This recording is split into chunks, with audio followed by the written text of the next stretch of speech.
suffered as they pointed the burden of their sacrifices to those even weaker than themselves. What he truly was robbing from them was their dignity. Very well, meaningless as it may be, your faith and affection have impressed me, though really I had grown a little tired of it all. As a reward, I shall grant you the day of guidance. You believe in a day of guidance or something, yes? Naturally, I shall bestow it on all those living among your pack as well. Please, anything but that. Why do you sorrow? This is the mercy you so wished for. What's the matter? Rejoice. The titanic presence, the ungodly something, with a true form of his own, lifted his head from the ground. The chief was unable to lift his own head. He was unable to look upon the terrifying particle storm. Tears of despair dripped from his downcast eyes. He, too, had offered up beloved children to this being many times before. His 7-year-old son, his 2-year-old daughter, his 5-year-old son. The particle storm, which pulverized everything into dust, was no weather phenomenon. It was produced by the being's tremendous force arts. If it was indeed possible for a living, breathing creature of the world to possess the strength of calamity itself, then such a being was even more terrifying than any true natural disaster. Rejoice. This is the ultimate. Honor, Lord Particle Storm. Ah yes, I see. This is how the insanity comes then. Truly admirable faith. As forgiveness for your forsaken foolishness, I shall show mercy, and instead of destroying your pack after your atonement, because malevolence could exist within such a being, I shall destroy them first, and then, presently, in the Gamana ravine. The particle storm, which had laid waste to natural landscapes and populated cities alike along its advance, was face to face with two Shura who outmatched and exceeded all common understanding. One of them, Mestalexil, was the ultimate weapon, built precisely for a calamity like this. Mestalexil, go wild! Kayazina, the Axle, shouted from inside the chariot golem. She had brought all the golem materials, including the blasting blade, into the driver's seat. The slightest exposure to the particle storm would easily be enough to wear and tear them apart. Ha! Irikim's Fainek, Tostemcold, Eparosica Quona, Molder Causeways are 4. Narrative Burrow, Spin and Deep Eyelids. Taroa, the awful moved together with Mestalexil's incantation. His target was the keeper of the enchanted sword, Kayazuna, the Axle. The golem immediately responded with his jet propulsors and used his giant body to stop Taroa's enchanted sword. Ha. He knew the attack would be blocked. That was why he had drawn the Frostvenom blade. Mestalexil bent forward to hold back the blade. The crystalline substance began spreading over his torso from the point of contact, but they were in point-blank range. The elongated box-like launcher, shaped to be carried on the golem's back, set its sights past Taroa to the particle storm behind him. Asbim's Tear, DAGR. Next it was Taroa's turn to bend his body and evade an attack. Crossing over his eyes as he bent backward, he saw guided missiles launched rapid fire. They then sank into the particle storm's sand layer one after another. Muffled explosions rang out in succession. A colossal shadow, lording over all before it, came into view on the other side of the dust and sand. I see. So that is how you intend to defy me. The rapid-fire missiles, each one able to pierce the armor of the tanks in the beyond, blew away the particle storm curtain and exposed the true form of the god within. How pitiful! It was a worm. The ancient creature, possessing monumental strength through spontaneous mutation, was the true form of the Yamaga Baron's willed calamity. After a moment, an even thicker curtain of dust kicked up. The missiles hadn't left a single scratch. The sandstorm, unceasingly grinding with its terrifying momentum and density, disintegrated it all. Having it infiltrate into one's respiratory organs was enough to slice up their insides to dust. The enemy calmly continued its advance. That, in itself, was its attack. All in this world are powerless particles, nothing but particles to be wrapped in wind and soothe my tedium. A colossal amount of grit and gravel, on par with the entire landscape itself, was sent into motion, assuming every individual grain was simply under the influence of a lone worm's power arts. The particle storm was an indestructible layer of particles that bested any and all of the world's defenses, even those from the beyond, while serving, too, as a reactive armor that kept all outside attacks in check with its reverse momentum. Even if something should pierce those defenses, the worm's scales themselves were as tough as fortress walls. His colossal form overpowered all terrestrial creatures through physical strength alone. The worm's unique bone conduction-based word arts transmission was able to continuously maintain its gargantuan scale of force arts. Damn monster. Even Taroa, the awful, felt this way. Now to see, will you all turn to particles too? He was undoubtedly a calamity. Born as disaster incarnate, his mind was filled with atrocity, able to take pleasure from watching living creatures die and go mad in the face of his power. The disaster had a name, Atrazek. No other person had ever used this name because he was simply the calamity. He was enveloped in a particle offense, impossible to defend against, that infiltrated and gouged through any and every possible opening. He was enveloped in a particle defense, impossible to attack, bereft of any vulnerabilities. He could exercise his godlike authority eternally, never faltering.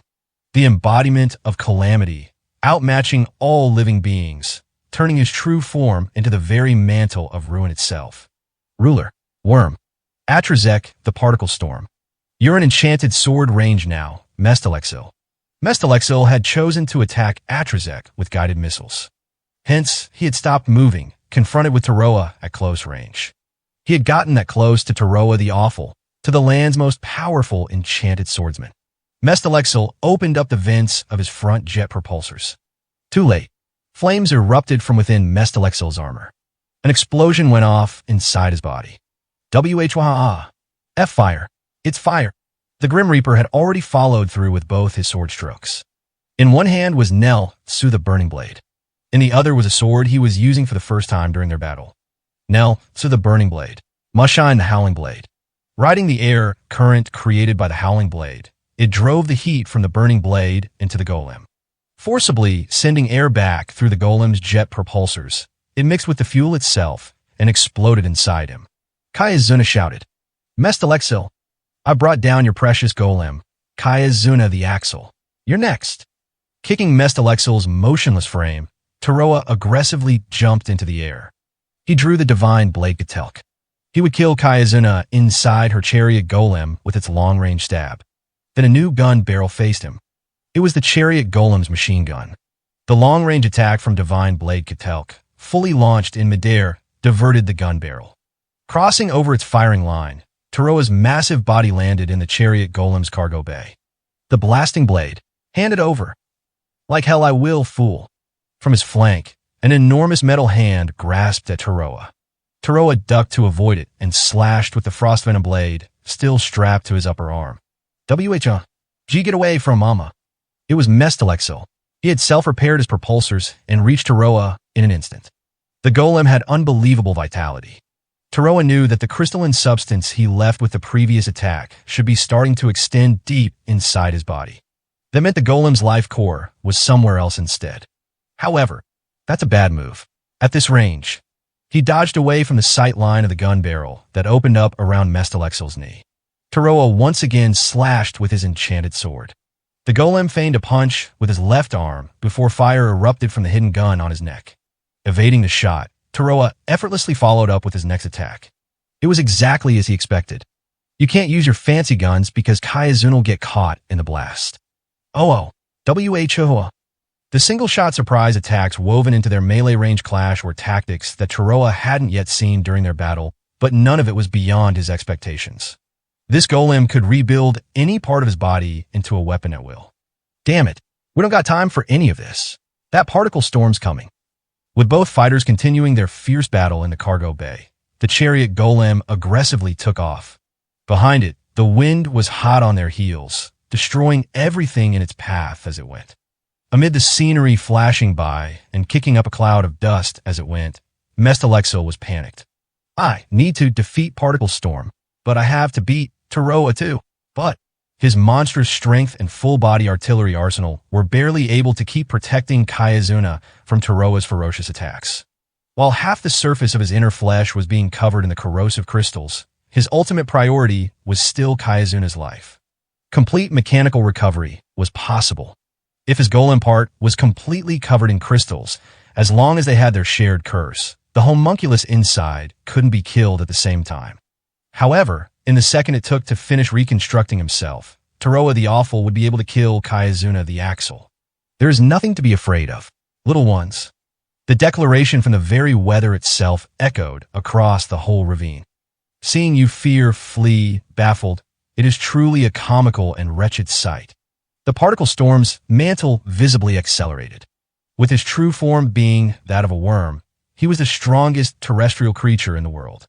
Thus, just as the wyverns in the skies, the worms, a draconic race that evolved most adapted to the surface, possess mobility far outpacing the other species of living creatures on the surface. If their enemy felt like it, it was questionable whether the chariot golem, rushing at full tilt, would be able to shake him. Hey Taroa, get the hell off my golem. Eroded by the crystals, Mestalexil at last dropped to his knees. Ever since the legend of Taroa the Awful began to spread, no matter how formidable a champion there ever was, none of them had ever been able to defeat him while in range of his enchanted swords. The invincible weapon of war was losing. Kayazuna shouted as she hurriedly operated the driving controls. It won't speed up. That particle storm bastard's gonna catch up to us. Just how heavy are you, damn it? Hand over the blasting blade. Is it worth losing your life over? Absolute why not? Doing what some vagrant asshole tells me to? That'd be the same as dying anyway. The blasting blade was just a sword in the end. Both of them were well aware of the fact. Kayazuna the Axle doesn't bend to anyone. Why hear me?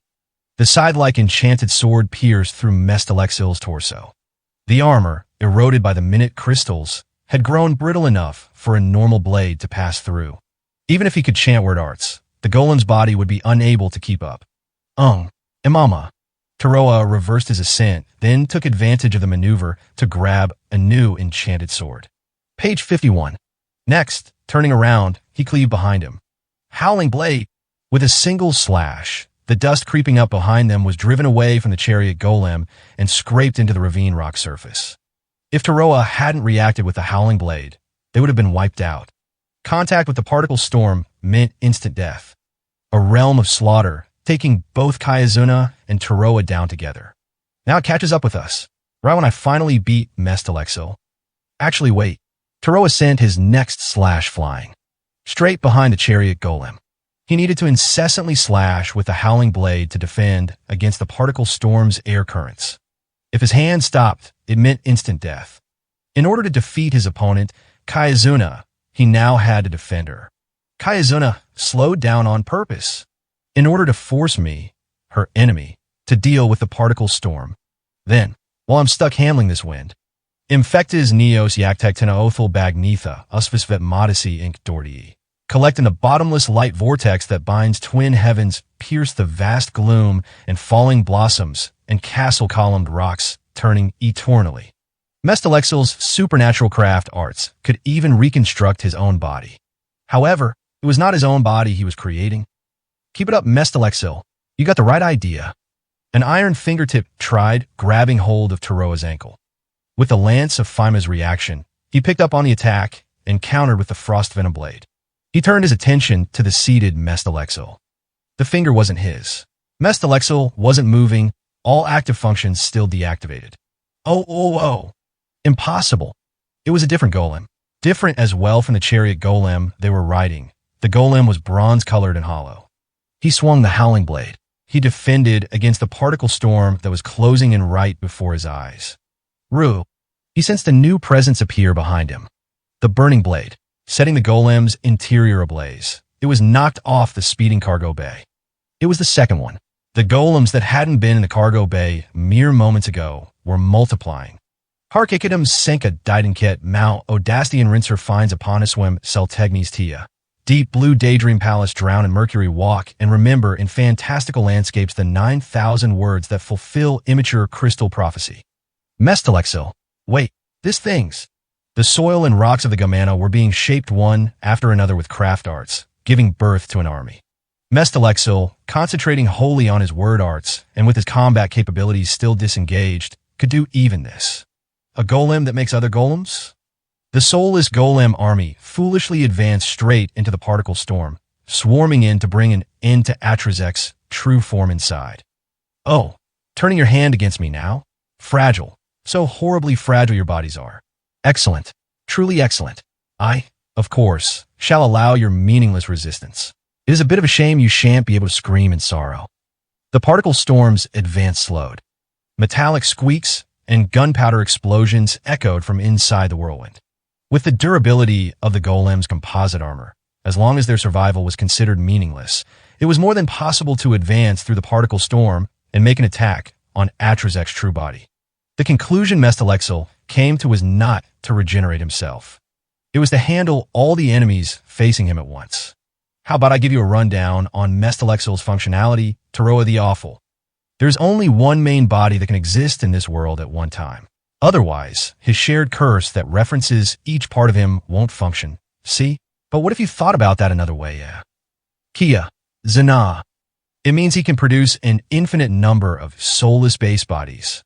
The chariot golem, accelerating further, momentarily escaped from the particle storm's range.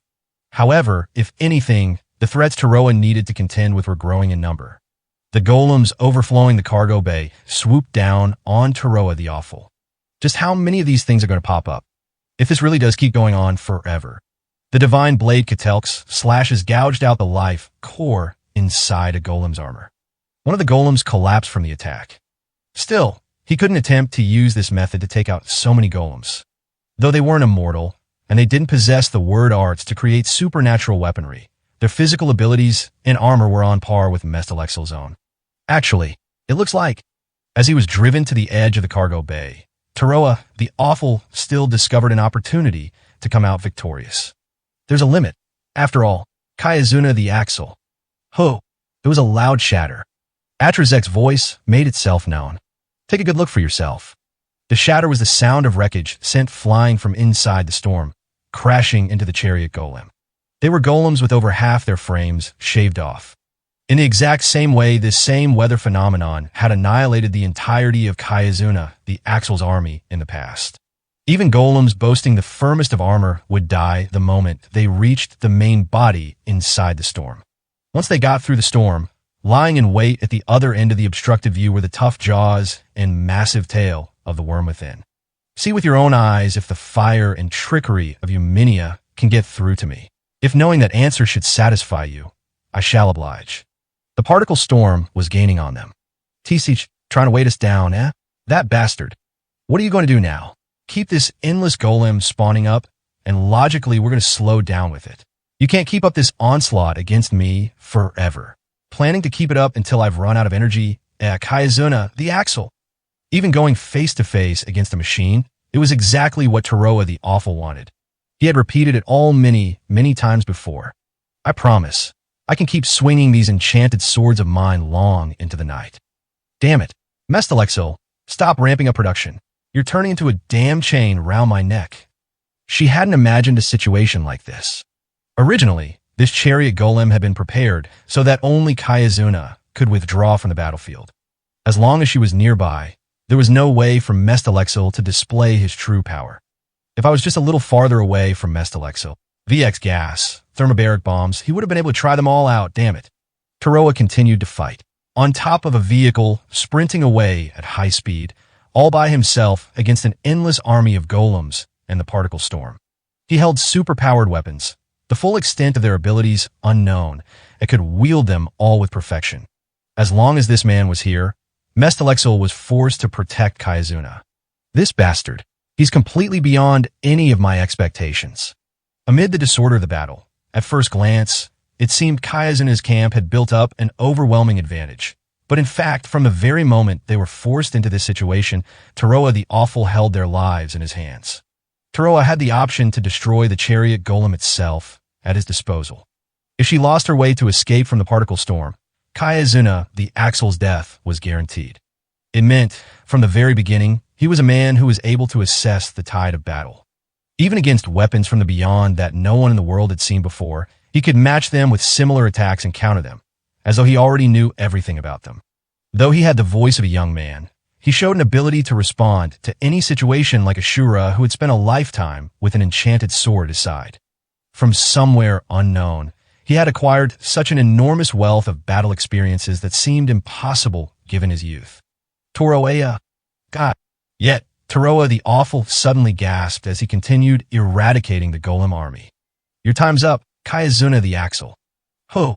This vehicle's actually a golem, right? I didn't intend for this to happen, either. This vehicle's going to collapse. And why's that? Vajr, the frost venom blade. The crystalline substance this sword releases, it eats living organisms. Whether it's bone, metal, even soulless constructs, anything with a life of its own will corrode away. In other words, Taroa looked beyond the swarming golem arm, where Mestalexel sat slumped over and motionless. His own faculties disengaged, everything was focused on golem production. His body was completely covered in the fine crystals, and they were now spreading directly down to the cargo bay at his feet. Before long, it would reach the structural and mechanical sections of the golem. Kayazuna understood that as well. Damn you, I'm not planning on committing suicide with you. Hand over the blasting blade. The Grim Reaper extended out his arm to the driver's seat as he fought against the surging golems. Like hell I am. I'll get the particle storm. I should be able to use the howling blade to push through and advance through his wind. No matter how tough the main body inside's armor may be, with the blasting blade, I can kill him, because I'm Taroa the Awful. Taroa the Awful was her enemy. Under some irrational pretext, he was after Kayazuna's treasure and had backed her this far up against the wall. However, he was serious. There was no doubt in her mind about it. Don't you dare order me around. The chariot golem shook violently. Mechanical damages had dropped its speed significantly, and the realm of death, the particle storm, was gaining on the vehicle's frame. Atop the now unbalanced vehicle, Taroa tried to draw the howling blade. Golem remained swooped in on him, as if taking careful aim to prevent him from doing so. The enemy was the strongest force arts user in the land.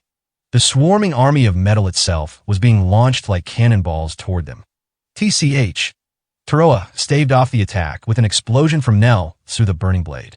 He was one step too slow. A few grains of sand slipped inside and tore his trachea. They were already within the particle storm's range. Quite a stunning performance, really. You're the first I've seen hold out so long against my storm.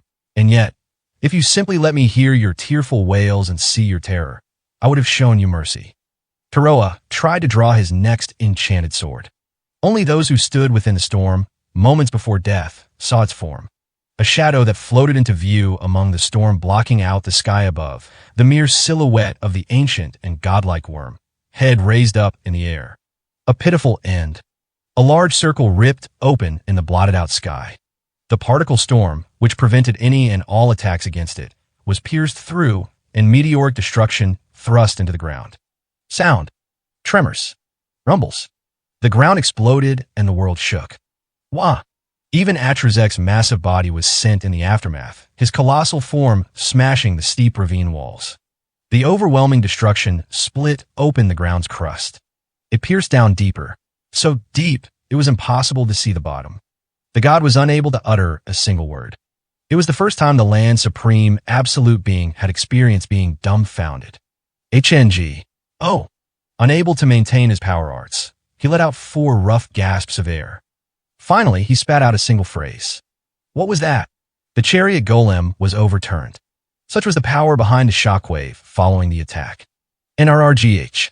Damn it. What the hell? What happened? What had happened? No one there had understood the latest development, but a single person among them, Taroa the Awful, saw the truth behind the attack. The thing that flew in from high in the sky was neither a meteor nor a bomb. A pillar of iron. Yet even the strongest Grim Reaper of them all was mistaken in his assumption. That pillar of iron was, in fact, an arrow. Sign Riverstead. The Needle Mountain outside the village was currently packed with a number of soldiers. They were Oriatia Calm soldiers. The giant, large enough to look down over all of them, was listening to an observation report via Radzio. Impact location verified. 1116 by 362. Wahaha. Right on target. What did I tell you? Well, did I get the particle storm? Nope. It wasn't a direct hit. I misjudged the distance. The next one will hit. The voice coming through the Radzio belonged to Kuro the Cautious. The communication from the spotter, looking at the particle storm right before his eyes, reached all the way to the sign Riverstead, traveling through a relay tower constructed at the Gumana trading post. For an individual calm soldier, it was a staggeringly long distance, over 30 kilometers as the crow flies. The operation was possible entirely due to the personnel and technology available to the greatest of all Minion nations, Oryasia. There is also an individual capable of long-range ballistic bow fire without even seeing their target from over 30 kilometers away. Seriously? Worthless trash. Oh well, makes no difference to me. He knocked his bow with a fresh arrow. A colossal black arrow, nearly as tall as he was, at 20 meters long. While the particle storm may have been a completely enigmatic and godlike disaster that wrought destruction, there was a being in this world capable of killing such a disaster. I just got to keep firing until I hit then. The gigant's name was Melee the Horizon's Roar. An Oryasia soldier positioned at his feet turned to the Radzio and shouted, "Preparations for shot number 2, complete." Kuro the Cautious, requesting the next spotting information. "Hey, hold on now, Pipsqueak." With his arrow still drawn, the gigant called down to the Oryasia soldier. "Excuse me, Pipsqueak, are you talking about me?" "Well, you're Pipsqueak, ain't you? Fix the pavement in the next town over.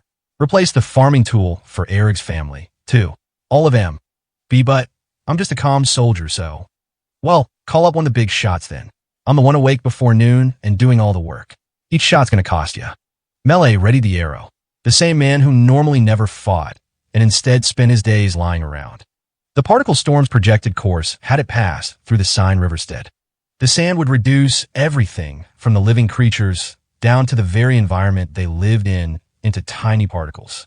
Just by passing nearby, the weather phenomenon would bring irrevocable losses to the fertile village he loved. Fixing his eyes on his enemy, standing physically beyond the horizon, Melee's mouth twisted. "Got some guts coming after the Seine Riverstead particle storm." It was the smile of a warrior. "I'll shoot your damn eyes out." Across this horizon, there lived someone idolized as a god, wielding tremendous power as he lived among the Minion people. Two gods battling each other. He missed. "Damn, show me. You can see it." Kuro the Cautious grip threatened to break the Radzio in his hands. It had missed. Melee the Horizon's Roar's lethal arrow had missed. The extraordinarily long-distance archer fire was Oryasia's trump card. It was their best hope of stopping the particle storm, regardless of whether it was a naturally occurring weather phenomenon or whether there was a true form hidden within. Kuro, with his abnormal clairvoyance ability, could pinpoint the target. He should have been able to correctly foresee where Atrazek would move to next. At the very least, the old him during his days in Obsidian Eyes would have. He was expected to be capable of doing so. He bore the weight of countless lives on his shoulders. "Hey, Kuro, the wind's strong. It's dangerous. Let's get away from here." "I can't. Even at this range, I can't get a hit. If I don't look from a closer range, right now, I can't do anything." Kuro muttered, reflecting on his anguish. The fierce battle between Kayazina the Axle and Taroa the Awful was unfolding atop the chariot golem, and they continued to flee from the particle storm's range. The three-sided battle line was shifting backward, and while Kuro had been observing from longer range at the start, the lethal calamity was closing in on his position. Now, he himself was in danger. For him, a non-Shura spotter, he had nothing, neither a chariot golem, made airtight in anticipation of the particle storm, nor anything on par with the howling blade and the sublime skills to wield it. If he was swallowed up by the storm, that would be the end. That thing's actually a worm. It wraps itself up in the particle storm with some sort of force arts or what have you. Oryasia knew all of that from the start. This thing had a will of its own, and that's why it went after civilization and populated settlements. Page 52. The main body, previously visible from the hole opened up by the arrow, was already hidden again in a thick cloud of dust. A constantly reverberating rumble, like thunder and nigh as dense as the ground itself. Kuro's senses could see all the way beyond the horizon. However, he could see too much. He could hear too much. The particle storm was an impregnable fortress that sheltered its main body. The immense overload of information disrupted his concentration. The target isn't always inside the center of the storm. He should be able to change his force arts area of effect at will. From the echoing of the sand in the middle, I sense its range.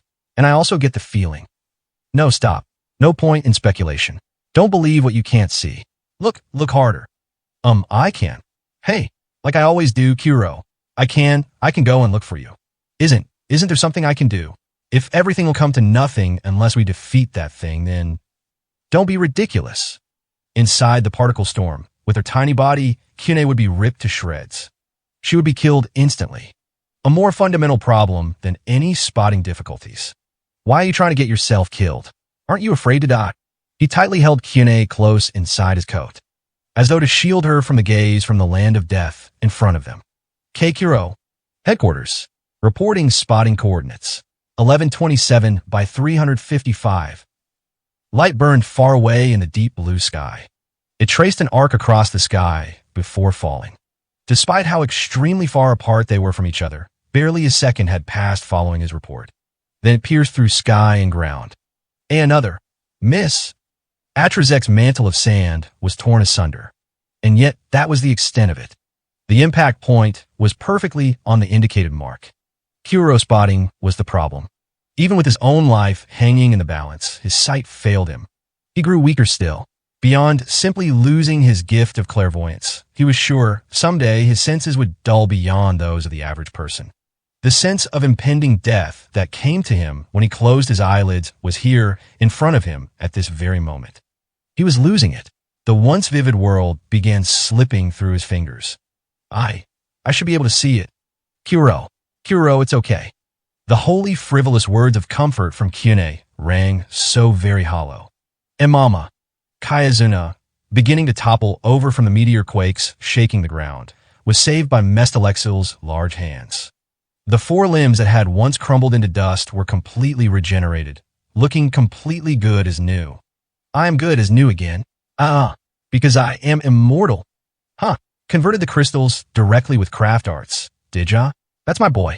Perfectly handling whatever enchanted nonsense gets thrown at ya. Well done, Mestalexil. Ha ha ha ha ha ha ha ha ha. Anyway, first we gotta deal with Taroa the Awful. If we don't kill him, the particle storm will be the least of our problems. Gather up the golems. Fence him in and crush him all at one. That won't be necessary. The voice was near the overturned chariot golem. From among the pile of materials spilled out over the ground, Taroa picked up and held a single sword. The blasting blade's mine. Why, you little? In the tumult of their battle, there were too many things to handle at once. Though a self-proclaimed demon king, possessing the highest degrees of both intelligence and mental fortitude, Kayazuna, the Axle, was an elderly Minion woman. Taroa the Awful destroyed a nearby boulder with a test swing and confirmed that it was indeed the real blasting blade. Then, he turned to face not Mestalexil, but the particle storm rampaging far out in front of him. I've figured this sort out. I'll fulfill my end of the bargain, Kayazuna the Axle. What the hell are you talking about? I'm going to defeat the particle storm. An ominous and sinister road had been formed inside the complex Gaumana ravine. The traces of the particle storm's passing were pulverized into dust, forming a line, like a child cutting one through a piece of clay.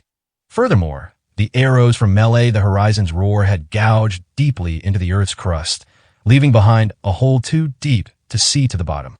With the extent of the fissures and upheaval, topographical changes that would normally take thousands of years had happened all in one day. This lone dwarven Grim Reaper was intentionally stepping onto this battlefield of gods. Hey, you bastard, thinking you can patronize Kayazuna the Axle, do ya? The situation was different now. Mestalexil was revived and well. He even generated a golem army in the middle of battle. The scale of Kayazuna the Axle's fighting force was overwhelming. That shithead's mine. Mestalexil, kill him both. Roger. Ha ha ha ha ha ha. I'll beat them both. Watch me, Mama. Well, do what you will. Right before Taroa rushed forward, light once again rained down from the heavens. An arrow from the horizon's roar. The iron pillar instantly lost its shape under the phenomenal momentum as it connected with the ground, piercing deep into the terrain and disappearing. Damn you, Aal. Writhing in agony from his wounds, Atrazek roared in rage and agony.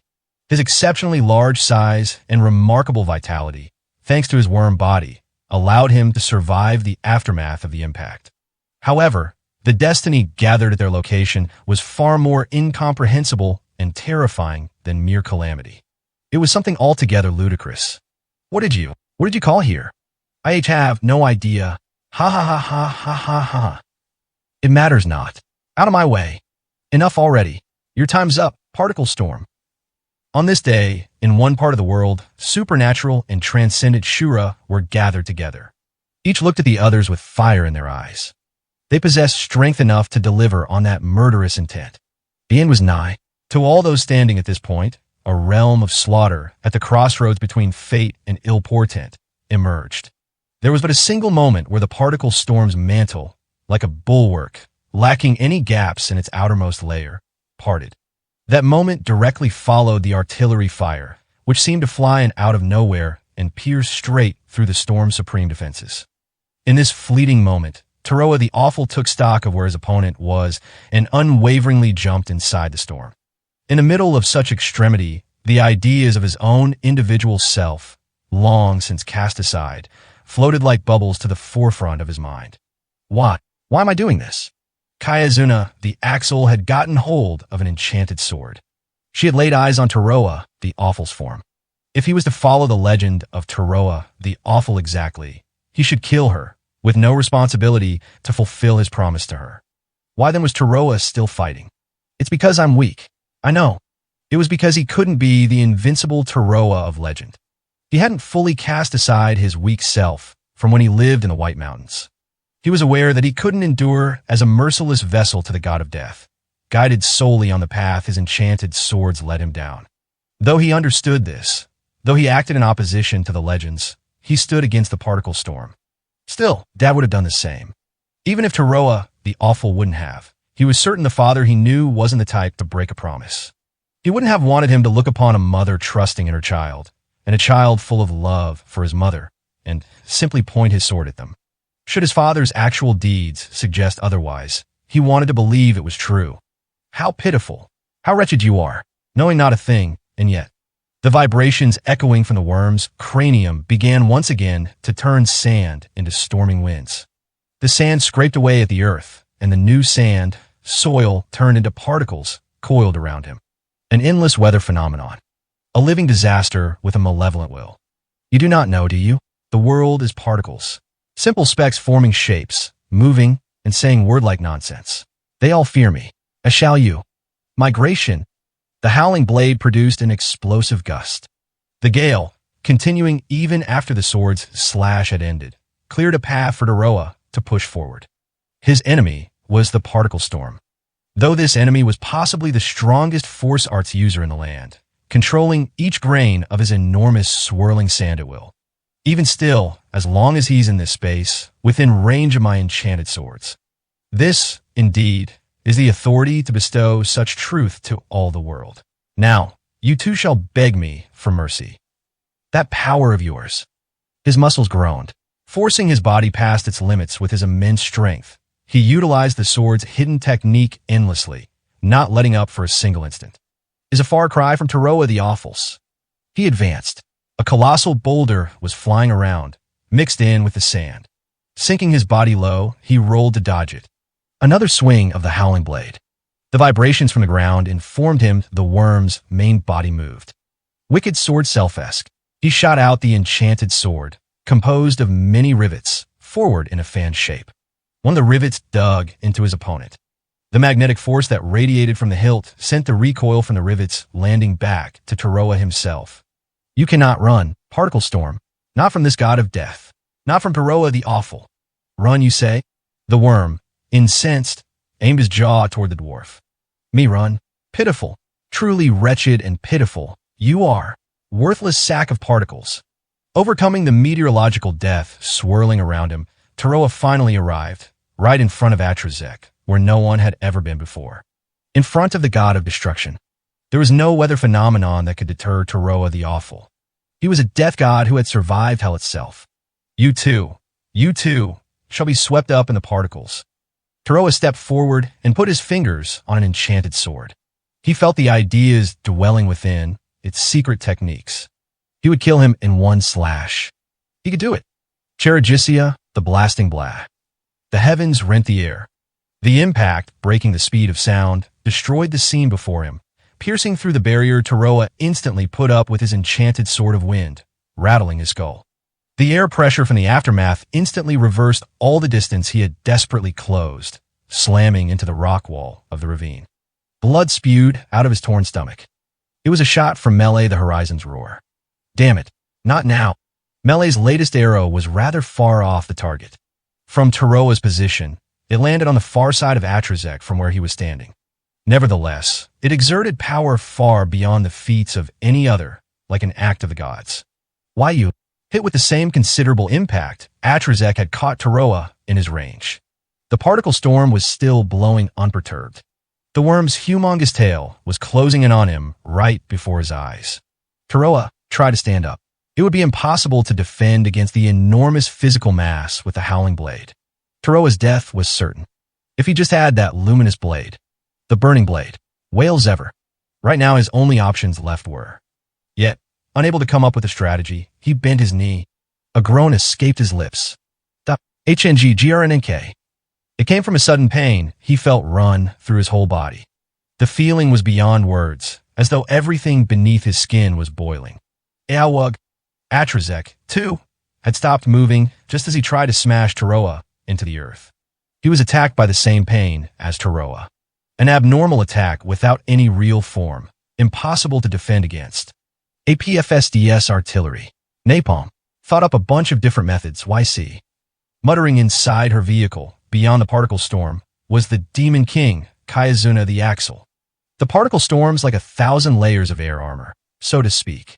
Armor-piercing rounds won't penetrate him, though. If he's controlling sand and wind, then dousing him in napalm, fire won't work either, right? The Iron Colossus standing at her side was none other than her ultimate masterpiece, Mestalexil, the Box of Desperate Knowledge. Right now, he had octagonal metal plates spreading out from both of his shoulders. That led me to this, an ADS-directed energy weapon. Even someone like the Particle Storm can't defend against subcutaneous, microwave induction heat. Can he? I can make anything. Particle Storm. I am. Go be useful to mama. The true origin of the pain was direct heat from underneath the skin. Microwaves were attenuated by the moisture in the air, but on the other hand, they easily penetrated through dry dust and sand. The construction itself closely resembled the millimeter wave weapons that existed in the beyond, but this weapon's intended purpose wasn't to quell a riot, but instead to directly wound and kill Atrazek and Taroa. Reproducing the weapons from beyond wasn't the only thing Mestalexil was capable of. He could also further strengthen their lethality to match up against his enemies. Die in agony. Feel the parental hate from the children you killed. And die. Particle Storm. Ha ha ha ha ha ha ha ha ha. Gawa. With a scream, the sand and dust that made up the Particle Storm fell. Exactly like the brief moment following Melee's arrows, the sand lost the force art's effects. Ha ha ha ha ha ha. Perfect, it's working now. What? Kayazuna felt that something was wrong. It was too quick for him to lose consciousness from the pain. While it was possible, she'd eventually kill him if she kept irradiating him. TCH. She clicked her tongue in frustration, looking at the scene once the particle storm cleared. Covered in wounds, Taroa the Awful had fallen to his knees. But there was no sign of her bitter enemy. A massive hole was carved out of the ravine wall.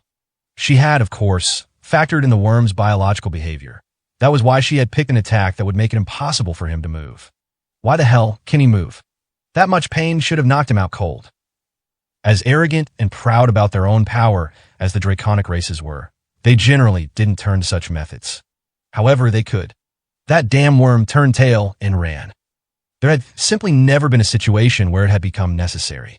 The particle storm, wielding the power to eradicate anything in a single attack, could also bury underground to retreat and launch surprise attacks. Kuro, come on. He heard Kunea's voice coming from inside his coat. She sounded like a child on the verge of tears. She probably was crying, in fact. Come on, let's run away. Cough. Kuro spit out blood. He had inhaled debris from the particle storm. Several grains of sand, most likely. Kayazuna, the Axle, inside her chariot golem, was still in a safe position. From his current location, he was now close enough to look down from high on the cliffs at the chaotic battlefield below. Despite his position, he still couldn't spot Atrazek properly. That last shot was horribly off the mark. He should have been able to bring the worm down. Yet even after borrowing the strength of a champion like Melee the Horizon's roar, he still hadn't accomplished anything. What am I doing? Ha ha ha ha. Kuro gripped the ground, spitting out droplets of blood. I can't see anything. Nothing at all. It's all black. The most powerful Shura in the land, beyond all imagination, were right before his eyes. The domain of true power lost to Kuro. As he witnessed them right before his eyes, it only made him more aware of his own wretchedness and powerlessness. Hey, Kuro, it'll be okay. Let's run away. Shut up. He wiped the edges of his mouth. If he wanted to survive, he just needed to run away. He knew that. However, that would prove for a fact that he could no longer see the world as he once could. To Kuro, darkness was nothing but a synonym for death. He wasn't needed by anyone. It was only his clairvoyance gift that was ever sought after. Don't say anything, please. Damn it all. There were times he was horribly envious of Kyune. She always seemed to be enjoying herself, living with no desire for talent, and without stealing anything from another.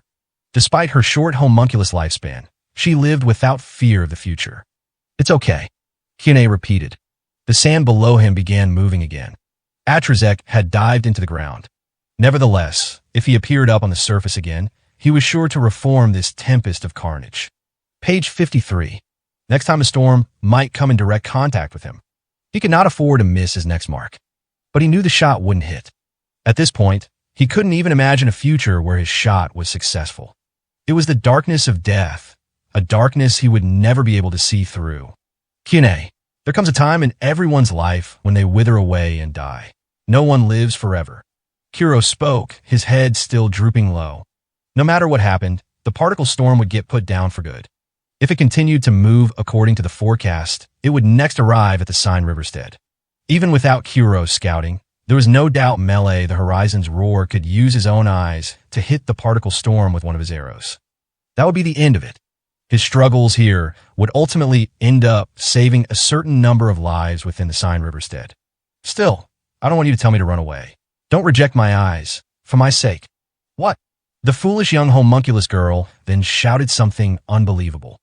None of them hit, because you've been able to see everything this whole time. If he really could see with the clairvoyance, then one of the arrows would have hit its mark. If he really had the power to triumph over the particle storm, there wouldn't be any reason to flee their current position. Kyune's words were incoherent and contradictory. His eyes couldn't see anything. That was how it was supposed to be. Kuro, you've seen it all this whole time. I can tell, right? After all, you've got clairvoyance and can see everything. The fact you're unable to see, Kuro, it's all because you think it's better if you can't. You're the one who hasn't been hit with any attacks. That's not it. Ikov, I'm going along with the plan. Was that really true? His power of clairvoyance allowed him to perceive things with senses that far surpassed the visual and oral range of normal perception. It was the power to take in things beyond the five senses: intuition, heat, magnetism, and synesthesia. If he hadn't, in fact, lost these senses of his, then wouldn't he have known that from the very start? Know that these arrows should not hit their target. Damn it. Kuro covered his eyes. It was something he never would have done had he still been in constant fear of the darkness. Kyune was telling him he hadn't lost his senses. Then, in the same breath, she told him to flee from their position. Those ideas seemed to contradict each other, yet they made perfect sense. I get it. So that's what it was. He could only see things that he focused his senses on. That was it. That's what he had believed. At the start of his spotting duty, he had even felt the beating of Teroa the Awful's heart. With the particle storm in front of him, a battle between the strongest Shura in the land before him, he didn't have any attention to spare for any other direction. That was why it became as if he couldn't see it all. From the very start, I wasn't the only one here. Intricate topography with steep differences in elevation, perfect for spotting and observation. This was just as true for himself as it was for others. Being a spotter didn't mean he wasn't being spotted himself. There were others observing the battle in this ravine, just as he was. They weren't Old Kingdom's loyalists. Otherwise, they would have shot Kuro immediately as he started aiding the arrow shows from afar. Someone was there, tasked to get rid of him after Melee's attack was confirmed successful when he wasn't needed any longer. If from the beginning, Oriatia planned on snuffing me out after they got their use out of me, everything was consistent. The new Principality of Lithia, the Old Kingdom's loyalists, the free city of Okahu. With a new era dawning, they were trying to clean up all the threats to their kingdom. If Kuro the cautious clairvoyance, the ability to divulge every single one of their secrets, was no exception. If it was proof that his waning clairvoyance was a response dictated by his own survival instincts. If I don't have to be on the criminal side for once. If his all-perceiving clairvoyance was even capable of observing possible future outcomes, then his eyes were looking out on such a world. Oh, how nice that would be. Kuro closed his eyes. The darkness that shut him off from the world, where death could come to take him. It was the first time he had ever wanted to perform the action, considered completely normal behavior to the average person. He shut off his senses. He laid to rest all his senses that had fought against the world for so long. He immersed his body in death. The terror he had long avoided was there waiting for him. Then he opened his eyelids. There was color. In the devastated ravine, there was blue soil, purple rocks, green sky, and orange water. The vivid and deeply coalesced colors rippled out like waves, shimmering. Somewhere flowers swayed.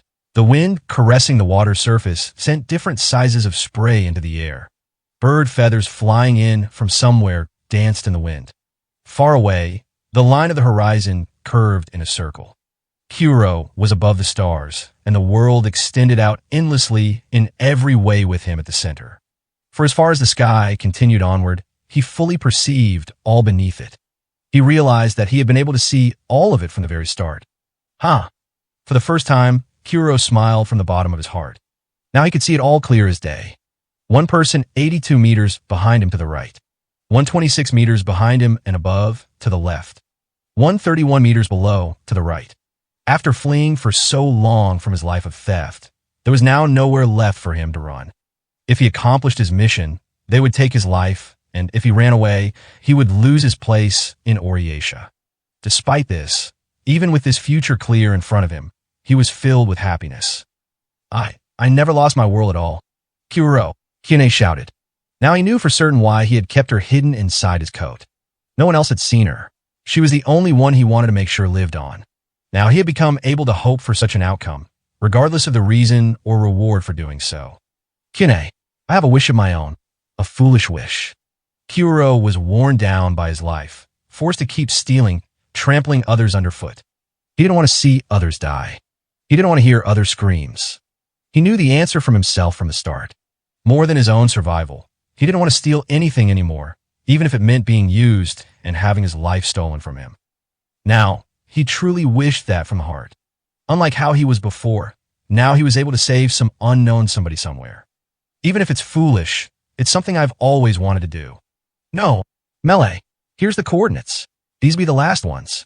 1360 by 628. He shouted into the Radzio. The meteorite arrow fell, and every moment he appeared on the surface, it pierced through the particle storm. The storm cleared. He saw the calamitous worm's torso run right through. In that instant, arrows pierced Kuro from 3 directions. He heard Cunea scream. This is fine. Kuro was smiling. The clairvoyance he was gifted with from birth had truly been his own after all. He had one. He could see the world. My wish came true. He could perceive the entire world through senses that transcended the limits of his race. He possessed the precision to see all the way through his target's 5 senses and recognize and mark the exact moment of lethality. He had an ability that, with intuition that far surpassed any amount of experience, chose the best possible answer, even unbeknownst to himself. The bearer of clairvoyance, able to choose his future of his own will, from among his own omniscience. Seer, Leprechaun, Kuro the Cautious. The realm of slaughter that had engulfed Gamana Ravine had dissipated at last, and Atrazek, the particle storm, had been defeated. The mortally wounded Calamity sank into the ground, likely never to return to the surface. Most worms did so when they died. Well, shit. Damn it.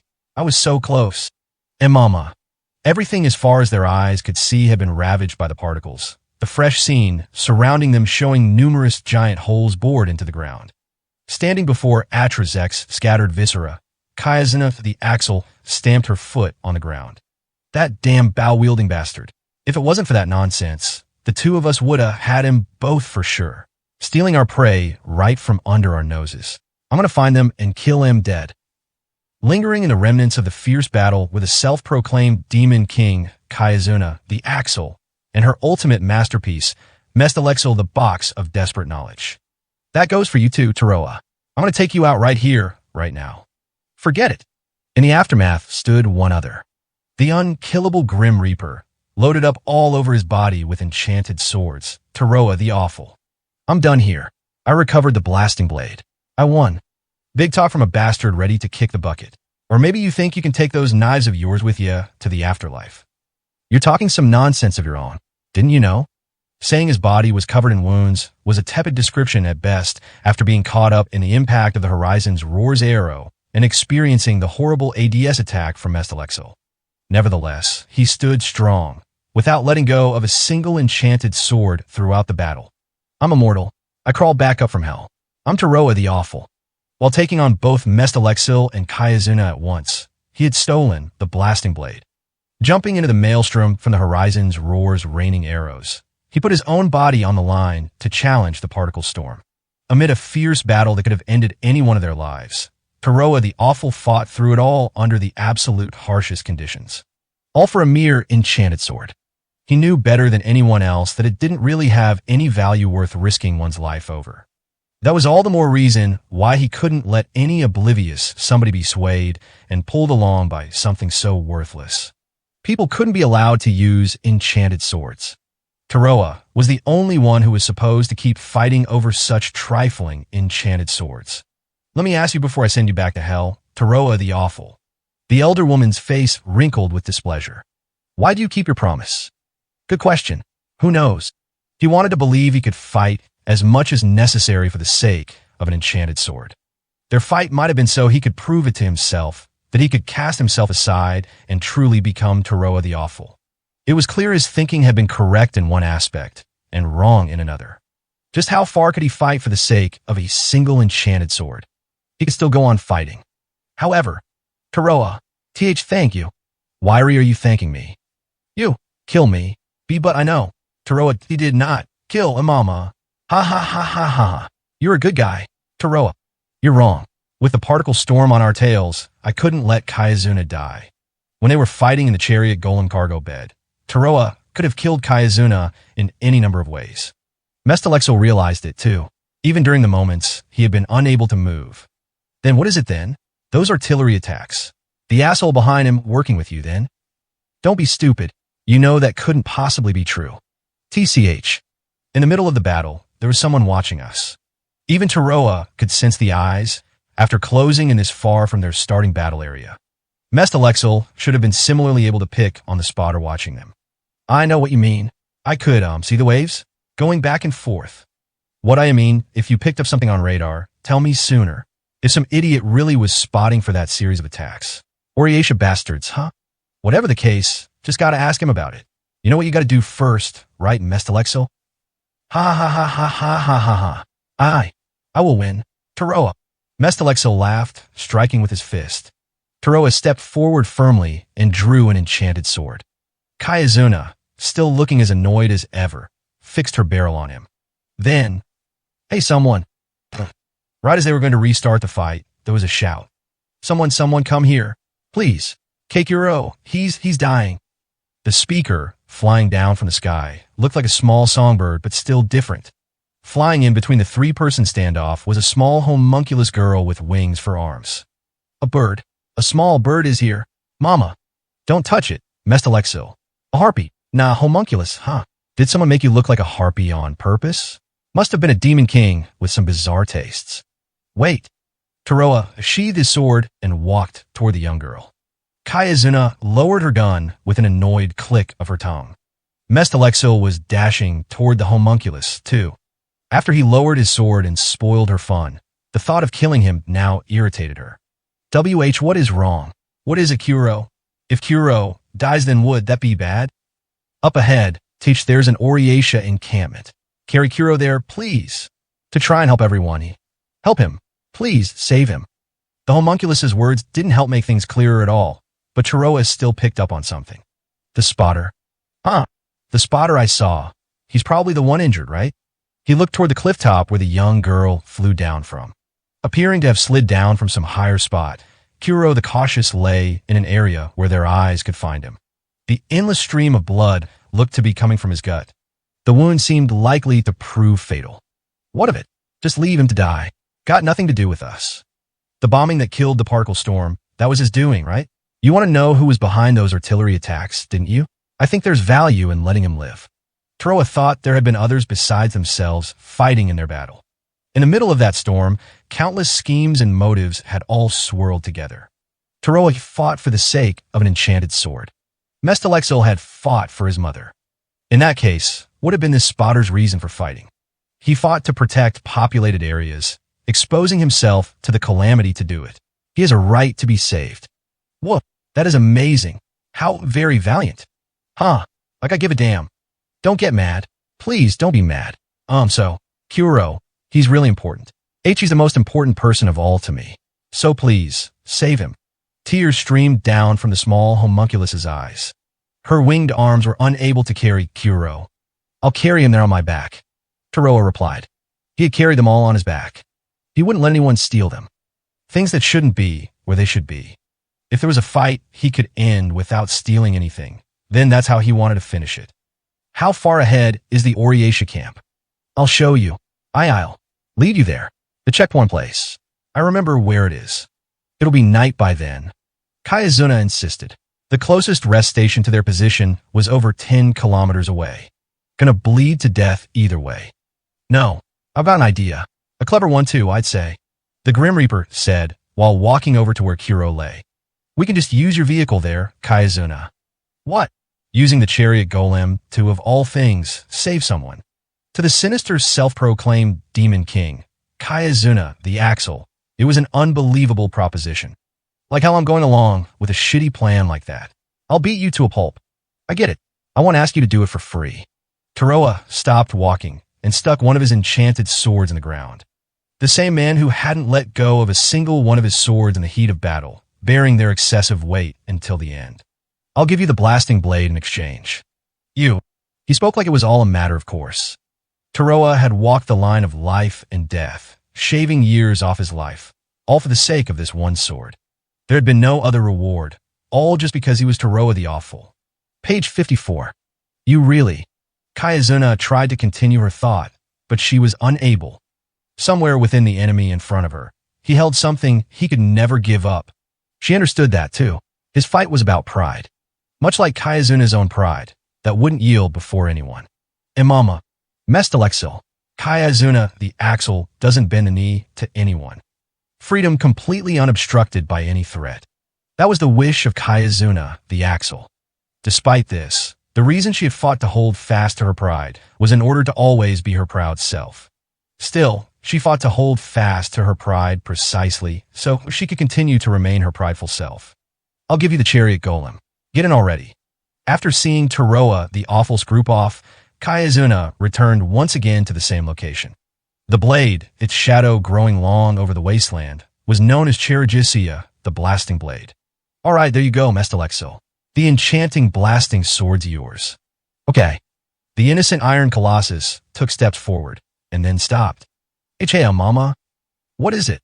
Is it okay if I leave this here? What do you mean leave it? You were so fond of it, weren't you? What?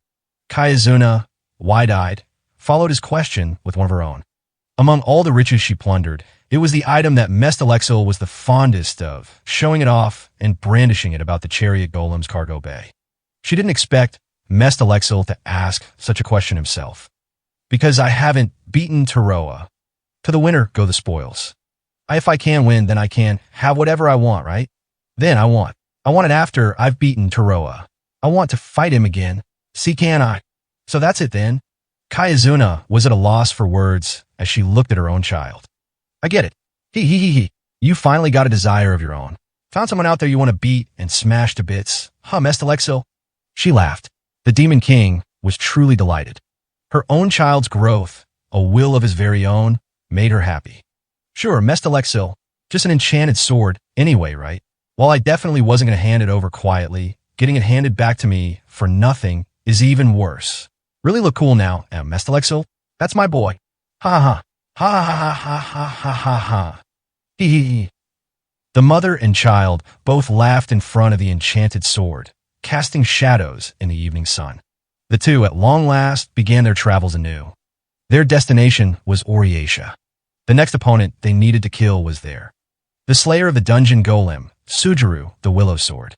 Mestalexil's singular eye illuminated the pitch-black road, with Kayazuna sitting on his shoulder. But are you sure? Mama really cared about that sword too, right? It's an amazing sword. Are really strong. Huh?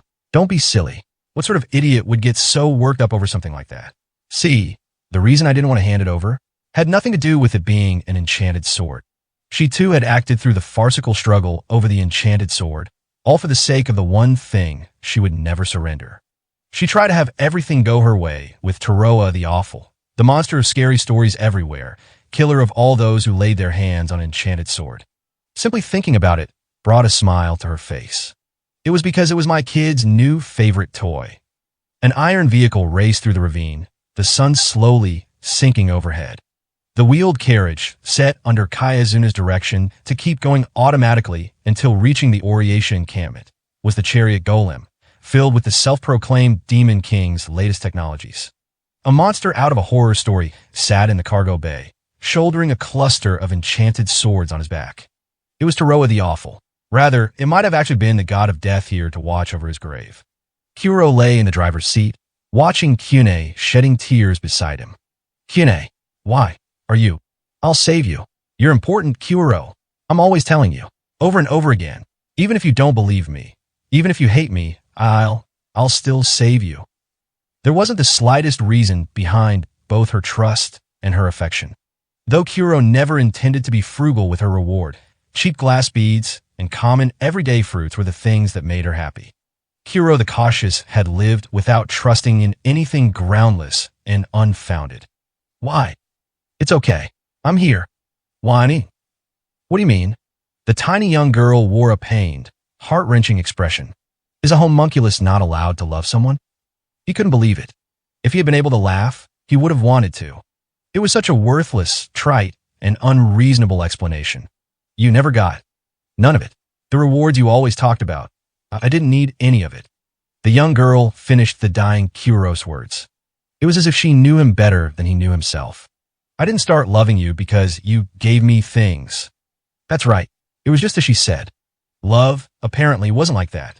She always seemed to be enjoying herself, living with no desire for gifts, and without stealing anything from anyone else. Hey, after this, I wanted after. He understood she was calling back to the talk of her reward they left unfinished.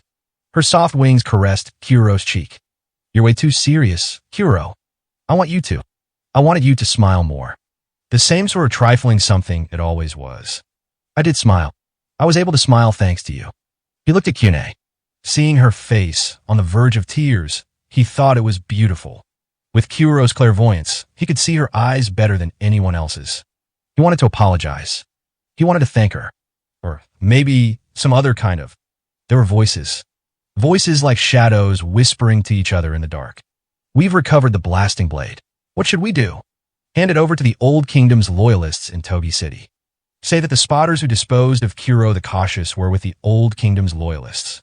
The enchanted sword recovered from the site, from Oriesha's perspective, will serve as irrefutable proof. Ahaya, ahaya, ahaya. Still, I didn't expect the Horizon's roar to make an appearance. I was so surprised why I thought my jaw was going to fall right off. If they were forced to ambush it in an urban area, we wouldn't have been able to incinerate the leftover remains either. Our Lady has a keen eye. This means Oriesha really is formidable, isn't she? So the particle storm isn't enough to do it either. We need to draw out Uhulus the Star Runner at the very least. I see. Let's assume that a simple individual threat isn't enough to bring Oriesha down. Learning that alone made this plenty fruitful, wouldn't you say? Based on the information from this event, if Oriesha's to fall, we'll need to send in someone like Lacunica the Winter as well. You're joking. Sending out the Yamaga Barons took a hefty toll on Our Lady's body. We can't let her push herself too hard. So, then it's the Royal Games, after all? Yeah, the Royal Games. Atrazek, the particle storm, awoke from a deep coma. None of the figures he had been conversing with up until that moment were anywhere to be seen. He was in a forest of dense green that seemed to block out the light of the sun. HNNGH. Why, it cannot be. His torso was nearly torn in half. A fatal wound, a direct hit from the Horizon's Roar's arrow. The ancient worm, bringer of meaningless death, bearer of unjust calamity, had suffered an unjust disaster from the heavens, both its reason and true form unknown, and now faced his own death. Everything is particles. It should all be particles. This should be impossible. Losing to mere particles. He was unable to move his body an inch. His head toppled over sideways. From the scattered spray of water, he could tell he was at a lake in the middle of the forest. He was only able to wait for his death. Pure drops of dew dripped from the leaves of the trees right before his eyes. NNGGH. The lake shore. Amid the sunlight streaming down through the brilliant green trees stood a young girl. You need not remember. Gripping her black skirt in both her hands, she seemed to dance as she approached him. Her bare legs, pretty and pale, made the shallow water's surface radiant. You were able to make it all the way here in the end, just like I asked Master Atrazek. How? How do you know my name? Everyone called him the Particle Storm. He was treated as a deadly weather phenomenon, void of any personality or character. His name should not have been known to anyone. The young girl laced her fingers and smiled. Because you yourself told it to me. She was right. This wasn't the first time he had met her. He should have known that. He was supposed to be following her orders, yet there were memories he was forbidden from remembering. I'm very glad you were able to return here safely, Master Atrazek. After all, if you had lost to the horizon's roar near Oriatia, they would have been able to examine your remains. The person who was watching Kuro the Cautious had waited for the attack on Atrazek to succeed and attacked him. The moment the horizon's roar began to attack, the particle storm couldn't be allowed to advance any further. As well as because the investigation into the fighting strength and skill of the land's strongest Shura, gathered together in the one moment and fighting against each other, was over. Oriatia, I must go there. No, there's no need for you to go there anymore. The gray-haired child had sold the anticipated path of the particle storm as a weather forecast to both powers. The Old Kingdom's loyalists, based off that information, began to prepare for an attack on Oriatia. Oriatia used Melee the Horizon's Roar to put their large-scale counterattack strategy into action. Mestalexel the Box of Desperate Knowledge and Taroa the Awful clashed at a single point in the Gumana Ravine. There was a fundamental premise to all of their movements. Why was the particle storm heading toward Oriatia? There's no need for you to head anywhere. The god of the Yamaga Barons had desperately run away from that terrifying realm of slaughter, while tormented by Mestalexel's microwave weapon. While his body was pierced by the horizon's roar's long-range arrows, at that very moment, he displayed strength that seemed beyond his limits, as though obeying commands that surpassed his own instincts. Horizon's roar killed the particle storm. There's no one who would deny that. No one will go searching for you, not even for your corpse. There was someone, completely unknown to anyone else across the land, who controlled everything from the shadows, their conspiracies extending far and wide. Then, everything will remain a secret. Time for you to sleep. The young girl quietly lingered in front of his eyes. Her lithe fingers caressed the top of Atrazek's jaw. She was smiling like a beautiful white flower. Pain oozed from the mouth of his wound. Sand. The small amount of Yamaga Barons, sand that clung to him, was scraping away at Atrazek's scales and flesh. Ugh, impossible. Who are you? What are you? It was a fair question. The power to scrape away at his body with even the most infinitesimal amount of sand belonged to none other than the particle storm. There was no one who could wield the sand of the Yamaga Barons like this. There shouldn't have been anyone else besides himself. Gaga, help, save me. I'm disintegrating. It was terrifying. He was being whittled away by his own particle storm. He couldn't kill this powerless young girl, nor would he ever be able to. Miss Ani, the girl who was sacrificed, you turned her into particles and ate her, didn't you? It was the name of a human girl, one whom he had killed without a second thought, as if her life mattered less than a speck of dust. That was the source of infection. His blood, his entrails. Death endlessly poured out from the cross-section of his severed body. The lake began to turn red. No part of his body would be left behind. There would be no trace left behind of Atrazek's existence. Tell me, forgive me. Atrazek was truly scared. Scared of a monster that far exceeded the particle storm himself. Scared of the impossible vampire's existence, who had turned a god like him into a servile puppet. No, please, show me even more. After all, I promised everyone in the village. Linares the Obsidian began to leave. She turned her back to the dying worm. She wasn't the one facing their demise. That I would show them fun stuff to Roseclay the Absolute, the pinnacle of valor. A true knight. A good exercise was to ask the citizens of Oriatia who the strongest champion was in all the land. One would likely receive a variety of answers. Maybe the aberrant wyvern who had traveled through a myriad of dungeons all on his own, Ulus the Star Runner. Perhaps the legendary dragon that no one had ever seen before, Lacunica the Winter. Whatever the answer may be, the name Roseclay was always in the back of their mind. Anyone who knew of his legend and radiance couldn't help associating the word strongest with Roseclay, the Absolute. The knight who fought fair and square, Roseclay. The dragon-slaying champion who held the legendary distinction as the only Minia to single-handedly kill a dragon. No matter what enemy appeared before him, not a single stain remained behind on his silvery white armor. It was possible that Gilnes the ruined castle, too, held the same feelings of admiration as the citizens of Oriatia, somewhere within his heart. Even as the leader of an insurrection, chained in a damp dungeon and awaiting his execution. The Old Kingdom's loyalists were tragically defeated. With the main part of their plan, the particle storm, coming up short, their diversionary tactic of assembling troop strength in Toby City was rendered meaningless. The fact that the free city of Okahu, which had once appeared hostile to Oriatia, secretly formed an accord with them and appeared on the front lines, was yet another major cause of their defeat. And now, these are the last days of Gilnes, commander of the Loyalist army. You're making me duel Roseclay the Absolute? Still seated in the dark, he replied with a question of his own to the man standing on the other side of the chair. That's right, Gilnes the ruined castle.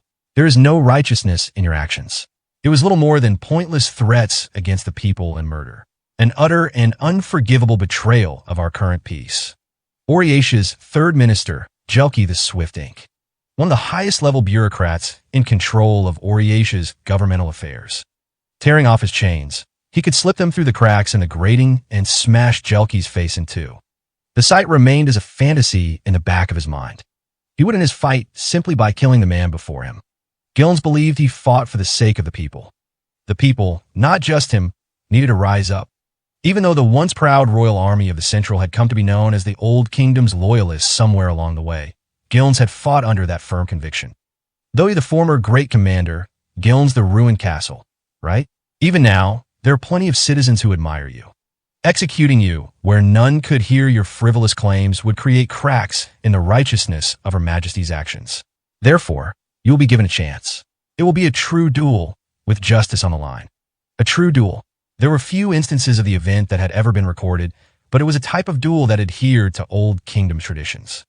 The duel was performed without weapons, and there were no restrictions on word arts usage. Each combatant staked everything they had, both technique and strength, on the fight. Naturally, this included putting their very own life on the line as well. You sure you're okay with that? Gilnes the ruined castle remained unshaken, even more so now that he knew about the duel. For him, defeated and simply waiting for execution, the true duel was, if anything, a remarkable deal. I'll kill Roseclay and prove my innocence. And I'm going to stand there in front of the people and indict the 29 official system for its deceit. There wouldn't be anyone there in the ring to stop me. Page 55. Let me make this easy to understand. This isn't an offer. It's already decided. You have no right to refuse. Fight with everything you've got. The third minister's expression, like the cold glimmer of his glasses, was mechanical and level-headed. Oriatia's purpose behind holding this duel lay, of course, in the royal games that lay ahead afterward. Champions would take each other's lives, bringing every last ounce of their strength to bear in the process. The true duel itself was an essential arrangement to ensure not a single prominent monster lived on into the upcoming age. How much would the citizenry react to a true duel between two champions? How much could they stir up their enthusiasm? The fight between the champions Gilnes the ruined castle and Roseclay the Absolute was a rehearsal to understand the answers to such questions before the main event. For Gilnes the ruined castle, the brave general who protected the people during the age of the Central Kingdom, before it served as the Oriatia's foundation, there could be no better opponent than Roseclay the Absolute. You said a true duel, huh? To fight with everything I've got. His bearded face, grown thick during his confinement, stretched into a bestial grin. A duel with the Roseclay. It was more than he could ask for. You plan on keeping me locked up here until the day of the match? Without allowing me to hold a sword, or get back to my full range of movement? I'm sure you snakes will consider that giving it my all, but what about people? Are they all as foolish as you think they are, I wonder? Only natural you would make such a claim, I suppose. There was a light metallic sound. Following a signaling look from Jelki, the warder opened up the cell. Continuing, they removed the Gilns' shackles. Until the day of the duel, you shall be released under direct supervision. We've declared the date for the duel. The offer to release you under the condition of your agreement to the duel is well known among the citizenry as well. What are you planning? Nothing at all. If you fear the power of Oriatia's second general, then feel free to come up with your best dishonorable excuse and flee. Fortunately for you, we don't have the time to spend on chasing after a pitiful loser such as yourself. In fact, you may be able to trade in your popularity among the people to ensure your own survival. By showing Gilns the ruined castle actually released from prison to the citizens, they could demonstrate the Queen's magnanimity and justness. Such aims were another facet of their offer. There was no need to keep him chained. To Gilns, who relied on the justness of the royal authority that once was, his own sense of justice, and expecting looks from his citizens of the Central Kingdom were the most binding chains of all. Any path of escape from the duel, 2 small months down the line, was completely closed to him. You don't think I'll attack your barracks or council halls? It matters not. If you were to brazenly refuse Her Majesty's mercy, that'd serve as plenty justification to put you down for good next time. When that happens, of course, Roseclay the Absolute will be the one to serve you your death sentence. No matter how much you struggle, know that you can't run from your destiny to fight Roseclay. Fine then, if all roads lead to the same end, then I should stand before the people and show them true righteousness. In other words, he would destroy Roseclay in the arena during their true duel. He had never held any fear of Roseclay to begin with. Gilns' resolve was fixed from start. Gilns would be damned if he would let the Central Kingdom he had protected for so long come under the control of Queen Sepheit, a blood relative of the United Western Kingdom. Nor was there any justification behind renaming it to Oriatia. It was the country of the monarch who appealed to the people regardless of race, and gathering citizens together in the face of the true Demon King threat, building the foundation of what was now Oriatia, the kingdom of King Or. Sepheit was nothing more than an invader, using her lineage as the last among the one true king bloodline as a reason to usurp the throne. The Central Kingdom that Gilns and the king protected had been tragically corrupted by the influx of citizens from the other 2 kingdoms. He couldn't consent to the queen's rule. The same was true for the 29 officials who controlled the people at the queen's behest. The daughter of the kingdom, ruined by their own extreme foolishness, trying to open a dialogue with the true Demon King, was now the queen. Gilns' chest was filled with an endlessly burning anger. He had to use his just vengeance to open the eyes of the citizens Gilns and the king loved. As he walked through the streets, the eyes of Oriatia's soldiers were always on Gilns. Nevertheless, there were still places their watchful eyes absolutely couldn't follow him: the bath and his quarters. Other options included the confessional and inside the brothels. Gilns, the ruined castle, hid a weapon inside his coat for whenever those moments arrived. It wasn't one of the weapons the soldiers had taken from him. Even if he showed it to the citizenry, he was sure almost no one would be able to understand its intended purpose. A triangular metal plate split down the middle, jutting out from the middle of a hollowed-out wooden rod, small enough to fit in his hand. A tool known as a fountain pen. It was technology that he procured from a deal with a gray-haired child. With most people in this world having no literacy above what is taught by the order, and where the nobility and royalty utilize their own unique written languages they passed down through the generations, Gilns' elite troops established their own form of writing and exhaustively taught it to everyone, down to the lowest private. None of the soldiers who watched him would be able to decipher the meaning behind the ink-blotched words he left on scraps of cloth around the city. He told me to give him my all, right? He continued giving everything in his training, going about his daily activities, being met with a smile by those citizens looking forward to the duel, and brushing off the cold glares from those who didn't cheer for him. In order to make sure the soldiers observing him reported such activities, through an intelligence network known to the Oriatia Council, Gilns, the ruined castle's former subordinates, were gathering. None of them came into contact with one another. Despite this, they shared the operation's progress through messages left behind in various regions. There were 100 personnel, able to move into action. Each and every one of them, advancing the plan put in place for the day of the duel. It's too late for any regrets, Third Minister Jelke. Lord Gilnes, why the date of the duel's only 2 big months away. Indeed, perhaps this shall be the last time I can enjoy this establishment's hawthorn berries. You don't give yourself enough credit, my lord. A direct fight with the Rosclay? There's no one else who could do such a thing. My son is very much looking forward to it. The period of preparation and training had passed, and the 2 small months of respite were now closing in on the 2 big months mark. It took 6 days for the large moon to complete its orbit. There were 12 days left. During these 12 days, the men who were scattered across the land would gather in Oryatia. On the day of the match, when the audience had reached the height of excitement, he would make his indictment against Oryatia. Then, in that moment, all of his armed forces would launch into action at once, sweeping the citizenry up in the conflict. This is a battle for truth. Of course, I shall stand up and face the challenge head-on.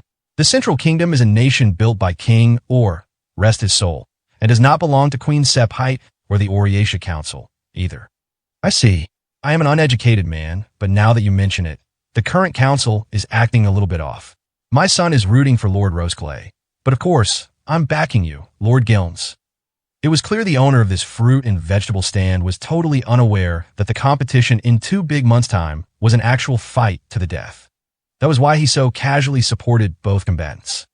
Gilnes wondered just how much his feelings would change once the man's naive perceptions were met with the reality of the situation.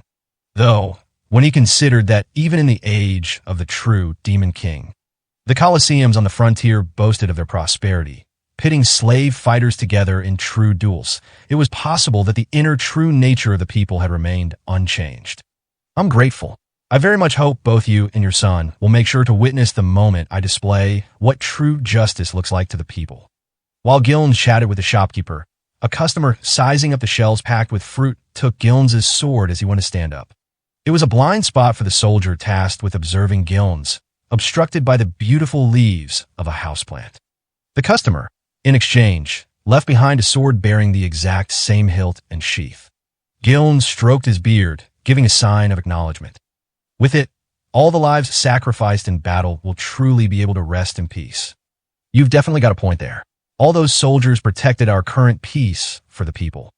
Adopting a nonchalant demeanor, Gilnes gathered the swapped sword in his hand.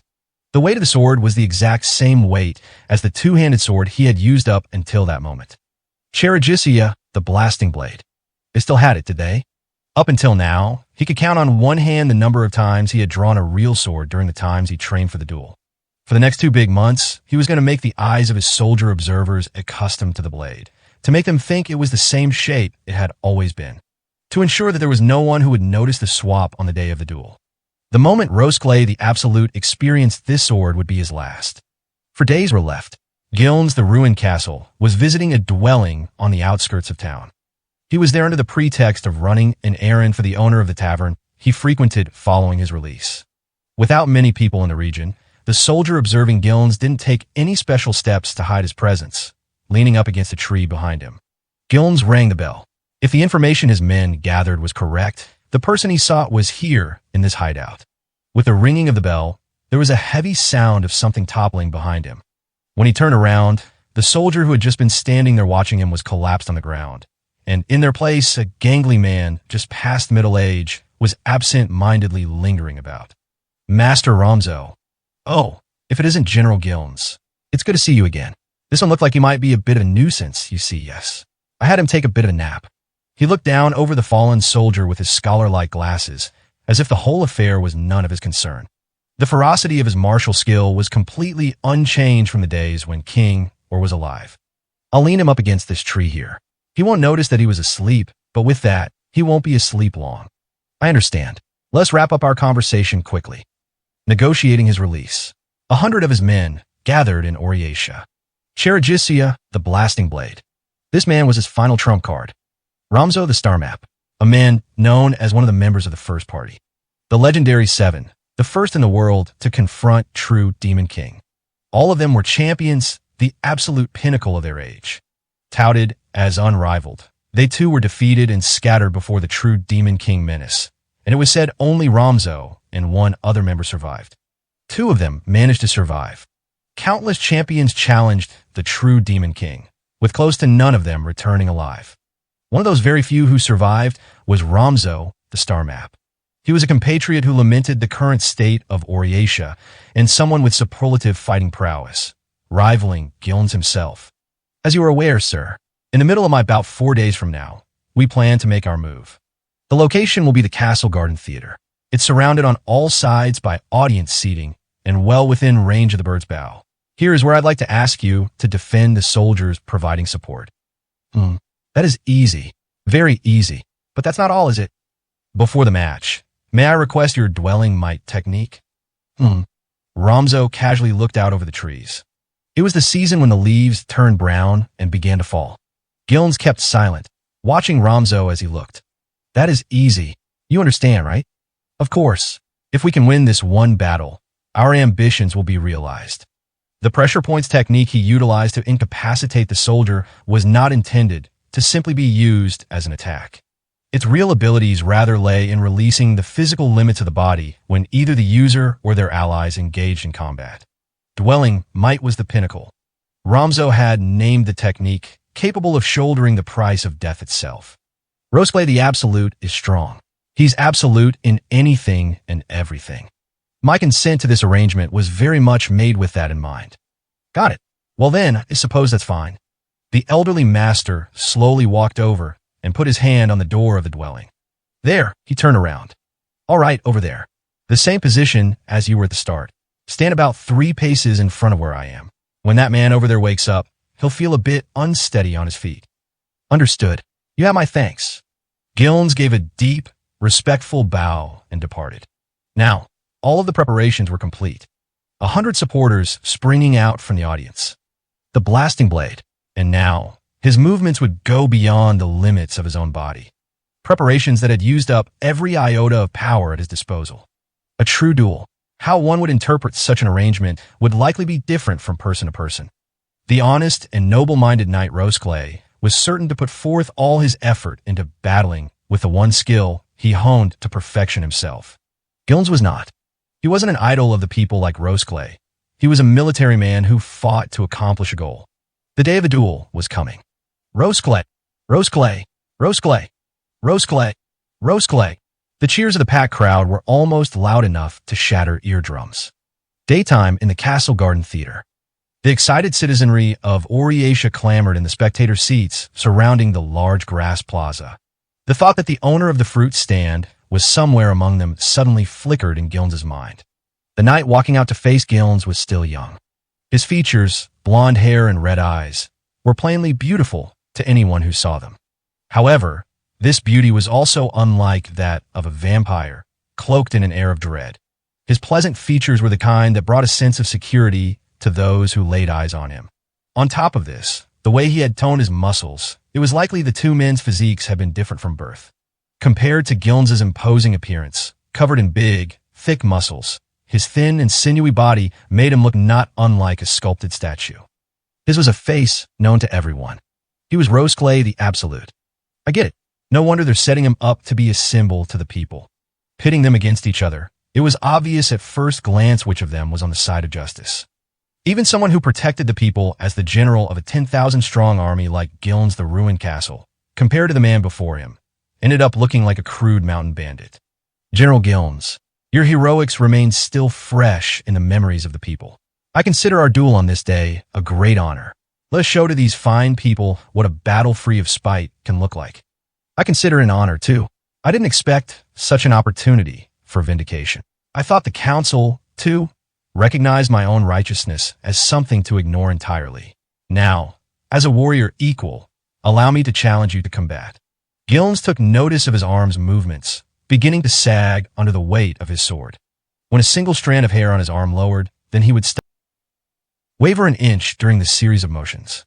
To anyone else, he assumed it looked like he was gently lowering his sword. In just a few moments, Gilnes finished checking the capabilities of his physical body. He could instantly tell his body to stop with the speed and positioning he wanted. This was Ramzo's dwelling might. With the full strength of Gilnes's sword skills on top of it, he had become a powerful threat.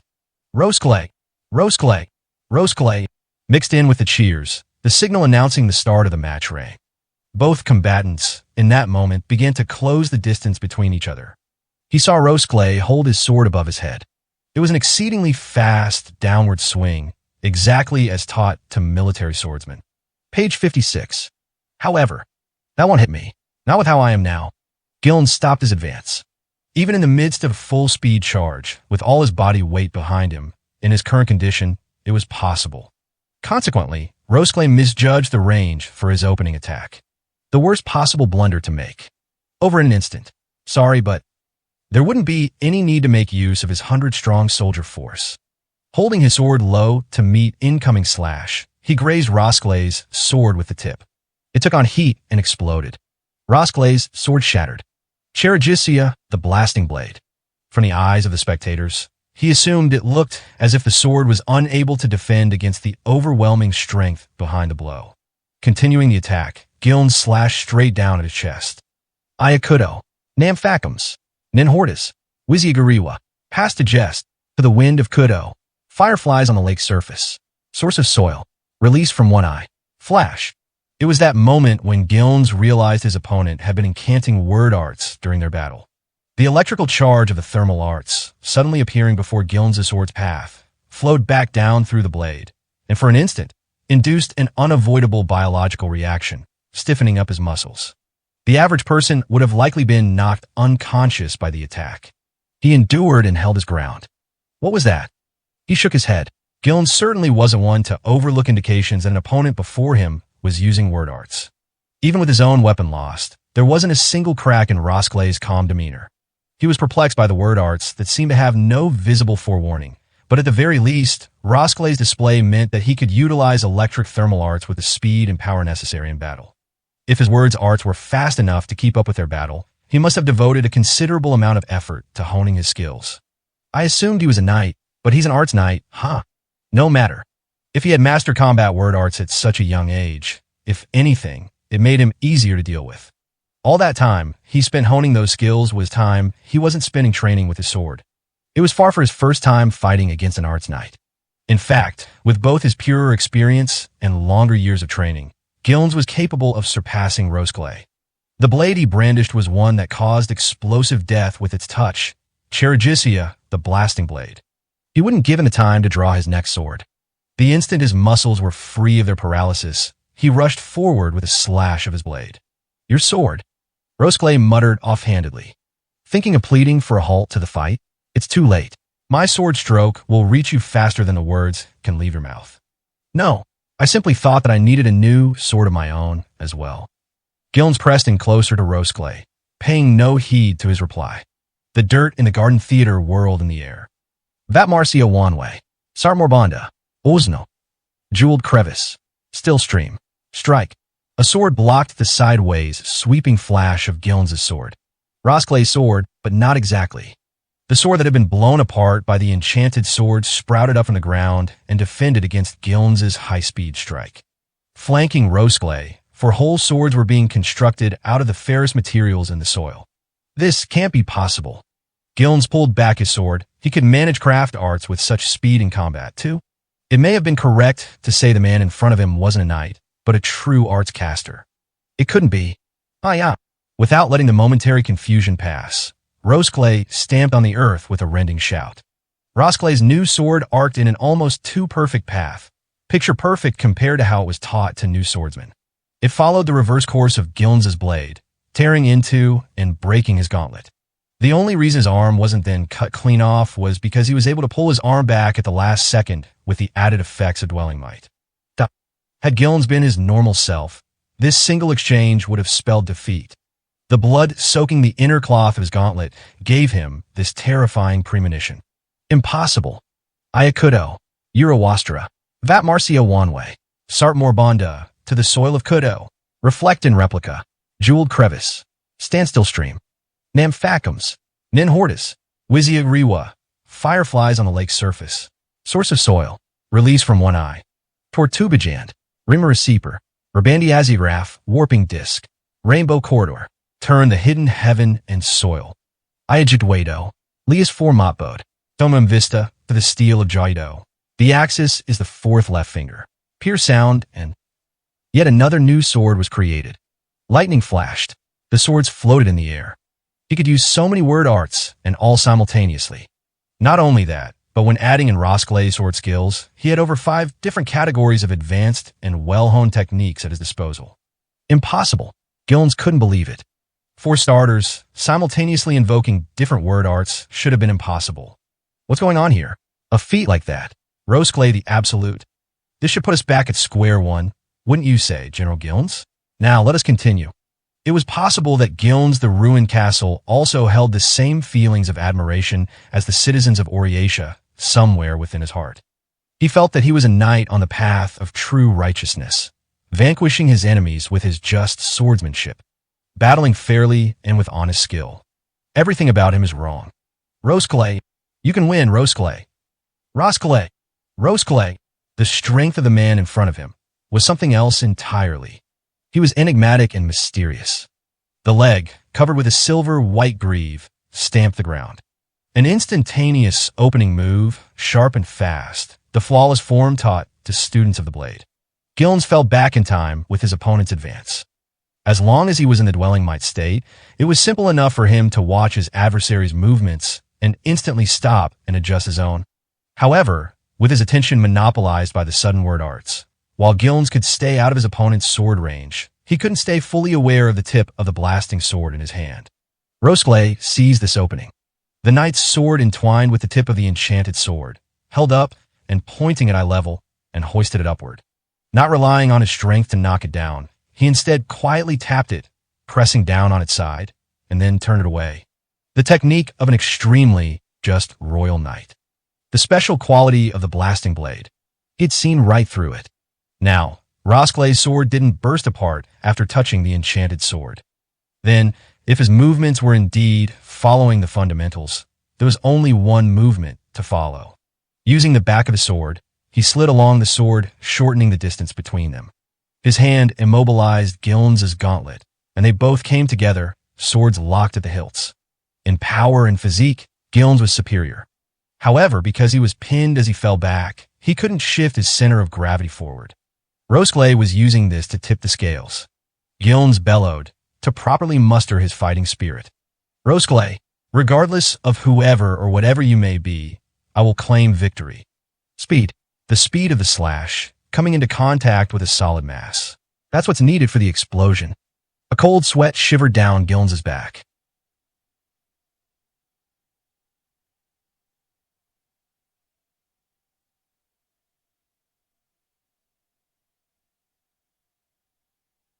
Looking at Rosklay's face from up close, his expression was wholly unlike the one he had just shown the crowd, appearing now level-headed and reflective. Paying no heed to Gilnes right in front of him, Rosklay continued murmuring to himself. He was able to sheath his sword. If contact is the only requirement to cause an explosion, then if I do this... He propped up the back of his two-handed sword, pushing back and forth against Gilnes's, and added more force. Gilnes was inevitably pushed to resist the added force in a similar way as well. He also can't use his hand to support the blade. The breadth of his sword techniques gets narrower. He shouldn't be able to utilize such a weapon in this position. All right. Riding the momentum of the weight pushing into him, he fell back and opened up space between the two of them again. That was what made Gilnes the Ruined Castle realize. Their locked hilts moments prior weren't an attempt by Rosklay to push back the much larger and bulky Gilnes. In fact, it was possible that from the beginning, the first grazing hit Gilnes had made to Rosklay's sword hadn't been a coincidence at all. He had completely seen through all the characteristics of Cherigicia, the blasting blade. Backed away from Gilnes, replications of Rosklay's sword, formed beneath the ground, were still suspended in midair. The two of us were exchanging blows. He couldn't possibly have kept his complex word arts going.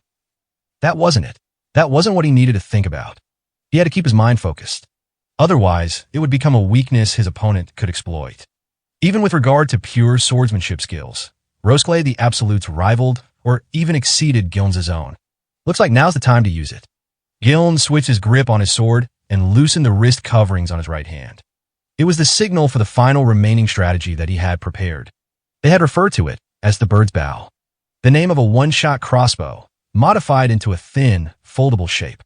Its unique firing sound was not quiet by any stretch, but with its frequency modified to vanish within a person's vocal range, amid the screams and shouts of a large crowd, or rather, surrounded by an audience's excited cheers. It was constructed to make it impossible to determine the shot's origin. Fire. The target he was signaling to attack was, of course, not Rosclay the Absolute. He was commanding the soldiers slipped among the crowd to shoot Gilnes himself in the back. Intended to stand out, without being lethal, and then incite cries denouncing the match as corrupt and dishonest. As far as he could tell from the words and actions of Third Minister Jelke, Oriatia was concerned about the bad reputation that came with this match far more than the outcome itself. With it, the seasoned General Gilnes hadn't assumed a situation like now, where he had exhausted all the methods he had considered and still couldn't stand up to Rosclay's strength. Wouldn't come up. It wasn't Gilnes using the cowardly trick to shoot the general in the back from the stands. It was Rosclay's side who was. This method of bringing the match to an end, regardless of any difference in their strength, had been planned from the beginning. Afterward, the 100 who had been slipped into the crowd were then to instigate a riot. When it came time to alter the mood of a crowd, strength and numbers produced the best results. He watched his opponent's movements. A major premise of the plan, before being put into motion, was that Gilnes was still alive. Rosclay swung one of the swords floating in midair with a flowing movement. A sword flashed across from the shoulder, ever true to the fundamentals. Gilnes blocked with the blasting blade.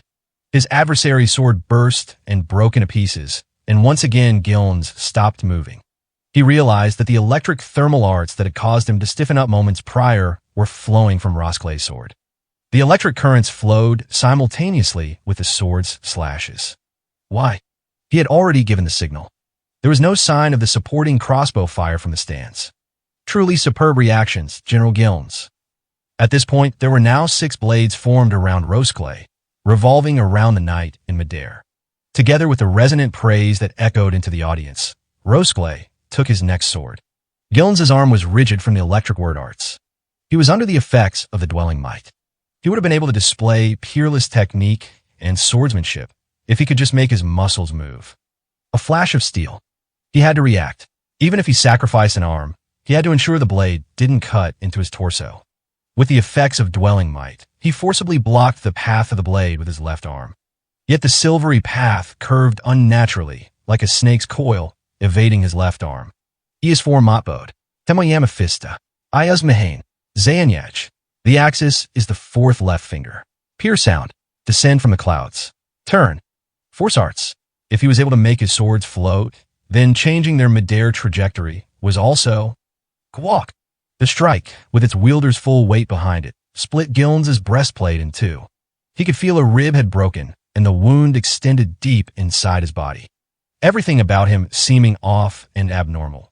As Rosclay battled, it was his swordsmanship alone that stayed wholly and completely true, the sword of a royal knight. Rosclay. You can do it, Rosclay. This is the end of the line, General Gilnes. It was a spectacular duel. Rosclay. Just. What are you? Rosclay. Rosclay. With gentle eyes, the kind that instilled peace of mind in those who saw them, Rosclay the Absolute looked down at Gilnes. Was he really a champion? Did no one else realize it? Everything that happened during their match had been beyond strange. General Gilnes, I did not intend to take your life. If you wish to surrender, I will accept it. But, General, Rosclay did not cruelly bring down his sword on Gilnes's lowered head. Instead, he informed him with a whisper. How is your ironbound hilt? With his final thoughts rushing through his head, Gilnes the ruined castle surmised the meaning behind his words. Cherigicia, the blasting blade. He had ordered it to have only its blades swapped out, the rest being built to match the previous sword's hilt and scabbard. Exactly like the sword Oriatia had provided him, to prevent anyone from noticing the swap. Therefore, the electric word arts were conducted through the sword to the wielder. What about Rosclay's sword? It was constructed out of stone. It insulated the hilt. How did? There is one other thing I would like to show you. Rosclay showed Gilnes the inside of his cloak, careful to avoid the eyes of the crowd. I can't be. I don't believe it. Inside were several sparkling crystals. Wires extended out of each one of them. They were the same instruments used by Com's soldiers, Radzios. Winnipalaliaku, Eurowastra, Vatmarcio Wanway, from Oanopelil to the soil of Kudo, reflect in replica. jeweled crevice. Vigeria Kudo, Namphacums, Nin Hordas, vigor to the wind of Kudo. Fireflies on the lake surface, source of soil. Edgerweezy Io Rossel, Tortubijand, from Ekrizi to Rosclay. Warping disc. Rosclay hadn't been using word arts. There was a limit to how much experience a single person could amass. Ignoring outliers like Uhalus the Star Runner, there was no possible way for someone to be perfectly suited to handle everything. Rosclay, Rosclay 1. Rosclay. It was possible that Gilnes the ruined castle, too, held the same feelings of admiration as the citizens of Oriatia somewhere within his heart. He felt that he was a knight on the path of true righteousness, vanquishing his enemies with his just swordsmanship. Everything about him was wrong. This man's strength wasn't some sort of mysterious yet exceptional talent at all. During these 2 small months of preparation time, he had done the same thing Gilnes had. His confusion from seeing no word arts indications from Rosclay had been only natural. Had always been that way. There was no way a single Minia could kill Dragon. If he truly had been alone, then who vouched for that fact? Was Gilnes really supposed to believe that during his dragon battle, he had fought solely relying on his skills with a blade? That this underhanded deceit was the reality behind the Oriatia's 29 officials, the true form of the champion the people put their faith in? Ngreawa. In that moment, the pent-up rage that burned inside Gilnes burst open. It was rage, it was remorse, and more than anything, it was deep disappointment. The body that should have been beyond all salvation, taken hold by his mental anguish, brandished his sword, and, hiya, he then took an over-the-shoulder slash, form perfect, and collapsed. Page 57. The silver flash passed through the crack opened in his breastplate and ended Gilnes's life. Rosclay seemed to have turned the tables against Gilnes's final struggle, defending himself fair and square. Rosclay took a deep breath. Putting on his mask of sincerity, he appealed to the crowd. A calculated act before the excitement among his audience cooled. Citizens, it is as you just saw. General Gilnes, rejecting my call for surrender, took up his sword. And now, he has died before my blade. Rosclay, Rosclay. He chose the path of a martyr for his ideals. He offered up his precious soul to bring the end to an outdated time. I ask you to applaud the general's courage. His sacrifice will serve as our first step, the old kingdom's loyalists and Oriatia together, to a new age. Rosclay's right. Gilnes, Rosclay, Gilnes. Now, with our battle in this true duel decided, I bear Gilnes no hatred. I pray that you, citizens, will do the same. He fought to build peace for all. It is time to shoulder his sacrifice and advance forward. Oriatia's second general spoke, making his sword sparkly with silvery white light. Rosclay the absolute, the honest and just hero. No matter what enemy appeared before him, not a single stain was ever left behind on his silvery white armor. The battle you have all witnessed before is a perfect example of my true duel performance. In the next grand match, I pledge that I will use the excellent techniques I have cultivated to slay my enemies. Rosclay, his performance concluded, returned alone to the stage entryway. His appearance in the Royal Games was set in stone, though it wasn't decided that he would be fighting in the same garden. Much like with his duel that day, both parties wouldn't necessarily be on even footing. It hadn't been an even playing field from the very start. Inside the brick corridor was a single figure waiting for Rosclay. A tall and lanky man, shrouded in an artless and unsophisticated air. Ramzo, sir, thank you very much. Easy. Knocking out 100-odd people, no trouble at all. I knew their faces already, too. One of the first party, Ramzo the Star Map answered with his usual smiling face, free of any strain or tension. Gilnes is dead, then. Indeed. It is a pity. You have my sympathies. Oh well, it's fine. Nothing to be done. I did like the lad, but I had no problem betraying him.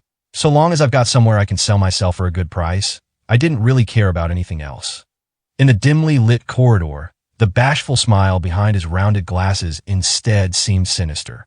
Especially given I'm just a coward who lost to the Demon King long ago. This much is no problem at all. Even strategies mobilizing numerous soldiers collapsed under the smallest hole in the scheme. Rosclay was himself a general in command of an army and could get a read on what schemes Gilnes would plan. On the battlefield, he first relied not on his sword but his ingenuity. Thank you also for the dwelling might. Its power was far beyond my expectations. It made my blood run cold. About that, actually, I still don't get it. You said to purposely make your opponent stronger. With my treatment, Gilnes. Let's see. I could have easily weakened him to the strength of a 5-year-old child. That wouldn't be enough. In the upcoming grand match, there's sure to be no one weaker than myself and General Gilnes. I needed to actually experience and know for myself how much my blade can hold out against a stronger foe. Thanks to your help, I was able to pick out many areas that need to be addressed. Diligent, aren't we? Seems like a tough way to live. I'm ashamed of my shortcomings. He clenched and unclenched his fist, ruminating on his memory of the duel. It was a hard experience to come by. A day that was bound to arrive, and a similarly strong opponent. Similarly encircled by a crowd of spectators. A true battle, also with his life on the line.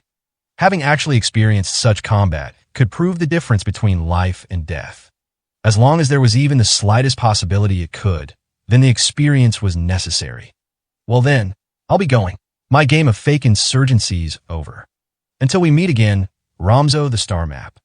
That day, all 100-odd Old Kingdom's loyalists who gathered at the Garden Theater were captured. Having lost their leader in Gilnes the ruined castle, an advisor in Ramzo the Star Map, their influence rapidly began fading away. The night of the Garden Duel. Along the riverside on the Oriatia frontier, there existed a dingy shack. The house was inhabited by a mother and her frail daughter.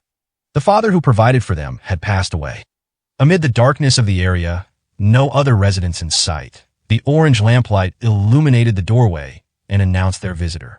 Opening the door, the mother looked at the face she hadn't seen in a long time and broke into a smile.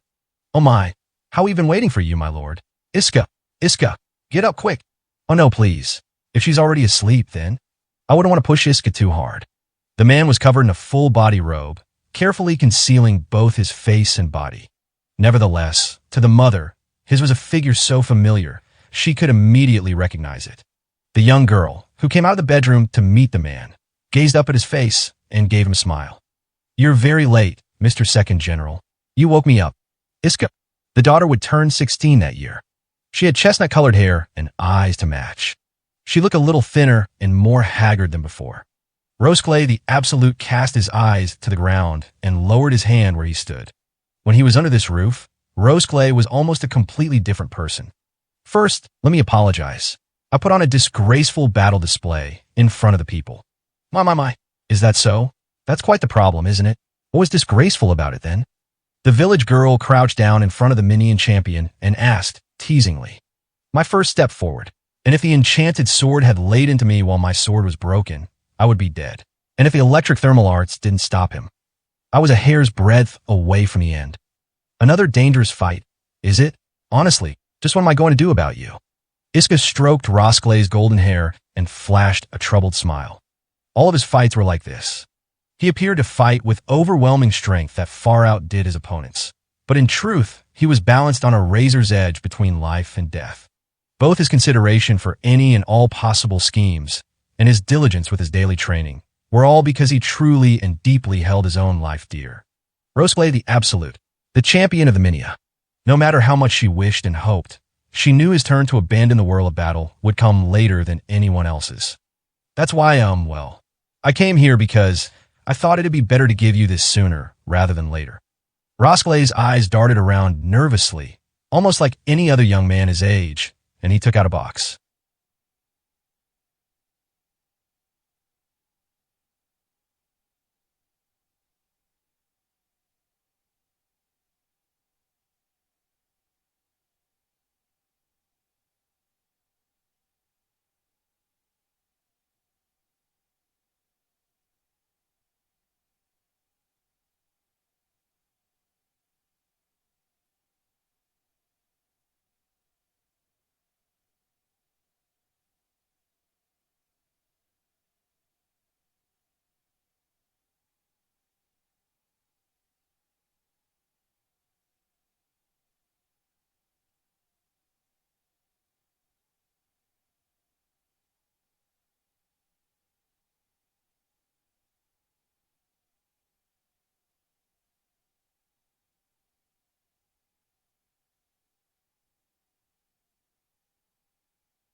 What's this?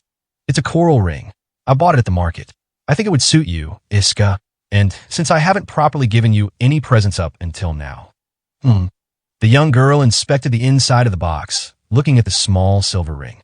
Red coral, with a subdued luster. The color was also not too different from Rosklay's own eye color. Still smiling, she pushed the box back to him. No thank you. What? Mr. Second General? You're taking me for some uneducated village girl, aren't you? I believe in the beyond. Gifting a ring is meant to be a symbol of betrothal, isn't it? Rosklay conspicuously averted his gaze in an effort to escape from Iska's probing look. What does that matter? I'm simply giving it to you for my own self-satisfaction. I don't need something this serious. No, in fact, you absolutely mustn't send me anything that will remain behind. How exactly am I supposed to explain things if someone questions me about it? Rosklay's eyebrows drooped. There was no knowing just how long Iska had left to live. He knew that she was trying not to leave anything behind after she died. I don't need anything, Mr. Rosklay the Absolute. Wouldn't you say that you being a champion itself is already too good of a gift for this simple village girl? No at all. Am I really a champion? Well. Aren't we in low spirits today, Mr. Second General? Her mother had already taken her leave. More important than any dinner preparations, she knew that on the days Rosklay came to visit, the two of them needed time to talk alone. Time where he wasn't the people's champion, but a normal young man, where he could escape from his all-too-heavy obligations. I killed General Gilnes, outstandingly valorous and intelligent, a person worthy of respect. I had no choice but to use every dastardly trick to kill him. How cruel of you. Rosklay was kneeling, just as he had forced his enemies to kneel across his multitude of battles. She was the only person in the world who saw him like this. As if accepting a confession, she wrapped both her arms around his head. The sword is all I have. Yes, that's right. Why? It's the only thing you've ever trained for. Just having someone else know about your existence would make victory impossible. True, you're such a delicate person, after all. I really want to fight the proper way. I know that. If he hadn't been there that day, both she and her mother would have simply been sold off as slaves. She would never say it. However, she alone knew that Rosklay the Absolute had the capability to be a champion right from the very start. Thus now, she simply listened to his words. If Iska could be a solace to his troubled mind, that was enough for her. The night grew late, and Rosklay returned to the castle. That dummy, Iska muttered, picking up the small box that had been left on top of the table in the dark. After all she had said to him about it, in the end he had left it behind. She returned to her small bedroom and lit the lamp beside her bed. The contour of the ring she held in her fingers glowed gently in the yellow light. Honestly, to gift her something that'll leave a legacy behind like this. She lay down on her back in the dark bed. On the third finger of her left hand, stretching out to the lamplight, sat a shining red coral ring. Rosklay, stronger than anyone else, yet weaker than anyone else, her own personal champion. In that moment, she even felt able to forget about her smothering illness. If there could be such a future, it would be such a beautiful thing, indeed. Tears began to trickle down her cheek. Yet, just as happy, Iska laughed. He, the individual, stood at the greatest and tallest heights of pure and proper swordsmanship. He possessed the ingenuity to draw a fight to its conclusion before it had even begun, through scheming and subterfuge. He, with a nation as his ally, received any and all support to turn his victory into a foregone conclusion. Entrusted with all types of power wielded by the strongest social beings across the land, an artificial champion. Knight, Minia, Rosklay the Absolute. Back before the day when Gilnes the ruined castle was killed in a duel. Two people were having a conversation in a small room inside the Oriatia Central Assembly Hall. The second general, prestigious and popular with the citizenry, Rosklay the Absolute. With him, the central figure and adjudicator of the meeting discussing the particle storm threat, leading their interception operation to victory, Third Minister, Jelki the Swift Ink. That's all of the details on their fighting power that were verified during the interception operation. As we hoped, Kira the Cautious gave detailed status reports. The confused melee was not what we had originally expected, but if anything, I consider it a windfall. Jelki reported all the confirmed information regarding the battle to Rosklay. Kiro the Cautious spotting was communication utilizing what was an exceptional long-distance relay for an individual comms operator. As such, his communications did not solely reach the troops under Kaon, the Thundering's command at Sign Riverstead. There was someone inside Oriatia's borders who had intercepted the transmissions from the beginning. Third Minister Jelki had a handle on everything that occurred during the operation. He was well aware of the appearance of both the self-proclaimed Demon King, Kayazuna, and Taroa the Awful. Additionally, he had a better grasp of both of their fighting techniques and how they chose to fight than Kaon, the one tasked with commanding the operation. Taroa the Awful, and this Mestalexo. Both of their abilities are unmistakably capable of threatening the nation. Both will need to be put down or engaged during the Royal Games. Supposing they did put their name in to participate in the Royal Games, would you accept them? Finally, the last one given this information was Rosclay the Absolute, who hadn't attended the original strategy meeting. We will dispose of them within the constraints of the games, without letting them put their full powers on display. Naturally, I intended to do that from the start. The Royal Games are our way to deal with such monsters. Oriatia's champion, holding great prestige among the people, Rosclay. The head of commerce and trade, and cornerstone of domestic affairs, Jelki. They had colluded together from the beginning. Even the measures to quell the particle storm were being used to lay groundwork, getting hold of information on candidates whom Rosclay was likely to face. Ultimately, the particle storm vanished during this operation. It's highly likely he died. No one is likely to look into more information regarding the operation, including that its passage through Sign Riverstead was information we added on our end. The strategy meeting had developed under the premise that the gray-haired child's forecast was correct. The gray-haired child, based on the particle storm's path he had obtained from his weather observation techniques, estimated that the particle storm's true form was a living creature with a will of its own, and from examples of countries the particle storm had destroyed in the past, he predicted the objective behind its sudden movement was an attack on Oriatia. Considering the actual path the particle storm took, it had a high probability of ending up that way. Still, a future where Atrazek moved in such a direction was simply a possibility, not a fact certain to become reality. Nevertheless, during their meeting, the certainty of the weather forecast became the focal point. The moment the information was demonstrated to be reliable, the accompanying information about its passage through Sign Riverstead was determined to be true as well.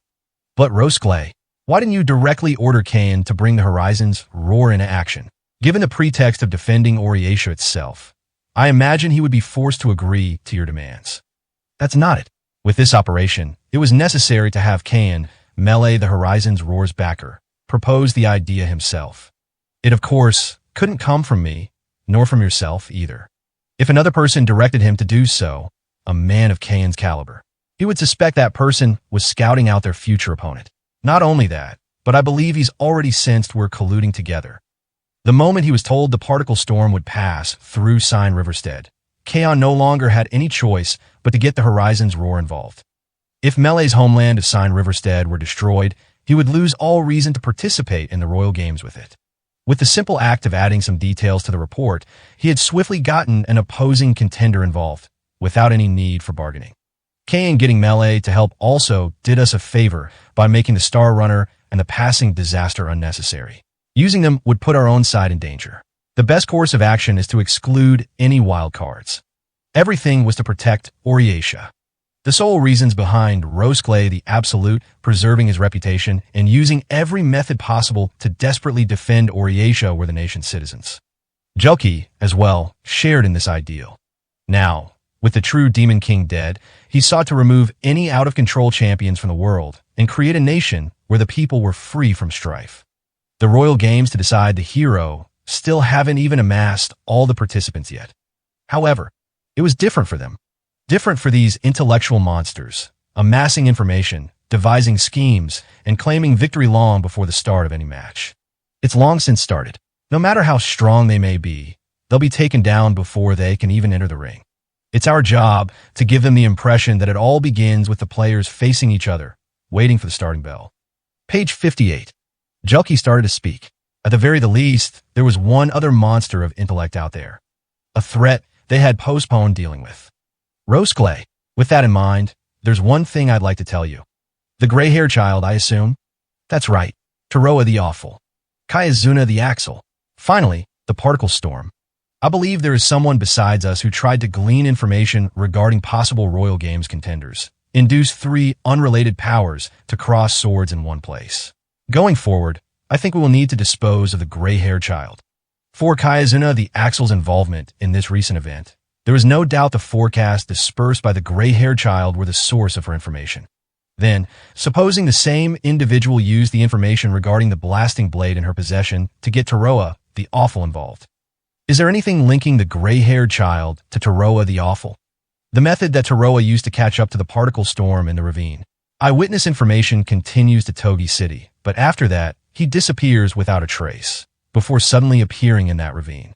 In other words, there is someone who prepared a method of travel, carriage or otherwise, and moved him there. Deliberately, on top of that, to make him engage Kayazuna. Why would someone outside of Oriatia purposely be trying to obtain information on probable candidates for the games? I see what you mean. That was to say, there was more than one person who thought along the same lines as Rosclay the Absolute. Like whether or not they've already been given a spot, or if there were definite plans to give them one down the line, perhaps. Rosclay contemplated. The gray-haired child was not truly an ally to the Old Kingdom's loyalists to any degree, even while doing business with them. There had to be a clear goal or purpose in his actions. Considering the end results, the predicted path of the particle storm the gray-haired child sold off to each of the major powers guided the Old Kingdoms swiftly to destruction. They were bribed by false victory prospects, and their hurried offensive preparations led to their crushing defeat. Then, if my assumption's correct, the power the gray-haired child is now currently affiliated with is... Rosclay placed his finger on a spot on the map covering the table. The free city of Okahu. Can you look into it? Okahu. I agree, it was a bit of an unnatural movement on their part to back down in the middle of our war with the Old Kingdom's loyalists. We need to look and see if they've been active at all behind the scenes. If anything, their movements advanced our plan. As a result of the gray-haired child's actions, the two powers hindering the start of the Royal Games have been taken care of. Then, from this stage, he's been investigating candidates, practically screening them himself. In other words, the gray-haired child is also trying to make us start the Royal Games. Yes. Without any hostility, without even getting directly involved himself, there was someone far outside Oriatia's borders manipulating the government and trying to push the Royal Games forward. If he had some aim in doing so, what could it be? What sort of final conclusion could these intellectual monsters be aiming for once the fighting was over? Julky the Swift Inc. I'd like to place my confidence in your abilities and ask for your help. With this series of actions from the gray-haired child in mind, I ask you to pay the absolute most attention possible to his movements going forward. You think he'll become Oriatia's enemy? I'm asking precisely because we don't know for sure. The greatest royal tournament in history to determine a hero. Should it truly become a battle to greatly change the whole breadth of history, then it was unlikely to be simple duels among the powerful. Oriatia, the free city of Okahu. Obsidian Eyes, the scheming Shura capable of changing the world itself, were spreading their roots. Requesting support. Kayazuna, the Axel spotted. I repeat, we've encountered the self-proclaimed Demon King, Kayazuna. With our troops alone, we are unable to handle anything beyond observing her movements. Requesting backup from Oriatia's main force. The rank-and-file soldiers maneuvered frantically, maintaining a fixed distance coming out from cover and surrounding the elderly woman. Readying themselves to fire the exact moment they saw any movement, they prayed their backup would be there in time. To the small Oriatia border patrol, she was a terrifying person to come across. A nightmare, like a child walking just outside their house's garden and coming face-to-face with a malevolent dragon. Damn it, why she gotta be strolling into Oriatia? We're just supposed to be out on patrol. Sheesh, bunch of loudmouths, eh? Ha ha ha ha ha ha. Or are they in the way? Mama, I know. If they're in our way, I should clean them up, right? I wonder what their entrails are like. The golem accompanying the self-proclaimed Demon King Kayazuna appeared at first glance to be a minion-shaped golem, with no quirks or specialized functionalities. But it only appeared that way. So long as the weapon was of her creation, they needed to consider it an authentic supernatural threat, wholly impossible to deal with through normal means. Kayazuna, the Axel, was the Demon King who managed to alter an entire city into becoming her dungeon golem. Not just play nice. At least for now. Completely baffling to each of the soldiers there, the self-proclaimed Demon King, known for her wickedness, showed no signs of hostility. They were terrified that over a third of them would be annihilated, depending on the nature of her first attack. Awful. Come on, this bread's hard as a rock and tastes awful. Hey, Mestalexil, can you make us up a toaster? Instead of just using thermal arts to burn it, you got some smart theoretical something you can wipe up, don't ya? Got it. I'll leave it to me. Ha ha ha ha ha ha ha. Ah, great, now it's pitch black. I didn't say to just torch it normally. Bread's awful anyway, I guess. The two could be described as Oriatia's most heinous criminals of all, and even while surrounded by soldiers, with their arrowheads staring them down, the two of them were squatted down in the road, taking a break for food. Kayazuna barked once more. Listen, you idiots, I've already talked with the bigwigs. Let me through, or your salary's in trouble. Save your nonsense, self-proclaimed Demon King. One of the younger soldiers angrily replied from somewhere, terrifying the commander. Hot-blooded soldiers with a strong sense of justice. Absolutely not the correct way to handle their current predicament. We're not letting a villainous crone like you take a single step on Oriatia soil. Today's the day you suffer and pay for all the citizens' lives you've trampled over. Oh, is it now? Whoa, Mestalexil, where the heck did you learn the order script? That stuff will turn your brain to mush. Stick with the writing from the beyond. I am practicing writing on the ground. Doing it every day is best. I will get smarter too. I will become knowledgeable like Mama. Hee hee hee. Ah, you're so cute. Though the two considered this part of their pastoral everyday life, to the soldiers surrounding them, it felt like they were standing in front of a bomb that could go off at any moment. The slightest move could trigger the attack, and then which soldier there would be the first to fall? Commander, they've arrived. The reinforcements are here. Is that them? Wait, a single regiment? Against Kayazuna, the Axle. Off in the distance, the commander could see what did appear to be Oriatia reinforcements. One single regiment of them. What the hell were you all doing?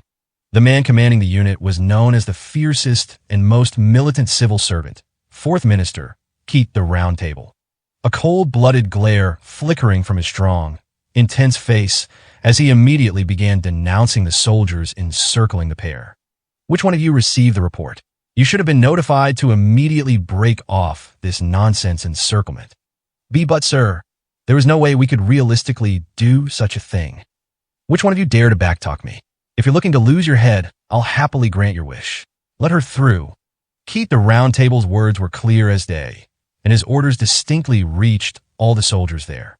That was precisely why they were so bewildered, believing there had to be some greater design behind the meaning of his order. Are your skulls too thick? I said, let her through.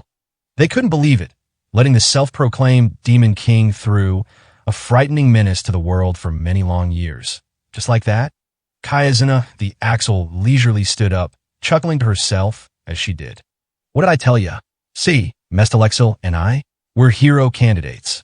Why yup, I will become the hero. Ha ha ha ha ha. I will be so cool. Don't be ridiculous. A soldier of a self-proclaimed Demon King, the hero. Your wicked lies have gone too far. You're the one making the fuss. Beheading it is, then. A single glare from the Fourth Minister shut the soldier up. Within Keith's words and his intimidating air was the power to truly make them fear they would be beheaded. Putting down self-proclaimed Demon Kings hiding out in each region. Sabotaging the Old Kingdom's loyalists' rear encampment. Trapping and beating back the particle storm. All of her activities were under my orders. Let me ask you fools instead, are there any among you who can claim to have done more to serve Oriatia than Kayazuna and Mestalexil here? Go ahead, tell me. Keith gazed out over the cowering soldiers. What's wrong? I told you to answer me. Hee hee hee. Kayazuna laughed in delight. Self-proclaimed Demon Kings, the greatest enemies to peace. The general wisdom said she only ever laughed when she was involved in some sort of wicked deed, or when her children were involved. Rest easy, all of ya. Kayazuna, the Axle, here's hitchin' her wagon to Oriatia. Keith turned back to Oriatia, the sinister duo in tow. Mestalexil, the box of desperate knowledge, an invincible trump card, able to upend all the world's knowledge and turn it on its head.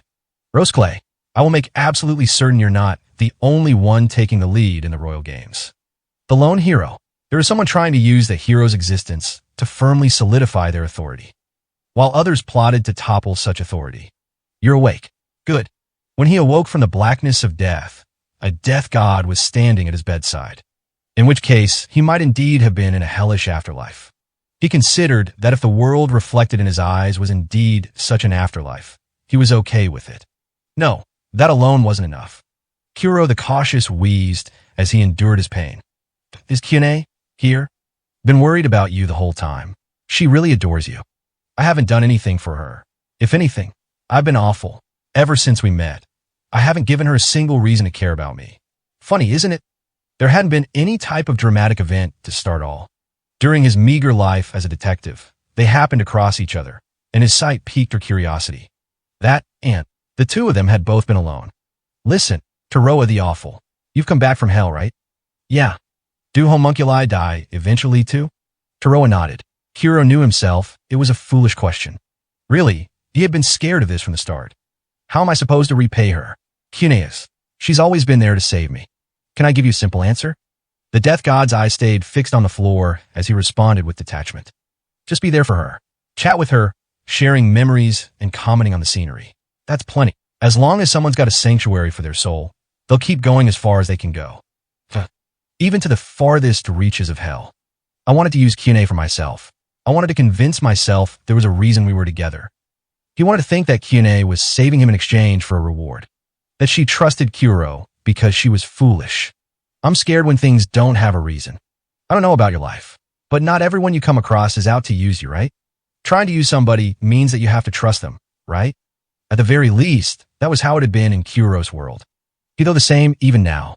Even the ones who shot me believed that I'd be able to stop the particle storm. That's why they were able to wait until I did. If you don't truly trust whoever you're dealing with, you can't use them at all, right? Maybe that was why Kyune's confidence in him, free of any self-interest, was so terrifying to him. If that's how you see it, then she might have lost any worth she has to you. I heard about your clairvoyance from her. Right now, you can trust your own eyes more than anything else, right? Then why?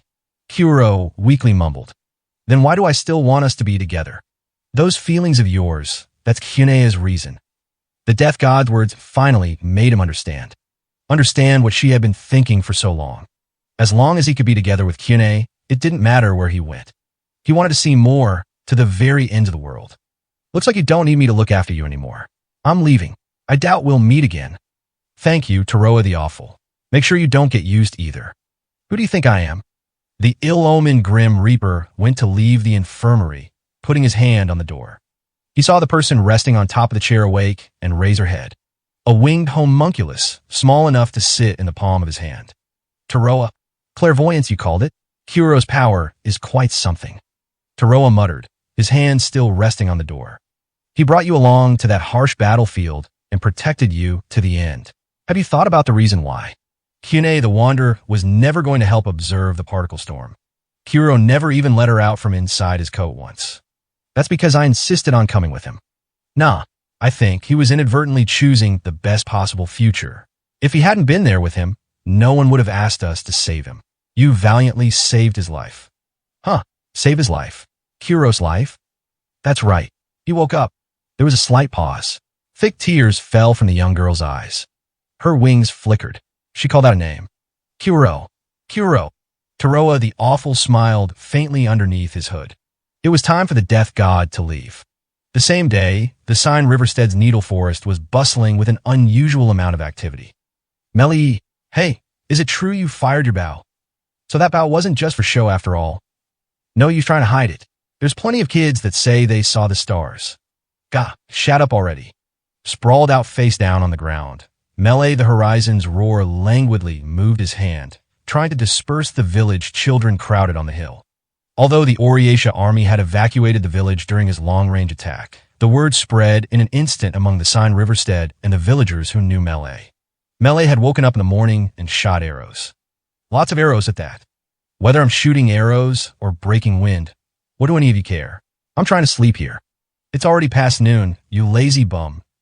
One young boy kicked Melee's fingernail. Despite being subjected to the treatment, the village's guardian deity simply let out a yawn. Hey, how many do you think he shot?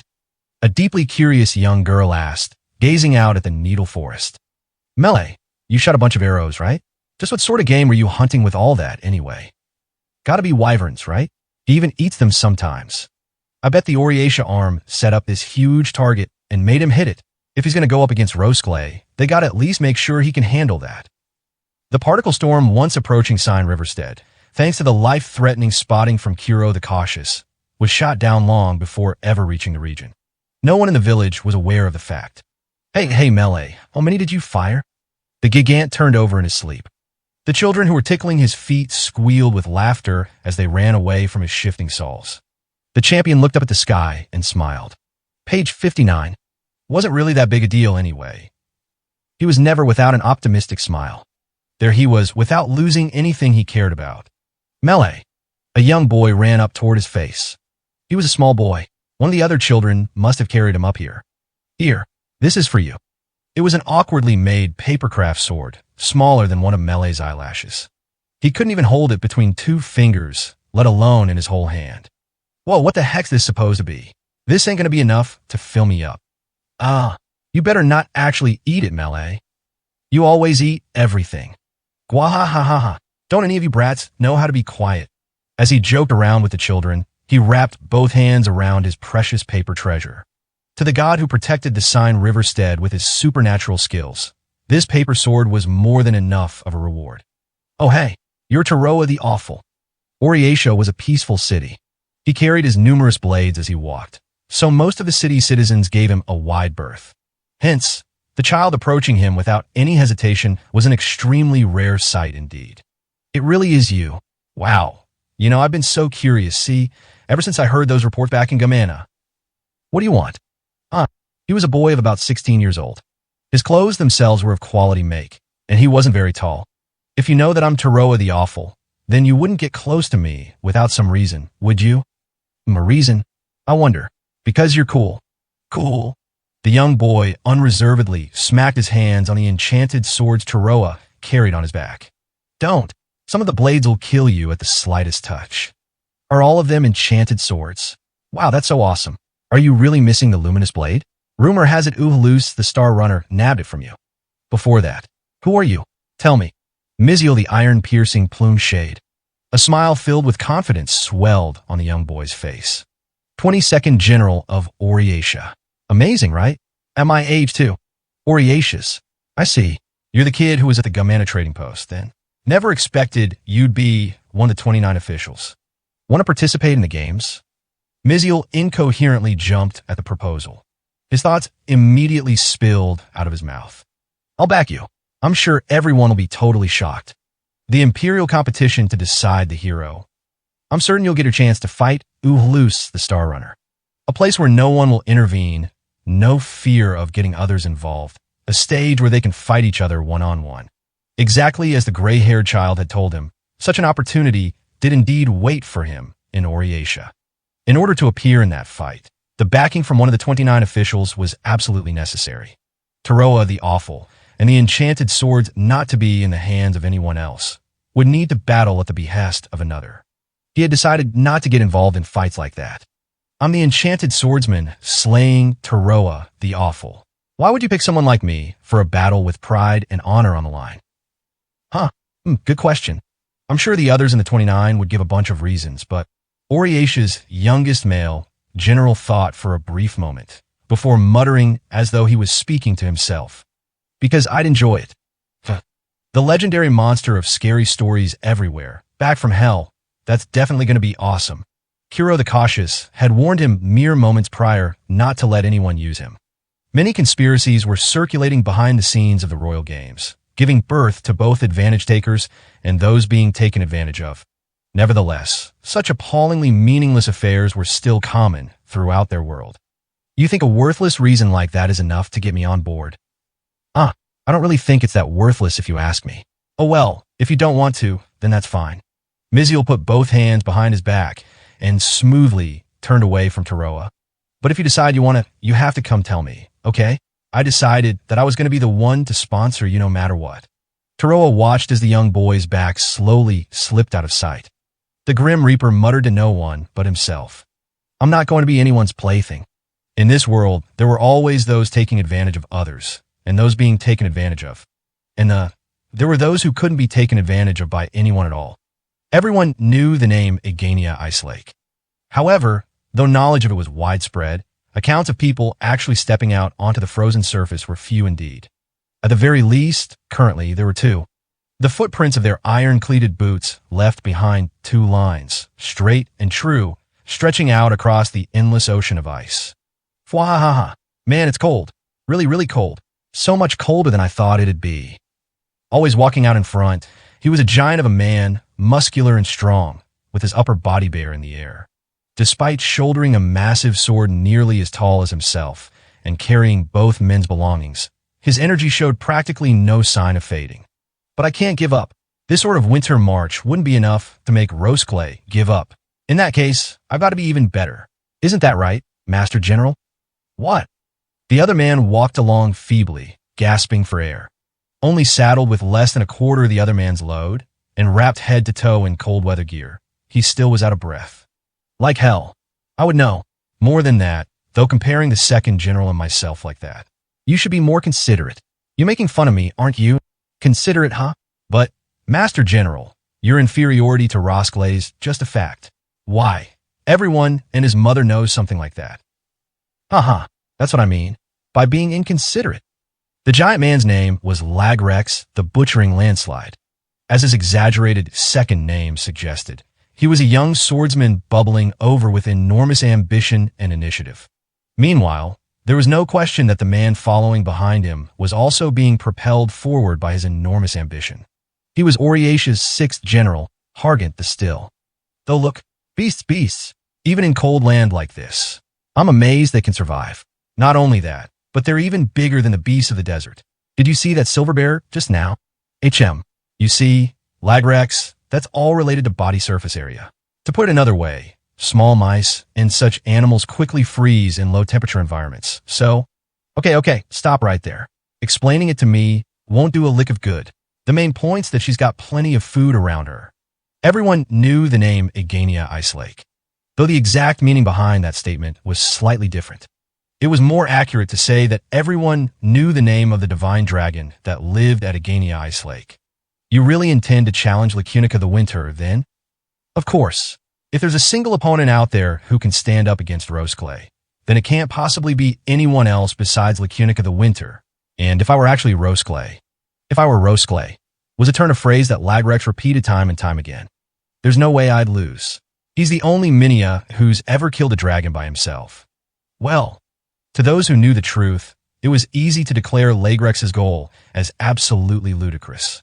However, no matter how eccentric, and to go one step further, how terribly his personality clashed with Hargant's own, there was no one other than Lagrex he could rely on to guide him through the unforgiving snows cape. If Hargant hadn't lost his own troops, he could have advanced through the region with a flawless tundra march. This was the case no longer. Without Lagrex's masterful sword skills with him, it was impossible to guess how many times Hargant would have been killed by the giant beasts of the Ice Lake. To go even further, among the world's adventurers who dreamed about challenging Lacunica the Winter, it was extremely rare to see someone like Lagrex, who worked so tirelessly to hone his abilities. What sort of general is Roskilde anyway? Have you ever crossed sword with him? Well, he must have hit really hard, right? At the very least, he has to be able to shatter his opponent's sword and slice through their whole torso in a single slash. Not only that, but with speed, too, like a flash of lightning. I haven't a clue, but how can you talk so confidently about Roskilde's skills when you've never even seen him fight before? Hargant heard that he was a native of the Hakina microregion on the southern frontier, far away from Oriatia. Lagrex had simply focused on training with his own self-taught sword style, and was here now because he believed that would be enough against Lacunica the Winter. Feeling the harshness of the Egania Ice Lake, Hargant felt that the man's challenge appeared incorrigibly reckless. In the middle of their march, a bare rock pierced through the ice, requiring them to scale it with ropes and hooks. Lagrex, ever in high spirits, grabbed the rugged rock's surface with his bare hands, of all things, and raced up it like a monkey. Hargant could only look up at him in utter amazement. Praying that his fingers, numbed with cold, stayed true, he used a rope Lagrex dropped down to climb up. Wait, this is nothing. Compared to my exploits during the 6th Wyvern Sweep, the 8th Wyvern Sweep, and the 22nd Sweep. Nothing at all. Nothing but wyverns with you. Don't say it. I go one step further and say you're weak, Master General. He wanted to shout that he was growing old, but realizing hearing them would only make himself more miserable, Hargant held back his words. On top of everything else, now he had lost all of his troops too. A majority of his elite soldiers were lost in the expedition to put down Vician the Smoldering, disgracing himself with a miserable defeat. The only reason there hadn't been a reshuffling of the 29 officials was entirely because with the upcoming royal games ahead, there was simply no time to hold a meeting to elect a new 6th general. Hargant the Still was incompetent. A bit player devoted to maintaining his authority and power, he asserted his merits out of habit by reiterating his wyvern hunts, to the extent that he received the mocking nickname of Wing Plucker. Naturally, even during the war with the new Principality of Lithia, ostensibly burned to the ground in a fire, his reckless charge attack had not been regarded highly. Therefore, this was his final chance. A play that is guaranteed to win Lacunica the Winter as a hero candidate. The strongest race in the land. The one among such dragons, each one wielding calamitous power, who was strongest of them all.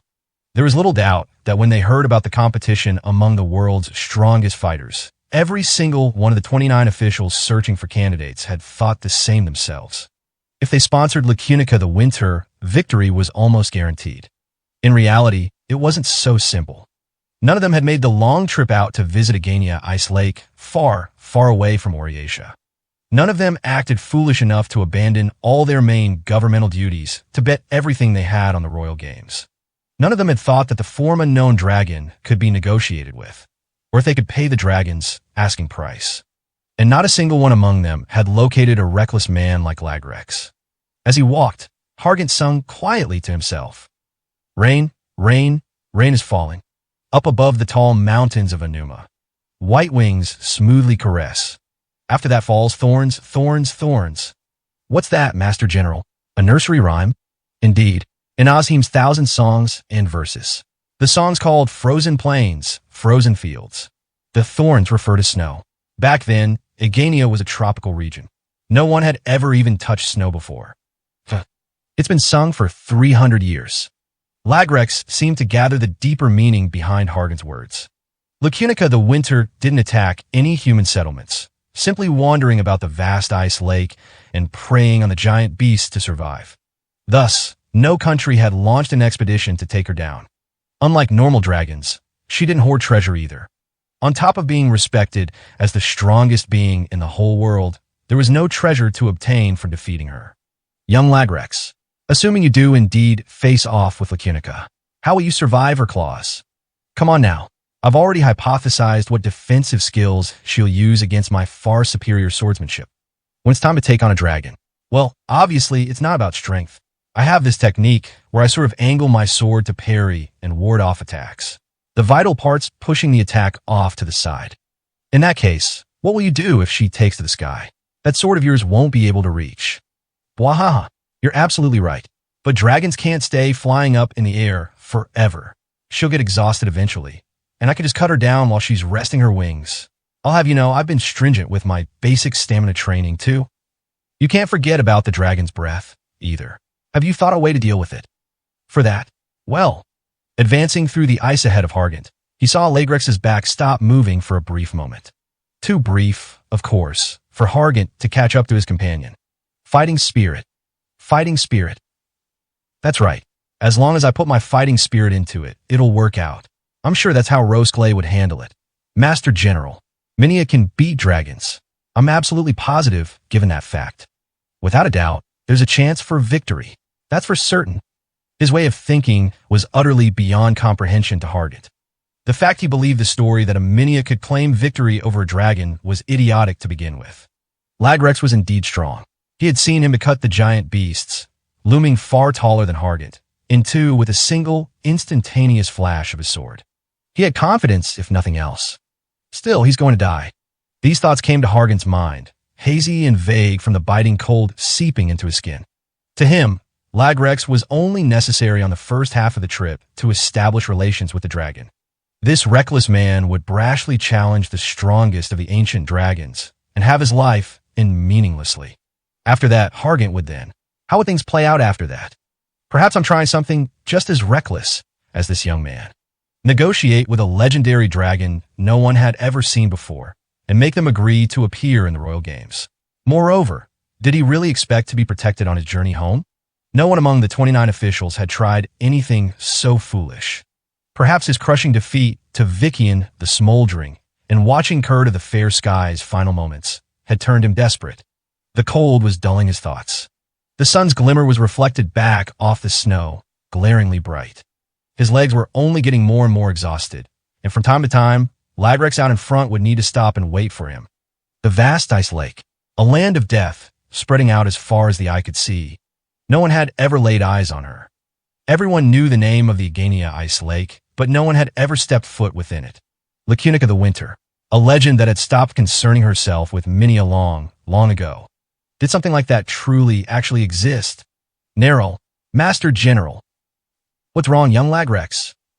I should be the one asking that. You can't collapse now. I need you to live and bear witness to my battle. Oh, is that so?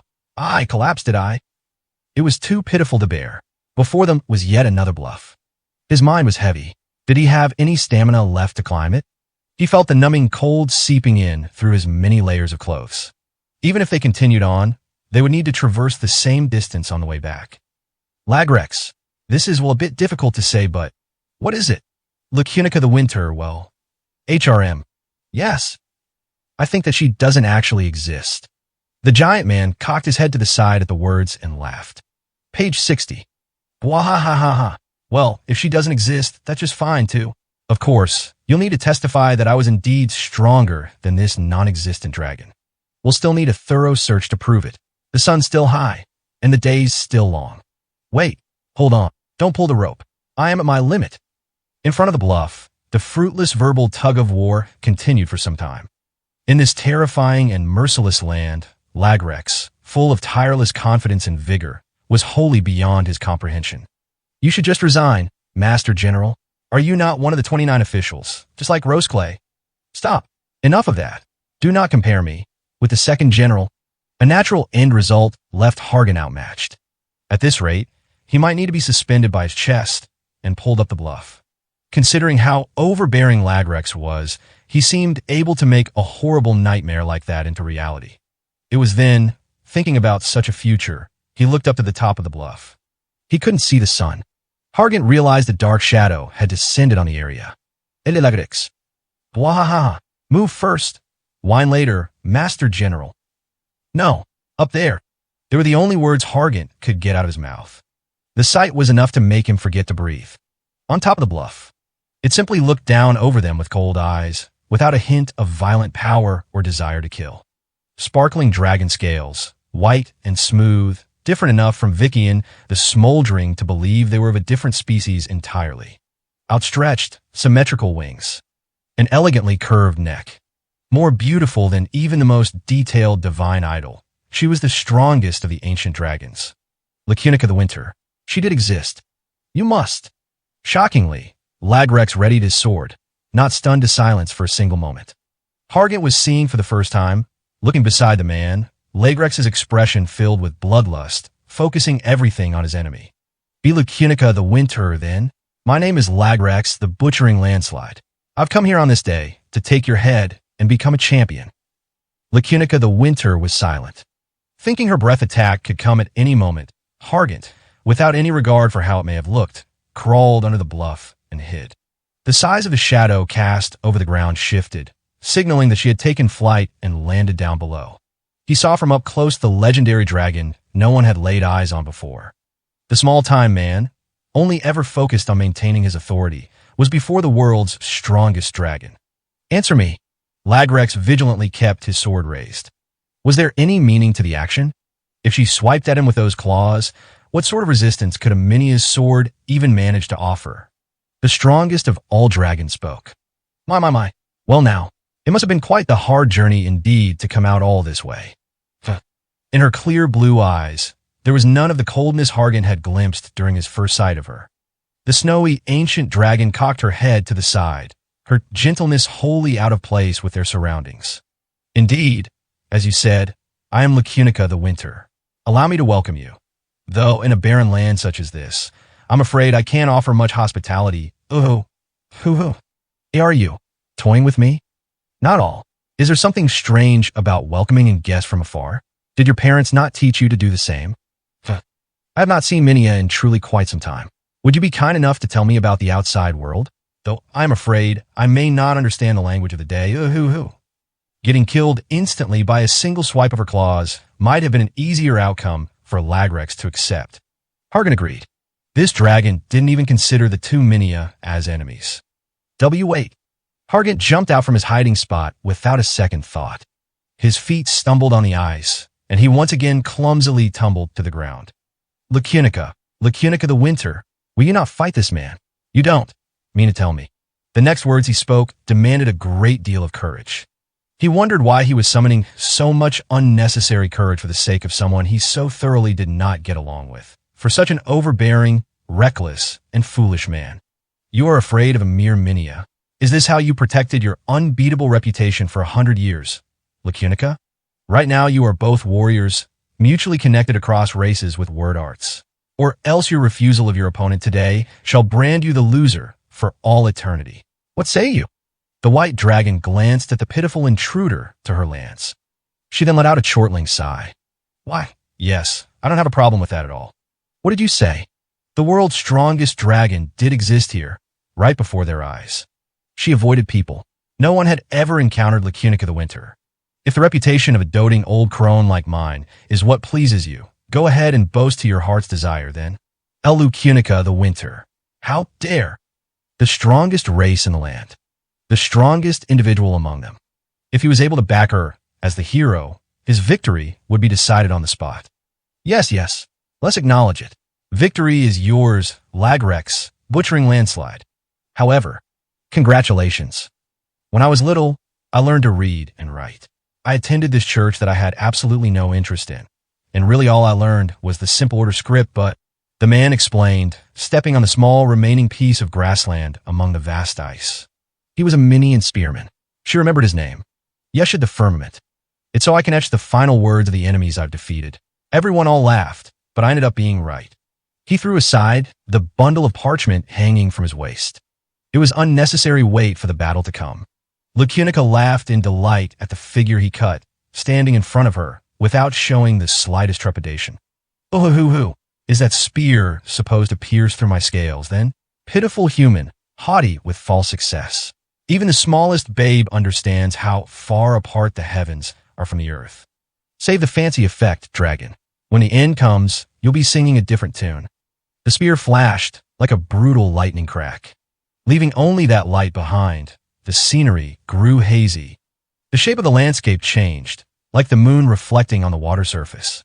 In some ways, you and I were friends, weren't we, Lucunica the Winter? Atop a sheer bluff, an elderly elf stretched out both his arms. She knew just how far this one elf had pushed himself to the limits of his studies to arrive at where he was now. Eswilda, the boundary of tragic dream. She could never forget. Only if I, too, were a dragon. I have had such thoughts before. Or, better yet, if I were Minia. With such a limited lifespan, could I have studied word arts with more fervor? At this point, I do not know. Eswilda, you are no match for me.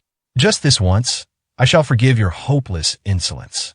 If you do not wish to know how futile your life is, then stay your wand. No, Lucunica, you are my dream. The one burning star within a pitiful elf's life that knew only death and battle. Or perhaps, you were the only part within me that wasn't a tragic nightmare. Let's begin. Eswilda's voice incanted word arts. Dazzling light from his thermal arts sparkled like a cluster of stars. How wonderful it was to see the pinnacle of a person's training. Thinking about the life the man had lived, surely none could deride his ardent fervor as less than the Minia's. She needed to respond to his resolve in kind. Lucunica took in a deep breath. There's some cheeky enough to say you're nothing but a fairy tale. The scenery had changed. Amid the mirror-like surface of silvery white, a leprechaun laughed in front of a colossal steel structure. He was Amgusa, the left fetter, a weapons merchant.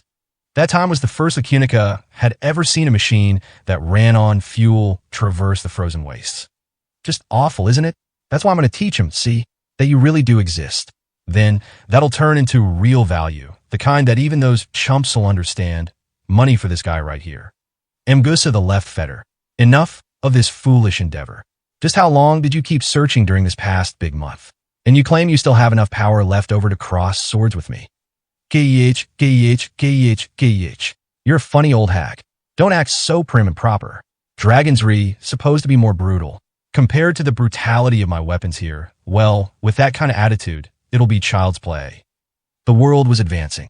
Now, they were capable of creating such mechanical contraptions. Perhaps there was a sliver of a chance within this power that she had never laid eyes on before. She looked at Amgus's weapon. The gunpowder mechanism opening it up, countless incendiary arrows. I found you. Lucunica the Winter, my mom, and my grandpa weren't. Liars after all. I did it. I finally found you. Oh my, those are some terrible wounds. Bandage those up right away. I'll return you to the entrance of the ice lake. The young boy had crossed the land swarming with beasts and appeared before her. His left arm had nearly been torn off his body. His name was Lalaki the Unattainable Knoll. As though to say even the time spent wiping the blood spilling from his wound would be time wasted, he passionately shouted, "No, I did not come all the way here just to run away now. That silver head of yours is mine. Don't you understand? It's a fool's errand. With that wound, you couldn't even best a silver bear. If you have a glorious life ahead of you, will you listen to these old bones and not throw it away in a moment of excitement? What? What would you know of my life? This body, given to me by my mother and father, my desires, it would be impossible to want for anything more. Don't you dare disgrace the honor of being the strongest in the land. Lucunica the Winter." Lucunica was more than able to ignore the small and enfeebled warrior. In truth, that was what she wanted to do.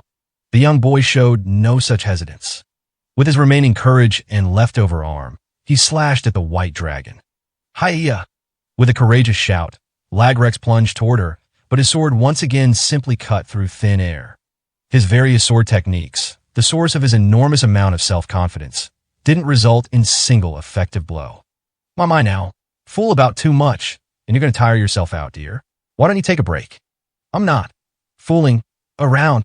Stepping hard into the ice with his cleated boot, he cleaved with a spinning slash. Lucunica slightly brought her forefoot down, and with it, the slash was out of reach. Victory and prestige are already yours to claim. What else could you be unsatisfied about? Perhaps with my mind growing dull in old age, I simply cannot understand. Lagrex was using all of his might. Looking off on the side, Hargant could clearly tell. This was everything he had. Keeping himself braced against a sudden swipe of Lucunica's claws, he never took his eyes off her head, wary of her breath, and aiming for her legs and wings, tried to immobilize her. He also understood exactly how ridiculous these attempts appear to be. Gah, Hernaya. Enough, young Lagrex. Do you think you have any chance of winning? She's right. He also understood clearly how foolhardy his own aims were. If she really intended a fight, she should have instantly killed them both with her breath the moment they saw her. From the very beginning, establishing communication and negotiating with a true dragon was impossible. She was able to end things whenever she wanted, including now. The rise and fall of the three kingdoms beyond this ice lake, and perhaps even the terror of the true Demon King itself, was of no concern to her. To a being at such an apex that any comparisons to others were ultimately meaningless, even the very prestige of being at such heights, was nothing more than junk she could pass off to others. I'll be sure to tell everyone. Winning is plenty good enough, isn't it? You'll be a true dragon-slaying champion, free of any shame or obligation. Lagrex, Master General. Panting, he wiped his sweat. A man who had dedicated his life to a fool's endeavor, dreamed a fool's dream, and was dying a fool's death. Everything about the man was incomprehensible to Hargant. Would you be satisfied with that, Master General? Should my words be nothing but thoughtless lies? Well, that is, I believe that I could slay a dragon with this sword. Ever since I was a child, the opponent I always thought about in the back of my head was a true dragon. It was just 4 years ago. I was told about Rosklay's heroic exploits. I understood then that the thing always in the back of my mind wasn't meaningless nonsense after all. He was wrong. No such thing ever happened. He wanted to shout it out loud. The truth that no one outside of Oriatia's 29 officials could ever know. No matter how many people ridiculed me, even if I was disparaged as reckless.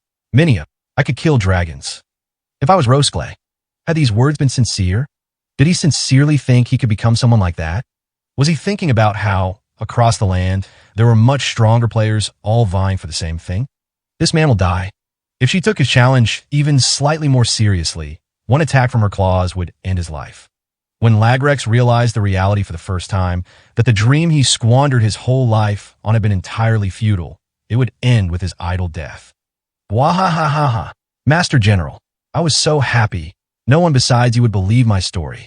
Sure, you're weak, cantankerous, and constantly whining, but nothing could make me happier than having you stand here and support me in my fight. It was natural cause and effect. Foolishness needed to be met with equivalent punishment and reproach. I understand. Indeed, without proving you can kill me, your heart will remain unsatisfied. That is quite a shame. Well then, Lacunica the Winter's claws moved. She held back as much as she could, but nevertheless, Minia were like insects to her. Lagrex the Butchering Landslide readied his sword. He believed in his own power. Hargan's thoughts rapidly rushed around his head. His own life was in no danger at all, and it was nothing more than a single fool's death, but still his mind raced. His chief of staff peak-eyed. Unlike Lagrex, he was a capable advisor, killed effortlessly by a dragon.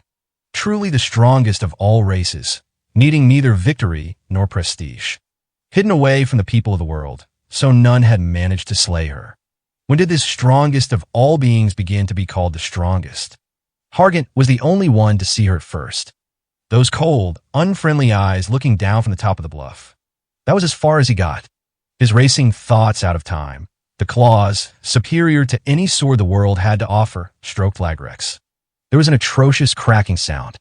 Lagrex! Oh, what do we have here? Blood was dripping. The stout great sword was shattered halfway up, and the glittering fragments were scattered across the icy wastes. I blocked those claws. Lacunica, the Winter. Lagrex was standing. The one attack had broken the joints in his sword arm, and it lifelessly drooped from his shoulder. One of the flying sword fragments had cut deep into his upper arm, and a vast amount of blood poured out of it. Nevertheless, he had endured the strongest attack. I have this technique where I sort of angle my sword to parry and ward off attacks. Lacunica the Winter.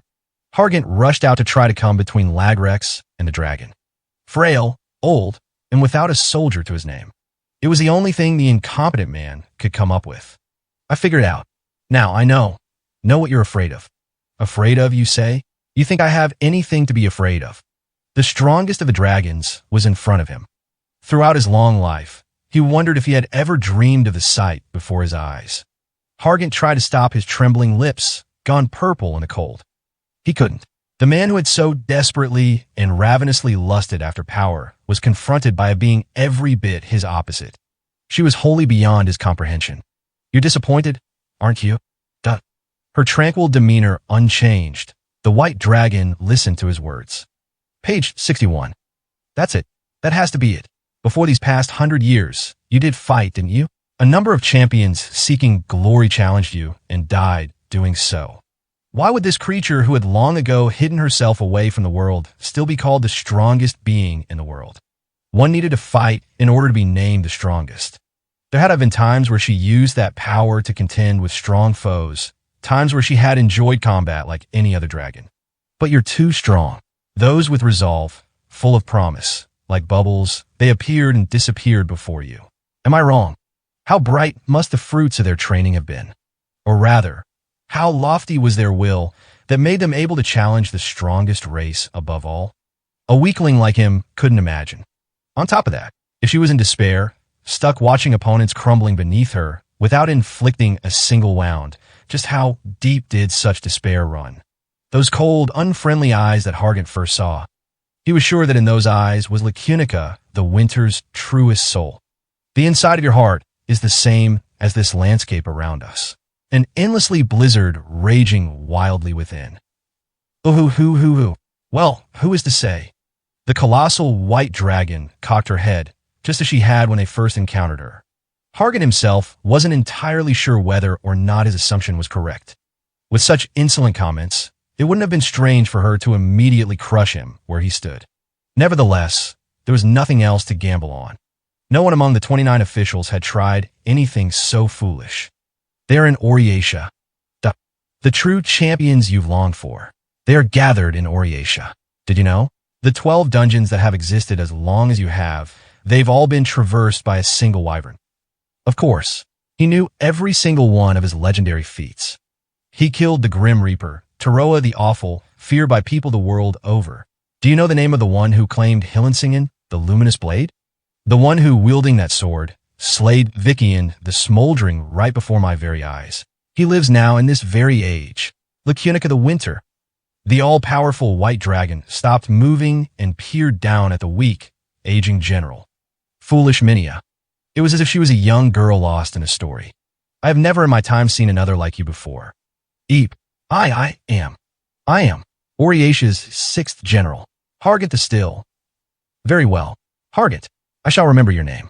Much like the courageous champion, Lagrex. Champion. He looked at the man bestowed the title by world's strongest dragon. The tenacious man who had endured the long march through the snow without giving and had exhausted all his strength after getting hit with the weakest possible hit she could give. The extreme situation meant that Hargant didn't have the composure to pay any heed to man he was trying to save. Lagrex. Lacunica the Winter said something utterly beyond belief. Out of respect for such bravery, I shall escort him back whence he came. Then, we'll make for Oriatia. Those comments of yours, as with Lagrex, I'll trust that they are true. Hargant's strength left his body, and he fell to his knees. If he was able to back her as the hero, his victory would be decided on the spot, truly the strongest being of all. In coming to grips with such a preposterous outcome becoming reality, Hargant's world grew faint, his entire body spent. Nevertheless, he was able to answer the dragon's next question. What is this champion's name? Uvalus the Star Runner. He was an enemy he had at best. It had been a distant and far-off dream. In this same far-off dream, he would fight against his only friend. I see. Uvalus, is it? He's strong, then. The strongest race in the land, the dragons. Among them, she stood even higher, the strongest among them all. Standing before Lacunica the Winter, who could reply with such a short answer? For Hargant, he was able to do just that. The strongest. In her slumber, she always saw dreams like these. Amid the remnants of the past, flowing and dissolving in her mind, they always gave her faint hope. If they possessed strength undefeated. If it was somewhere within their long years of devoted study. Or perhaps the flow of time would overtake her. If there was some miracle to bring brilliance to her apathetic and wanting spirit, perhaps then, finally, maybe she believed it would become a worthy fight. The Minia spearman threw his spear with unmatched speed. The elf's tremendous fireball closed in to reduce everything to ash. The leprechaun's endless arrows covered her entire field of vision like a wall. Or the brave young warrior putting his entire life on the line to slash at her. She blew her breath over them. A dragon's breath represented word arts that went against the world itself. Fire, electricity, and light. Thermal arts were arts that produced energy. However, she alone, her breath alone evoked a totally opposite and different phenomenon, the only one like it among all the living creatures in the world. Everyone who challenged her knew about her breath and tried to overcome its violent force. Plains with sparse greenery, various bluffs and cliffs, lakes sparkling with ice. There were many scenes laid out before her eyes. Yet, with a single breath, the scenery all became the same. First, it was white. The white, freezing the very air itself, covered everything as far as the eye could see. Then, the color would change to black. The bare rock and ice would warp and creak under the sudden change to their world and would be warped into black crystals. She watched as every possible worldly structure would break and begin to crumble away. Everything was annihilated. The broken fragments would float up in the still air before drifting down to the ground. Nothing of her beloved champions would be left behind. It was said that beyond, where visitors came from, was a world where the seasons changed based on the passage of time, not changes in the soil. Among the 4 sections that they divide their years into, one season was given just such a name. A time would come when everything would become still, sealed in beautiful ice. A time when the whole world, plants and animals alike, would momentarily die. Winter, they called it. She, for several hundreds of years, was acknowledged as the absolute strongest among the land's strongest race of all. She possessed a chilling breath, changing climate and topography, and instantly ending any life caught within. She was the only confirmed user of ice word arts in all of history.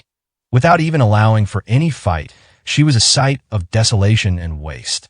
Silencer, Dragon, Lacunica the Winter. Within Oriatia's Central Assembly Hall, separate from the main chamber where normal governmental business was decided, the 29 officials had a room unknown to the citizens called the Provisional Chambers. With a single fireplace in the corner, the only other objects in the room were 29 chairs positioned around a long table. Everyone here? Well, I'm sure you all know, but today's meeting is about the Royal Games. Let's get started.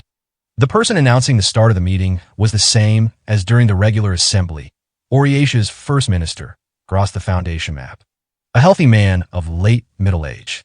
He was also the chairperson who had assembled the previous strategy meeting regarding the particle storm. Recently, we accepted the final candidate and are now at the stage where we can host matches without issue. That said, regarding detailed rules, there's still a lot that's up in the air. For the first agenda item, I'll give a retroactive report to those who missed the last meeting, 8th Minister, 14th General, 20th Minister, regarding what's already been decided. Any problems with that? I don't need to hear this all again. I asked someone to cover for me anyway. I'm not much help even when I do attend, anyway. Well, I've heard the long and short of it, but I'd say that's something we should all go over again with everyone anyway, right? Go for it, Gross. 20th Minister, Hiddo the Clamp. While a younger member within the 29 officials, he was an outstanding man who did tremendous work during the capture of the new principality. Ostensibly, there was no hierarchy based on service or chair number. Both military and civil officers shared seats at the same table. Then, I'll continue as planned. The day of the Royal Games will feature a one-on-one true duel. Those that win that duel will fight each other afterward. In short, we decided on an elimination tournament. Just as we've been hearing for a while. We'll make it so there'll only be one person who doesn't lose at all. I don't have any issues. What about the pairings? We ended up deferring that to a later date. I mean, we really can't decide on anything till we see all the candidates, yeah? I'd be in big trouble if Rosclay here gets knocked out in the first round. After all, the man turning the topic to the second general was an extremely tall swordsman. The 16th general, Nofult the Somber Wind. He had already backed Uhak the Silent as his hero candidate. The focus of the topic, Second General Rosclay, carefully continued his thoughts. His position as both administrator and candidate from before the game started guaranteed him an overwhelmingly dominant position. However, would the officials backing other candidates continue to support the symbol of Oriatia's victory as they had done up until now? It was too optimistic an assumption. Time would be necessary to investigate the remaining backers' movements and come up with countermeasures against them and their hero candidates. The pairings really should come at the very end. Of course, I want to battle under advantageous conditions myself, but there's 4 small months until the games open. It's not far-fetched that some unforeseen situation comes up, and some candidates are supplanted by others. Should that happen, I feel we'd be unable to change the pairings on a whim. In that case, we'll continue to put the pairings topic on hold. Any objections? Confirming that no one had raised their hands, the First Minister gave a small nod. The other officials backing candidates wanted time for their own preparations, too. Rosclay sighed, too. With that fact in mind. All right, now to continue with what was decided at the last meeting. For this collection of events, we've landed on 6 Ways exhibition for the official name. Heaven, ground, and the 4 cardinal directions, 6 altogether.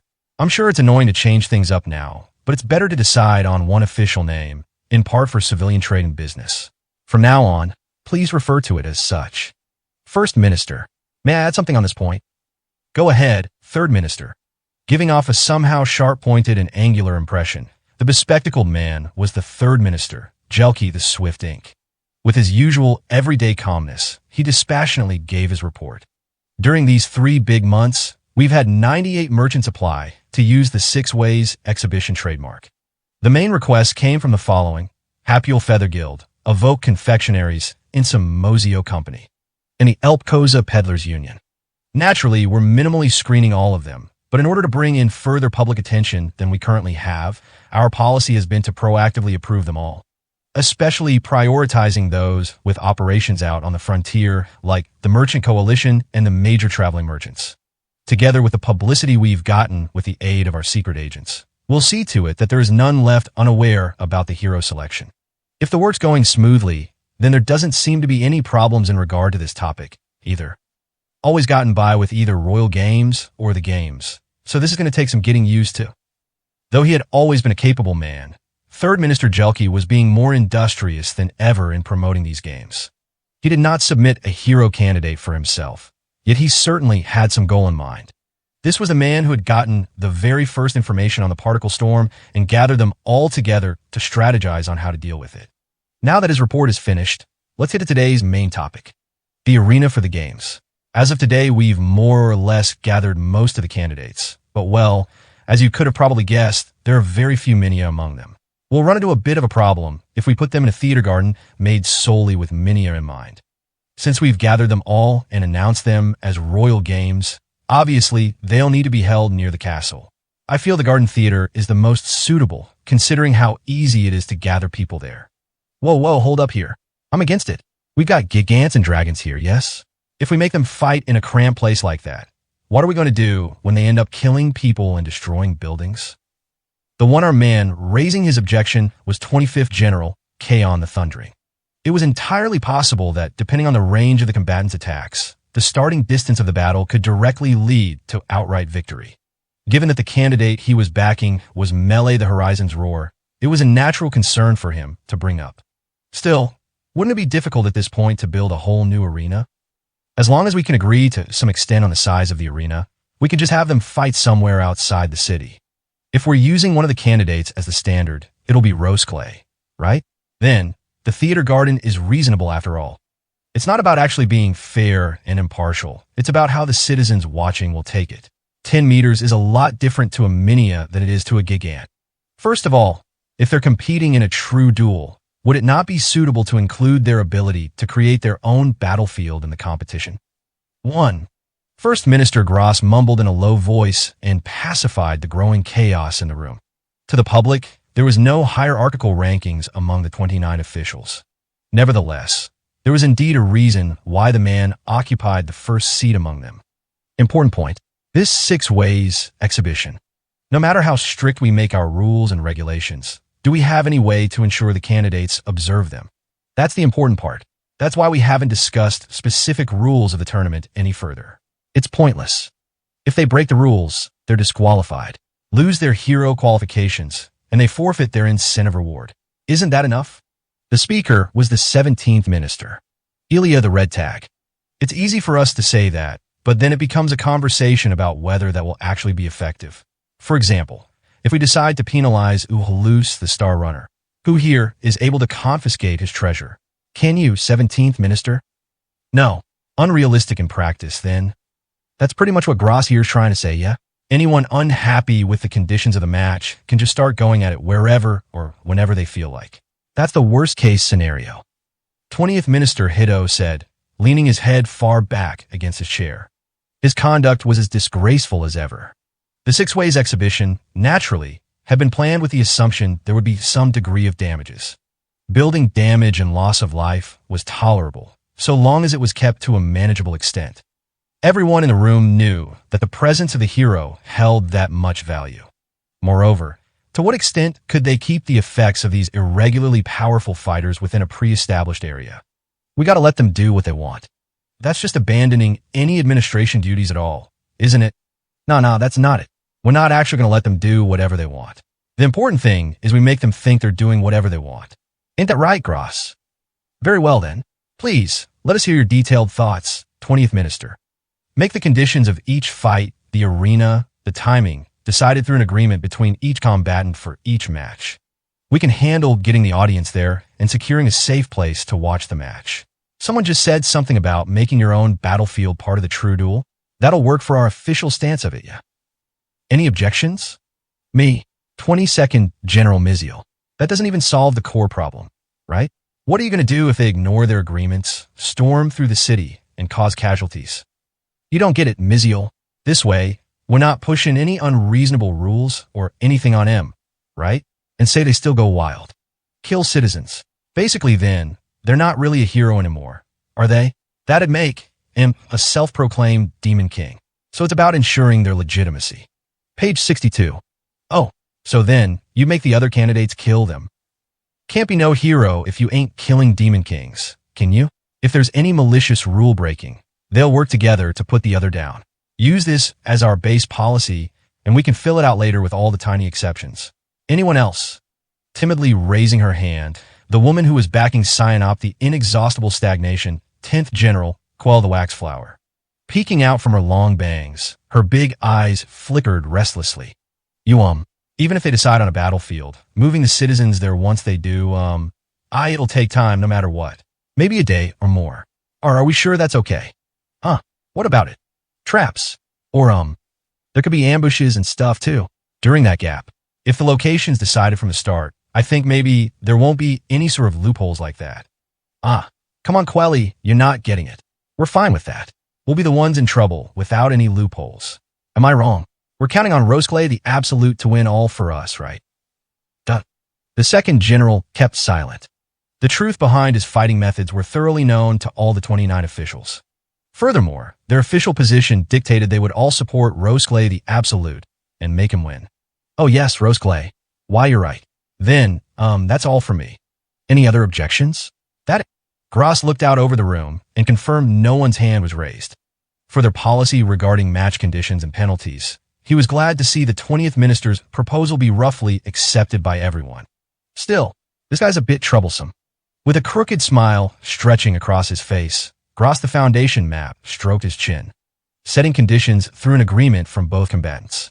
In other words, here too, their capabilities were being tested. Not the capabilities of the hero candidates, no. The capabilities of Oriatia's 29 officials, sponsoring them all. Just how are they going to convince each other to accept conditions and battlefields that benefit their candidates? How many victory schemes will they hatch? And can they make them work?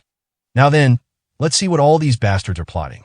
This was not the sort of battle where the fighters won and advanced solely on the basis of martial skills and genius alone.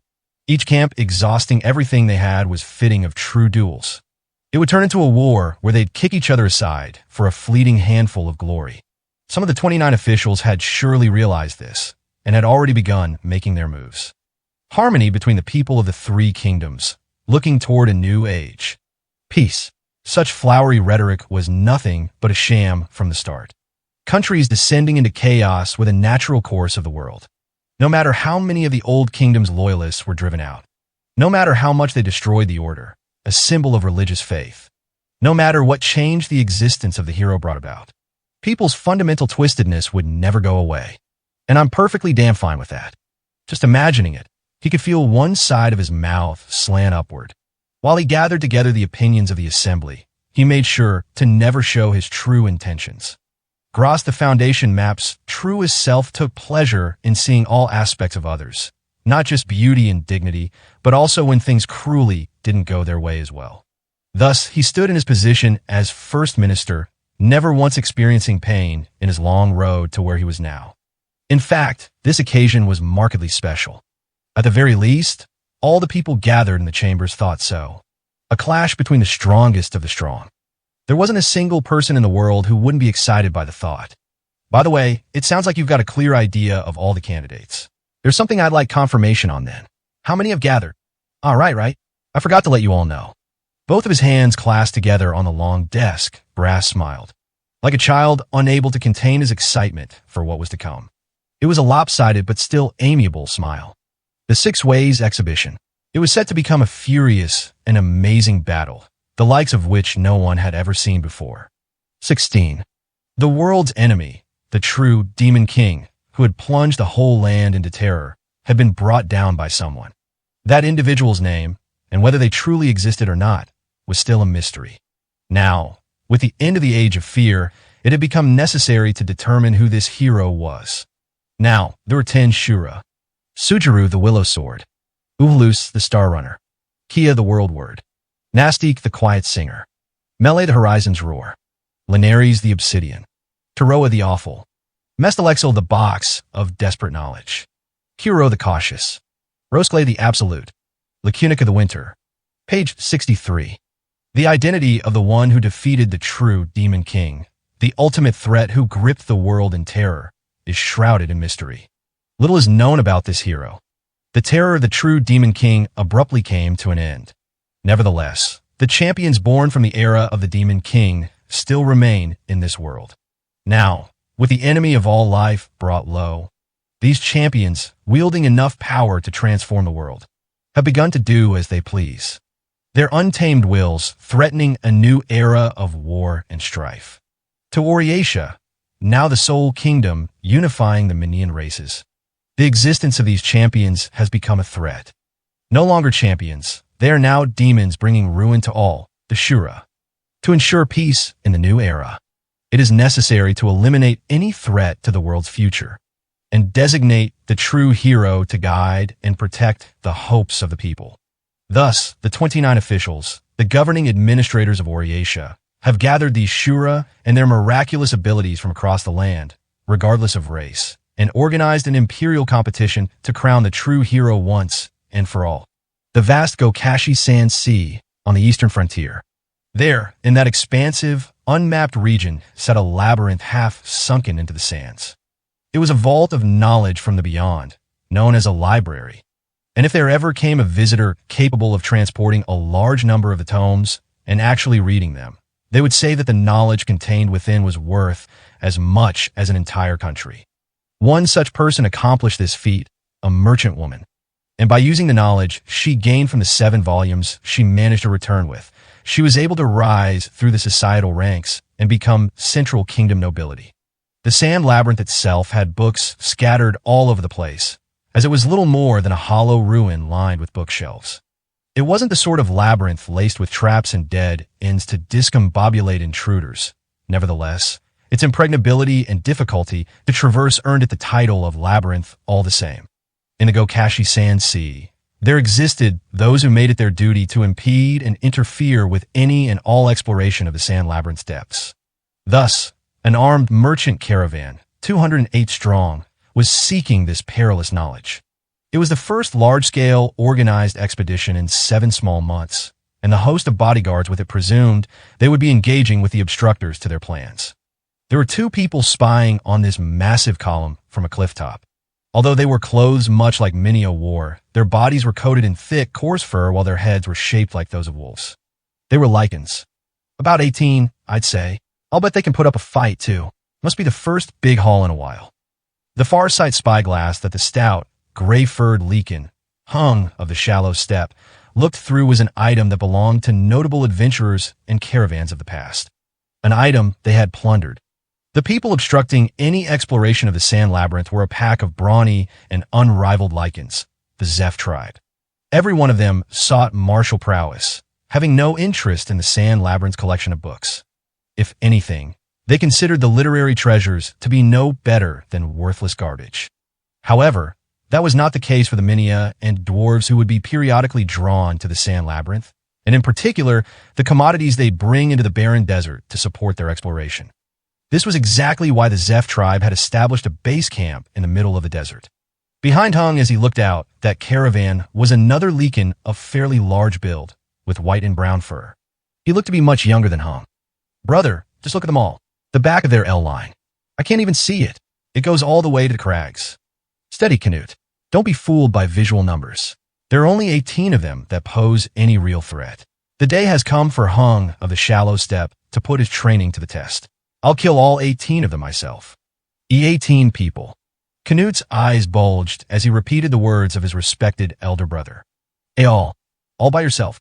Trembling excessively, Canute forgot to pull his tongue back into his mouth again. Umph, you think I can't? Brother, I will bear witness to your feats. Hung solemnly took up his specialized weapon in hand, a polearm with a curved blade affixed at both ends of the shaft. From inspecting the enemy to forming the optimal strategy, he handled everything himself. The Zeph tribe's training began before combat even started. Ngrah! Hang's deep-throated bestial roar echoed. As he did, he picked up speed. Then, Hang's attack lasted about as long as it simply took for him to reach the back of the caravan, slipping through the tight opening directly underneath the carriages. Interwoven with beguiling mirages from his martial movements and dodging the hail of arrows, he gave most of the guards a moment to defend themselves before cutting them in two and ending their lives. However, this was not so for the final 2 he fought. A leprechaun wielding a strange mechanical scimitar, Rook the shredding trineedle. A mini, in possession of an otherworldly knife-throwing ability, Albert, the summer rain. Underestimating either of these powerful opponents would mean certain death. Even for Hung, if the scales of fortune tipped the other way even slightly, he would become just another corpse lying in the Gokashi. Cough damn. You. Sent flying by Hang's attack. Rook, the shredding Trineedle's rent upper body, was only connected by one side of her rib cage. The final result of the life and death battle. Rejoice. Your heads will be honored for 7 years to come. This technique. Where did you? And from who? The training I've endured is far different from yours. We've been mentored and trained by Neph the Nirvana from the first party. An adequate explanation for when you reach the land of the dead. The first. So that's it. The Zeph tribe was not a simple pack of lichens. It was, if anything, a school of thought. Worshipping the legendary lichen, Neph the Nirvana, still alive but little more than a corpse, the Zeph tribe devoted their time to studying and practicing the martial arts bequeathed by him. This type of life-risking training was also a natural rite of passage. The reason behind employing peerless bodyguards like Albert and Rook, as well as why a single person hadn't been able to reach the labyrinth, no matter how prepared they were for the Sansea's dangers, was entirely because of these Zeph lichens. Brother, that was incredible. You really are the strongest around. Oh, woo. Huh. I said you needn't worry, but you do the plundering. Don't let these minions escape with any of it. Hung chuckled, despite the blood gushing from his open wound. His upper right side was pierced with a countless number of knives. I'm going to become like you someday, brother. Fool, do you have any idea how long that will take? Ha! The inexperienced Canute successfully intimidated the remaining survivors, and the entire cargo of the 200-strong caravan became provisions for the Zeph tribe. The lichens, classified as members of the monstrous races, did eat minions, of course, but they didn't have a marked preference for them. The Zeph tribe sought slaughter in part to use prominent and powerful individuals as practice to show off the results of their training, but dictated all non-combatants and the weak be released unharmed. This area was barely the beginning of the Gokashi Sand Sea, but even then, there were likely many without the stamina to get to town before dying of thirst. Hung and the others didn't pay this possibility any mind. As long as they stepped into these lands, even these weaklings were adventurers seeking knowledge, fully aware of the risks. Much like the Lichen warriors challenging whole armies themselves, they were fated to put their own lives on the scales. In the Gokashi Sand Sea, without any minion settlements, this was the Lichen's law, survival of the fittest. Strange. What's wrong, brother? The odd phenomenon came as the pair were on the way back to the village. You smell blood. Huh, now that you mention it. The two suddenly broke into a run. With his wounded right leg and arm, Hung lagged slightly behind Canute, but he still ran with all his strength. Even from a distance, he could see the warriors on guard duty weren't there. HRM. It didn't take long for Hung to figure out where the sentries had gone. They were embedded in the stone wall. Their eyes had rolled to the backs of their heads, and they were convulsing as foam bubbled from their mouths.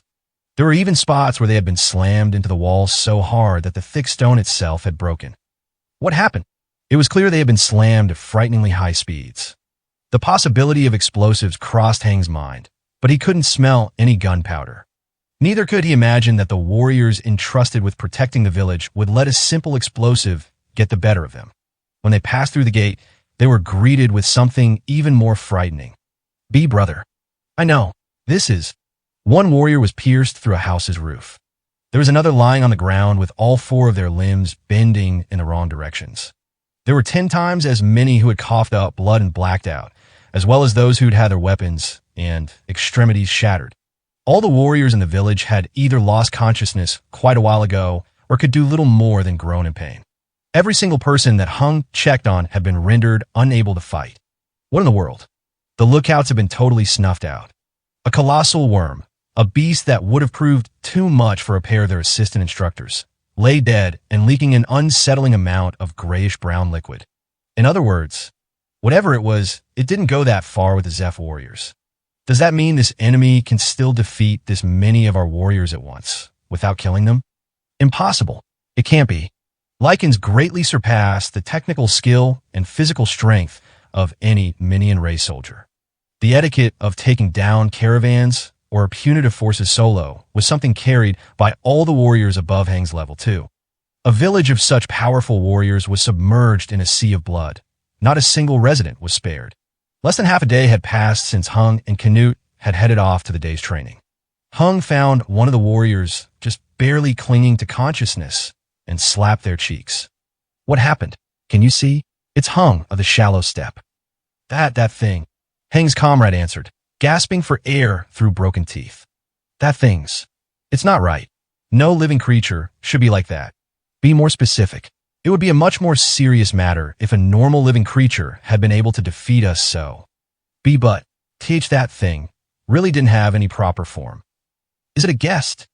Yeah, but not from outside the sand sea, but from inside. Sometimes there were eccentric freaks that would aim not for the library, but arrive seeking to destroy the village itself. Punitive expeditions sent from cities beyond the sand sea, for example, and similar entities were called guests. But of course there were no examples in their tribe's history of any such attempts leaving this much damage in their wake. Not only that, but the guests had come from within the sand sea. Curses! When Hung gritted his teeth in frustration, Canute jumped up and shouted, Eek! Master! Canute! Master! Masters! Floating in the pond! Don't be a fool. You're talking about the master. He surely must have thought up a new method of training. I see. So this is training that you can do even with your left leg broken, then? Hung looked to see that their terrifying instructor was indeed floating belly up in the village's central reservoir. Just as Canute had said, their left leg had the joint twisted in the opposite direction, clearly completely broke. That's the master I know. It was the same aging master as always, acting on their most dreadful whims. Hung tried to convince himself. Of course he's not. Then, standing at the bank of the reservoir, was the murderer responsible, or at the very least, someone who seemed to have witnessed it. Though it was a light green substance, transparent like water, and in the shape of a rough circle, it was still a living creature. Not an ooze. Indeed, the creature answered. Though they were only supposed to possess a limited intelligence, the ooze effortlessly spoke in the common language. Not only that, but it was using a pseudopod to flip through the pages of what looked to be an aged and worn-out book. Ooze. Name of Synop. There should be someone here who recognizes that name. I want you to lead me to them. Page 64. Nonsense. You're free to choose your future.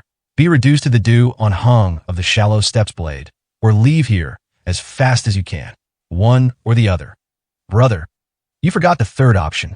What? Before a comeback could leave his mouth, a strange sting ran through both of Hang's knees. Then came the quiet thud of the book hitting the ground. It was fast. Too fast. Even his nerves couldn't respond fast enough. Synop, an ooze, previously perceived to be an unintelligent race, had already crept by Hung and stood behind him. Unable to turn around to face the ooze, a faint chill began to slowly shiver through Hung. He didn't have any external wounds. He could tell that his knee's ligaments, and only the ligaments, were severed in two, almost as if they had been pierced by an invisible drill. Canute screamed, Brother, I could tell by the center of gravity on your first step. A martial form that shifts one's center, then 2 steps forward diagonally to the left, 1 to the right. Misdirect the trajectory of my defense's fatal blow with left claw. Am I correct in my estimation? Impossible. 1 step forward diagonally to the left. That was as far as Hang's movements had gotten. Speed unbecoming of an ooze. Not only that, it read and saw through the flow of the combat style he had put together, one that only existed within Hang's mind, and all from a single step. There was no doubting that the attack to Hang's knee was a blunt strike. But what sort of martial tricks did it have beyond that? Did it read his mind? Or maybe it could see into the future? No matter what the explanation may have been, the reason didn't seem consistent with any normal ooze. I've come to fulfill a promise from 21 years ago. As long as that is so, I am in the right. Brown-haired one, will you challenge me to? Arun, Ikan. That's enough. The fight's over. Interrupting them was a deep murmur, as if rumbling up from the depths of the earth. Oh! Hung suddenly cast his eyes at the ground and venerated the voice coming from the inner sanctum. Now, with their instructor killed, there was only one warrior stronger than him who came to mind. Assuming, of course, they truly lived and could act themselves. Honestly, I swear. Rude, disrespectful. Cough, you hopeless ruffian.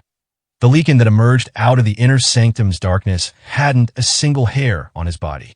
His parched dark skin was covered in wrinkles, and his emaciated physique, looking like little more than bone, was less than 2/3 of Hang's height. Nevertheless, and even with his injuries, Hung prostrated himself before him. Any of the Zeph tribe warriors that were still conscious did the same. Been a long time, Sinop. 21 years all told, Neph the Nirvana. Well, with a body like this, I don't pay attention to the months and years. It's unnecessary. I'm counting. Neph the Nirvana. All the Zeph warriors had built up their training and discipline in front of this legendary cadaver. They drilled themselves to be worthy under his unflinching yet harsh glares, feeling his silent pressure. And with this, the Zeph tribe had been able to grow so strong. But how? It shouldn't have been possible. My lord, you're able to move. Quiet. The living idol of worship flicked his ears, looking deeply annoyed. Then he turned to the inferior ooze and spoke. Your wish. Right now, right here, you'll bear witness with me. Neph the Nirvana. The first party, the very first group to face off against the true Demon King. Of the 7 who challenged the true Demon King, there were only 2 counted as survivors, Ramzo the Star Map and Neph the Nirvana. In that case, what about this all too abnormal ooze attempting to challenge such a living legend as equals? Where did it come from, and who were they? All of you still conscious right now, Neph said, an annoyed tone in his voice. You all have potential. I want you to believe that. He bore his specialized weapons, thick, semicircular blades, in each hand. They resembled axes, but with an extremely primitive design, nothing more than a handle inside the open semicircle.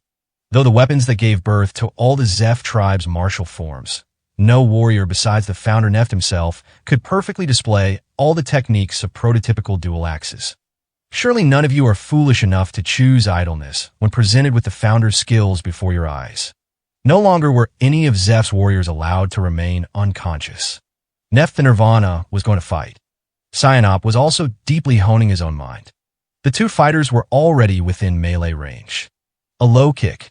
Together with Sinop's murmur, the Leakin's opening move was a low sweeping kick, mowing down the ooze's feet, the part of its surface connected to the ground. While the movements were clearly visible, they were over in the blink of an eye. Sinop retreated back slightly and dodged. Before Neph could start moving, he needed to be outside the trajectory of his attacks. There wasn't a trace of wasted motion in Neph's movements. It would be too slow to watch his initial motion before dodging. Sinop readied himself to guard against the next attack. Or so you wanted to think, before keeping the same rotation speed, you'll hit me with the axes behind you. Not once. Neph's combat motion wasn't over yet. In order to cleave Sinop after dodging, he launched a surprise attack with an axe he had been holding behind his back. A thick circular blade, meant to hack and chop up opponents. Much like it was for Heng's halberd, this was the fundamental base of the Zeph tribe's martial style, a weapon that could transfer rotatory movement from the waist up to the wrist, and that could serve as a shield as well. But twice. 2 noises, a shrill crack and a cacophonous splash, raced across the sky. The wild axe slashes simply slid off the ooze's surface. How it managed to block the attacks and avoid harm completely were a total mystery. The sound of a counterattack rang out. The ooze struck as blade crossed blade, faster than the eye could catch, as though aiming for a momentary break in his opponent's spin. The emaciated Leakin was blown away like autumn leaves. He too was uninjured. On the ground where Neph landed was a geometric locus, like a bizarre and complex ripple. He owed his relatively safe landing to his exemplary defense training. He had completely mitigated the impact from the terrifying blow. Was my estimation correct, Nirvana? You'll never defeat me, decrepit as you are. If you don't believe me, come at me with everything you've got. Big words, slimeball. You think the passage of time is enough to age me, to make me wither? Are you saying you haven't? After movements such as those. Gur, you know nothing of the life arts. The Leakin spun word arts, his voice rumbling from the depths of hell, exacerbating tension between them. Weft Wog, Wymuff One Fear, Ruri What, Wang of Hornif, Wootsie Heart, to Neph's Pulse, Return Smoke to Frozen Drops, Pastel Fresh Green, Reverse Trajectory Sunlight, Circulate. Sinop didn't use the opening during the word arts incantation to attack. He knew his efforts would be fruitless, and being lured in by the opponent might very well cost him his life. More than anything, it was meaningless if he didn't force Neph to fully exert himself and use every last ounce of his strength. If Neph didn't go all out, the victory would feel hollow. My lord! My lord!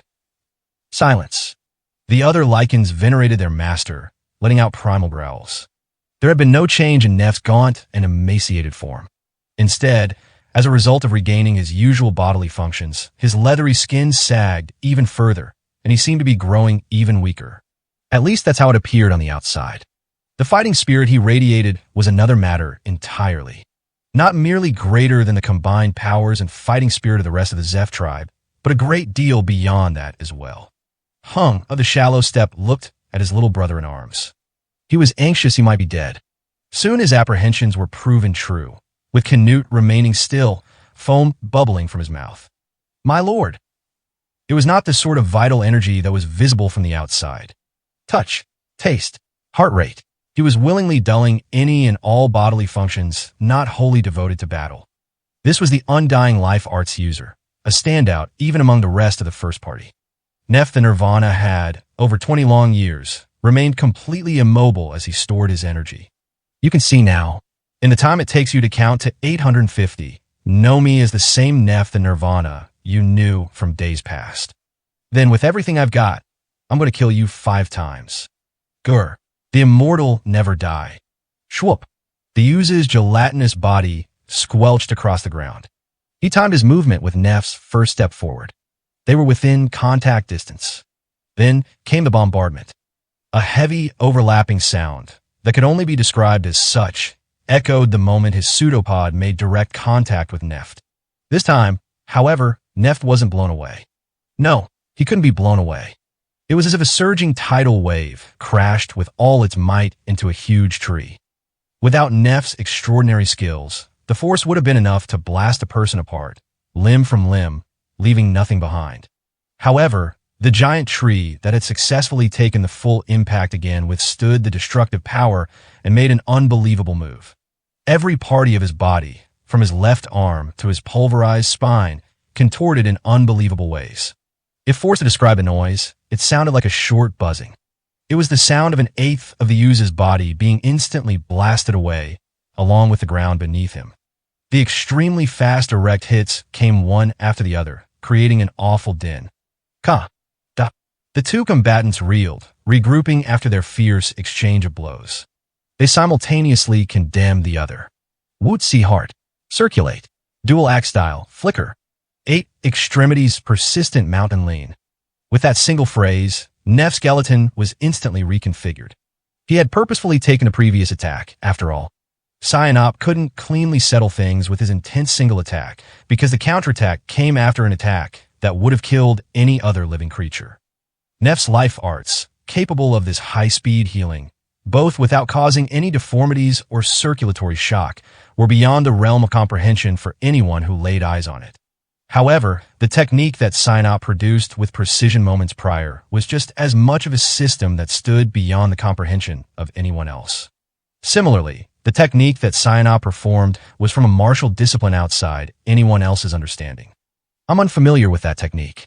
Gur. So that's the strength you've amassed over these 21 years, is it? That's right. All that time, I've been learning and training inside the Sand Labyrinth. For the past several dozen years, there wasn't a single Minion race that had reached the Sand Labyrinth. Nor did the Lycans themselves show any interest whatsoever in what existed inside its walls, either. In which case, what if there was already someone there in the labyrinth? What if there was a person who never took a step outside, single-mindedly focused on amassing all the knowledge within, more valuable than an entire country? I spent 2 years on the first tome I picked up, but I learned everything. The intelligent creatures of this world were inferior at leaving behind written words and deciphering them. In the past, several visitors had tried to establish a fixed, unified alphabet, but to this day, the writing used among the common people was the simple script of the order. Much like the people of the beyond being unable to utilize the true power of word arts. For those who had lived in a natural state of being able to speak and communicate across varied linguistic systems, the establishment of a systematic written language was, in practice, an extremely difficult concept. Though visitors of the past left behind their transgressive knowledge in book form, the ones capable of comprehending their content would be limited to a select stratum of intellectuals, like the scholars of Nagin, for example. However, a primitive, amorphous life form, one that normally would possess a limited degree of intelligence, had done exactly that. Amusing. I admire your tenacity, Cyanop. I'm stronger than you. There was a whirring noise in the air, the sound of the dual axes rotating. Neft was now performing his inescapable weapon techniques in peak physical condition. Cyanop did not deflect this series of attacks. His amorphous physical body was chipped away, yet despite this, he continued evading, without losing his core at the center of his viscous form. Guarding, parrying, gelatinous flesh was sliced and scattered. Taking advantage of a small gap in the onslaught, Cyanop released a lethal jab. The Leakin shifted his body immediately before the ooze's blow could land a vital blow. Thus, Cyanop missed his mark, Neft's heart. Bits of dried skin and bloody flesh were torn from his body, but Neft's life was not yet forfeit. Both axes closed in from his blind spots. Cyanop attempted to evade. In that moment, a kick connected with his gelatinous body. He couldn't be crushed. The pseudopod aimed at the sole of Neft's foot, conversely shattered everything up to his waist with the impact. Once again, Cyanop had successfully predicted his opponent's move. In the middle of a fight too quick to even catch one's breath, he remained 2 steps ahead. Cold power. NGH Wootsie Heart. Circulate. Why was Neft the nirvana of the first party with such an extreme degree of martial prowess, allowing the ooze to counterattack as much as he was? Even for Hung of the Shallow Step, it took him far too long to arrive at a conclusion. It doesn't have any arms or legs. It was a hard fact to accept that there could be such a terrifying martial artist. There wasn't any visible footwork in Cyanop's techniques. They were legs that generated action from the earth using his whole body's surface connected to the ground, able to step in unexpected directions without the restrictions brought by 2 legs. There were no joints behind its strikes. They flowed like liquid, without any limits to its range of motion or any advance indication of the incoming blow. Neft the Nirvana was following along with this frightening hand-to-hand combat prowess, relying entirely on his godlike sixth sense. Before this battle, was there anyone who knew such potential dwelled within the body of the base and primitive ooze? Without question, Cyanop was the only one within the annals of history to ever be capable of exhibiting said potential. What sort of obsession could have resulted in this degree of focused study? Grr. Outstanding. To think that former encumbrance could progress so far. It will take time to repel the left axe. In that case, another kick. But before Cyanop could complete the thought, the ooze was blown back by an almighty strike. His flight split the 2-story stone wall behind him in half. There likely wasn't anyone alive who could perceive the course of events from Cyanop deflecting the axe to being sent flying with a kick. The speed of their previous movements was on another plane of existence. That estimation of yours is right on the mark. He was growing stronger. The first party member, already at heights no other could reach, was aiming higher. Slowly circulating the vital force he had built up over the long years. Neft the Nirvana had temporarily acquired physical abilities that surpassed his maximum potential. Barely protecting his nucleus from being smashed or cleaved in two, the ooze dropped to the ground with a splat. Why? Why? Grr, speak up now. My hearing's not great. Why? Did you leave me behind? The legendary warrior did not answer. His wrinkled face twisted even further into a sneer. Neft believed it had been the obvious decision. He needed to make Cyanop understand that once again. Even now, after so much time had passed, Neft remembered his comrades in the first party. He could recall the faces of those he had lost, never to return again. There was Elena the Benighted White Wind, Isaac the Chromatic, Hugo the Guillotine. There were friends at times and enemies at others, but he could still remember the names and voices of the 7 members spoken of as legends. Though all their ideals and objectives were different, just once, at the end of their journey, they combined their powers. It was all for the sake of putting down the true Demon King. That's what the world believed, at least. But it wasn't the whole story. Page 65. In truth, there was an 8th member of the party. Neft had never forgotten his name, not even for a moment. Are you going to make me repeat my past warning? Cyanop, you are absolutely no match for the true Demon King. Papa Paropa, Parpapi, P-Porpe, Porpapion, Perpipier, to Cyanop's pulsation, suspended ripple, tie the sequence, full large moon, circulate, that. The ooze chanted regenerative word arts. They were unmistakably the same kind of life arts as Neft the Nirvana's own. He had even acquired the techniques of the powerful apex master he witnessed in the past. 21 years. Neft wasn't the only one whose thoughts harkened back to the days of yore. That's wrong. Neft and Nirvana. Both then and now. That I'd be able to win. Back then, if I had been there, we would have been victorious. Isn't that right, Neft? I want to believe, so now more than ever. Cretan. Neft dashed to pepper the ooze with more lethal axe blows. A slightly rare and somewhat eloquent weakling ooze and nothing more. All the party members believed it was the obvious decision to come to. Dual axes style, troubled star. For the one left behind by these legends, what harbored emotion made him able to continue his limitless, devoted study? The first party was defeated by the true Demon King, ending up all too powerless, like the many heroes who followed after them. Simply wasted away, together with the hopes of the people of the time they carried with them. Nevertheless, for him, for the eighth member, Sinop. Neft, I told you, that battle still wasn't over. Even now, with the true Demon King long since slain, the bygone era still wasn't over for him and him alone. Sinop's extended pseudopod was slashed during Neft's spin and scattered about. No, it was a pseudopod. He could grow pseudopods, even ones feigning attacks, ad infinitum. Hand-to-hand combat choices that demanded endless diverging paths to consider. Neft and Nirvana had fought too much under the enormous mental strain. Did I go too far forward? Negligence. Reinforcing his nerves to their maximum potential, Neft could now read the flow of battle to its end point. The leg that stepped forward tread on the pseudopod that stretched out just before it, to ensure Sinop would be unable to dodge and blown apart with his next attack. The lunging axe in the other hand missed its mark on the ooze's vitals, as if the direction of the attack was being pulled toward his own. Sinop, at this point, was using 3 arms. For an ooze, that wasn't the end of it. His fourth arm was now touching Neft's stomach. I told you I'd kill you 5 times. A staggering concussive tremor echoed throughout the Leakin's body. He was forced upward at an angle, defying gravity, as if dragged into the sky by the impact. There was no violent striking sound, nor an explosive increase in speed, because the full force of the impact resonated internally. Hiya! Neft and Nirvana coughed up a large amount of grayish-brown liquid. With this lethal blow, unlike anything the ooze had unleashed up until that point, he realized then that Sinop had been going easy on him. What he vomited up was his own liquefied viscera. Spit out your brain next. Roaring liquid-heavy decapitation. Woot see heart. Circulate. Neft understood, too. For the next exchange, there would be no time to switch to the counterattack. Low palm. GNN and GH. Woot see heart. Circulate. Sinop steadily remained at close range. His opponent, Neft, continued to recover with his unreasonable life arts, and yet. Spiral knife hand. Woot see heart. Circulate. Linked leg. Woot see heart. Circulate. 13 steps. The red sun was sinking red below the horizon.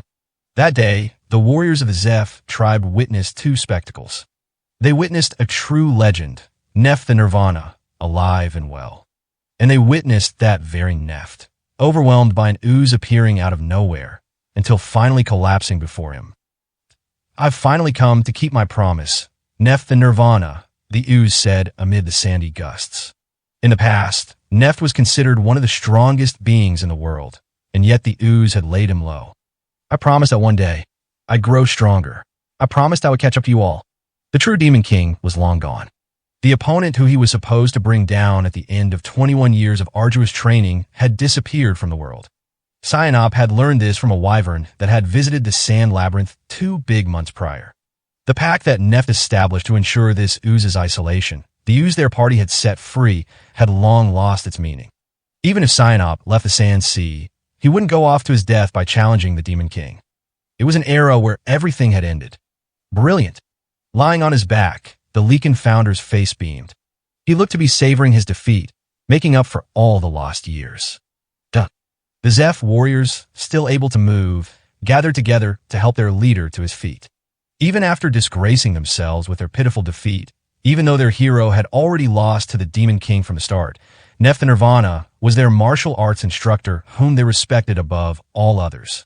Sinop felt the same way as well. Who am I supposed to defeat now? Who's next? What can I do to wash away the regrets from that day? Oriatia. Neft answered. Even when isolated from the outside world, the rumors had reached this pack. According to them, The hero who defeated the true Demon King, identity unknown to all, would appear at the royal games there. Head to Oriatia. If you believe you could beat the true Demon King, go and show that you could defeat the one who slayed the true Demon King. Sign up. Do you? Name? Have a second name? Cyanop stopped briefly and answered. No. Ever since that day, I traveled with you 7. I've always been and have remained Cyanop. I see. Neff smiled as he was carried in his disciple's portable shrine. Though covered in wrinkles, unrecognizable and withered away, it was the same smile Neff had worn on that fateful day. From now on, call yourself the inexhaustible stagnation. Cyanop didn't look back toward his master. Picking up his dropped book, he started off toward the next opponent he needed to defeat. Thus, his reply simply echoed out from behind him. Gladly, he mastered the extensive and numerous martial arts of the beyond, lost to this world. He possessed endlessly branching combat abilities, rendering strikes, throws, chokes, and even the reading of his own moves ineffective. He was capable of launching strikes that brought true instant death, impossible to perform with a commonplace body construction. Among the first party, glorified by all, he was the final member who still knew no defeat. Grappler, Ooze, Cyanop, the inexhaustible stagnation. The silhouette of the lone Minia, walking across the sea of hot sand, rose into view, outlined by the sunlight behind him. He had a small wooden box on his back, and there was a strange instrument dangling from a belt around his neck. His plump, round face was hidden beneath a traveler's hat to block out the sun. Though he was a part of the caravan recently raided by Lycans, he had been completely left behind by the group doubling back to the near settlement, because among those in the caravan, he was the only one who didn't retreat from the spot of the raid, heading in another direction instead.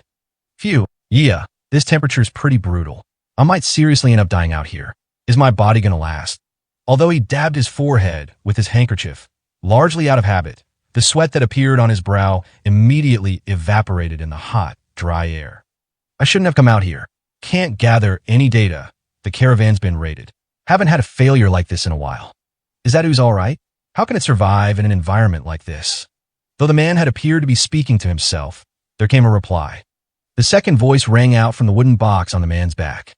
This Gokashi-san Sea was a remote area that not even radio transmissions could reach, and the box that the Bantam man shouldered wasn't even big enough for a leprechaun to fit inside. Everything about the situation seemed unusual. I'm not too knowledgeable myself, but oozes apparently have the same sort of perspiration system that lowers cell temperature through heat vaporization. But with ooze, that regulatory function isn't automatic, you see. Apparently, if the ooze isn't accustomed to arid climates, they won't even last half a day before shriveling up. I don't have a clue about that ooze, though. You're well informed, aren't you? I mean, I've been doing this work for a long time. I am a pro, after all. But didn't you fail this time? Ha ha ha.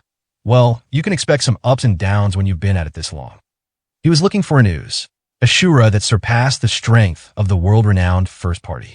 From where the armed caravan had been attacked, he followed after the Lycans' cleverly hidden tracks, and then arriving at the Zeph tribe's village, Yukaharu learned his trip to collect material would be a fool's errand.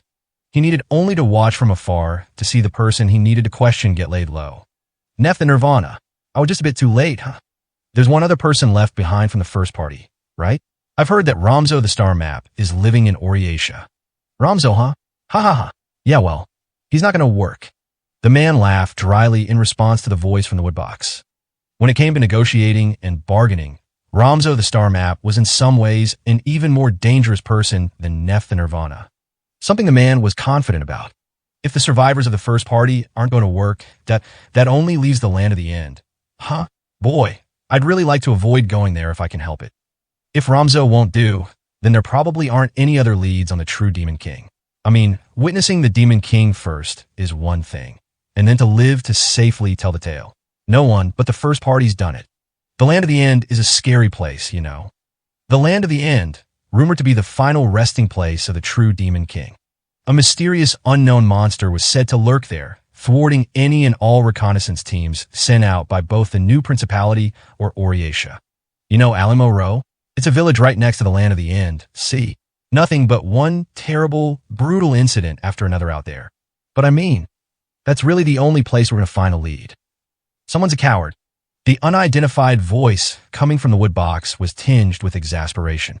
But whenever you start talking like that, you usually go through with it anyway. You go, I guess so. A turning point for the world, with legends and champions fighting each other, and the Minion realm under control by Oriatia. Arresting the advancement into this tumultuous age with an overwhelming power was something completely unknown to anyone, yet simultaneously a singular terror that no one could ever forget. There was someone in this world who was trying to investigate the Demon King's true form. I'm a pro, after all. The man was a visitor. His name was Yukiharu the Twilight Diver. It was a day after a heavy snowfall, a very unusual event in Alamo Row. Opening up the door, I discovered that the almshouse plaza was completely covered in white. It was unlike anything I had ever seen before.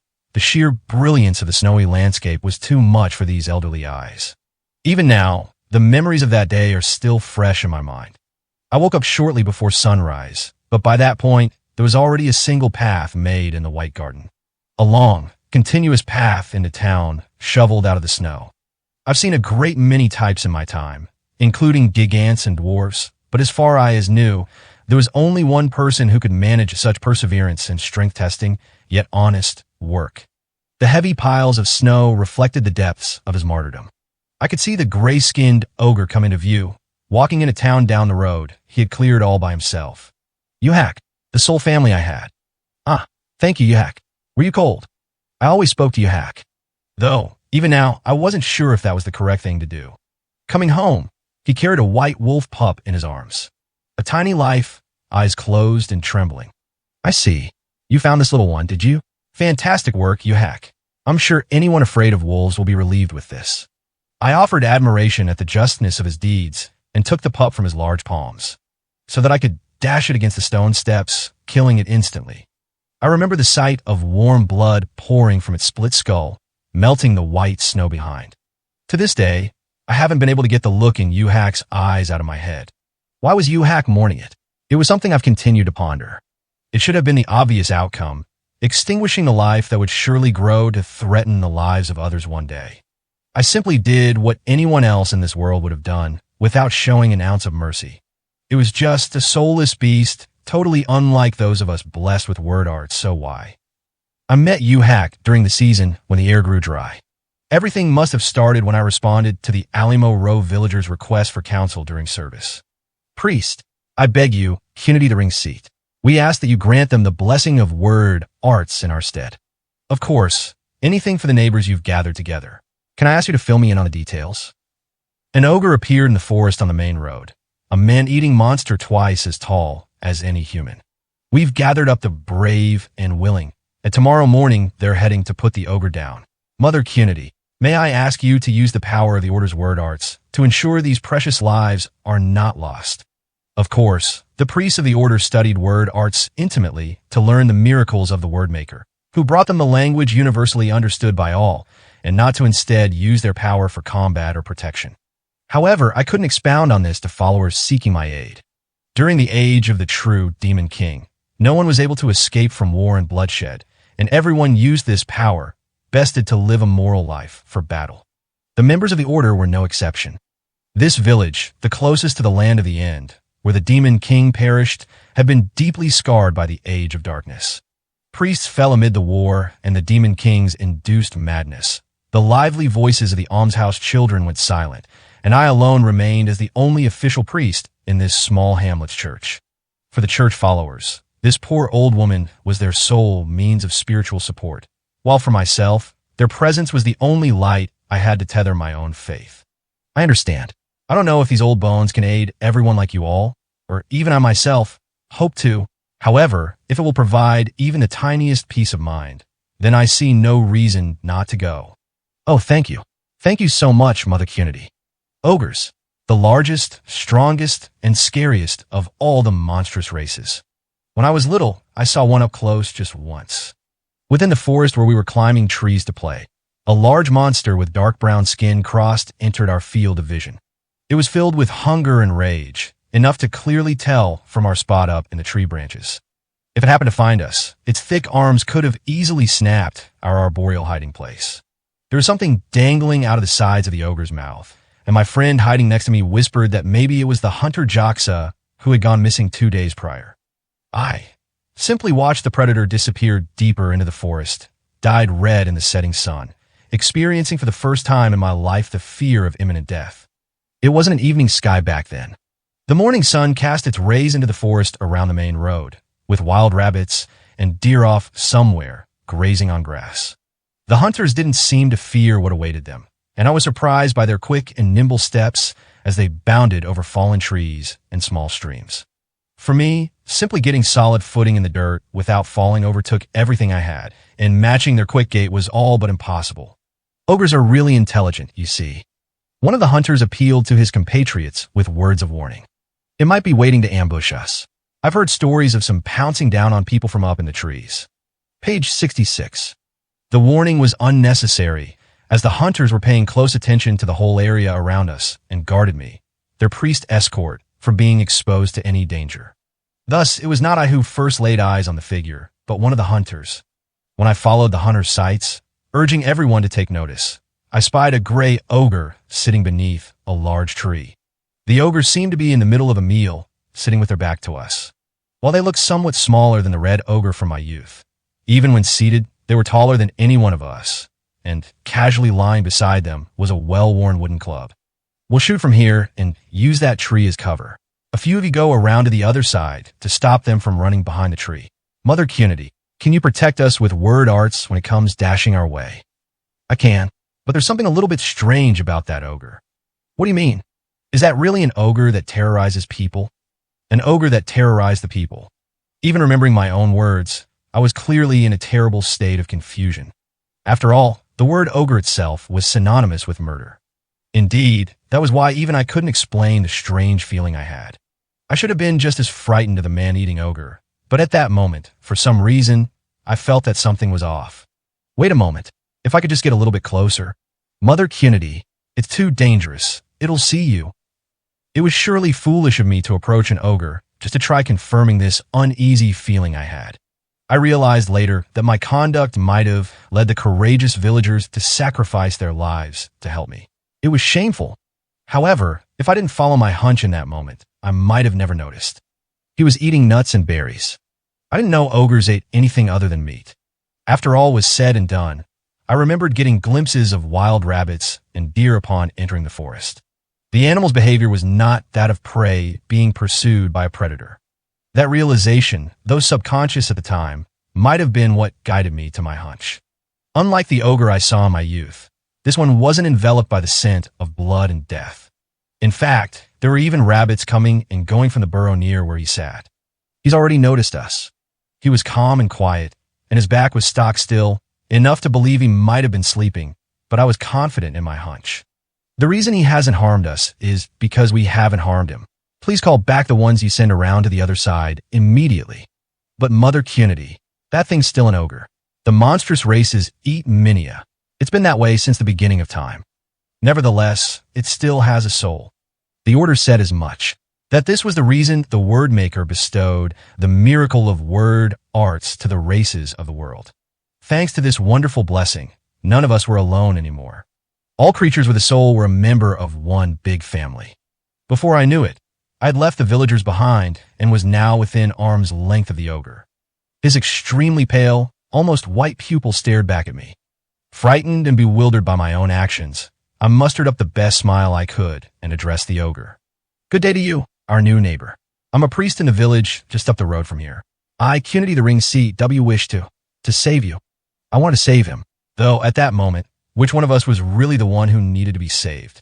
There was no answer. The ogre didn't try to harm me, nor did he ignore me. He simply sat there in silence. Even when I continued to speak, the only answer that came to me was silence and his watchful eyes. The ogre tried reaching out his hand, but immediately lowered it, almost as if my thoughts were reaching him, but he was unable to find the means to return them. It can't be, can you? This was Uhak, an ogre, all alone, born into the world shouldering an entirely inconceivable disability. Not hear me. The first thing I attempted was explaining to everyone that no villagers had gone missing in the past big month, and there hadn't been any direct accounts of someone being attacked by an ogre. It was not an easy course of events to make everyone trust a minia-eating ogre, especially when he couldn't understand speech or offer his own defense. Though there were examples of the monstrous races mixing in with minion society, it was almost always as either blood-drenched mercenaries or assassins. Most people couldn't possibly believe an ogre was capable of living a life totally divorced from evil and maliciousness. Nevertheless, through the doctrine that the villagers and I followed, I patiently preached that a hand of charity should be outstretched to anyone lost and in pain, regardless of their sins, and I was able to convince them to allow him to be sheltered, or in the words of the villagers, placed under observation at the almshouse. Mysteriously, there was nothing abnormal about his sense of hearing itself, and the only thing inaudible to him was the language of word arts. You hack, if you've lived without language all this time, then I'm going to grant you a second name right now. You shall henceforth be you hack the silent. Silent. In the days of old, among a group of brothers, arrogant due to their word arts abilities gifted by the word maker, one of the siblings refrained from speech and was able to prevent conflict between many of the races without saying a word. His name was Meleugr the Silent. The first party, renowned by all, including myself, also contained an individual, Fralic the Heaven, who was said to have had his throat crushed at a young age, and so he never spoke. We had all known the essence of the word art's power, that their true nature wasn't something being said, but word arts were used to communicate exactly what was in our thoughts. I'm sure there'll come a day when they'll accept it, both that you can't speak and that you can't hear. Just as his second name suggested, he didn't use the strength he was born with for conflict, but he faithfully helped me, handling the various jobs that an elderly woman like myself couldn't manage. Even without being able to use language, it didn't take long for me to understand he was an ogre that showed no desire for feudal conflict and was able to exhibit consideration for the hearts of others, citing sheltering Uhak as the excuse. The number of villagers who visited the church dropped drastically, but I wondered how many of the villagers knew that whenever someone would come to offer their prayers, Uhak would make sure to hide away somewhere to keep from frightening them. You need to learn how to write. If you can't speak with your mouth, you need to learn a way to express your thoughts and feelings to others. Teaching the order's script to him, unable to convey anything with words, was a difficult task, unlike anything else I had experienced in my long life. I started with silver coins. The characters for silver coins themselves, the characters to show how many of them to use at the market, as well as the character of silver itself, and the one to express a circular shape. From the beginning, it was a very difficult journey.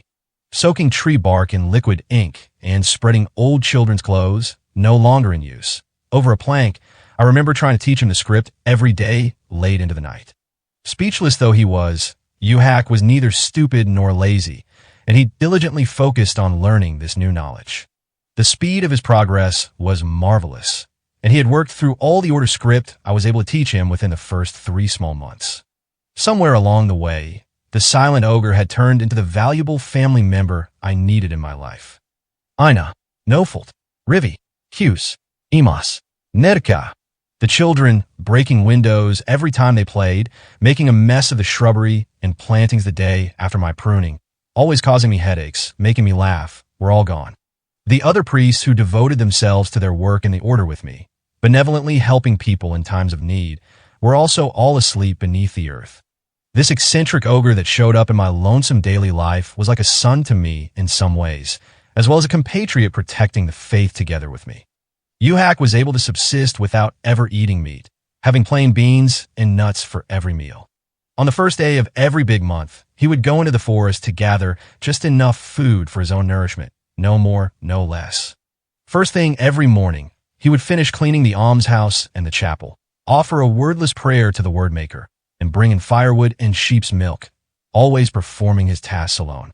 After he learned script, he'd get absorbed in the books left behind by the other priests, and whenever I used script to quiz him, he'd be able to immediately search for and produce the answer no matter which passage of the word maker's teaching was in question.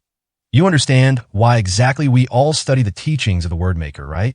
There was one occasion where Uhak saved a child who fell from a cliff and twisted his ankle. However, his ogre physique terrified the child, and while he lived in this church, Uhak was ultimately never able to receive the trust and gratitude he deserved. Whenever I'd write in script to express myself to him, I would always speak to him too. Much like how we can speak to the wind and earth, I believe that, though he might be unable to hear me, there was a definitive power held in word arts spoken from the heart. Was even that truly the right thing to do? Looking back, I wasn't sure anymore. Priests are people who dispel curses. Sometimes we are able to clear away the shadows that sink into a person's heart through our words, through our will. That's why language is so sacred, and word arts are our blessing. But you hack, you alone that were born without the gift of language, despite your throat and ears working just fine. You hack remained bowed to the ground.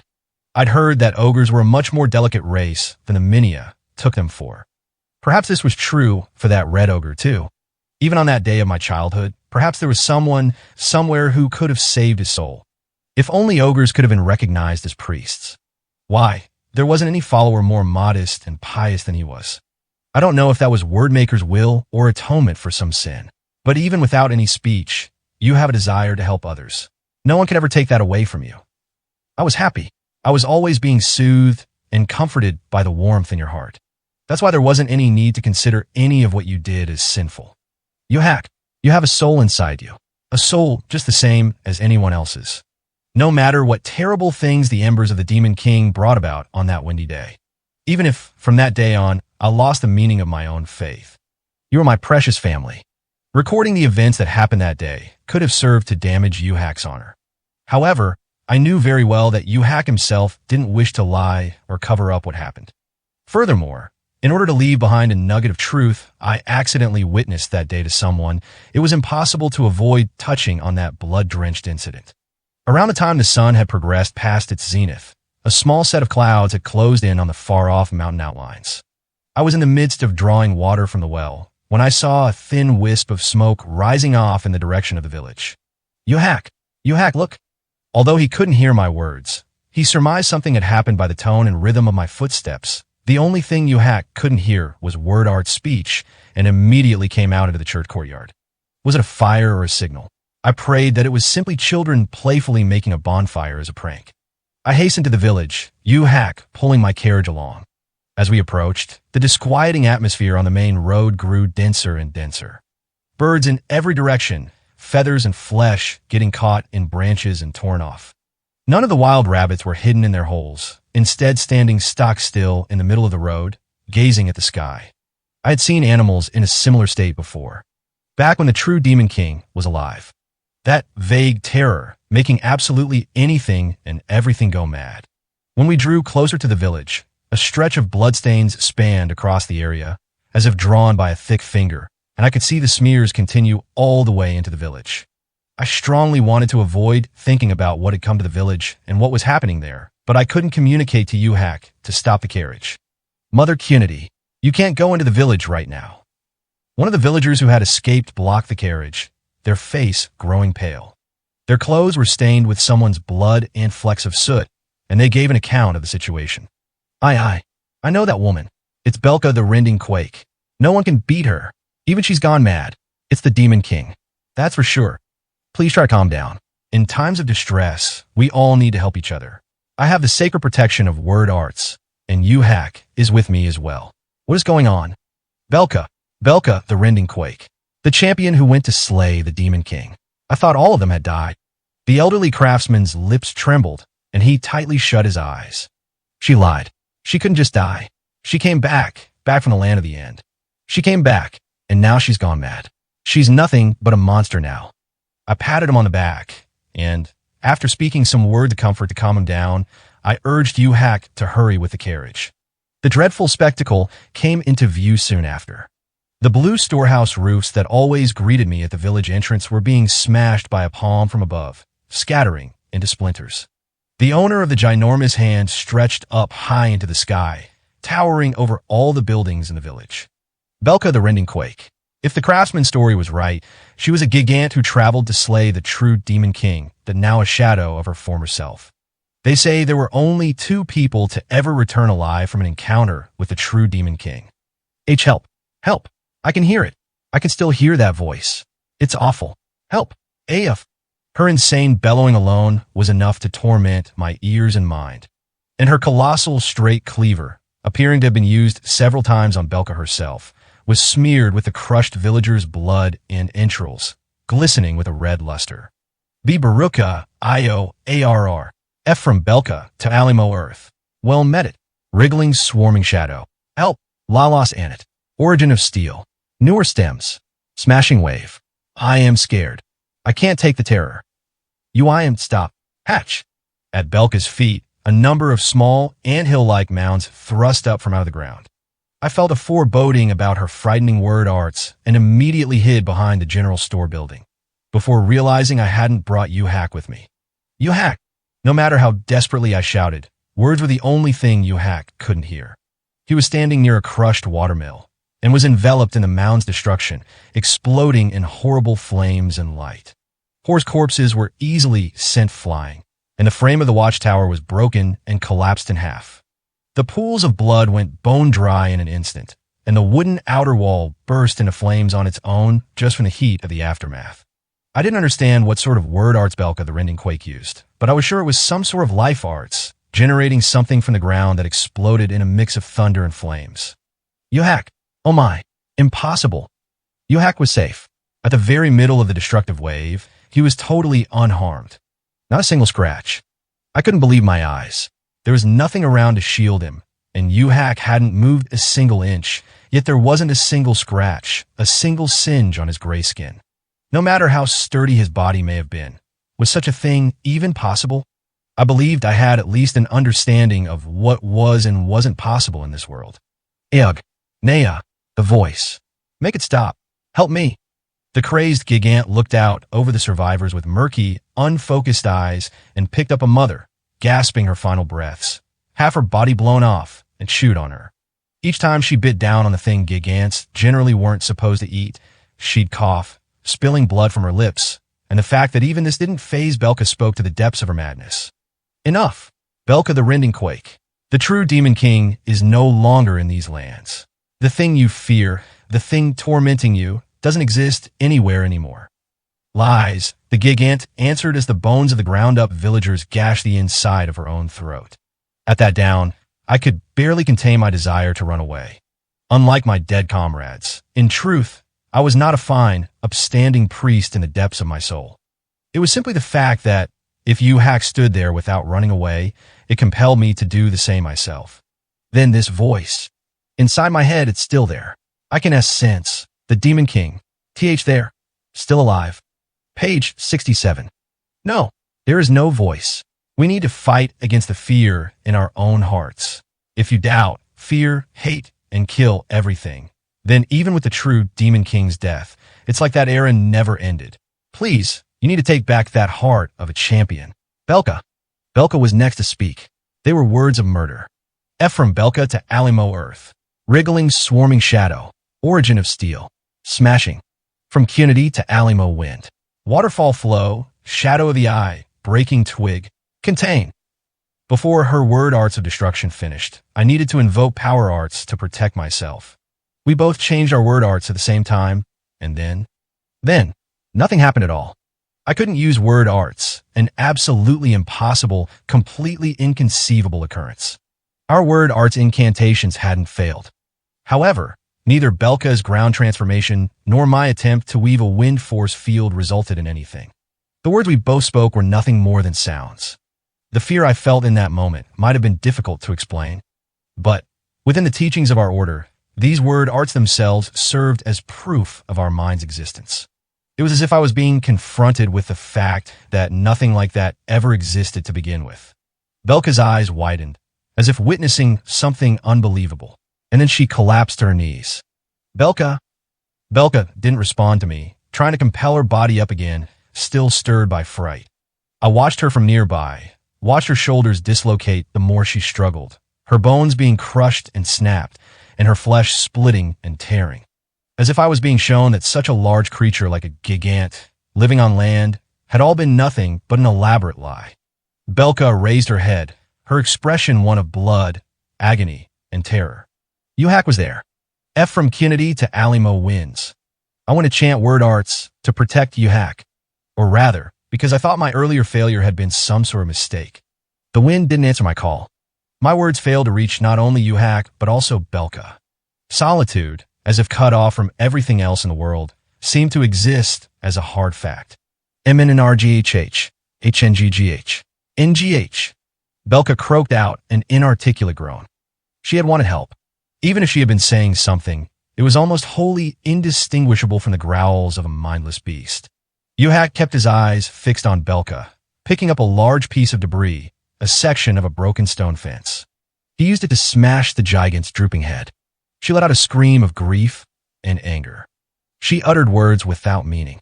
Yuhak raised the stone up in the air once again. Then he brought it down on her head a second time. He looked just as diligent as always, like taking care of a necessary duty of his, as he smashed the gigant's head and continued to smash it, breaking it open. The Gigant champion, unable to use any word arts, unable even to rise from the ground, was slain. None of the villagers circling the area and watching from afar were able to stop it, including myself. Yuhak. After everything ended, I at least realized I had regained proper speech. Yuhak didn't answer. He lived in a world without word arts. And now he was having a meal. He quietly sat down like usual and silently picked out the insides of the gigant's crushed head and ate them. Everyone in the village, including myself, understood it for the first time. Yuhak wasn't an ogre who couldn't eat people. He simply didn't. The situation from there gradually grew worse. The terror that Belka brought to the village infected the residents, and they all looked at Yuhak with fear and suspicion, though he had simply been wrapped up in it all, even if he had only done it to save someone. And even if it was an outcome no one had wished for, everyone knew that any tragedy born from the Demon King would be enough to lead to the absolute worst situation. I had traveled back and forth to the village, hoping to save those who lost family and neighbors in any way I could, but I was unable to lift the curse they harbored. Who would be next to show up? How exactly were they going to die off? And was the true Demon King actually alive somewhere? It was exactly as the villagers had said. The sights of the people racked with fear, futures sealed in despair. These were the very sights I had witnessed during the era of the true Demon King. As long as this terror was etched into the people's minds, the Demon King would continue to be brought back to life over and over again, filling their hearts with terror. Though they were long dead, just like they had in the past, they'd bring about misery in the future. The clear stream of Alimo Row, walking steadily on the road to restoration now that the world was saved from the true Demon King, was muddied red. Those without homes wandered the town with empty eyes, and those with homes conversely shut their doors tight to ensure no one would pass through. If anyone, no longer able to bear the constant tension and fear, caused a violent incident, that person and their whole family would suffer a public execution administered by the rest of the village, and if any of their corpses stayed intact, they'd be hung on display at the village entrance. Please, I asked for forgiveness. Forgiveness for being powerless, unable to save a single person as I watched them tumble down back into the era of despair. Everyone believed that faith in the Wordmaker was powerless before the fear of the true Demon King. They were unable to accept an ogre like me. They feared they'd be carried off to the church to serve as ogre food. This result was likely the obvious outcome. They had the right to begrudge me for being unable to save them. Torches lit, the villagers drew close to the church, gathering to execute Yuhak and me. These were the events of the night prior. Kill the ogre. Kill the man-eating monster. Those were the voices I heard. Cunity the Ring's seat, for all of them, was now a vague enemy of theirs, under the blanket name of the Order. As we studied letters together in the candlelight, I called his name. Yuhak, nothing you did was wrong. You saved a great number of lives. Even eating Belka's corpse. That wasn't wrong either. Monstrous races eat the flesh of minion races. It's been a fact since the beginning of our world. Despite that, you considered our feelings and went without eating any all this time. Yuhak had continuously fought. A battle between his ogre-born sin and his starvation. How much faith and temperance was needed to make that possible? It was something a Minia like myself couldn't begin to imagine. If one of us was destined to die, I thought it should be me, unable to save anyone and powerless as a believer. I wrote down the words to convey them to Yuhak, slipped through the forest, and immediately crossed the river. Then, in some other village somewhere, look for the Order's help. This letter I wrote should help you out somewhat. I have speech, words. I need to dispel the shadow that's fallen over the hearts of the people. The curse of fear. Yuhak took the letter and seemed to give the faintest nod. However, he pushed me aside as I went to leave the church and seek out the villagers. Yuhak, don't. My words didn't reach Yuhak. None could. Cries of rage and fear rose up among the villagers I was supposed to protect. They all had their own respective weapons set on Yuhak. Every single one of them, down to the arrows in the air, were fended off with a flash of his club. The bewilderment at being unable to converse with each other, at their word arts not performing their functions, spread through the gathered mob. There was one who tried to flee in fear. Yuhak grabbed them on the back of their neck. Snapping it like a twig, he used the club swung over his shoulder to crush a different villager's head. A simple punch of his fist, and the villager twisted like a cloth doll and died. When Yuhak fought, nothing around him happened. Almost as if the monolithic size of a gigant was a non-factor. As if word arts capable of calling out and communicating with the people and things of the world had been wholly impossible from the start. Before Yuhak, all the people of the world were nothing but mindless beasts, bereft of any of life's mysteries, while he himself was nothing more than a gargantuan ogre. Not a single difference between anyone, villager or champion. He swung his club, diligent and solemn, slowly turning the villagers into bloodstains. Yuhak, what was it? What was I supposed to do? The one causing the tragedy before me was my son. My comrade. My only family. I must have wanted to run from the reality in front of me, and thus I fled alone into the woods. And then right as I felt my foot get caught on some thread, an arrow pierced my side. The villagers had set up booby traps to kill us, and I was caught, as if I were a beast being hunted. My own mistake and foolishness filled me with more regret than I could bear. I had brought the trap on myself with my weak heart, trying to abandon Yuhak to escape and survive on my own. A number of villagers who were lurking in the forest started to encircle me, sticks and hammers in their hands. This time, for sure, I was going to steal my mind and accept my fate, but I was unable to, with the terror bubbling up inside me, when I saw one of the villagers fall to the ground. Almost as though a path was being opened up between them, the villagers brandished their weapons at my feet one by one, without showing any sign of waking up.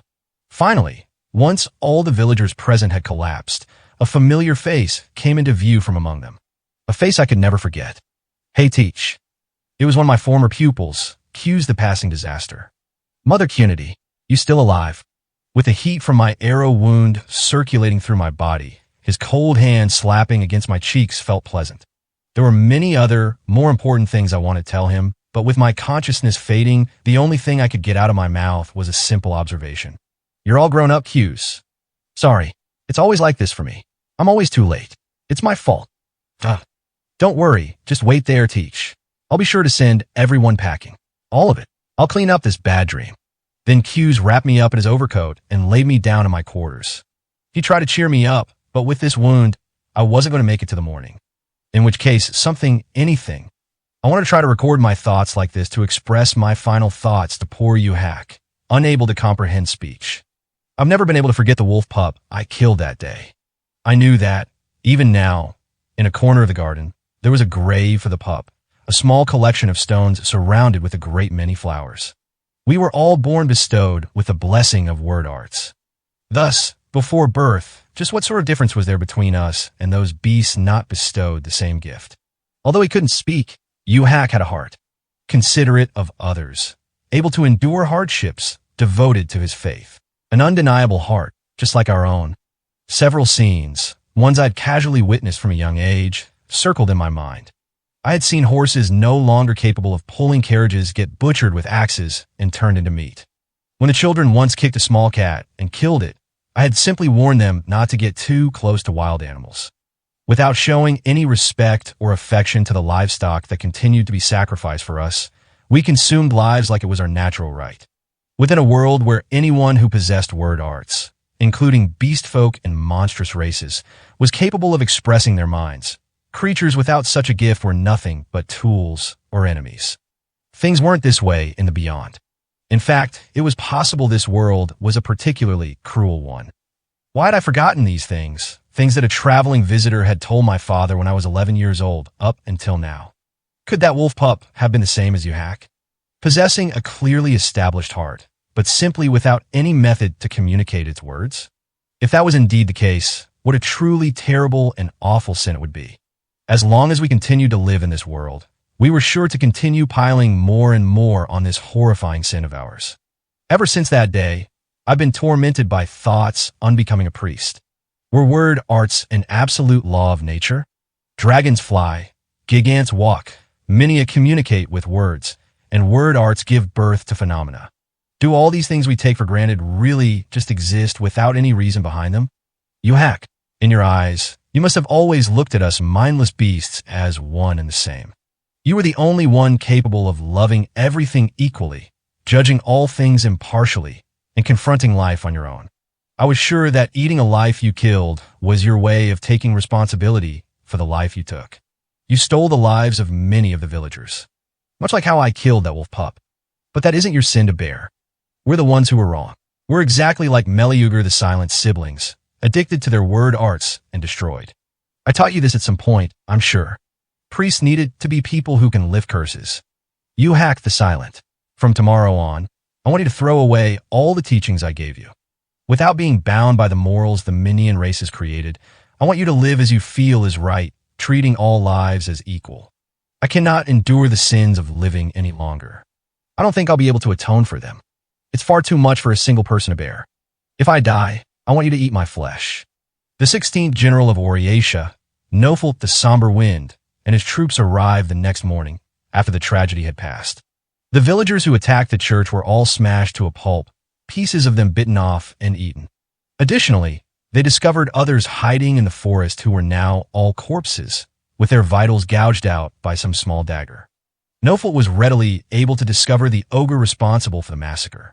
Nofelt put down the farewell testament the old woman had left behind. Funny, everything was too late. It was always like this with incidents related to the order. Even when it concerned the very almshouse he was born in, it took a day's time for military personnel to get permission to save it. How stupid. Granny Cunity's definitely got some screws loose. Even went and croaked on me without a word to me about it. The heart of the abnormally tall swordsman was filled with hatred, in contrast to the flippant smile on his lips. Oriatia abandoning his birthplace. The Wordmaker, unable to save anyone. A world manipulated by the true Demon King. Neither the hero nor the nobility, not a single one, gave a damn about the weak who continued to die. Yo, you hack. So if you're one of Granny's disciples, see, that basically means you're my junior, right? That's enough, don't you think? I don't really care. Let's ruin everything. The ogre was silently sitting with his back turned, facing the altar. He didn't express it with words, but he was performing his daily prayers. All right, you hack. Hero time. A mountain of flowers was placed at her body, lying in the cathedral. He perceived the world, even though he could not comprehend word arts. He possessed the true power of disenchantment, thrusting the same reality he saw on others. He commanded, as the strongest of all minion-shaped creatures, strength and size that existed as authoritative reality. An axiom-denying monster, ever in uncommunicative silence, that overturned the basic premise of the world. Oracle, ogre, you hacked the Silent. The second tragedy that assailed Alimo Row perfectly aligned with the man's arrival at the village, a wood box slung over his back.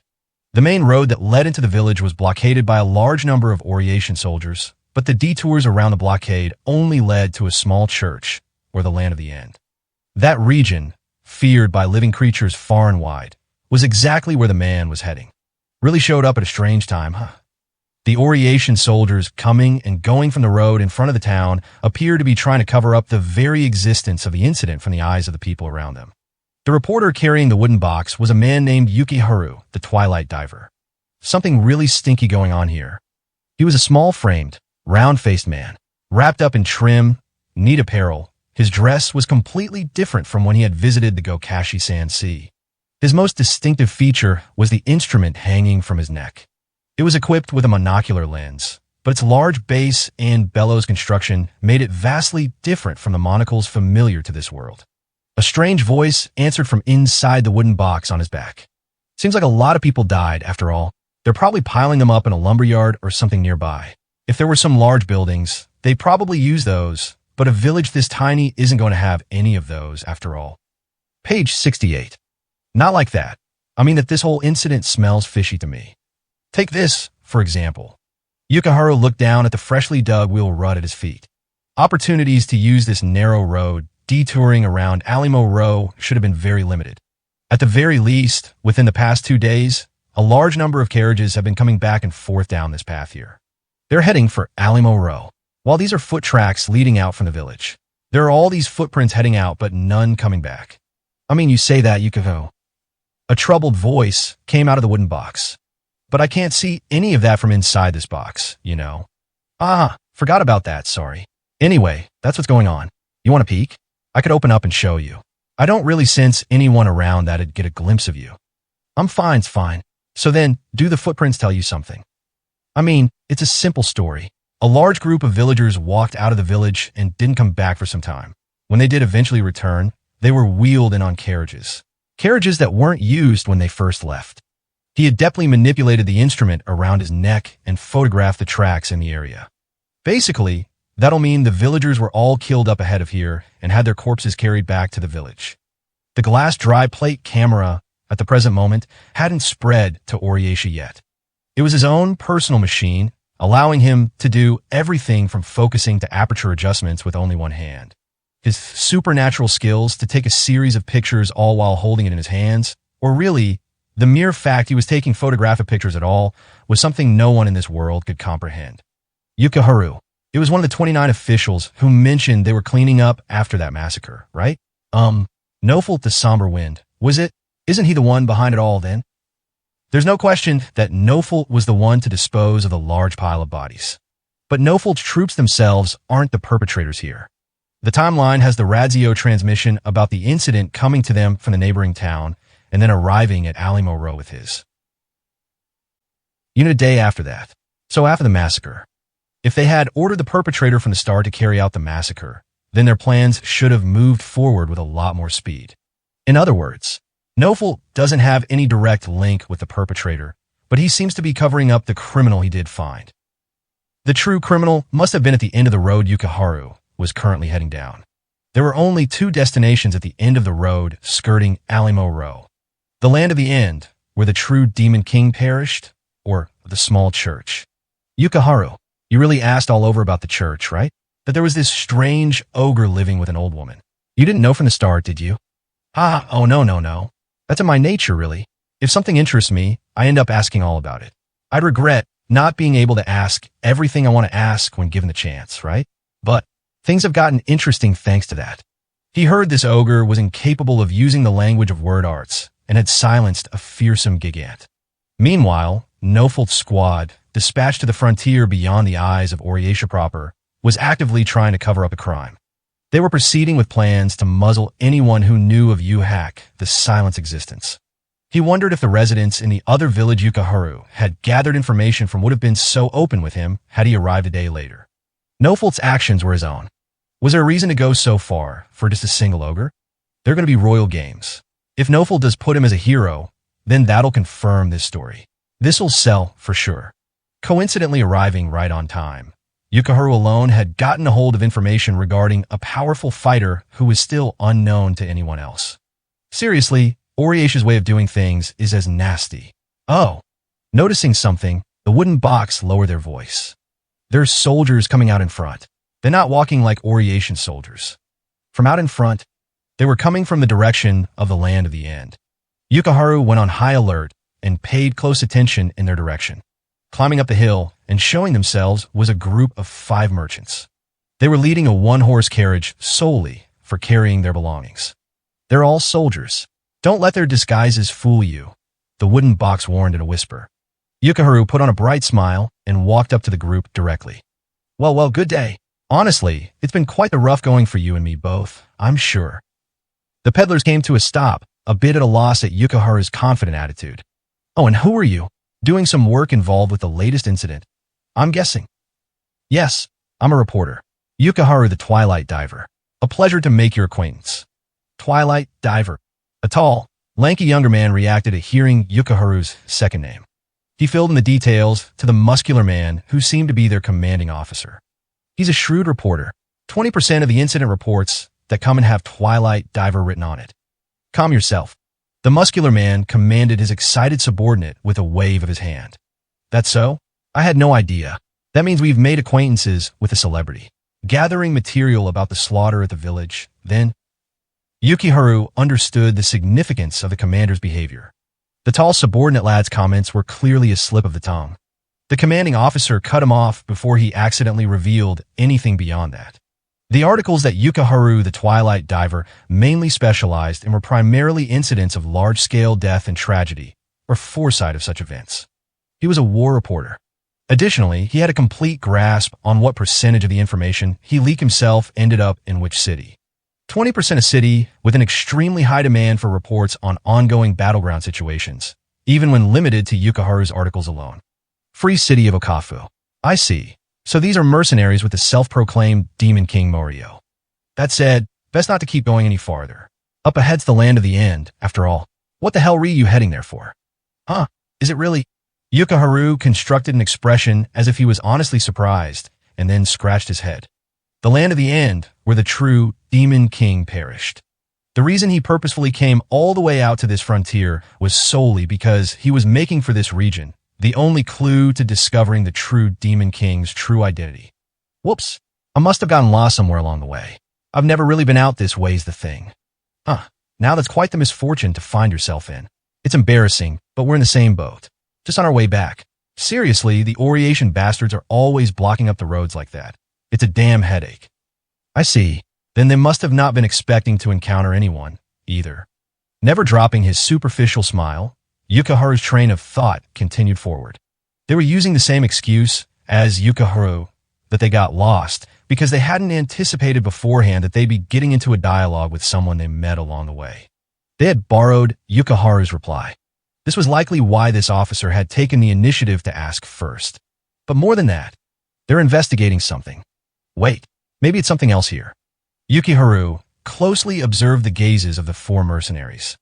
Their peripheral vision was focused far wider than the average person. They're standing guard. The rumor is that with this recent massacre, it was the work of someone who came out of the land of the end. After all, this story involves the Demon King, so even Lord Noful has to dispose of everything in secret, right? I came out all this way to get details, and instead, I can't even get into the village. A monster from the land of the end. There was the incident with Belka, the rending quake too, for one. Stands to reason they do that. In secret. With that description in mind, Noful's unit likely leaked information on purpose. Precisely because of the incident with Belka, they're able to frame someone like her as the criminal behind the recent massacre. The true Demon King really is terrifying, aren't they? They died a long time ago, right? To still have such an influence, even from the grave. Just when in the world were they? Who knows? You curious? Oh, come now. I mean, who wouldn't be? Better question. Are they actually dead in the first place? In that brief moment, he could tell all five of the men's breath caught in their throats. The reaction suggested they didn't want to entertain the possibility, even for a moment. Yukiharu spoke cheerfully. After all, no one's ever confirmed the true Demon King's court for themselves, right? It's something I've always wondered. Why does everyone believe some rumor that the hero brought them down? Always a chance, even now that they've been alive in the land of the end the whole time and could come out at any moment. It was said there was some unidentified presence that attacked anyone who came to the land of the end to investigate. Oriatia, the new principality of Lithia, the free city of Okafu. Various powers continued to dispatch reconnaissance units after the Demon King's death, but they were all warded off by this mysterious assailant, and this unknown presence was called the Demon King's bastard. It wasn't considered the actual, true Demon King itself. We know. The officer replied with a strained smile. They definitely died. That much is very clear. When that thing was alive, things were much worse. Not just here either. The whole world, all of it was. It was terrifying just knowing the true Demon King existed. Even you gotta understand that much. Duh. Yukiharu, of course, knew as well. That the true Demon King was definitely dead. Knew that on top of their enormous power, they were a real demonic king, their very existence itself bringing fear. That said, I'm still a reporter, after all. I need to pay close attention to everything, even the things no one else is concerned about. He needed to confirm the facts, no matter how frightening it may have been to close in on them. The twilight everyone else was scared to step through was exactly where he'd tread. Thus, his second name, Yukiharu the Twilight Diver. Demon King. The Demon King. Killed him. The elderly man among the five mercenaries, sitting in the bed of the carriage, cut in with inarticulate words. Killed him, all right. The benighted white wind, Elena, must have killed him. That brat was a real genius. Did ya know? A spear. He hits with the spearhead. The very tip of his thrust, see? Hey, Gramps, that's enough. The officer admonished him, looking utterly fed up. On the left side of the old man's head was a deep scar. Hey, Vivith. That hero, you know. Now that's some real courage. The first party. Elena the Benighted White Wind. They were one of the 7 members of the first party. I've heard plenty about his legend. Is that older one they're acquainted with Elena? Pretty much. Used to be students together or something, and he'll always find a reason to start talking about them. Even though Elena's been dead a long time now. Even though everyone in the first party ended up losing. The first party, the first and last hope during that lost age of terror. The 7 people said to be the strongest the world had to offer came together to challenge the Demon King all at once, and they were mercilessly defeated. So too, was their glory now all part of the past. Then, in the end, even the true Demon King was killed by some unknown force. Ended up talking a while on the roadside here. You'll have to sit next to Gramps, but want to ride back to town? I want to hear all the stories a legendary reporter like you has to share. Oh no, please, I'll have to politely decline. Truth is, I've got an appointment with Oriesha's unit to gather material on the massacre. I was thinking I'd just stop by Alimo. The commander replied with a smile. That's so? A real shame. From the moment Yukiharu encountered the men, he understood. They're planning on killing me. Mercenaries from the free city of Okafu are here, on a road with nothing but the land of the end awaiting them. Not only Yukiharu the Twilight Diver, but the free city of Okafu was also investigating the land of the end. These 5 were standing guard, to ensure no one else got the information before Okafu. Well then, at least let us hear some stories on the road back, Twilight Diver. The soldiers around him, save the commander talking, put their hands in their breast packs or the bags they carried. They were getting ready to draw their daggers. In an attempt to stall them, Yukiharu abruptly spoke up. Excuse me? It's Twilight Diver here, per our arrangement. I got a bit lost on the way, see? The soldiers gave me directions, and well, I'm on a road somewhere on the way to the church right now. His words were directed to the radio transmitter extending up out of the wooden box.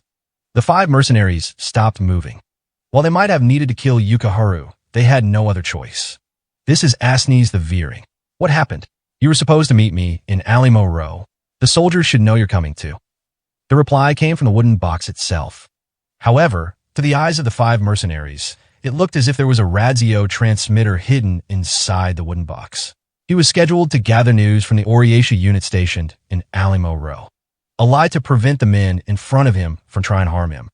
Yukiharu conveyed his present location to the voice on the other side of the radio with his initial message. The mercenaries couldn't afford to kill him anymore. Sure, I get that, but they told me to take this road. So what was I supposed to do? Can't you use your authority, Commander Asnes, and say something to them? Oh, actually, was it Lord Nofold in command right now? Forget it. Just stop wandering around. I'll send a unit to find you. You don't have anyone else with you, right? This operation's classified.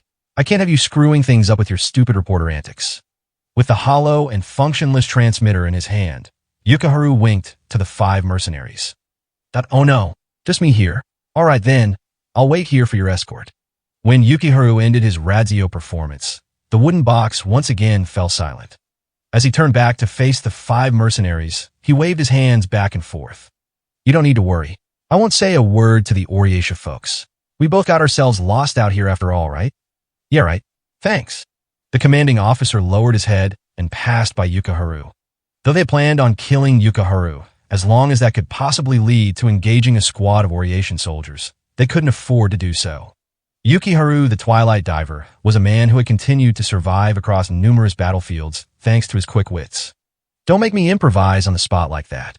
A tone of displeasure rang out from the wooden box. Sorry. Still, you did great.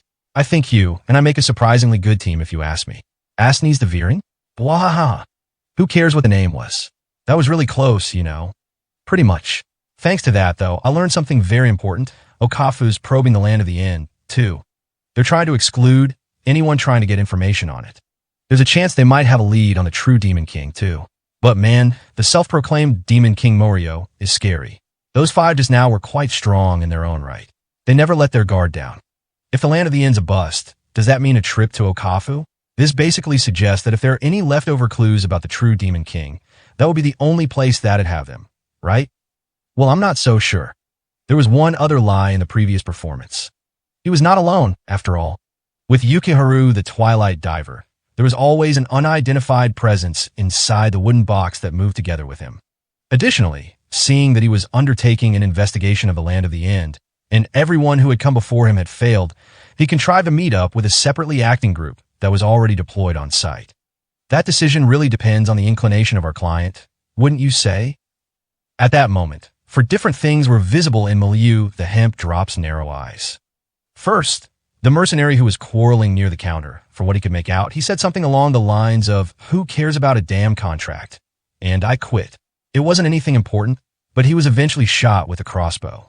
A fight within the free city of Okafu, and especially inside the walls of the Goose, meant that either side was drunk, so the arrows missed their mark by a wide margin, destroying 2 liquor bottles on the counter. The contents then trickled down to where Milieu and the others were. An all too common sight. Page 69. The next event came from the chair in the corner. He saw it out of the corner of his eye. A man covered in rags reacted with lightning speed to the stray arrow closing in. He twisted his body slightly. A bolt pierced his chest. The arrow stabbed perfectly through the area near his heart and stuck itself in the pillar behind him. After it was all over, the waitress near the man in rags finally realized the situation at hand. Together with a high-pitched shriek, she let the water jug slip out of her hands. Milieu could also follow the trajectory of the spray as it scattered in midair. However, when the jug left the waitress's hand, the hand of the man in rags caught the bottom of it. With the subtlest of moves, he captured all the water back inside the jug. "I'm all set on the water, thanks." The man, his heart freshly pierced through, handed the water jug back to the waitress. "Since it looks like my seat's got a bit of a target on it." Milieu also clearly saw the state of the fingers poking out from the gaps in the man's rags. "Hey there, you a mercenary as well?" Milieu was now in a merry mood for the first time in a long time and nearly skipped over to take the seat across from the man. Normally, Milieu would have liked to treat the man to a drink, but considering who he was talking to, he knew his kindness would be meaningless. "I'm Milieu the hemp drop. Instead of water, maybe you need some tobacco or something?" "Nah, I've heard booze and tobacco aren't great if you want to live a long time, so I abstain." "That's a tasteless joke. In that case, you must be here looking for work." The free city of Okafu was an independent city created by the self-proclaimed Demon King Morio, where mercenary services were the city's main business. The war between the kingdom and the self-proclaimed Demon Kings, or possibly the struggle for existence between the minion and monstrous races, raged on. It was fueled by applying military force to conflicts of any size, so much so that these territories were no different than mercenary headquarters. Now, with the fall of the new principality, the proficiency and number of soldiers gathered there from the far reaches of the realm surpassed all other nations besides Oriatia. They came due to its specialized logistical support beyond an individual mercenary's reach, aggregating jobs and information, loaning out cutting-edge weaponry like guns and cannons or peacetime training. Of course, during the end of the true Demon King era, they were only given jobs that involved getting rid of the Demon King army, and the mercenaries lost any room to freely choose who were their friends and foes. This was still true, even now. "I came here this morning. I have business with the people trying to crush Okafu. Don't give a damn what happens to this country, but they might be the ones who know something about me." That part about knowing something about you sounds suspicious to me. Right now, at the very least, I don't know you at all. "Sound slicer." The man put his right hand on the table. It had neither muscle nor skin. It was a smoothly polished, jewel-like, skeletal minion hand.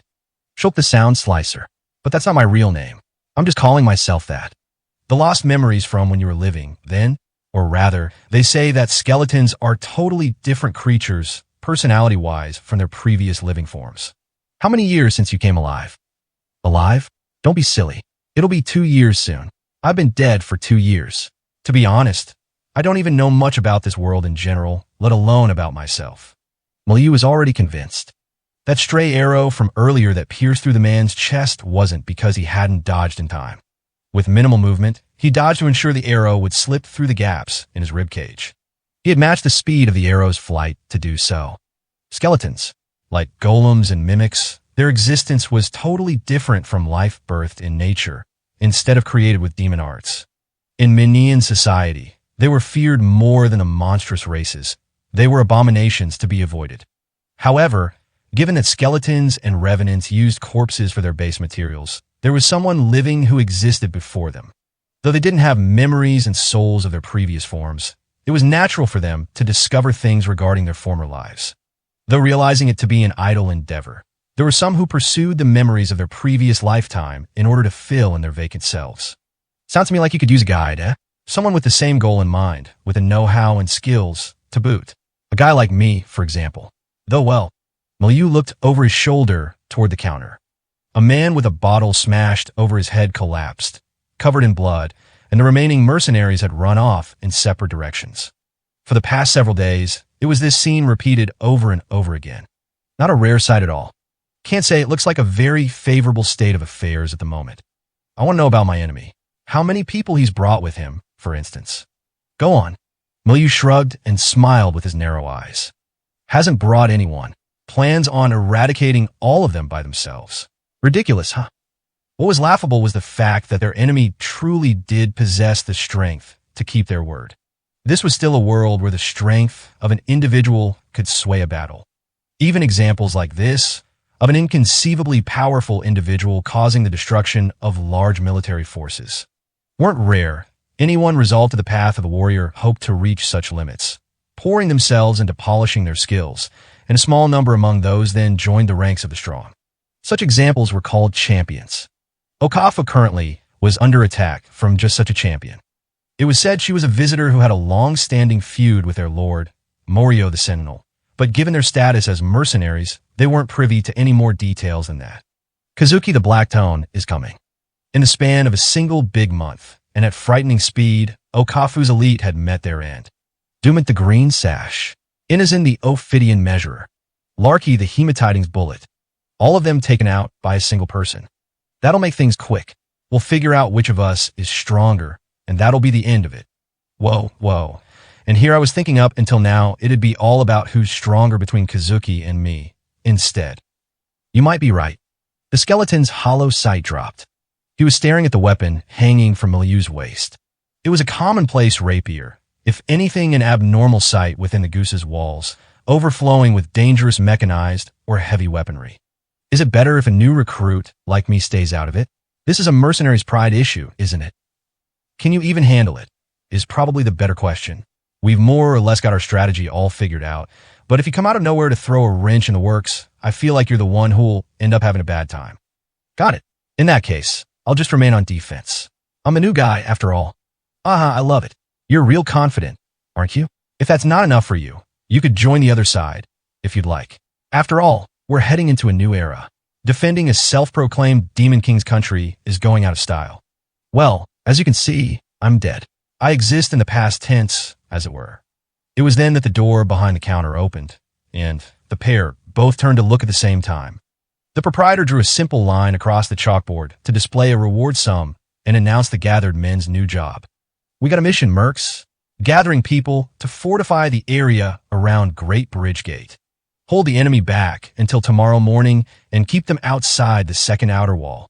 Paid in full up front, whether there's an attack or not. It's a mission straight from Lord Morio himself. Any ungrateful bastard fixing to challenge him. 6 of the men responded to the hoarse shout. I'll take today's job, too. I still haven't earned enough for my sister's treatment. The huge man, gigantic two-handed sword strapped to either side of his waist, had deeply tanned skin like black ink. His name was Hilka, the Shadow's ship.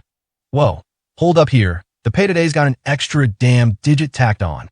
Lord Morio's gonna spend up all his popularity. The elf, wearing a wide-brimmed hat low on his head, hollered while stretched out on the couch. He was said to use a staff in battle, but no one had ever seen him carry one before. LaForged the Woven Trail. I'm in, of course. The calm, elderly ogre was a veteran even to the other gathered mercenaries. He answered while making adjustments to the cogwheel on the inside of his round shield, appearing to be some sort of mechanical weapon. Went the astonishment. I'd like clarification on some of the conditions. What happens if we put this thread down? The tall Zmu woman fiddled with a slender instrument in her hand, resembling a medical bottle. She was Pajaresh, the quivering toes, former second formation rearguard in obsidian eyes. Well, obviously I'm in. I'll be joining up with you today, Shulk the Sound Slicer. 2 Minia, 1 elf, 1 ogre, 1 Zmu, and 1 skeleton. In this town, where power was the measure for everything, no one was treated differently, even monstrous and construct races. Fight, get results, and be rewarded. For Shulk, living as a mercenary, it was a very simple arrangement, and one he was long familiar with. Well now, Shulk, my name's LaForged. I could tell even with that cloth covering you up. You're a skeleton, right? How the heck are you moving if you don't eat nothing? Sorry, that's a secret. Shulk dealt with the elven mercenary who was first to chat with him. I was thinking I could give you that juicy info in exchange for hearing why you can't move an inch without food, see? Heh, funny gay. Oh, well, how about we have even more fun, eh? Quit while you can. Shulk's not just talk. I saw his moves a bit earlier. He could probably dodge your techniques, too. Even without any muscle? Well, I hope so, I guess. Milieu arbitrated the situation, and the elf shrugged before stepping back. Shulk said nothing more, but he did feel a twinge of nostalgia.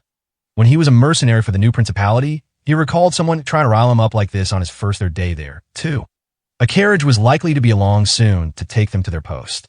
A harsh mission, where from now until the following morning, they need to be on constant guard against an attack, completely unsure when it might come.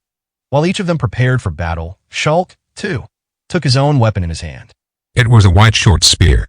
The shaft seemed to be made of bone, as white and smooth as Shulk's own body. Are these lot the only fighting power we got? Seemed like there were quite a lot of mercenaries back at the Citadel. Each shop is in charge of defending different positions. Morio's personal troops, well, they'll probably provide supporting fire from the Citadel, but can't rely on them for much. The enemy will attack under the cover of night, so they'll only be able to fire at random. You'll get caught up in the fire and shot yourself if you're not careful. If you are worried about our fighting power, the plans that 3 of our proudest fighters are returning from Aurasia today, but... Hey, don't go looking at me, Hilka. I tried to stop him. Wanna take bets on if they'll make it back alive or not? They must have been wiped out. Yeah, definitely. Not even worth the wager.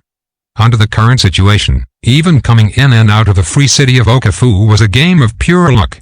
Not only that, but with how it was, the ones who managed to get through the gate unscathed were considerably blessed by fortune. In Shulk's particular case, though, entering the city without his carriage coming under attack at all, it had been a considerably misfortunate outcome instead. That reminds me, I haven't asked yet. Have any of you here seen the hero's bones before? What's that question about? Some code or something? What about you, Hilka? I don't even know their face. How am I supposed to know what their bones look like? Ha ha, good point. Shulk looked at the ogre drinking his booze, the only one yet to answer. He shook his head, just like the others. It appeared Shulk's only option to find his answers was to ask their enemy that night. I don't have any proof, but I'll take the bet that they are still alive. The setting sun, like a bright flame, cast defined shadows on the ground. The main road that led them to Okafu had even terrain until, as it approached closer and closer to the city, it changed into a mountain slope. The free city of Okafu was an impregnable fortress cast into a huge rocky outcropping. Within the carriage, wrapped in red shadows as it returned home, there were people engaged in conversation. One's Mew, 2 Grays. Including the driver, the 3 were all Okafu mercenaries, and confident in their skills and prowess.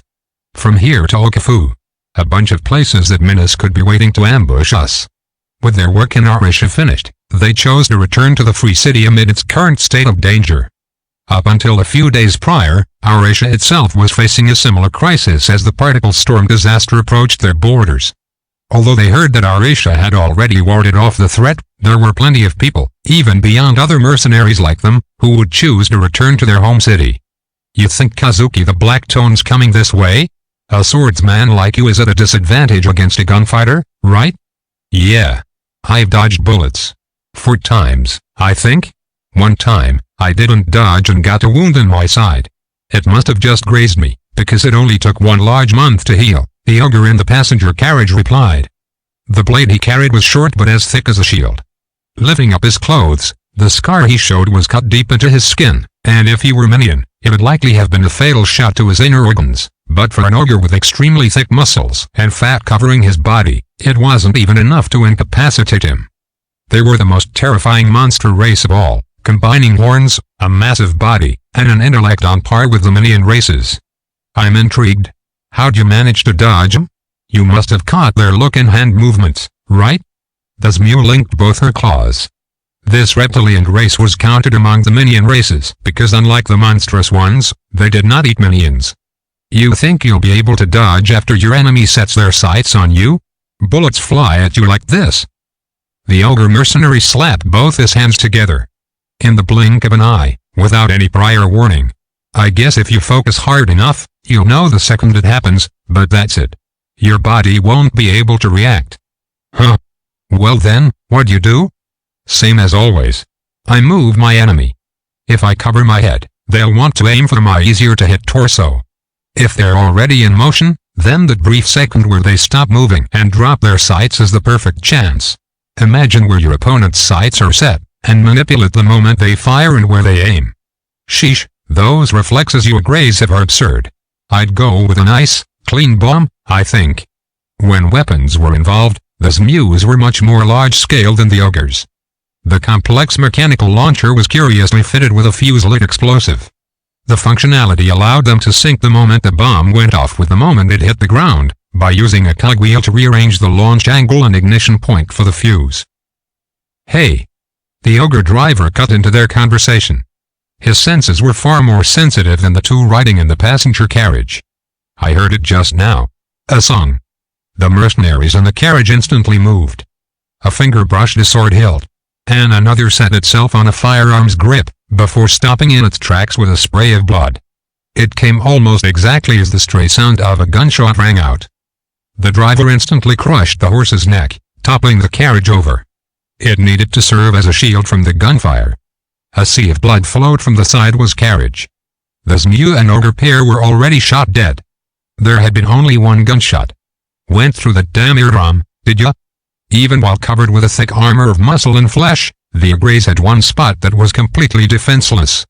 Nevertheless, the shot came in the middle of a twisting mountain road, through a carriage, and pierced his Zmew's lungs at the same time. Ta, ta, ta, ta, ta. He could tell the song was getting closer. It was completely irrational behavior and only served to give away their position.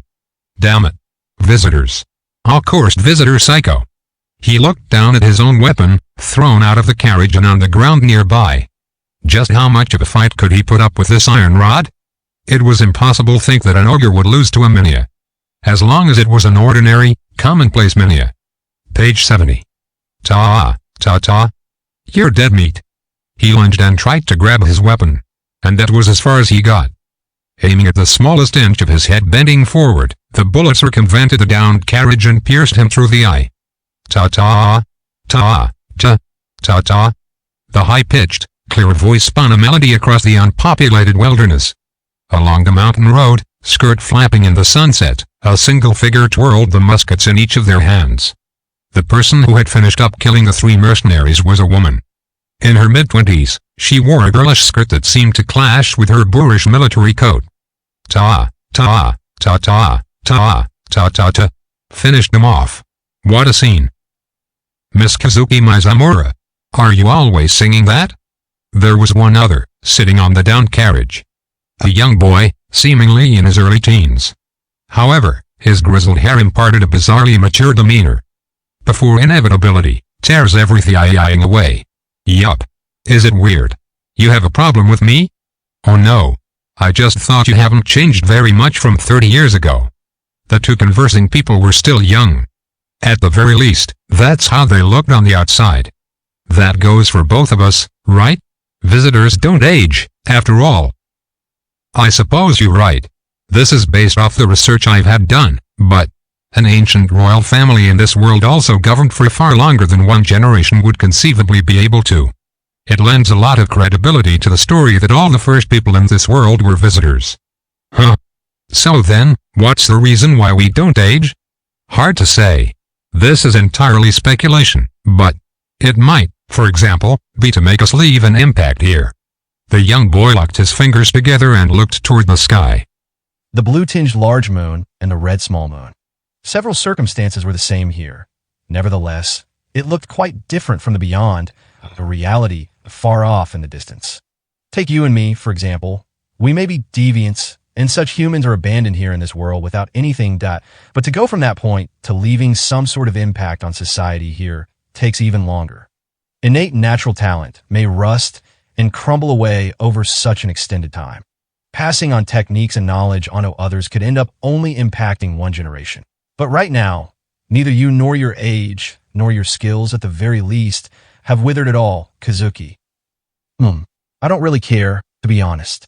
So basically the whole reason we drifted over here is because the world maker or whatever is trying to change this place. The opposite. I think that it was originally to support and maintain this world. In the beginning, there were only visitors. In order to take root and establish an ecosystem here, their original genetic lifespan wasn't enough. In other words, dragons and gigants are races that still possess long lifespans because of the mutants they originated from the longevity of their visitor ancestors. At the very least, that's my hypothesis. The visitors in this world were not only Minia. It wasn't hard to imagine that the dragons were the offspring of a large reptile deviant far in the distant past that had been sent to this world. It was similar for oozes, creatures that shouldn't, according to wisdom from the beyond, have senses or any intellect, as well as mandrakes, plants that behaved like animals. Everything must have originated from an original deviant of some kind. The entities spoken of in the stories of the beyond must have actually existed in the past before being banished here. In this world, which lacked an abundance of written documents or records, the mere search for the truths of history proved difficult. Anyway, you didn't come for a chat, right? Out all this way. Aren't you supposed to be busy working with those Old Kingdoms guys? War's gonna break out there too, you know? Heard that particle storm thing didn't even reach Oriatia, so you must have a rough time ahead of you, huh? Once all the preparations are in place, there's nothing else I can do. Chatting is my job, after all. You're really impossible to trust. Is that a bit of a fatal flaw for your work? You really think so? The young boy smiled, looking a bit troubled. Now, then, let's say I've dropped by to check on how the situation's progressing then. I need to integrate the period I'll be backing you up into my schedule, after all. Progressing?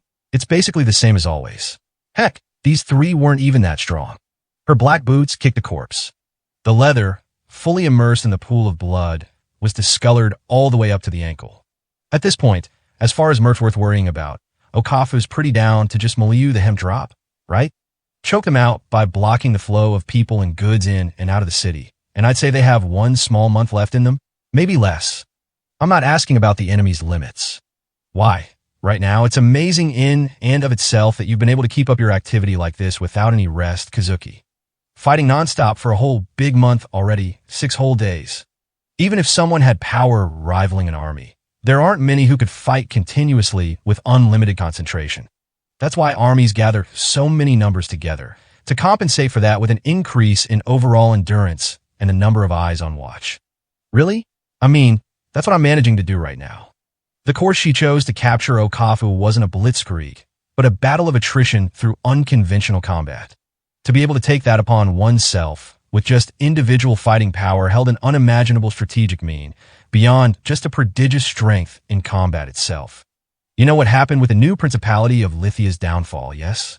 A mighty nation that established this world's only air force, erased in a single night. That had to be Oriacia's doing too, right? For a long time now, they've been getting up to shady nonsense without telling me anything. Suppose, if you will, they utilized outstanding individual fighting skills like yours when they conquered the new principality, too? That'd mean they would have no need to operate a giant armed force and could conquer all the nations in the world. They could accomplish everything without needing funds for equipment or training, without making logistical considerations, and without anything being revealed to either the enemy or their own citizen, too. A war superiority that never would have existed in that other world. And you're saying I have some relationship with Oriacia? Just a few days prior, Oriacia devoted all their might to defending their homeland from the particle storm. Given the need to split their military forces up to also engage the Old Kingdom's loyalists. If it did see a need to keep the free city of Okafu in check with as little of a deployment as possible. If I were in their shoes, I'd send such an outstanding individual to do so. I've had enough of your baseless conjecture, thanks. Does that story of yours have anything to do with my job here? Don't you think such outstanding individuals pose the same threat to Oriacia, too? During the operation on the new principality, the commander of their wyvern army, Regnaji the Wings of Sunset, died. Another visitor like us, Dakai the Magpie, too. Taroa the Awful, and the almost 1,000-year-old Vikian the Smoldering, both killed one right after another. I believe all these incidents should be seen as having circumstances beyond my understanding of them. It's possible. These champions are purposefully being disposed of. Oriacia, too, was utilizing outstanding individuals to suppress hostile forces.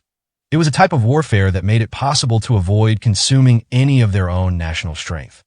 From a more long-term perspective, they were thinking of erasing such threats from this world as well, as eventually they could easily threaten Oriesha's destruction. The gray-haired child could understand that. What they wanted, what they feared. For the ones who attacked the new principality, the assault likely served as preliminaries to the Royal Games. The Royal Games themselves are festivities in order to establish Oriesha's hegemony, while simultaneously being used before they start as a means to send champions to the battlefield. You're planning on participating in the Royal Games too, aren't you, Kazuki? In other words, you, too, are in danger. Why would they send one person to conquer Okafu? I'm not alone, though. That's why I have you lot here backing me up, right? No, I don't mean like that. The fact that you're here, keeping up a fight solo like this. I'm wondering if, more so than Oriesha's military operation, you yourself have a goal you're after out here where Oriesha's eyes can't reach you. You little, are you serious? She immediately aimed a gun barrel at the young boy. Kazuki wore a faint smile that was visible through her long hair. If by any chance you're asking me something I find inconvenient, you best know I could shoot you dead right where you stand. If you have some goal you're hiding from Oriesha's side, I can work with you in secret. With the gun barrel pointed at him, the boy raised his hands into the air. In this world where Shura ran rampant, he didn't possess any fighting prowess whatsoever. He was a visitor who drifted to this world for a deviancy that existed beyond the battlefield. You have business with Mr. Morio Ariyama, rather, the self-proclaimed Demon King Morio. Yes? This is purely conjecture, but your condition for this operation was being present at the post-war negotiations.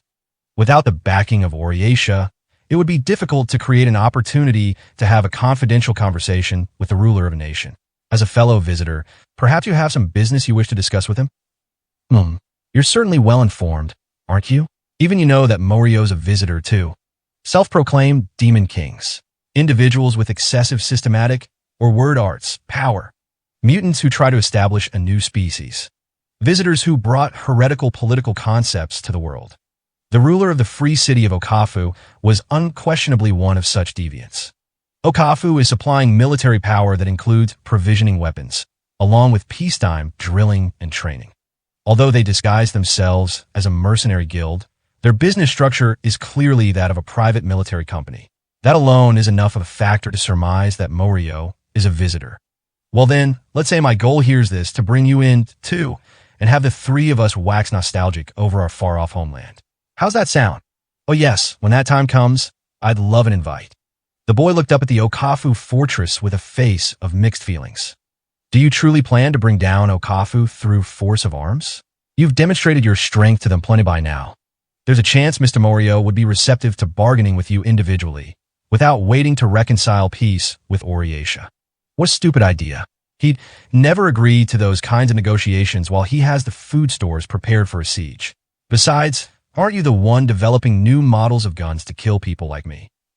Originally, I was making them for you, Miss Kazuki. Reaching production stability was a difficult road. You get that I was being sarcastic with that, right? Part of Kazuki's mission included neutralizing Morio. Even if there was a path to avoid battle, her status as a champion came to her precisely because she continued to produce desired military achievements. Your goal is information, right? Mr. Morio's position allows him to pull and collect all the information from the mercenaries he has stationed across the world. That's right, but you wouldn't get anything out of it. Just looking for personal confirmation. That's quite intriguing. All the more so if it's enough to pique your interests, Miss Kazuki. Yugo the moving decapitation blade. Yukiharu the twilight diver. Morio the sentinel. Hiroto the paradox. Duh. That's a good look for you. Those are the names of all the recent visitors who have shown up here. I'm sure you've picked up on it already. They all came from the same country we did. It couldn't have been so in the past. Simply from a naming conventions for the different races and the cultural styles, there had to have been a large number of people arriving here, not from their own homeland, but a cultural sphere far off to the west. At some point, there was a large fluctuation. Kazuki was convinced of the truth behind the change. The mystery that the bulk of those who arrived in this world in its current state were unaware of. True, there may be some bias at play. Though, rather than declare that based on the handful of known examples, I feel it's necessary to view things long-term and gather data. I have no idea how many hundreds of years long-term is for you. Kazuki twirled the muskets in each of her hands, spinning herself around with them. Her coat and skirt fluttered with her. Ta-da, Ta-ta. I take that to mean you don't plan on asking for my help yet, then? Beyond paying for your goods anyway. I'm a champion, aren't I? Even if I'm just a plain old murderer. She smiled as she danced in the light of the setting sun. Doing things alone is my personal policy. As a champion, I have to fulfill my obligations to this world, don't I? 9 years earlier, when the true Demon King still lived, there was a vivid legend formed amid that age of darkness. A musketeer, touching down from a different world, deftly wielded a weapon that at the time no one had ever seen before, a gun, and all by herself, liberated a northern city turned into a labyrinth by a self-proclaimed demon king called the Great Ice Bastion. The free city of Okafu's assailant was a visitor, Kazuki the Black Tone, the high outer wall looking down over the mountain ridge. Past on the other side was another wall, with another wall behind that one, too. The road through the space in between the walls skirted around like a maze, forming the town dot, and making any spot within the meandering road always exposed to long-range fire from the central citadel. On top of this, each and every one of the mercenaries stationed there had equipment and training on par with Oriesha's regular soldiers, making an easy invasion impossible. However, Kazuki the Black Tone was a champion in the shadows, better versed in this type of unconventional warfare than any other. Kazuki was going to achieve her goal without any meddling from Oriesha. Meanwhile, Oriesha could avoid an all-out war with Okafu while praying for the visitors' mutual demise. Kazuki the Black Tone whittled away at Okafu's military strength, and using relief as a pretext, Oriesha would dispatch their army, negotiating from an advantageous position. That was the plan Oriesha had devised. If possible, after the two visitors involved had been killed. Kazuki was well aware of Oriesha's attempts to get rid of all deviant combat powers from the world. A veteran visitor like Kazuki the Black Tone could also use such world affairs for her own purposes. She firmly brushed away her long hair. She squinted her eyes in the final brilliance of the setting sun. Turning his sights on the small carriage that appeared to escort him away, the gray-haired child muttered to her, "Looks like it's time to go. Sad to go our separate ways, but be well. When will I get to see you again then? It might be another 10. No, I'm sure I'll end up seeing you again before long. Miss Kazuki Mizumura, I'm glad to see you haven't changed at all. Right, and you were just as shady as always yourself." Kazuki smiled a little. Then she nimbly jumped into the car she had bought from the gray-haired child. It was called an automobile, a vehicle that was powered by steam. She needed a mode of transport without an expendable lifespan in order to ensure the day's strategy for storming the fortress would succeed. Now that their first meeting in 30 years was finished, the young boy's carriage grew smaller and smaller in the distance. The horse kicked the earth, running. Horses. This world had horses, too. There were times when she'd suddenly think back on it nostalgically. A world that was clearly connected to her homeland, yet was unquestionably different. Ta-da! Inside the car, Kazuki hummed to herself as she fiddled with several muskets. The night would be her time. The many gunners positioned in the citadel would be unable to hit their proper target in the darkness and the light of the kerosene lamps. At the very least, not Kazuki the Black Tone and her perfect understanding of everything involving guns. The steam engine started up. Currently, her position was on a slope looking down on the drawbridge spanning the ravine. It meant she'd descend an incline so sharp it physically felt like a straight drop with the speed of the steam-powered automobile. The car's mass won't change. Unlike horses' legs, the wheel rotations are fixed, too. It wasn't equipped with the steering functionality of cars and the beyond. Kazuki didn't need it. Page 71. If it's hit any sudden obstacles, it'll be repelled and fly back at the appropriate angle, just like a bullet. She felt the speed increase as she descended the hill. In the driver's seat, she didn't do a thing. Much like how no gunner touched their bullet after setting their line of fire. The drawbridge closed in. She continued rushing forward. Getting wind of the assault, the bridge was in the middle of being drawn up. She could tell the bows and guns at the citadel all had their sights trained on her. Steam-powered automobiles felt no fear. Its speed neither accelerated nor slowed. A storm of gunshots. A hail of slaughter relying solely on sheer volume. The metal plating installed around the driver's seat would guard her against the hail only once. It was accelerating plenty. It didn't stop. The car collided into a mass of rock. The car body was launched up into the air at exactly the angle Kazuki wanted, tumbling diagonally toward the end of the rising drawbridge. The cargo bed was crushed, and the load of muskets inside scattered out of it like rain. Similarly launched into the air, she readied her 2 muskets. Impact!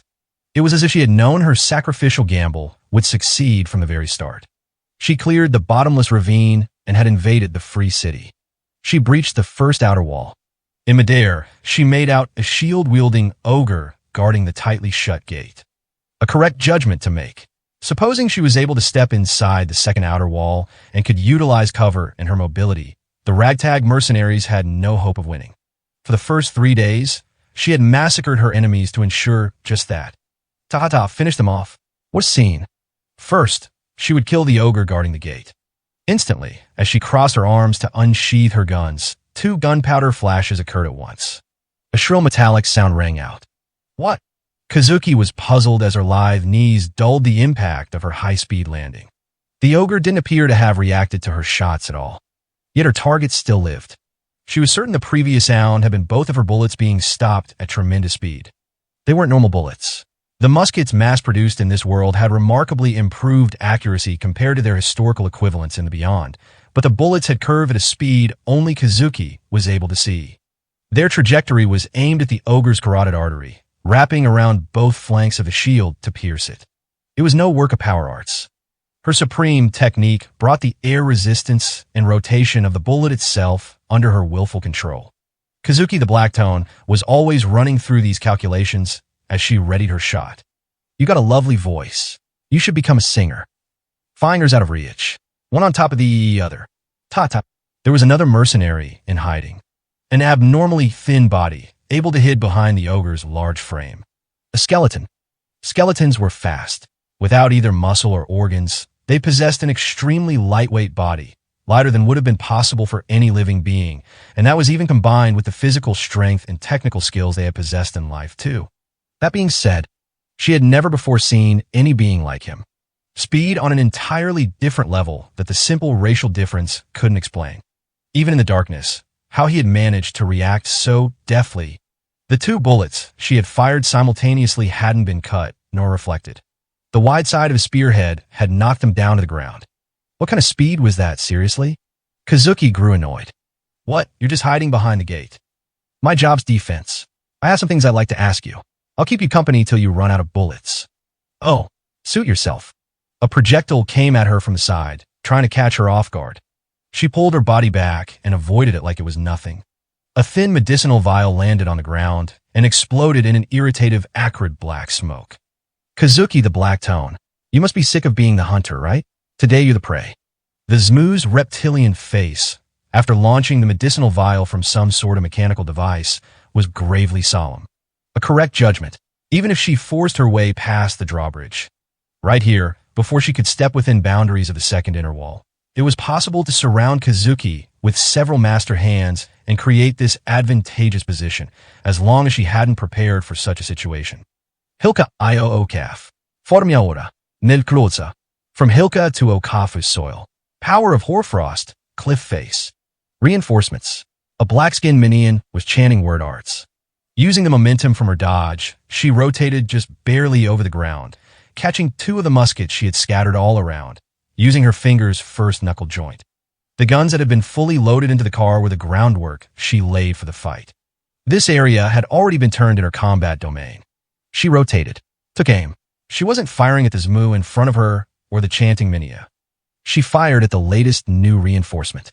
Inzahum Nort. Nasal Thuk. Stop heartbeats. Come to pass.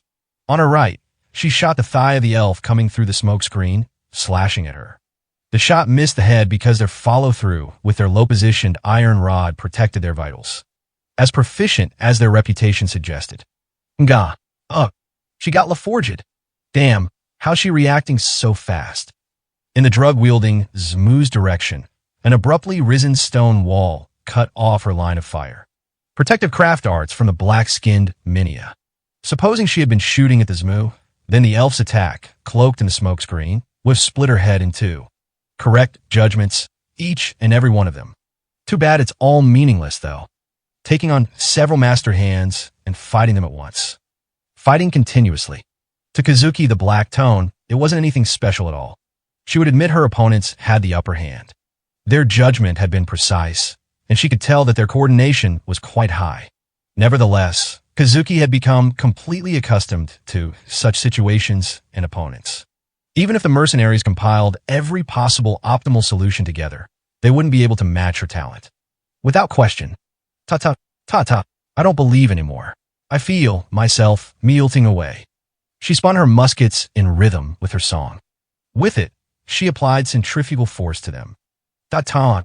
The metallic click came after Kazuki threw the musket in her right hand. The next vile discharge from the Zmu's launcher machine was intercepted by the gunstock of the thrown musket long before it landed, and the smoke screen from the explosion enveloped the Zmu and the Minia word arts user. She kicked one of the muskets scattered at her feet and broke into a dash. The gun spun on the ground, sliding as it sped into the black smoke cloud. Kazuki's straight advance came faster than the black-skinned Minia could incant the first stanza of their word arts. Hilka Io Okaf. From Hilka to Okafu's soil. HNG. Ta-ta. She pulled out the left musket from within the smoke. Her gun was simultaneously also a bayonet spear. An enormous amount of blood drenched the bayonet, and the Minia's word arts ended incompletely. The intercepting stab from their two-handed sword also failed to reach her. Before the inevitability, tears everything away. She spun the musket she pulled up behind her. The blood scattered in a clean arc. There was a sound of shot from behind. Launched from the shield of the ogre defending the gate, the 4 metal rivets were blocked with her wooden gunstock. She had already picked up that this mechanism in the shield was the ogre's trump card.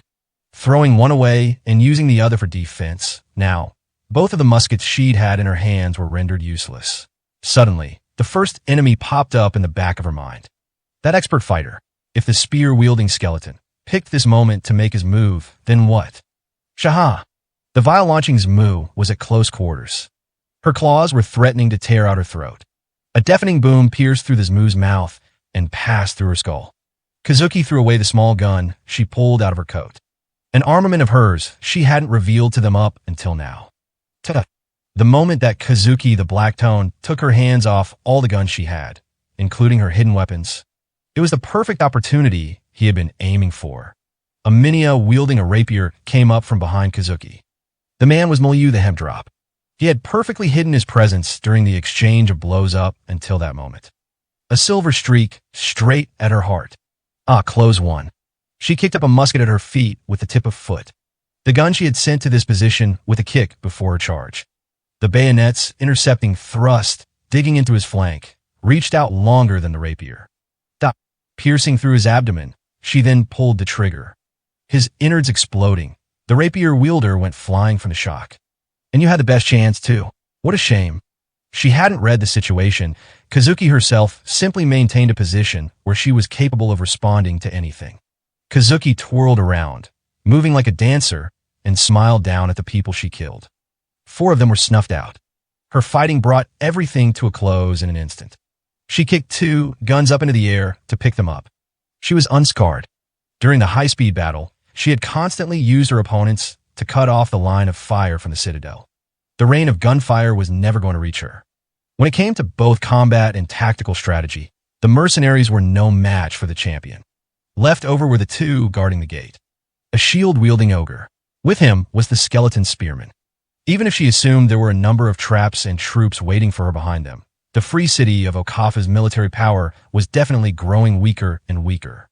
I was only just hired by Okafa today, but the skeleton looked at Milieu's pathetic corpse. This guy said he'd show me around, see? Guess that's what they call the mercenary problem, but I shouldn't have gone and made a promise like that. What? But I had him go on ahead so he could show you around the next life better. The skeleton stepped forward. Black rags, reminiscent of a reaper. A full body of bone, treated with some unknown technique to polish them pure white. Shulk, fall back. The ogre gave a brief warning to the skeleton mercenary. You can tell, right? Anyone that challenges her probably has a death wish. Well, I've been dead for a long time now. Got nothing to lose, really. Shulk brandished his white spear. Kazuki the Black Tone. You the hero? Nope. Been mistaken for them before, but it's not me. Really now? Well then, first off, if I win, I want you to pass your entry for Oriesha's Royal Games to me. Is that right? She herself hadn't considered the Royal Games to decide the hero as anything more than whimsical entertainment. The firm promise that she'd be rewarded for taking down Okafu with the right to enter was, from the very start, nothing but a bonus for making contact with Morio the Sentinel. However, she never expected anyone out there would challenge her to a duel for such a reward. Makes no difference to me. You can have it. One-on-one. The prospect of competing against the speed that first stopped her bullets gave her a bit of a thrill. Or perhaps, maybe the skeleton had hoped for this very situation, and that was why he hadn't gotten involved in the fight until now. Second question. This one I'd like the answer to now. You're quite a bit pushier than you look, huh? You visited the Land of the End as part of that very first search party to confirm the Demon King had disappeared. And Kazuki was looking at Shulk's center of gravity. He held his spear out straight ahead. He was trying to kill her with a maximum range thrust. This skeleton was likely able to dodge faster than her bullets flew, even if he waited until after seeing where she aimed. Nevertheless, for Kazuki, reacting after seeing her aim was still too slow. She could fire in a completely different direction than where her gun barrel was aimed by using the spin and inertia she gave to the bullet inside the barrel. Even if he compiled together all the optimal solutions to her attacks, he wouldn't be able to match her talent. If the Demon King really was defeated, did you see the hero there? And if they happened to be dead, did you see their bones? If you did, then the future up until the final moments was settled. With both guns, she would simultaneously send a bullet straight ahead and an indirect shot to cut off his route of escape. Kazuki's bullets would land 5 paces before the spear could reach her. Did they look anything like these bones? Sorry, but Kazuki's long hair waved in the night breeze. In this world, there was a skeleton who was brought to life without any idea who they were. Surely it must have been similar to the loneliness felt by visitors, exiled in another world for their deviance. I don't know a damn thing about you. I see. Dust and sand flittered in the air. She pulled the trig. Oh, it was after the spearhead had been pulled out of her windpipe. Shulk was 5 paces outside his spear's range, exactly as the preternatural champion, Kazuki, had estimated. The visitor, capable of watching a bullet's path with her naked eye, was only barely able to capture the exact second that he nigh instantaneously returned his grotesquely extended and rearranged right arm back to normal. It was supernatural speed. Much more, the speed of his spear thrust. Impossible. What? She couldn't sing. The strength drained from one of her legs, and her body twisted as it collapsed. Shulk the Sound Slicer was looking down at her as she writhed. Both in the new Principality of Lithia and here in the free city of Okafu, he was after the same thing. The truth behind the hero and the Demon King of this world. Or a powerful someone who could tell him who he was. This wasn't the one either. The hollow skeleton spat out bitterly, walking off into the wilderness. Who was he? Where did he come from? Why was he as strong as he was? Even the skeleton himself didn't understand. Who am I? He possessed a deceased, super-rational physical form, rendering both thrusts and fired shots meaningless. He knew spear techniques capable of surmounting champions, while being completely ignorant of his own origins. He voided the perceivable concept of range as meaningless with instantaneous separation and conjugation. A monstrosity abruptly born into this world. The fastest undead in the land. Spearhead. Skeleton. Shulk the Sound Slicer. For years ago, in an age when the Demon King's reign of terror darkened the very skies, it lay a half-day's walk from Kuta Silver City, with a volunteer army to block the Demon King's invasion gathered. The man had crossed beyond the minion race's final line of defense and stood there. He carried no weapon. His eyes drooped beneath a wide-brimmed hat, and his face seemed gaunt.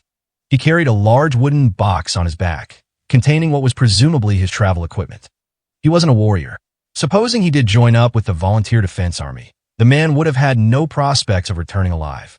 He inherited a stout physique from his father and had dreamed of becoming the kingdom's greatest bowman, but didn't take long to realize he had no talent for archery. He could have reluctantly shifted his focus to becoming a swordsman, but he knew this wouldn't work out either.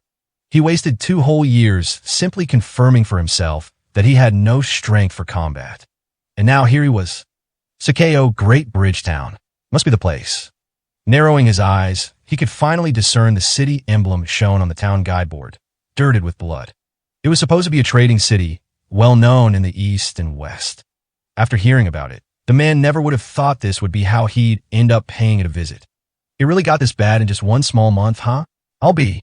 His frivolous chatter stopped when he caught an elderly woman squatting beside a watermill along the road. It's okay. You're still alive. You're still alive, okay? You're not dead yet. Okay. It'll all be over soon. Just a little more. The woman was mumbling incoherently, half smiling and half crying. She continued to raise a blunt instrument of some kind in the air, striking it hard into a young girl who was long dead. The jerky convulsions in her leg that came with each blow were malfunctions caused by what remained of her brain, largely smashed and scattered on the ground. Page 72. It'll be okay. This'll make it all better. I'm scared. I'm so scared. Oh, duh. The wooden box-laden man didn't say a word or lend a hand, simply continuing on ahead. In this era, there were countless stories of people who invited even greater tragedy from getting involved with such people who had fallen so far. When he passed by her, he got a good look at the blunt object she was single-mindedly bringing down repeatedly on the dead girl. It had been reduced to nothing but a deformed dark red shape, but it had very tiny arms.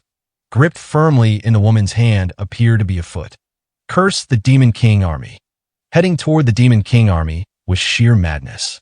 At this point, no one had ever thought about purposefully venturing into the Demon King Army. Everyone knew that the Volunteer Defense Force existed in name only.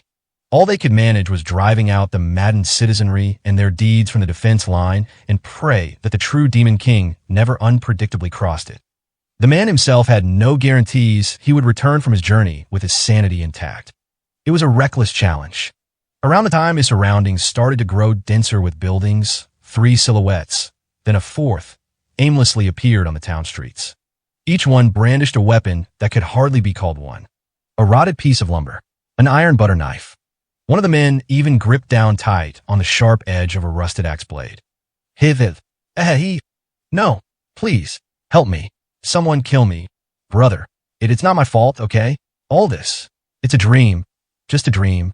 The survivors who hid themselves in fear sensed the visitor and must have come reaching out to him for help. At the very least, the man figured that's what he would have done. No. A young girl flew at the lumber-wielding man and, together with a scream, gouged out his eye with a fork. Drilling the handle all the way down into the eye socket, she persistently kept up her destruction, tearfully screaming as she went. The wooden box-laden man didn't move, simply watching from a removed position. If he tried to stop them, he'd get swept up in it too. Even for this young girl, so much more delicate than him, there was nothing he could do. I'm sorry. I'm sore. The girl's apology was interrupted. The back of her head was bashed in by another man. Even while the girl's neck was twisted down in a strange angle, she still continued to scoop out her victim's eyeball. With the second blow of the blunt object, her head was completely crushed. Another person was lured into the tragedy from a back alley somewhere, and the two killed each other. Yet another person came after. These people were seeking someone to help them. After all, then, the man with the wooden box had stopped breathing at some point while he looked on. He needed to stifle the part of his mind that found it all so terrifying. I get it now. That's why, then, that no one ever comes to save these people anymore. The one still breathing was a middle-aged man who already had one of his thighs bitten off. Simply having someone get close causes them to start slaughtering each other. The man with one thigh torn off shakily walked and shoved both his hands right into the center of a pool of blood. Those hands had killed his neighbor for no reason whatsoever. He was on the verge of death himself. A truth that pleased no one. The man was laughing. Laughing in despair. No words could reach him. He was a simple Minia, no different from the man with the box. He must have lived a quiet life, celebrating happiness and lamenting misfortune. This was the military force that comprised the Demon King Army. Forgive me, old man. I ain't the hero here. I can't take it. I'm scared. I want to relax. Even as a tragedy unfolded right before his very eyes, he absolutely couldn't get himself involved. He understood that. But at least once, he needed to test his own power. Hang on a sec there. The man lowered the wooden box on his back to the ground. He took out his trusty instrument from inside when... It wasn't one person. It sounded like several people, all speaking as one. An aberrant presence looked down on the men from the roof of what was once a church. It looked in part like an enormous wolf, but its coat of fur, gleaming blue and silver, was nothing like a wolf's natural fur. The man raised his hands up while still seated on the ground. I've stopped. You tried to advance beyond this point. And Did you make your nest up ahead, or something? Do you wish to stand against the true Demon King? Anyone who visited this hellish place likely wouldn't have any other reason. No matter what means or ideas you may possess, they are foolish delusions. Abandon your ambition and return whence you came, or become my sustenance. These are your options, no matter which you choose. It shall be a more merciful fate than challenging the Demon King. Pretty impudent right off the bat, huh? Ominous, too. You a Bargist? Definitely not a Leakin, right? If it was a beast folk that understood word arts, and with a wolf-like form, then it had to be a Bargist. However, seeing its colossal frame and 8 legs instead of 4, it also appeared like something different entirely. I am a chimera. Ozonesma. A chimera. No way. As if there'd ever be a chimera as cleanly put together as you. Also, eating me before I get the chance to meet the true Demon King is your idea of kindness? That's messed up. Eat you. You are free to believe that I am here to eat Minia, if you wish. You shall not hear my warning, then. Nope. If you're planning on killing me, get it over with. See, I don't got any fighting skills to my name. The man smacked the back of his head. Wholly free of deception, the man didn't have any combat means at his disposal. That in which case, why do you advance forward? Indeed, your body possesses muscles with extreme amounts of stamina. Judging by your defensive body movements, a fighter you are not. Never met a wolf that blabbers on like you before. Come on, then, what are you waiting for? You gonna kill me or not? Wanton slaughter is not what I seek. You look like a Demon King straight out of a poem, and you're playing the goody two-shoes act? I'm nothing but a bard. I just wanted to have this old man listen to my song. The beast shifted his eyes to the man's personal treasure. It was a type of 5-stringed instrument, but Ozonesma possessed no knowledge of it. So, Ozonesma, you've killed all the champions who've come here, acting the part of the Demon King's gatekeeper like this. The thing is, I'm a bit different than all of them, see? Running his boorish fingers over the string's surface, a sound played. The brilliance of his justice. A return to the field of corpses. The twin moons cross paths. Wait. Ozonesma's perplexed voice interrupted the singer's voice. What is it? Why are you singing? What else is a bard supposed to do? But why are you singing here? The man grinned, a smile that showed a glimpse of the confidence at the root of the powerless man's impudence and grit. He sang, in a verdant morning, the valiant true king, drinks deep of honor eternal. The song and the music continued. It was verse that sang the tale of an ancient king long ago, one even children would recognize. The music he played conveyed as much. The exceedingly simple sound of his voice and his strings quivered as to stir the depths of the soul. Beauty, touching, singular words were unable to fully express the delight, the sorrow, the hope, the rage, the resignation, the hatred, the joy. It was as if all the emotions constituting one's heart simultaneously blossomed at once. They were neither word arts nor a superpower, but it was the sort of song that penetrated deep into every corner of the parched scene of despair. Even the man with one of his thighs bitten off had stopped laughing. As if the song had abetted the waves of sadness and terror, he silently stared at the bard. What is that? Even the giant beast listened with rapt attention. It was stimulus from the turbulent world, the first he had known after surviving his life of bloodshed. Can that defeat the Demon King? Of course it can't. Still, though, plenty of people have disappeared trying to kill them with more direct methods. Needs to be someone out there who tries something a bit more unorthodox. With my music. He couldn't help laughing at the sheer absurdity of his words. I'm going to touch the true Demon King's heart. Impossible. Ozonesma shook his head. The man was taking on the true Demon King. No matter how wonderful his music may have been, it was obvious from the start that it was impossible. A foolish attempt. Indeed, you are yet another going toward their death. Think so? What about you then, Ozonesma? You don't want to become a hero. The man didn't think this Ozonesma in front of him was one of the true Demon King's followers. Everyone knew that the true Demon King didn't have anyone like that with them. No one could become their companion, because they were the enemy of all living things. In which case, the Chimera's warning was unquestionably true. Death was the only option to stem those who sought to stand up to the madness and perish in futility. Such was the complete and total despair that awaited up ahead. It is impossible for me. That is precisely why I remain here. I do not wish to taste the despair of those who have moved on. Hey, it's not impossible. Even an idiot like me is trying to defeat the true Demon King.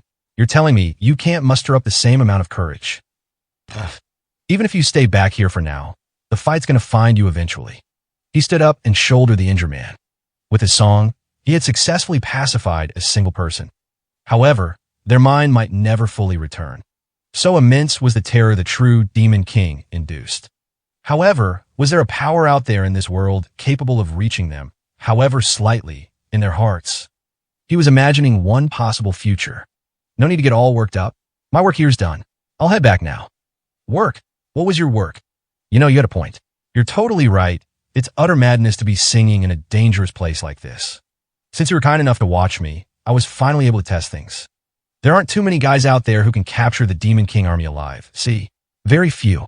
Up until now, I've only ever been able to test it on a girl with her eyeballs crushed, really. Wait. Ozonesma elegantly dropped down from the rooftop, landing without a sound. Despite his huge frame, his perfectly joined body made it impossible to determine what part of it was chimera. The beast followed after the man as he walked off. You are in so much danger I cannot sit and watch. Why do you not have a single guard along with you? Well, did you really like my song that much? That is not my point. It was preposterous ambition that even the man himself found hard to believe. A traveling bard who simply sung his songs, and an unknown champion-slaying beast. Perhaps that was what made it all the more interesting. At least one person needed to try an unorthodox method. Well, you're free to come with me for as long as you'd like. I don't mind. Even you'd start feeling depressed if you stayed behind in a place like that. Town isn't too far away now. Also, I have yet to ask you your name. Oluct the Drifting Compass Needle. I'm going to do something so amazing that they're going to be writing songs praising me one day. Just you wait. It was 2 years before the Demon King's subjugation. There was a man named Oluct the Drifting Compass Needle. It was an era of darkness. He was nothing more than another victim of the true Demon King, another amid the masses of victims. There were plenty of others like him.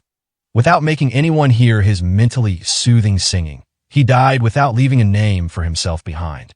However, in the past, there was a town known as Kuta Silver City. Located at a pivotal point for trade east to west, it was a large metropolis that prospered mainly from the tourism industry. The activity in the city could have held its own with current Oriatia, particularly the trade quarter, which had a new building popping up with every visit, leading it to be called the shape-shifting city. In modern times, it went by a different name, the Land of the End. A goblin wreaked the misfortune cast out on his trading partner as they appeared in the abandoned fortress ruins. A hideous split mouth with a small frame. Pale sallow skin. Slim ears. A goblin, he didn't look like anything else. He grabbed his familiar short bow while he lifted himself up. The room was formerly a soldier guard room.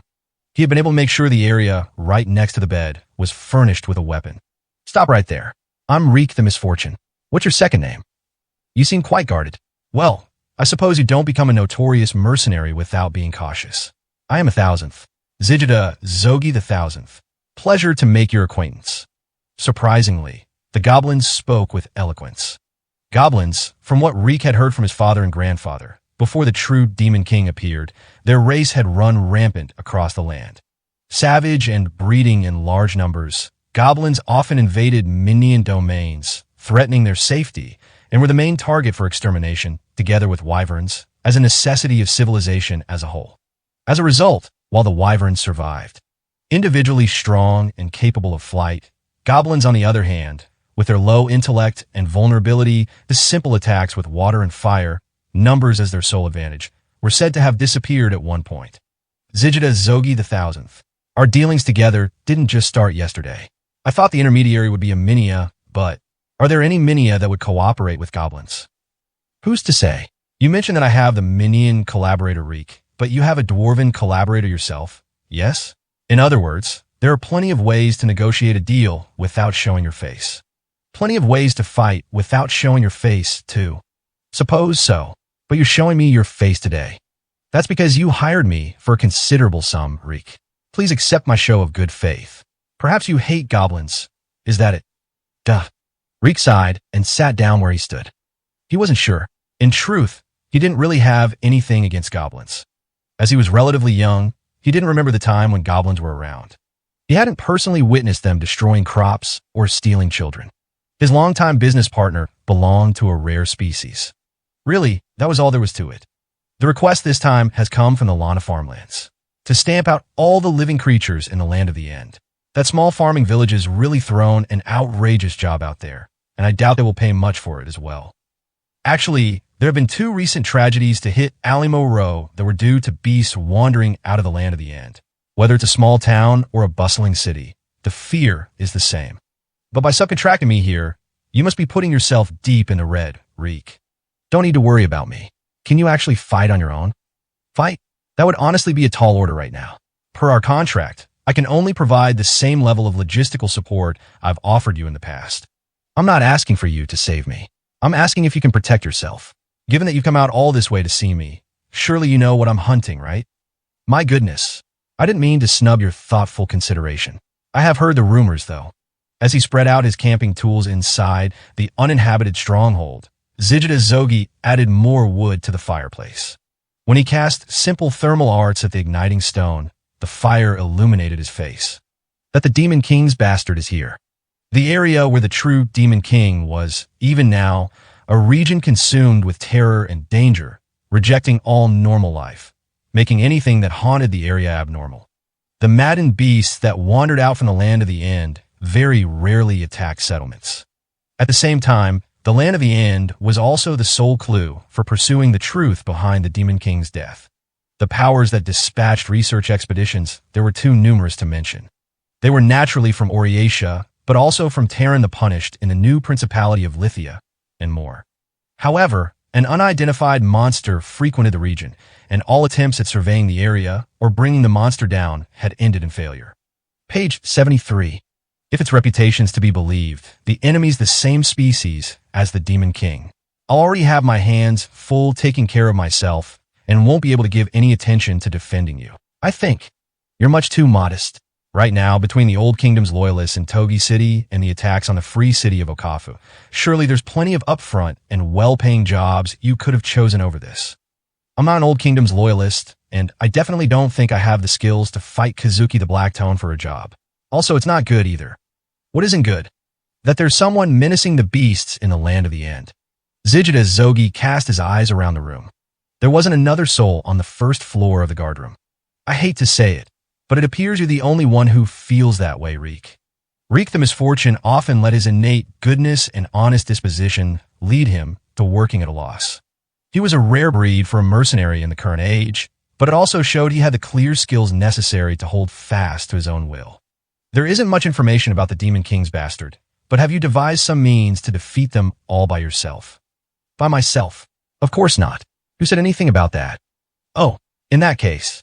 Midway through his words, Zijida Zogi looked farther into the guardroom. A specter of a man appeared, coming down the stonework stairs. Your voices echo up to the second floor, Reek. Well, this is a surprise. I never would have imagined someone such as yourself would be here for a job like this. Goblin, do not interfere with us. Get in our way, and I kill you. Your first warning. Placing all his weight on his cane as he walked, he had an elderly man's frailty. However, the face hidden under his dark blue robe was enveloped in a darkness blacker than night, leaving both his race an expression of mystery. Thermal arts, power arts, craft arts, life arts, 4-word arts. There were 4 schools known systematically throughout the world, and word arts that lay outside these 4 schools were collectively known as demon arts. However, in the current age, there existed just one individual who boasted about discovering a 5th school of word arts from within these demon arts. Arts that no other had been able to analyze before. His name was Krafner, the Hatch of Truth, stamping out all the living creatures dwelling in the land of the end. Together, Krafner and I will conquer the land of the end. A mysterious dust blackened the sky, and there was a vague lukewarm moisture in the blowing wind. The trees and grass grew in an unnatural direction as well, as if tried to avoid the area that cursed any and all living organisms. Riding together in the new style of carriage, the 3 arrived in the land of the end. Extremely accurate arrows of light metal and various types of medicines. Logistical provisioning to the ruined fortress, in anticipation of a drawn-out conquest. Finally, once he had finished the arrangements for their comings and goings like this, for the timing being, Zijida Zogi's first role was over. The Demon King's bastard. Can the true Demon King even have children? Good question. Who knows, really? Regular Demon Kings, the self-proclaimed kind, sometimes make their own constructs. I mean, no one knows the truth behind that thing's identity. Save for, of course, the true hero. What of the idea that it's a remnant of the Demon King army? Even for this latest job, it all originated with this Belka, the rending quake person attacking a town, right? This enemy is rational. It's clearly targeting research expeditions and ambushing them. Krafner cut in, sitting back deep in his seat. Either that, or it could be some sort of construct taking such actions automatically. That's why I don't think it's the Demon King army. If there were any others still alive like Belka, and if they were truly part of the Demon King army, they'd never target the research teams sent here over and over again and send them packing. Nor could they. The Demon King army had no leadership, nor did it even have an objective. The weakest and wickedest military force that once completely covered the whole land. Exterminating the Demon King army. Huh. I wonder what Krafner's up to. Krafner, the Hatch of Truth. An arts caster said to be the greatest of the modern age. Reek thought the meager reward of a poor farming village wasn't enough to encourage a champion like him to act, but the man's thoughts were completely opaque. Is that a survivor? Krafner picked up on a presence ahead of where the carriage was heading. A round, clear, and faintly crimson-colored creature was blocking the road. An ooze. Maybe. Zigida Zogi. Can you wait here? You intend to get out of the carriage, then? I imagine with your bow. Reek, you should be able to aim at it from our current position, no? Besides, if you take your eyes off me, I might run away and leave you behind, after all. I wonder. I could tell you aren't the type to do something like that. At any rate, don't come any farther. Leaving the carriage, Krafner and Reek carefully closed the distance. The soil was strangely moist, an ominous sign. When the two drew closer, the ooze was mumbling incoherently. Sorry, I'm sorry. I'm sorry. I'm sorry. Almost none of the soldiers who encountered the Demon King's spawn saw what the enemy looked like. Probably because they moved too fast. The extent of their injuries was pretty varied, too. You think this ooze is the same? I'm not sure. The two continued to keep their distance from the ooze, trembling in terror, when suddenly the ground directly below it split open.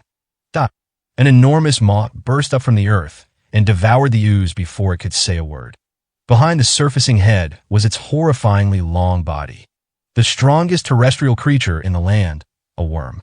Even more terrifying, parts of it had been reinforced with gold wire, with crystals set in both of its eye sockets. Not an organic creature of the natural world. It was a construct. What the hell, Krafner? Yes. This is the fastest way to handle things. If speed is our enemy's weapon, then my Migamud will swallow this bastard up even faster. That's not the problem here. Other creatures nearby are going to notice the sound and tremors. You know what will happen next? They'll come looking for someone to help them. That's the kind of place we're at right now. Naturally, that was my intention. We are exterminating the Demon King army, in which case, it would be easier to bring them all together and take them out at once. The bizarre worm was named Migamud. Krafner had singled out the carcass of an especially large worm and breathed life into it to create his revenant masterpiece. While Krafner himself never received the actual Demon King designation from the kingdom, his construct creation skills were on par with those who were.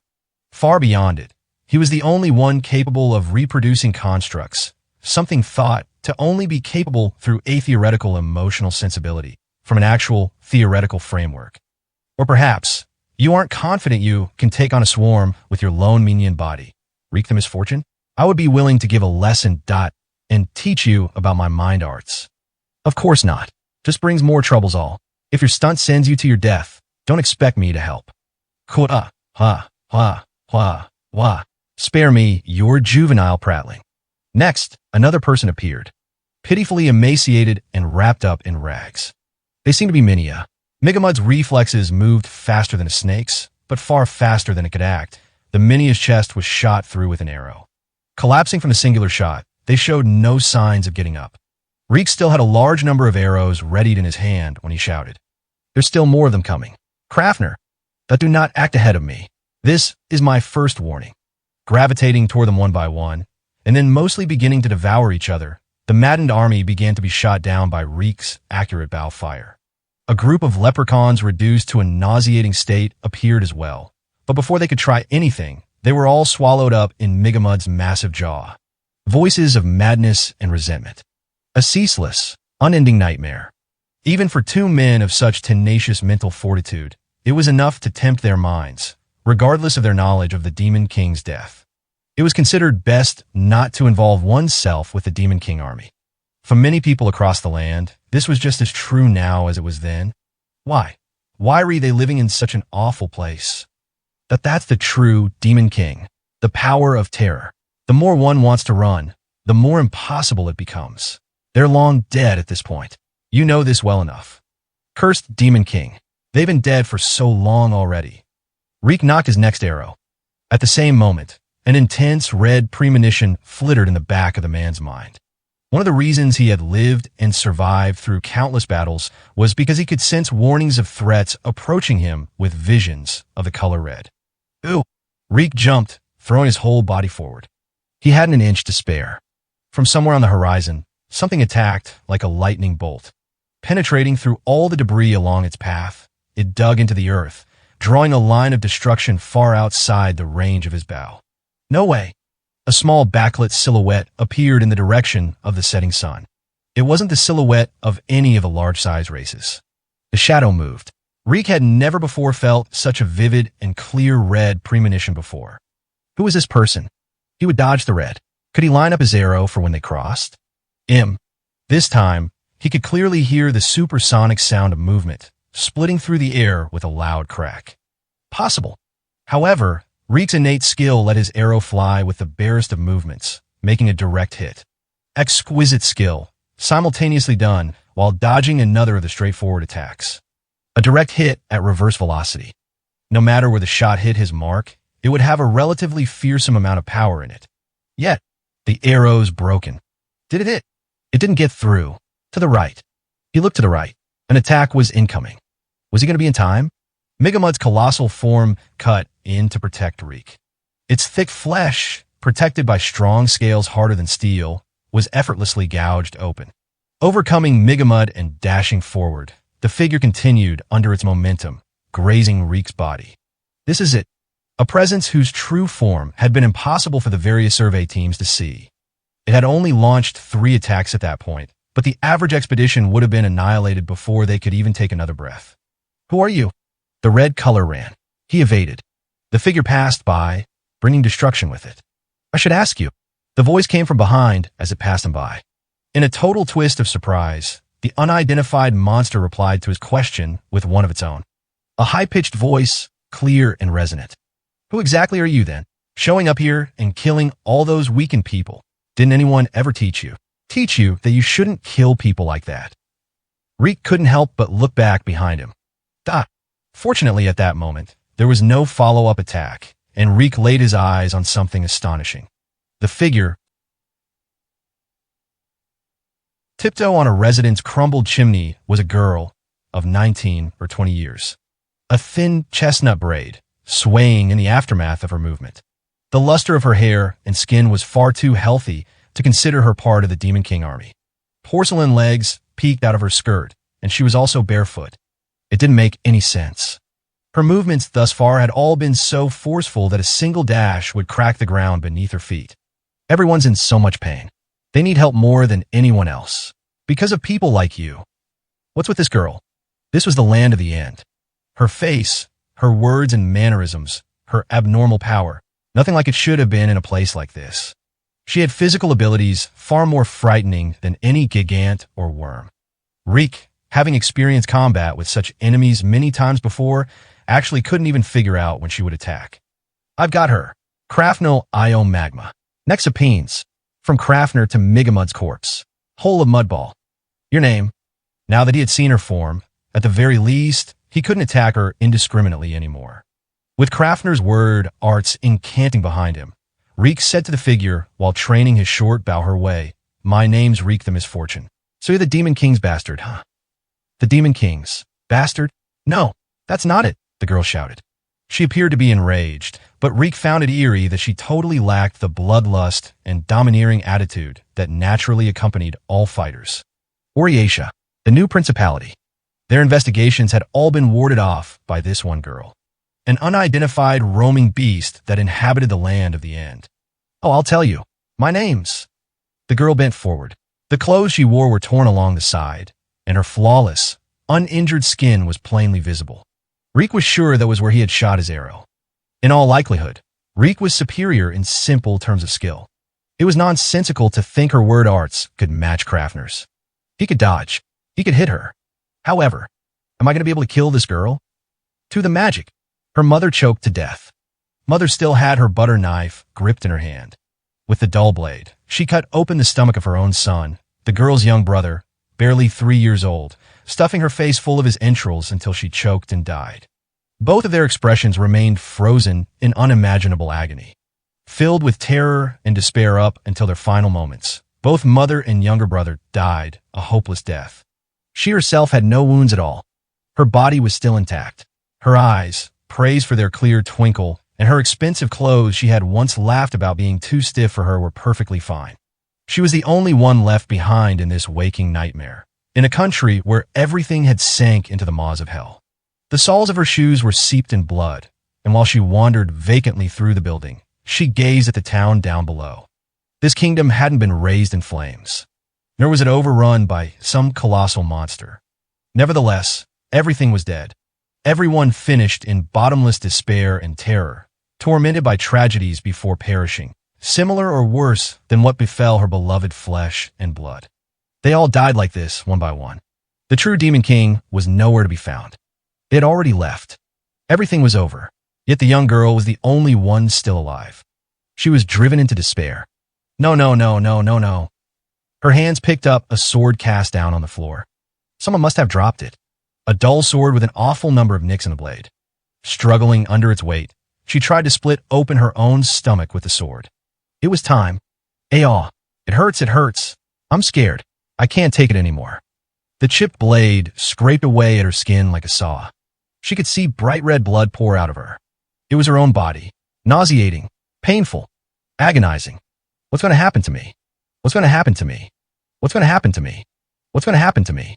What's going to happen to me? What's going to happen to me? What's going to happen to me? She went to shove the blade, kept back by her skin, deep into her abdomen, into her very own body. Was she going to be forced to taste this agonizing pain for the absurdly protracted time until her death? Why was she doing something so horrifying? What was going to happen to her? I sniff. I. Tears came. I'm scared. Frightening. Terrifying. Neither she nor anyone else should have wanted to do anything like this. Yet they weren't able to stand at all if they didn't. The Demon King was watching. She could hear that voice. Her arms kept moving. Help! I don't want this. A wet, squelching noise. It must have been her skin tearing, the blade reaching inside. Stop! Suddenly, someone interrupted her, grabbing the sword out of her hand. A long chestnut-colored braid hung from her head, the most striking aspect of the girl's appearance. Page 74. Fool! You're still a young girl. What if that leaves behind a horrible scar? Didn't anyone teach you to take care of your body? It was a lovely young girl, around 19 or 20 years of age. She looked about as old as her second eldest sister. Amid the hellish nightmare that this young girl alone, appearing out of the blue, was the only one who wasn't smeared in blood or misery. What? She looked at her own hands. The girl was holding them. She could feel her body heat. The girl with the braid paid no mind to the filth of her hands and held them tight in warm hands of her own. Who are you? Tuesday to the magic just passing by. Or why? The braided girl looked at the sword lying on the floor. She seemed to be truly and utterly bewildered. Why would you do something like this? Duh. I was looking round town before I came here. Everyone was suffering. Everyone was dying. It didn't make any sense at all. All of them were still alive. Everyone. It's too horrible. I can't let something like this stand. That's not it. That's not. It isn't. It isn't my fault. Within the young girl's heart, filled with terror, it seemed like all of existence was condemning her. She was the only one who survived. Despite everyone else dying, she alone survived. The braided girl, too, shook her head, as if throwing off all misery with it. Of course not. Let's go. Tu vigorously rose to her feet, her hands still tightly gripping the girl's, raising her on her tiptoes. She blinked rapidly, eyes that had been forced open for so long. Go. We're running out of here. I'll take you with me. Da-da. Running away. The idea hadn't crossed her mind up until that moment. If someone hadn't said that to her, would she have aimlessly wandered about the ruined kingdom forever? She was positive she would have. It was terrifying. However, it was a different terror than what she had felt earlier, a person's fear. I want tea or run away. I want to get away. But where? Doesn't matter where. You'll go crazy staying in a place like this. Get on my back. She did as she was told, letting Tu carry her, when she noticed how her own tears were dirtying Tu's clothes. Oh no, I'm being saved like this. I can't. It was then she learned she had been so terrified that she couldn't even afford to cry. I'm sorry. For what? Here we go, I'll run slow, okay? Tu started running. Completely contrary to what she had said, the landscape drifted by faster than even the finest steed could hope to match. Flying out of a window, she freely bounded over towers, walls, gardens. The girl couldn't believe it. It seemed like a lie. This young girl's words and her strength were both as if one of the champions, romanticized in poetry, had slipped out into the real world. It'll be okay. The braid, fluttering behind her, was like the tail of a shooting star. The world's not cruel. I've hurt myself. There's all sorts of possibilities, no matter what the times read like. All sorts of color out there. So in that case, there's got to be a future where you'll be able to smile and laugh too. Among the tragic scenery, there was a girl capable of declaring such bright things without any hesitation. Suddenly showing up, suddenly saving her. Why was she able to remain so cheerful? Tu and the girl's encounter that day was the only one they had. Like a hallucination that couldn't be shared with anyone. No one else knew the truth of the day when she alone survived. Who are you? Tu the magic. Outside of that. Ha ha ha. Honestly, I don't really know much myself. But it's okay. Tu laughed, leaving the hellish scene far in the distance behind them. The important stuff I've known from the beginning. Everything, except your name anyway. Mind if I ask? Sephite. The name of the last member of the royal family, unable to protect the citizens who needed their protection. The day she could give her name with pride would likely never come. However, Tu looked back and gave a blossoming smile. Nice to meet ya. I'm positive a smile would suit ya. What are you talking about? I mean, you'd look a whole lot cuter with a smile on your face, Sephite, don't you think? In parallel to the electric fist fight at hand, Reek etched the surrounding environs into his consciousness. A destroyed tower 3 steps away to the right. A stone fence almost fully intact, 12 paces behind him. Debris was scattered everywhere as vestiges of past destruction, including Migamud's battle and Tu's recent charge. He needed to piece together some lightning-fast footing for himself. You're going to be sorry.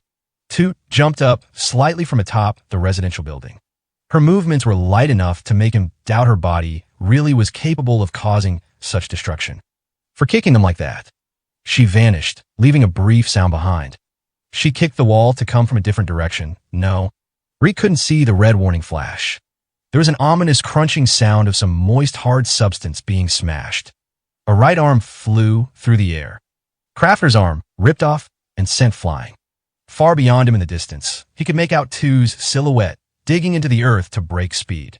It was possible for Reek to evade her attacks by himself. He could just barely capture her initial motion.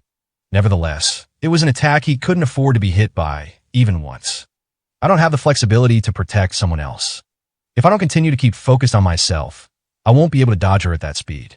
Crafter's body lurched like a falling tree, and after 2 shaky steps, he picked up his fallen right arm with his left.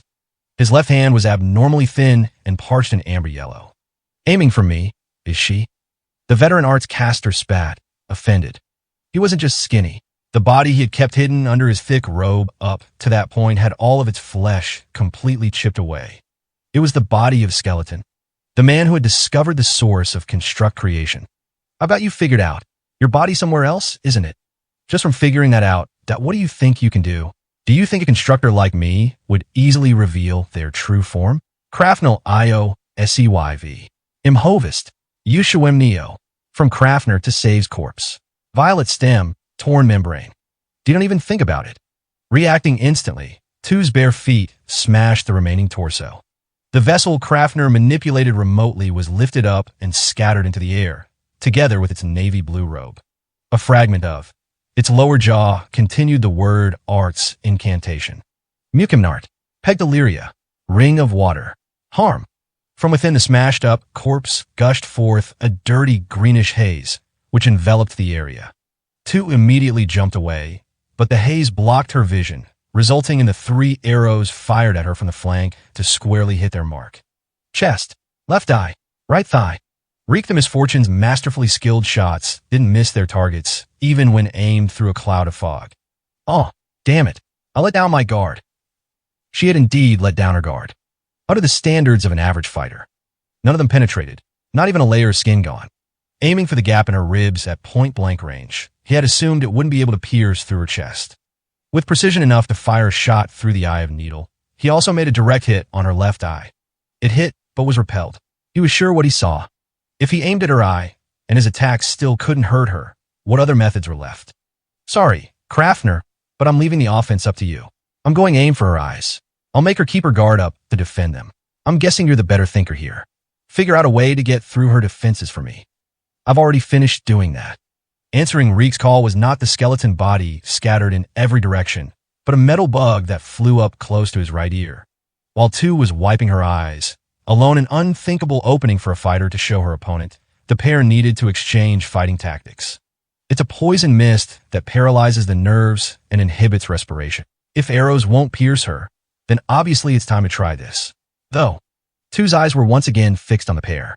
Her eyeballs took on an ominous green phosphorescence. She wasn't a miniad, a T the very least. Is the poison working on her? You're the one to judge. What am I supposed to do? Two's feet kicked up dust. A lightning speed kick was coming. He twisted his body. He fired his arrow straight in front of him to slam into her charge. Reek was moving at such a blinding speed that the fabric of her clothes began to tear. Impressive. Gotten used to it, eh? I've seen it 4 times now. She was simply accelerating at top speeds and kicking. Either that or punching. That was the extent of the young girl's moves. Two's charges had destructive power and speed that could surpass a cannonball. But as long as he didn't miss or tell, he could dodge her attack, even if its speed broke the sound barrier. Naturally, this was predicated on his special ability to sense incoming threats and a vision honed through experience. Above it all, it required him to keep himself engrossed in complete concentration. Enough with the dodging already. Two expressed her dissatisfaction. The arrow that must have hit her square in the face didn't leave a single scratch. If you keep dodging me like this, I'm going to have to run at full speed, you know? In what seemed like a meaningless act, she began stretching where she stood. Reek's instant follow-up arrows hit her, but even as he focused the shots at her eyes, she didn't even flinch. I'm serious now. A full power kick for me. Will blast you to pieces. Wait, what in the world? He dodged the threatening red flash. The terrifying kick ended up grazing Reek narrowly as it passed him by. A cloud of dust. His vision turned upside down. He already factored all in. He caught the girl in his sights and aimed his bow. He could tell his body would soon fall back down. He focused his strength in his thighs, firing a shot to keep her in check. Meaningless. There wasn't any attack that could keep this girl back. A concussive roar. Reek jumped into the air. A black wind crossed right under his feet, gouging the earth. The track of her green pupils drew a curved line and smashed a stone wall. She continued running right through it. He collapsed to the ground to dodge Two's charge. Everything from her reactions to her attacks were too fast. It was all he could manage. The ground was deeply gouged. The hollowed-out ditch continued all the way across the city. He didn't have any time to get back up. An explosive blast. A dull noise echoed. Then it stopped. Reactivated Migamud threw its body at her from the side. Blocking the blow from the giant mass, several times larger than herself, pushed her 3 steps back. Digging her bare feet into the ground and placing her hand on Migamud's head, she suddenly murmured to it. Do you have a heart? Unlike with Kraftner's proxy body earlier, the girl didn't crush the Revenant's head. The chance gave Reek barely enough time to get up off the ground. The girl again set her sights on him. She lowered her body, her initial tell. A charging stance. It's all the same. The girl's combat tactics were composed solely of the exact same straightforward charge, over and over again.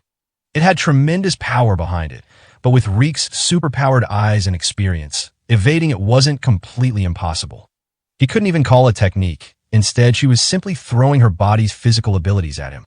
However, an explosive blast. Nah, he was narrowly dodging it the same as always, but the balance was gradually beginning to shift. Reek's heels stopped. They touched a piece of rubble he hadn't been aware of. It was a horrifying moment. His grasp of the surrounding topography was becoming negligent. What was the next direction he needed to step in? The timing? Two once again stamped her foot. An explosive sound. How long? Reek kept dodging. He was concentrating his thoughts on defense, but he couldn't help having the question pass through his mind. How long are these attacks going to continue? Despite how much she moved around, the magic didn't show the slightest hint of exhaustion. He couldn't even see any signs that she had discerned her tactics were useless and was changing her simple, repetitive approach. He could dodge. She was just launching herself at him. However, the slightest hit from her attack would mean an immediate knockout. There was no pause between her attacks. Counterattacks were ineffective. Hey, rogue guy, where are you? You're leaving all the fighting up to Reek. Lose your nerve at it. Did this girl have unlimited stamina? Was he going to have to continue evading these attacks forever? Right at the moment, took her stance to attack again. Lose my nerve. The golden wire on Migamud's flank split open, and a countless number of cannons poked up from inside its open body. The simultaneous explosion and light shook the earth. 5 stonework buildings were blown apart. A cone-shaped chunk of the land itself had been carved away. The vegetation that came into contact with the smoke from the barrage changed into fine black bubbles and dissolved away. An explosion. Debris scattered. A whole area erupted in flames. The ruinous destruction was spreading out farther. Reek immediately covered his mouth with his scarf and put as much distance between himself and the center of the attack as possible. Krafner, you've gone too far. Disease. Propellant. Acid. I just did what you said and gathered all the methods that'll break through her defenses. From the start, Krafner had hidden a countless number of cannon golems inside Migamud's body. A lifeless military force capable of utilizing noxious biological weapons against the living. Creating constructs with identical standards was the true pinnacle of Krafner's skills. This is the true method of fighting with mind arts. I've surpassed even Isaac the Chromatic. The red premonition of death. The smoke split open. Reek evaded. A green afterglow flowed through. The color of Two's eyes.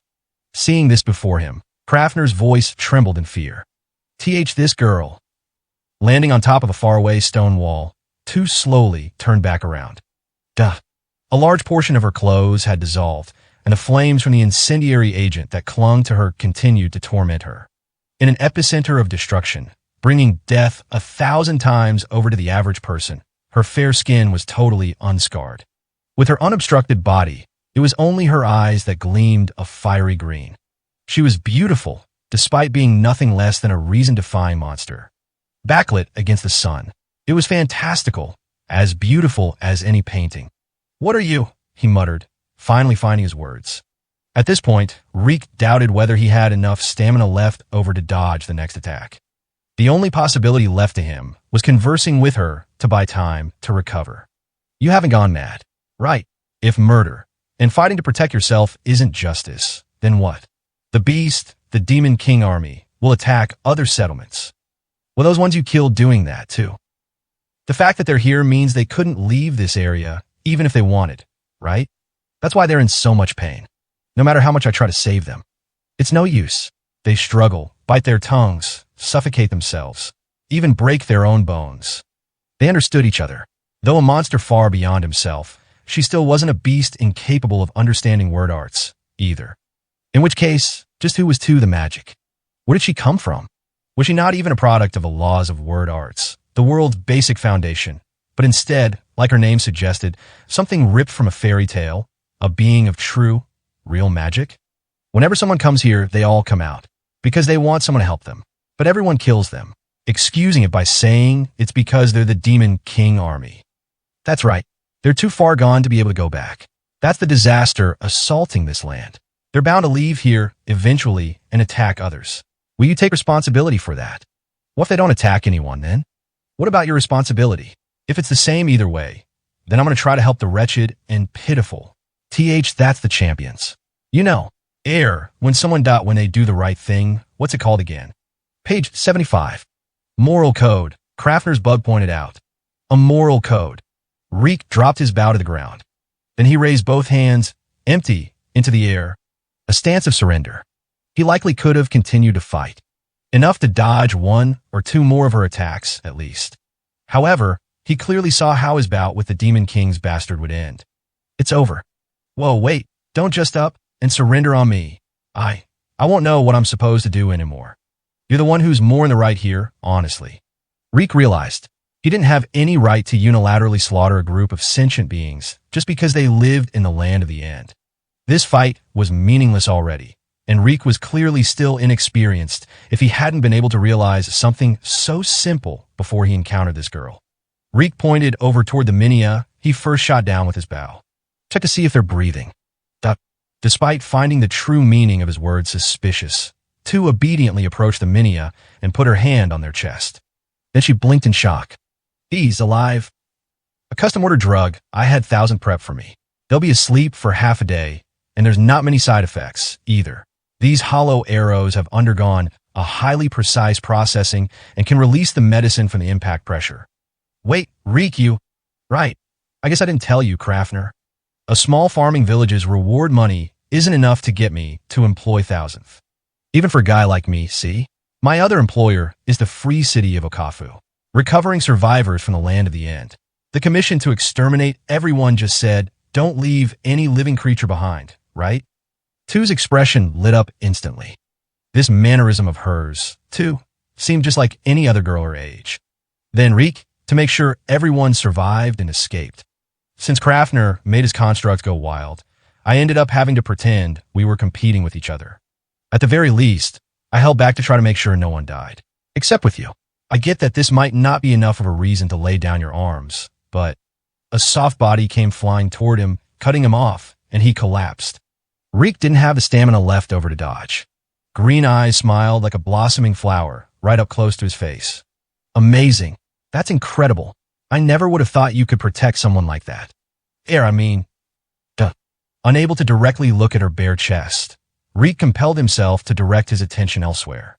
As a result, his follow-up comments were mostly the first thing that came into his head. K. Krafner, it was the same deal with you, right?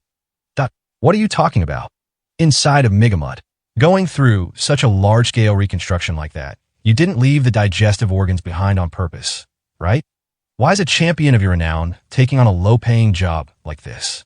You planned on letting them all live and taking them out of here, right? You too. Save me your false accusations. Reek looked at the revenant lying down on the ground. Within the leftover space in Migamud's open flank, where the golems had been released, there seemed to be plenty of room to do just as he said. He was also competing with Reek, hurriedly recovering the survivors, trying not to kill them in the process.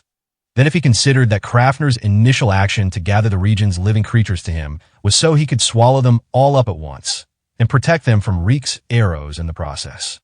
Even if that was true, still, it was simply because I needed materials for my construct creation. That's IT. Nonsense. Absolute drivel. It doesn't matter either way. You're still taking everyone away from here, right? So the two of you are good guys, after all. This will save everyone. Hoo-hoo. I'm telling you, you've got it all wrong. His excuses didn't seem to be reaching the young girl. She wanted to save these people that no one would reach out to try to help.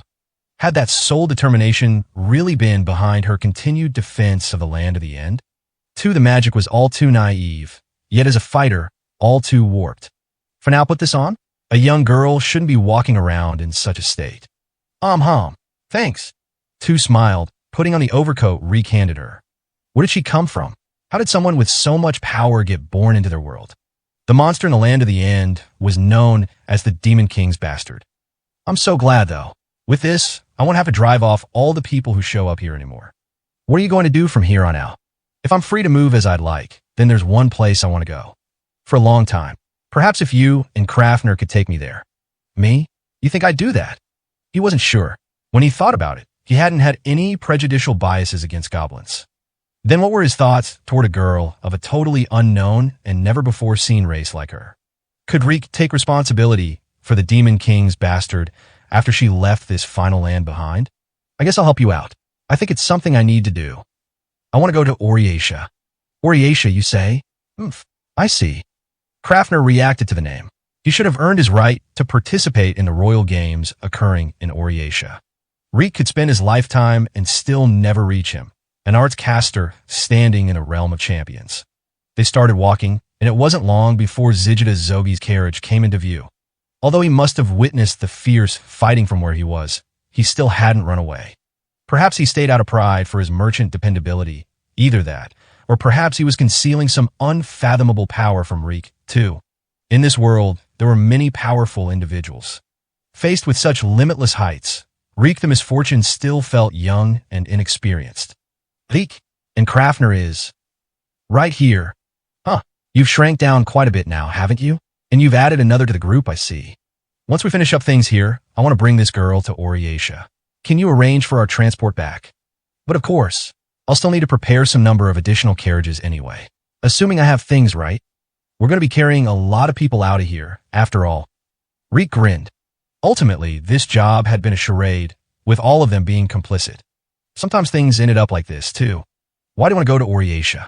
I mean, it's the biggest Minion city, right? I like places that all sparkling and vibrant, too. I want some cute clothes, and I can't wait to try all different types of food. That, and, pressing down her overcoat to her chest, Tu looked slightly sheepish as she smiled. A terribly carefree mind, inside an inconceivably abnormal body. There's a young girl there I want to see smile. She possessed overwhelming physical ability, wrenching superiority from any skill or technique. Her endurance was infinite. She boasted wholly unrivaled defensive capabilities, rendering even poison and cannon fire meaningless. An incarnation of true magic, appearing out of a land filled with nightmares. Her origin was a mystery. Juggernaut, to the magic. Right as the grand battle between the Demon King's bastard and Reek the Misfortune and Krafner the Hatch of Truth was unfolding.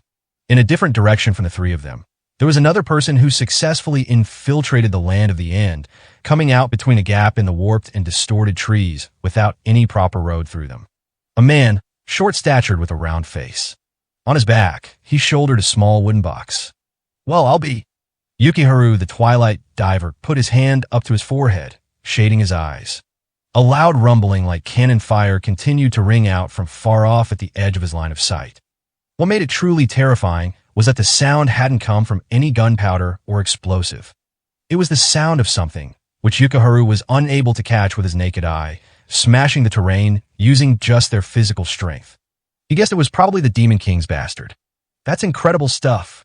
A little old guy like me'd be smashed to bits in an instant if I got wrapped up in that.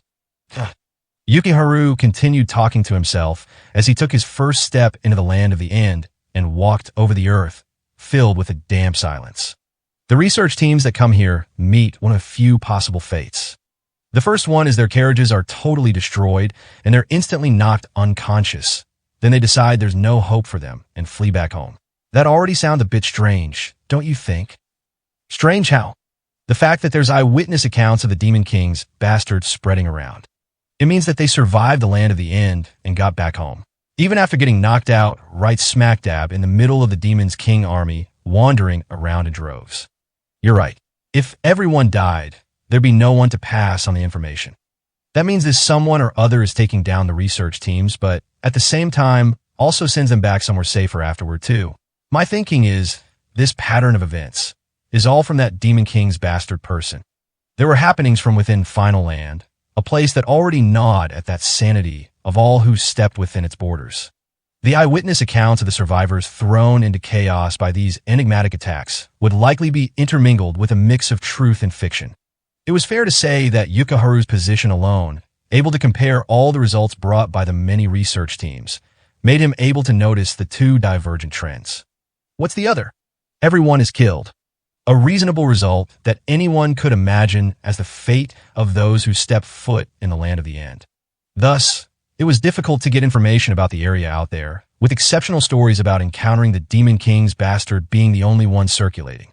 The other pattern is that all members of the research team are confirmed dead. Don't you think this is still strange, too? I get it. The dead shouldn't be able to confirm themselves as being dead. Faye, it's the rub. If everyone ends up getting killed in the land of the end, they'd be labeled missing. No one out there is going all the way to the land of the end to identify the bodies. Sort of like how the surviving research teams get driven out of the region. The murder teams must be getting killed outside the land of the end's borders too. Perhaps these two examples coincided on purpose. Supposing that after the Demon King's bastard wiped out their team, If there were some among them who had their lives taken while they were unconscious, accounts would come out that the mass killings were also caused by the Demon King's bastards' attacks. But who's doing it then? You just met them, right? Yukiharu replied, while unhesitatingly prying open the door to a residence. His voice didn't betray any unrest as he looked around at the remnants of the nightmarish tragedies that occurred to the people who once lived there. It's the free city of Okafu. They're thorough, trying to make sure that no one gets out with any information on the land of the end. They circulated the rumors of the Demon King's bastard, disposed of anyone trying to investigate, and ensured no one arrived at the answers behind the true Demon King. There's definitely something here that'd inconvenience them if it got out. Even as he fished through the rotten and blood-drenched house, a big grin gradually began stretching across his face. A national-level scandal, just like you. At the very least, he had been able to dodge their hounding on the way in. However, the trip home was definitely not going to go as smoothly. Back when he ran into the mercenaries, perhaps it would have been better if he pretended to have absolutely no interest at all in the land of the end or the true Demon King instead. Yukiharu the Twilight Diver knew, for a fact, that wasn't something he could do, though. Yukiharu.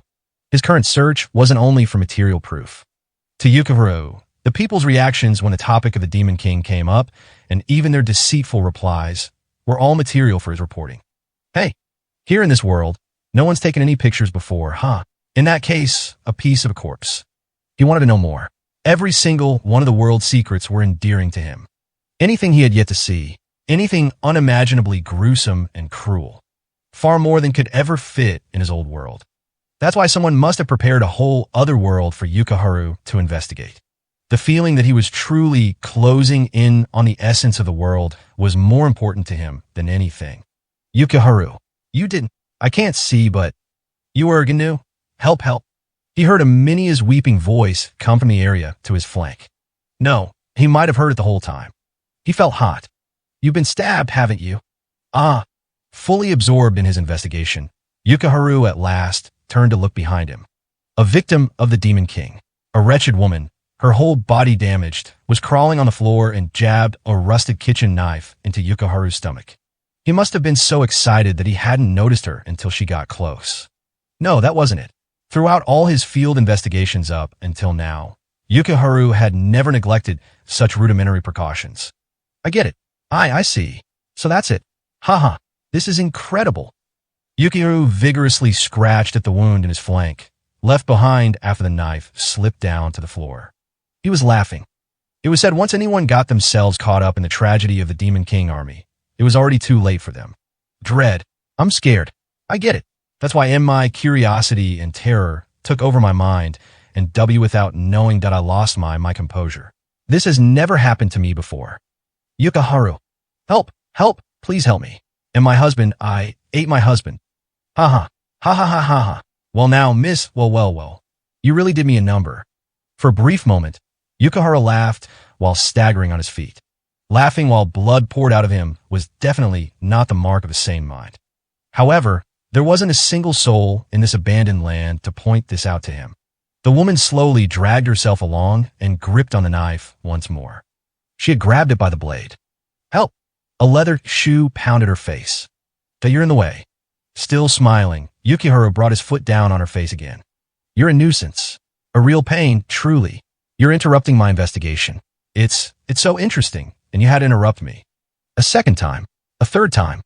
That was enough to stop the languid and debilitated woman's breathing, but Yukiharu struck her with several more kicks. Phew. Okay, here we go. Nice and calm again. Hey, I know I'm not really want to talk, but you're not really in a good spot, Yukiharu. Ha. Maybe. But as long as we're in the land of the end, you don't have any proof that you haven't gone loony either, right?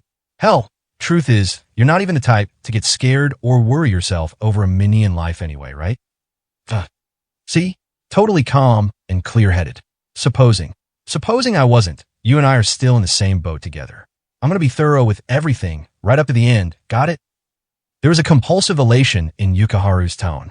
Fear and curiosity. That's true. If you really sought to abandon everything, you'd throw me away first. I'll do my best to keep you company then, at least until you end up dead. Ha, thanks. Seriously, you're a big help. I really do feel that way. Yeah. He wiped off the tips of his shoes as he answered the wooden box. This was still the first house. Until the moment he got his hands on the truth, a truth whose very existence was uncertain. He needed to keep struggling through this nucleus of fear and madness. Hello there, Twilight Diver. We meet again. Exiting the land of the end, Yukiharu was greeted with a gun barrel. The sun had long since set, and he had severe wounds all over his body that gave him no guarantee he'd be able to walk back to civilization. Page 76. Ha ha ha. Well, hello, my merchant friend. I didn't catch your name on the road in. How unbecoming of me. Oh please, I'm not someone worth mentioning, see. He was the mercenary captain from the free city of Okafu he had encountered on his way into the land of the end. He appeared to have joined up with another small group before sunset, with now 10 of them total. After continuing his investigation within the ceaseless madness and terror, until all his stamina was spent, this development all but eradicated his hopes of returning home. You find anything special? Not that it'll change things.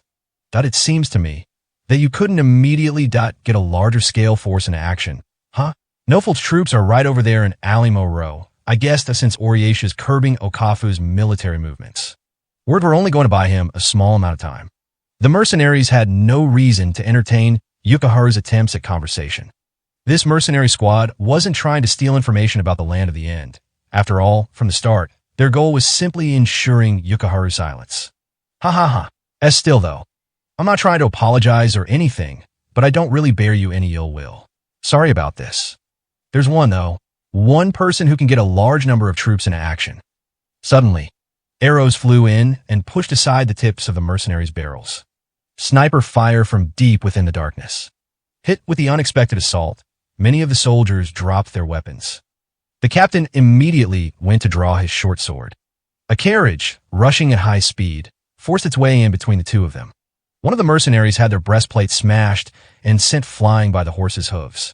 This wasn't the only carriage that burst in, either. Several carriages followed after it, one after another. Yukiharu smiled as he covered his bloodied face in his hands. A commission to exterminate the Demon King army from the Lana farmlands. A commission from a settlement within Oriesha's sphere of influence, in order to preserve their peace and order. Oriesha doesn't have, especially not under Nofel's personal authority, the resources to intervene. Even as he spoke, the lights of the carriages continued to gather, coming to a halt and circling around Yukiharu. The mercenaries cloaked as merchants were simply outnumbered, unable to stand against them. Twilight Diver. One among the contained mercenary squad stirred. It was the old man in the carriage bed, with a large scar on his forehead. The elderly man who had been staring vacantly at the sky earlier stepped forward faster than a flying arrow and tried to run Yukiharu through with his spear. First, piercing slash. Gramps, wait. Even a mercenary troop captain's attempt to restrain him was too late for the wholly unexpected display of masterful speed. However, a finger cutting in between them firmly gripped the spearhead and used the momentum to slam the elderly man to the ground. Stop it. It was a young girl, hiding her bare skin under a large overcoat. Even as the long, delicate finger clenched the rough blade, not a single drop of blood fell from her skin. Facing toward the elderly man, dumbfounded that his full-powered thrust had been stopped, the young girl shouted a comment terribly out of step with the situation. This person could have died, you know. The mercenary captain was perplexed at the sequence of events that had just played out in front of him. Damn it. What the hell is this? Wreak the misfortune. Damn you. A young dwarf descended from the head carriage. The man who had interrupted the mercenaries' attacks with his volley of arrows. Having accepted the commission from the Lana farmlands, Wreak the Misfortune must have had, on the other hand, a contract with the free city of Okafu to clean up the aftermath. Capturing all of the Demon King army in the land of the end and eliminating all potential threats, including the Demon King's bastard, were coinciding interests. I'm the one who should be asking what's going on here, Reek flatly declared as he kept his short bow at the ready. The conditions of my agreement with Okafu were to guard the remnants of the Demon King army we recovered. As long as you're trying to kill Twilight Diver here to ensure his silence, who's to say you won't do the same to the Demon King army folks we captured? You're going to have to travel with us to settle things with whoever's responsible. Damn it, you naive and ignorant punk. So we're the ones made out to be the fools here. Did you hear there was a unit like ours here, from Twilight Diver over there? No average person was capable of approaching the land of the end. Even for the mercenaries trying to protect the region's secrets, They were only capable of attacking people along their way either into the land of the end or on their way out. Therefore, I had thousands serve as the intermediary. Leak. I don't really think it's necessary to answer that honestly. If they had come in contact inside the land of the end, there was no way anyone could know. Zigida Zogi the Thousandth. He was a logistics specialist, origins unknown, who was accompanying Reek the Misfortune this far as a subcontractor. However, from the very beginning, he had devised a way to mobilize a large-scale transport caravan and slip it past the free city of Okafu's vigilance and make Yukaharu the Twilight Diver. Continuing his investigation of the true Demon King, meet up with Reek in the land of the end. Well, there you have it. Yukaharu stood his wound-riddled body up and shakily boarded one of the carriages. Thousandth, he was one of my clients. This time, it was a mercenary's turn to raise their hands up in surrender. We've been duped, all right. All those guys were supposed to cleanly disappear from the final land. And today'd finally be our last day, stuck doing this dirty work. Well, I can sympathize. But having everything get wrapped up all at once like that doesn't happen very often after all. At last getting a firm sense that he had escaped the terror, Yukiharu smiled and sunk his body into the carriage passenger seat. Well, no, I wouldn't say that's always true. Zigida Zogi answered from a seat across from him. The story of the true Demon King, and Okafu, the free city, and the Old Kingdom's loyalists, as well as the Royal Games preliminaries, perhaps everything is going to get settled all at once. Yukiharu answered with a dry laugh. The wooden box slung on his back stayed silent the whole while. A torn piece of fabric's going to do all that. That's right. Very well done, Master Yukiharu. Zigida Zogi peered through a magnifying glass inside the carriage at the item Yukiharu the Twilight Diver had risked his life to recover, a torn piece of clothing the size of his finger. It was a definitive and decisive piece of information. With this one item, I've assembled all the material I need for the negotiations with Okafu, the central citadel of the free city of Okafu, excluding the self-proclaimed Demon King Morio's personal guards. People were rarely allowed inside its walls, but once one took a step inside, they were surrounded in a solemn atmosphere, completely opposite from the mood of the city below, thick with the sordid air of thriving mercenaries and scoundrels. Hiroto the Paradox was invited into a room known as the Command Room, a self-proclaimed Demon King consultation, one that would greatly affect the grand plan that had consumed his life. Save the formalities. Though only of average size, the mustached man had a brawny build like a tiger. He wore stiff khaki-colored clothes, reminiscent of the military uniforms in the Beyond. These weren't clothes from the Beyond themselves, of course, but they must have been tailored to reproduce the same look. Many visitors were attached to their original clothes from the Beyond and fancied the otherworldly apparel. For all of them, that alone was their link to their original world. So we finally get to meet Hiroto the Paradox. On the other hand, Hiroto was small. More than his stature, however, his outward features were that of a child. His face, too, made him appear to be in his early teens, but his grizzled hair gave him a strangely mature air. It was this outward appearance that earned him his other moniker, the gray-haired child. Looking over his guest, sizing him up, Morio the Sentinel cut off the end of a new cigar. Hiroto always had proper posture, though this perfection was solely to present himself to those he was negotiating with. Lightly crossing his hands over his knee, he leaned forward slightly as he spoke. I'm honored that you'd regard me so highly. I've long looked forward to the day I'd get the chance to meet with you, Mr. Morio Ariyama. I said to skip the formalities. You've been taking care of us for a long time, but you don't really think that I don't know where Kazuki the Blacktone got her guns from, do you? If it wasn't for this latest information at hand, I wouldn't have met you during a time like this in the first place. Hiroto recalled what Kazuki looked like when he'd first met her, an old visitor companion of his. When he offered her help back in the ravine, he spoke with completely honest intentions. Someone who far surpassed any of Hiroto's estimations killed her not far from where he sat. If things went as he originally planned, then Kazuki would have surely been here with him for these negotiations. Of course not. However, surely you know better than most that's how things work in the arms business. If there's a demand, I sell weapons. If there's demand from both opposing sides, all the better for me. Logical reasoning and personal feelings are a different story. My soldiers were killed by her guerrilla attacks. It wasn't just about the numbers, either. All of them were part of the Free City's family. Fair enough. Hiroto detected a slight shift in Morio's expression and searched for an opening to cut in. A dissatisfied, yet slightly mournful, grimace. Soldiers were family. A military man who worked his way up to where he was now. The man who built this mercenary city from the ground up after being banished here from the beyond. Morio appeared to esteem dignity and justice, but the truth was much different. I admit that, without our supply of logistics and guns, Miss Kazuki Mizumura might have indeed given up on her conquest of Okafu. The people who dispatched her would have likely gone with a different approach instead. Oriesha, I know that much. Those bastard you finally decided were getting in their way. Now that you've crushed Miss Kazuki Mizumura, the free city of Okafu has become their greatest threat. Next time, the Oriation army is sure to get involved, I would say. Doesn't sit right with me. Kazuki cut down our best soldiers. We go at it with our current military strength. Okafu will lose. I need reinforcements to prevent that. And those reinforcements are going to come from your army. No matter how things fall, it'll probably all be according to your plans, won't it? Bringing his hands together on top of the desk, Morio scowled at Hiroto. The conversation was flowing in a promising direction. If he was completely refusing Hiroto, he wouldn't feel like the idea didn't sit right with him at all. The words signaled friction between his emotions and his logic.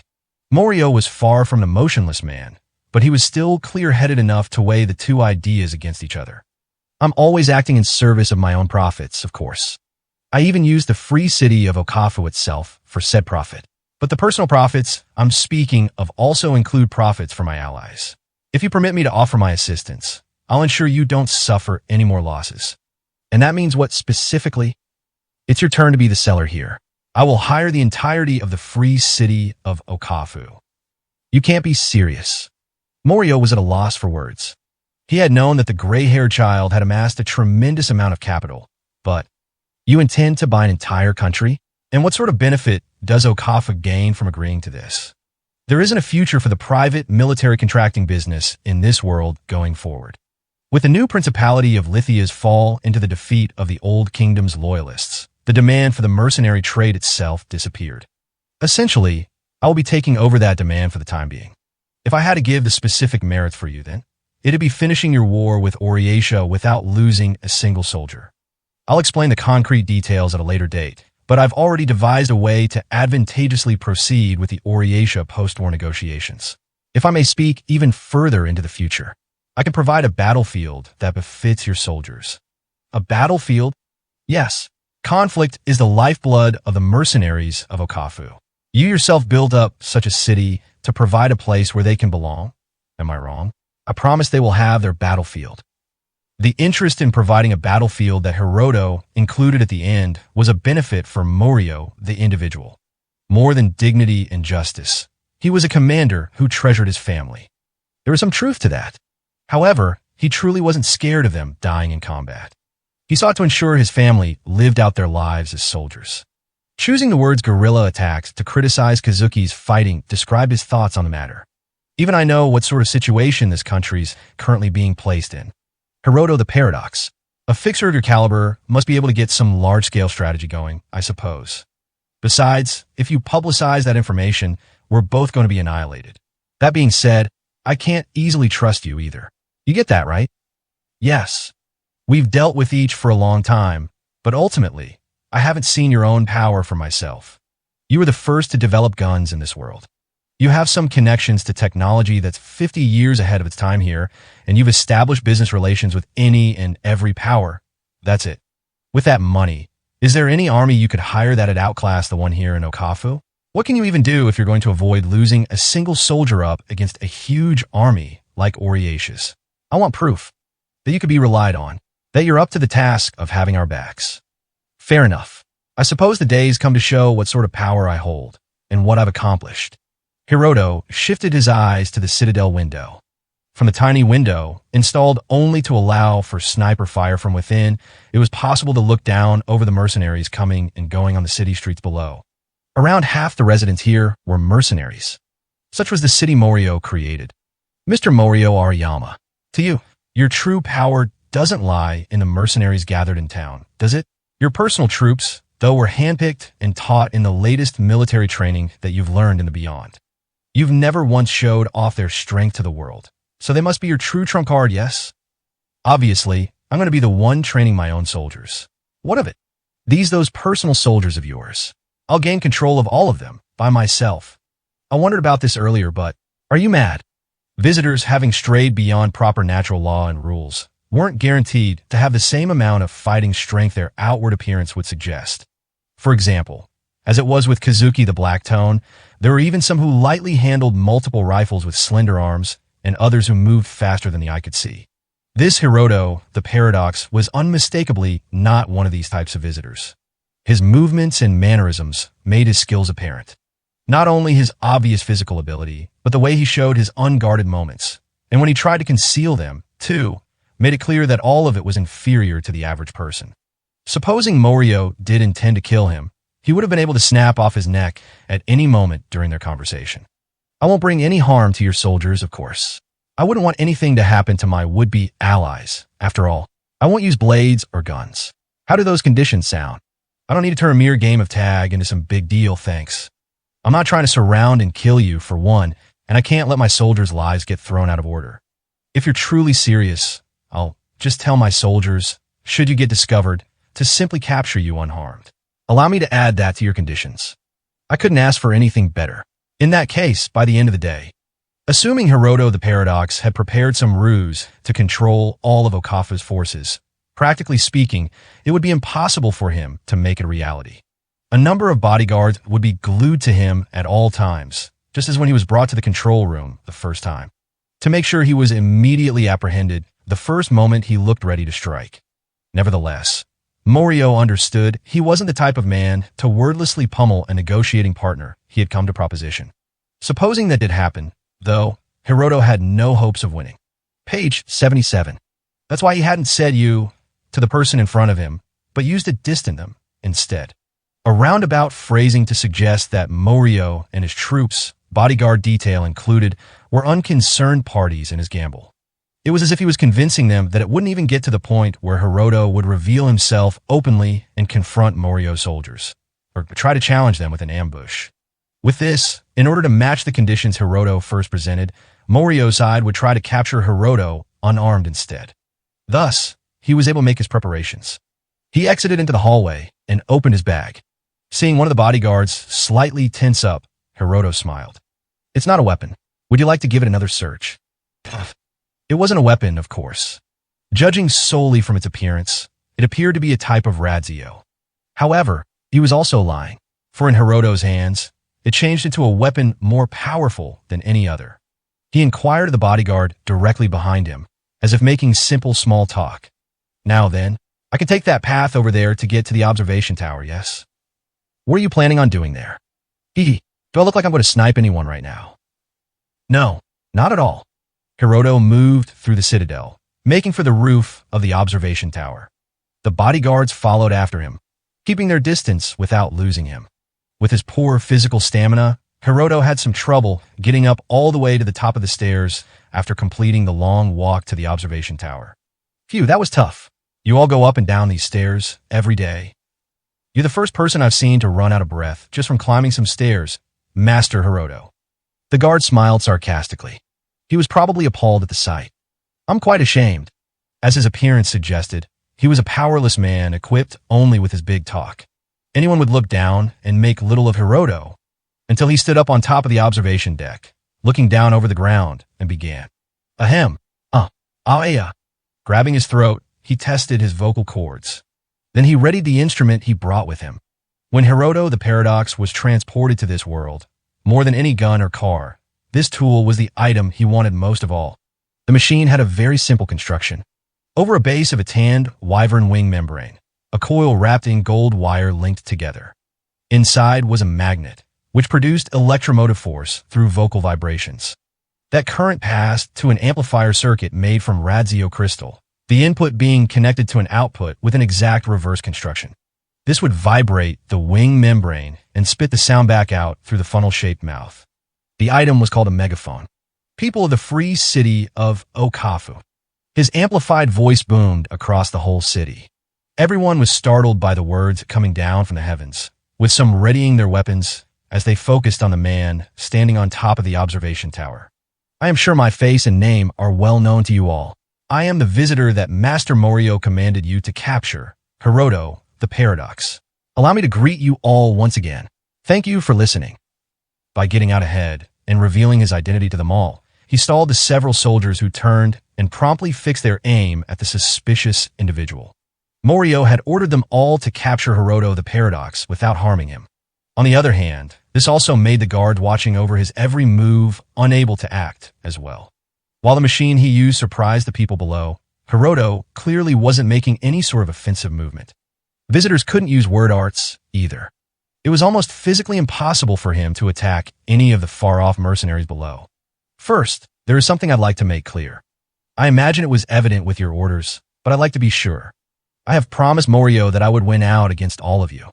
That was the condition on forming an alliance between myself and the free city of Okafu. Now, I did make such a boasting claim, but did any of you really think you'd lose to someone like me? An obvious weakling, bereft of any skill? Let me begin here. For starters, by winning, I'm talking about achieving my goals. With that in mind, what does losing then usually mean? He was lying. Morio had simply asked to show him proof of his powers and hadn't given any definitive promise based on such a display. Viewed from another perspective, it was a statement that could be distorted in many different ways depending on the interpretation.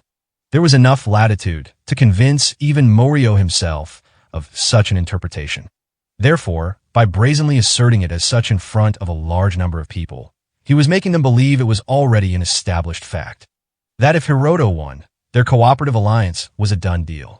For example, since I'm sure most of you are soldiers, you probably think that the clear loss of all your liberty, as in one's death itself, is the most universal form of defeat can take.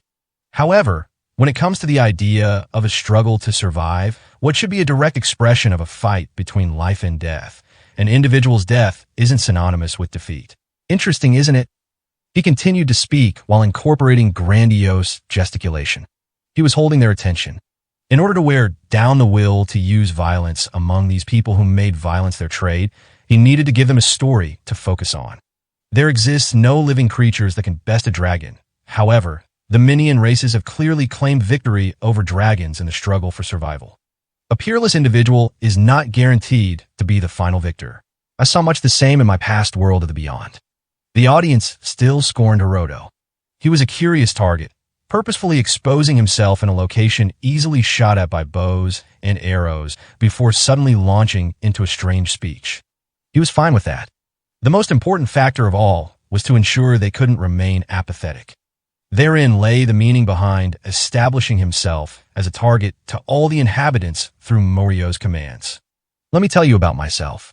I've sojourned in the free city of Okafu for 3 days. During my time, both as one who knows the beyond and as one who knows Minion society, I admire the splendor here. In this town, there is no discrimination between races. In the beyond, one is limited to feuding with your fellow Minia. Yet here both Minia and monstrous races live together, fight together as brothers in arms, and use the same money to trade. Even with such bustling activity, this city is host to a natural system of discipline. Hiroto was fully aware. Okafu's atmosphere was assuredly not born from any tepid ideals of equality.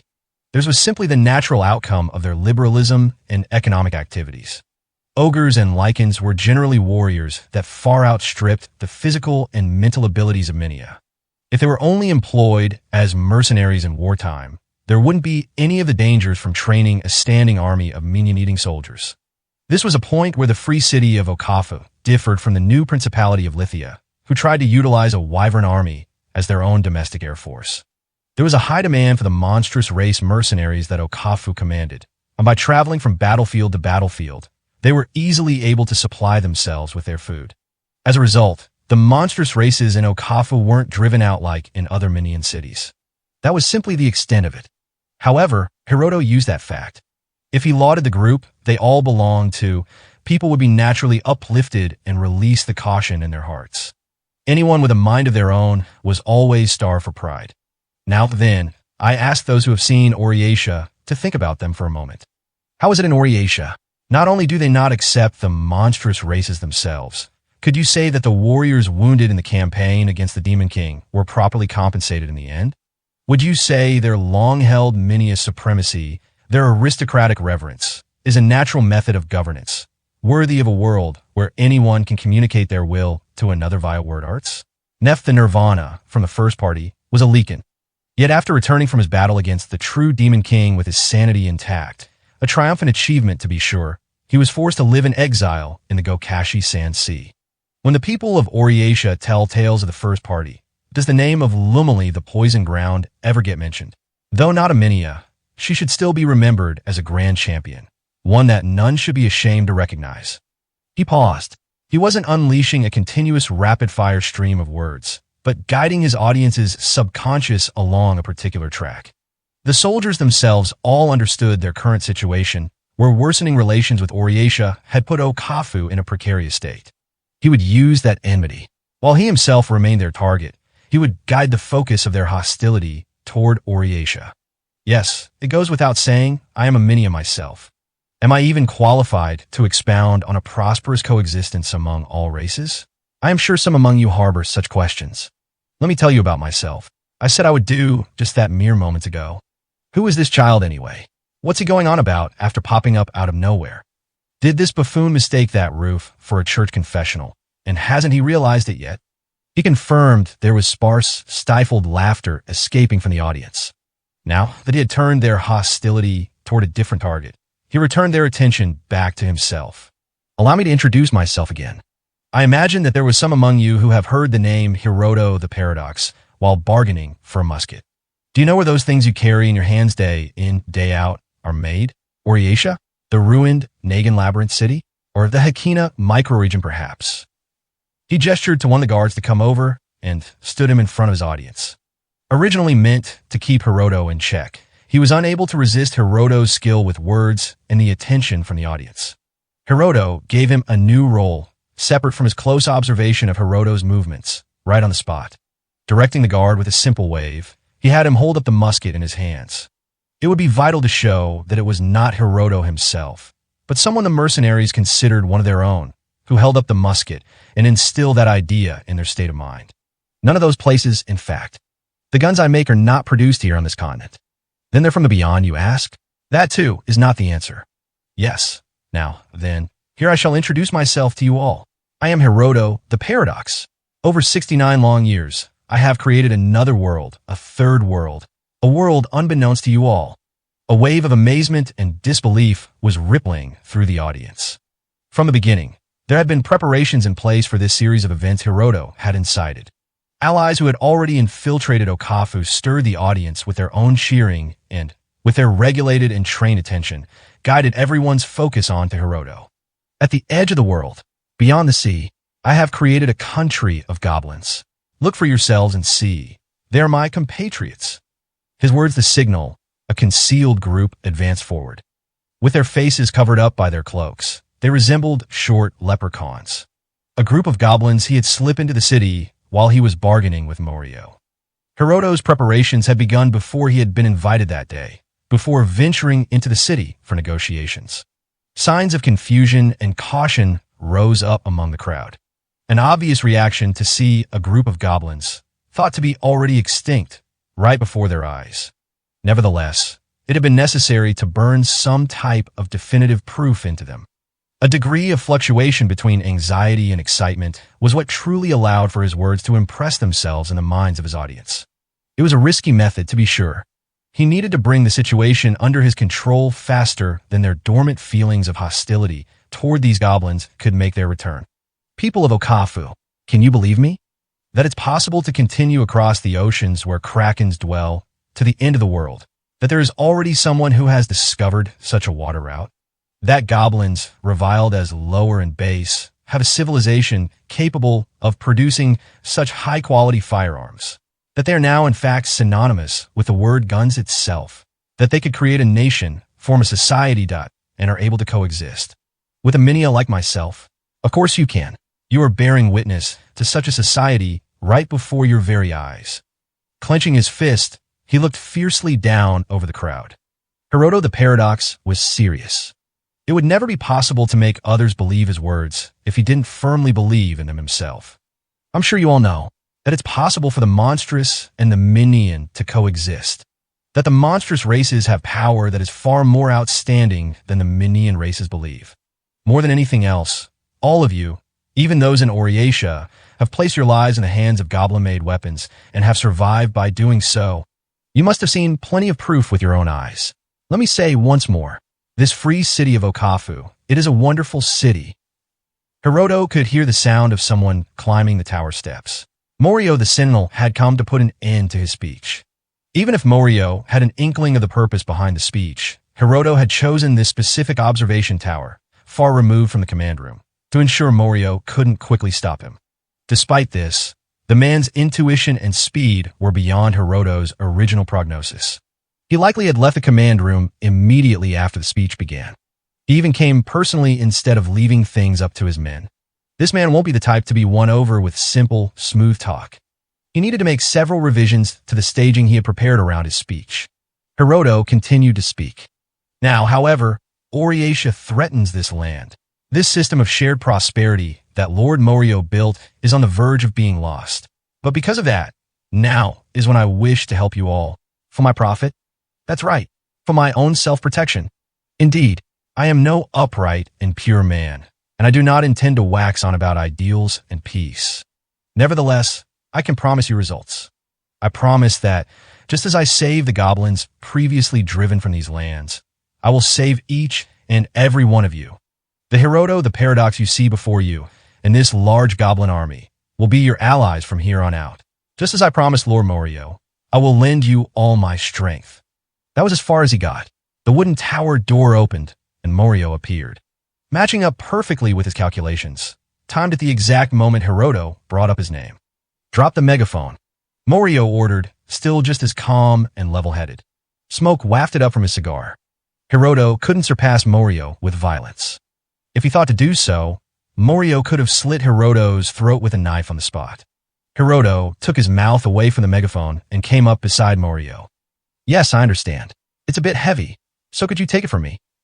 Morio didn't let down his guard for a moment, but when he reached to take the loudspeaker, Hiroto forcefully grabbed his outstretched hand. Without a moment's pause, he shouted into the loudspeaker.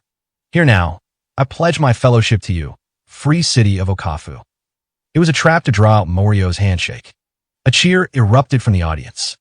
This time, it wasn't from the goblins he had previously hid among the crowd, but a cheer rising as a natural result of his speech. The thunderous applause continued. Morio loathsomely glared at Hiroto. Hiroto, too, stared hard into the eyes in front of him with a solemn look of his own. You little. It is exactly as I first said. I absolutely won't let you suffer any losses. If Morio felt like it, he could have killed Hiroto at any moment. Now, though, it was too late.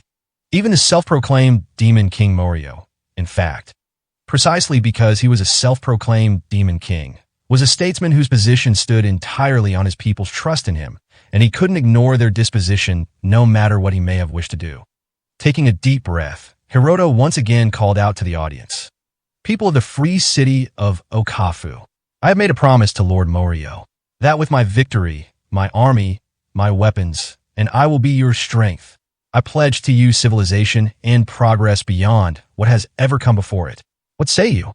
Allow Hiroto the Paradox to bring you victory. I assure you that it absolutely does not signify your defeat. Lowering his loudspeaker at long last, he shouted with his unamplified voice. It was all his own staging. At this point, his voice would travel clearly to the ears of the audience, their attention now completely focused on the man. So that I and, more importantly, you all can claim victory. So Lord Morio can claim victory. I, Hiroto the Paradox, ask you all, please, let me win for you. The applause reverberated. It was more reserved than when Morio had made his appearance, but clearly gave affirmation to Hiroto's words. Hiroto bowed deeply and turned to face Morio, unable to do anything but watch the situation unfold from behind him. So this is what you were after, huh? That's right. And just like I said, I was able to overcome everyone here. So whether I trust you or not, now I'm forced to join forces with you then. Well, I don't have any choice. I don't particularly want to let myself get hung up with foolish pride, either. Page 78. The self-proclaimed Demon King Morio. Hiro's judgments about what sort of man he was turning out to be right after all. During the fight that lay waiting on the horizon, the man's popularity was sure to become an indispensable boon. Well then, advantageous post-war negotiations, without any of my soldiers getting hurt. Must have some plan to turn things in your favor then. Of course, I'm going to make use of the Old Kingdom's loyalists in Togi City, while they're staring down Oriesha's northern army. You can't be planning on a line with them, are you? With the particle storm crushed, those guys aren't going to last much longer. No. Hiroto's smiling face never faltered. He was always overflowing with confidence. If he didn't, he wouldn't be able to subdue the populace. Zijida Zogi. Hiroto snapped his fingers. A small shadow jumped down from atop the rooftop's entrance. A goblin? Having them slip into the city is one thing, but they've gotten into my citadel too. It is an honor to make your acquaintance, Master Morio. Even a veteran warrior of Morio's caliber wasn't able to sense this goblin's presence nearby. Introductions are in order. This here is Zijida Zogi the Thousandth. He is my most reliable advisor. The arrangements have been made, then? But of course, at this stage, we're just waiting for them to make their move. Zijida Zogi flashed an audacious smile. Hiroto, the paradox, was a man without an ounce of brute strength to his name. However, he could still fight. He faced Morio and gently brought his hands together. We can annihilate them whenever we'd like. The Northern Army confronting the Old Kingdom's loyalists. Their commanding officer was the 24th General of Oriesha, Dant the Heath Furrow. I don't like it. The Imag North Flats had the perfect topography to set up camp. To the east, there was a large canal. In front of them, in the direction of Togi City, was a thick forest. Behind them on their southern flank was Imag City, assuring that they wouldn't have any trouble with their supplies. As long as they were able to handle this plateau, conveniently free from harmful insects and fauna, Imag City wouldn't fall. However, all of this only served to make Dant feel like the ease of their position was being exploited. On the other side of the forest, the Old Kingdom's army, from their base in Togi City, was still recruiting participants from the frontier beyond Oriesha's reach, and they were growing in numbers. Up until only a few days prior, the calamitous particle storm threatened Orieshan home soil, and the necessary division of their large forces here left them unable to expect any reinforcements for the time being. Doesn't seem right. My forces alone can't keep them in check forever. So I'm supposed to throw my troops at them little by little and try to get them out by attrition? Royal Games, Particle Storm. Every single one of them going on about heroes and champions, spouting absolute hogwash. Am I the only one who can see the real problem right in front of us? The general commanding this northern army was 24th General Dant. With him was the 9th General, Yaniages. If they were solely holding out and keeping the enemy in check, they had enough military power to do so. That much was certain. There was a difference in both equipment and training between Oriesha and the Old Kingdom's army. However, given their strategy to use the particle storm to attack Oriesha without using any of their troops ended in failure, it was all but assured they would quickly attempt a show of force. The Old Kingdoms needed to bring the war with Oriesha to a close in as advantageous a position as possible. If there was a target they could set their sights on for such a task, it would be Dant's troops facing off against them as one of Oriesha's main frontline forces. Holding out against an attack isn't enough. If we're going to win, we need to completely stamp them out. Aimlessly drawing out the conflict is going to exhaust our own troops and drain the resources of the territory we're trying to take back in Togi City. Troop strength had been divided to help with the evacuation of the Gamana trading post, where the particle storm was set to pass through, but conversely there were no reinforcements for this region, where clash of arms was all but guaranteed. Dant believed this rigid troop placement was linked with the management of the Royal Games. 6th General Hargant and the like had cast aside any appearances of being a military officer and were off searching for candidates to become the true hero. An appalling state of affairs. No reinforcements are coming here. Yet Gillen's plans to make his move in a few days. Taking command of the front lines is that Kania, the fruit trimming. So it'll all depend on her tactical approach. Then, he heard Kania, the fruit trimming, was a valiant woman of Herculean strength, no less than Gillen's himself, and born with an extremely large physique. If this current deadlock was something she intentionally set up herself, then he couldn't afford to make light of her tactical ingenuity, either. The Imag North Flats were suited for defense. The same was true for offense, however. In addition to the narrow road utilized for merchant travel built to pass through the lowland forest, the marsh that circumvented the forest was a worm habitat, making it impossible for even an army like Oriatia's to avoid enormous losses. A forest that restricted a large army's freedom of movement, and a marshland that carried the danger of worms. There was no means to skillfully deploy the massive force of arms defending Oriatia. Nevertheless, if necessary, they could easily retreat back and hole up inside Imag City. If it came to this, they would likely be able to hold out for a considerable period of time. Though, the burden placed on Imag City would be substantial. It could possibly cause a decline in Imag's support for the Oriatia Council. Once there's a negative effect on the people, they were quick to turn hostile. At the moment, with the royal games close at hand, Dant wouldn't be let off lightly if he prolonged Oriatia's plans. When his thoughts had reached this conclusion, a messenger made their return to camp headquarters to give their report. Commander, sir, regarding the scouts sent to try breaking through the woods, 3 were killed in action, and another's been heavily wounded. Traps and skilled guerrilla soldiers lay waiting in ambush, making an advance through the forest difficult. I see. Safe to assume the forest's been fully fortified. Send the scouts who made it back to headquarters. Once I've gathered all the info on the current state of affairs, I'll share it with everyone. The soldiers, fed up with the deadlock, had recruited volunteers to attempt a reconnaissance mission, but things ended exactly as Dan expected they would. Would these forced sacrifices be enough to check the soldiers' impatience? Charging through with brute force would lead to heavy losses. Though it wouldn't be totally impossible, this should be enough to make them think twice about any aggression on our part. Burning down the entire forest surrounding the main road was likely the quickest method. However, surely their enemy was aware that wasn't something they could do easily. This forest was a valuable asset for Imag's lumber industry, and if Oriatia burned down the forest, he'd have to bear in mind the several years of compensation they'd need to pay the city for their loss. On the other hand, the Old Kingdom's loyalists did not have such shackles placed on them. Their foe could burn down this protective barrier and come attacking them as soon as they finished making the necessary preparations. Advance forward and sacrifice the forest, or fall back and place the burden on Imag City. If we'll be criticized either way, it'd be better to act fast, but if they could hold out until Oriatia dispatched reinforcements, they could send a large detached force around, avoiding the marshlands while they traveled, and besiege the Old Kingdom's loyalists while Dant kept things under control where they were. This was currently the role Dant's assistant was asked to play. If their reinforcements made it there faster than the enemy army could make their move, there'd be no need to take any risks.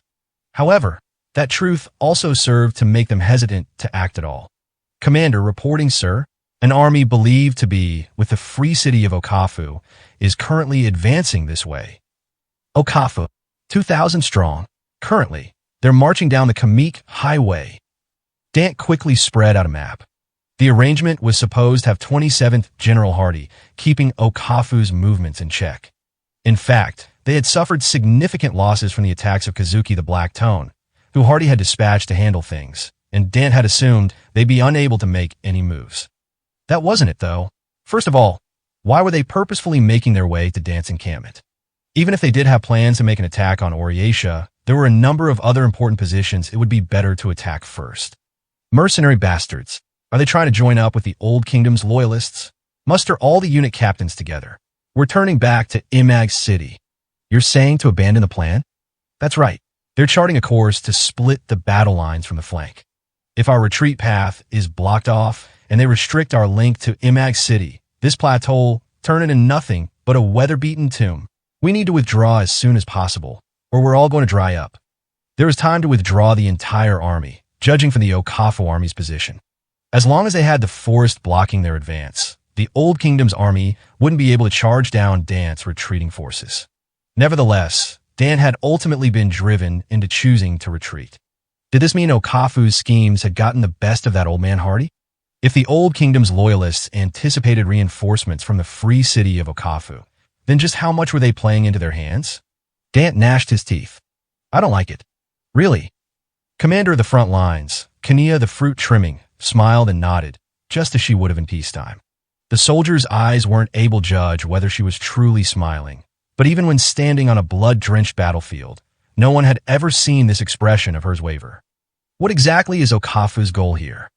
Maybe they intend on gift wrapping Oriesha's destruction before surrendering to our forces. Whatever it is, right now, they're neither our enemy nor our ally. Kania's thick arms twirled her sword, shaped like a thick cleaver. She had a hunch a fight was coming. This hunch wasn't of an intense battle where both sides straddled the line between life and death, either, but instead of a ravaging overrun bringing victory. But we can use them. If now's the time our enemy makes their move, then now's the time we should make ours. Indeed, we'll pass through the forest. The Old Kingdom's army placed their elite troops in the forest, blocking reconnaissance attempts from the Oriesian side. They were waiting for the moment Dance's army withdrew. The Oriesia army, taking the high ground on the plateau, thought they could look out over the entire forest. However, as long as they were only looking at the forest from the Imag City side, they were bound to have blind spots. It was information even the Oriesian spy unit infiltrating Togi City wouldn't have picked up on from their position. Passing through the path we cleared, of course. The dense forest had been largely carved out on the Togi City side.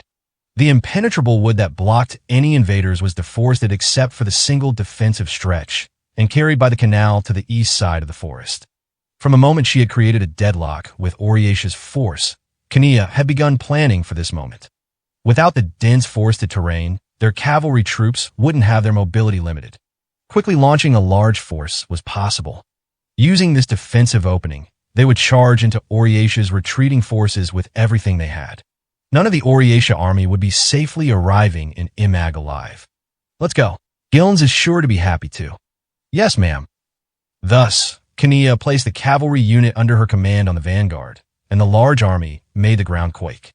Most of those who gathered in Togi City were ragtag foot soldiers, but that wasn't true of Kania's troops. They were all battle-proven warriors, once part of the Central Kingdom's regular army, and all regulated under one idea. Onward, cavalry troops. I'll prove there's no ambush waiting for us. With Kania's battle cry came a loud response echoing over it. The thunderous sound of hooves trampling over the earth. The entire army flowed into the empty stretch of forest under the enemy's blind spot. As they charged forward, Kania's smile widened even further.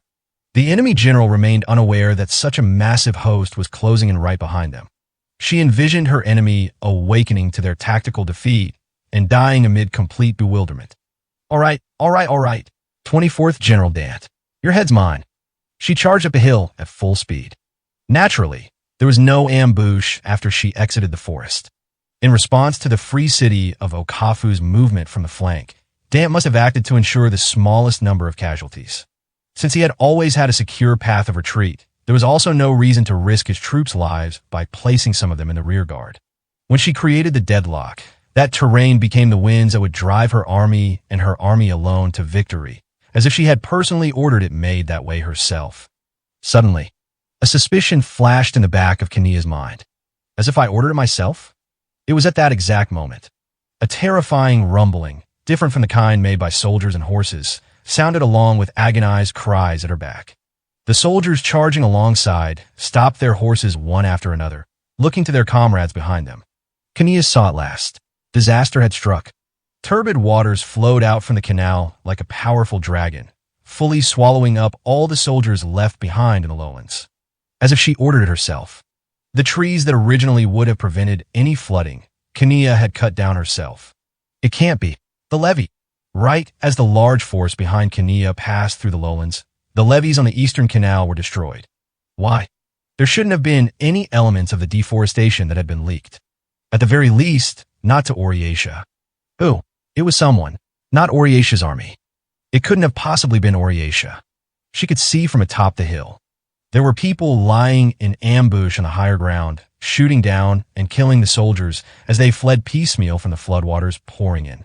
A small, nimble, and unseen, or at least not seen in the past several decades, race of creatures.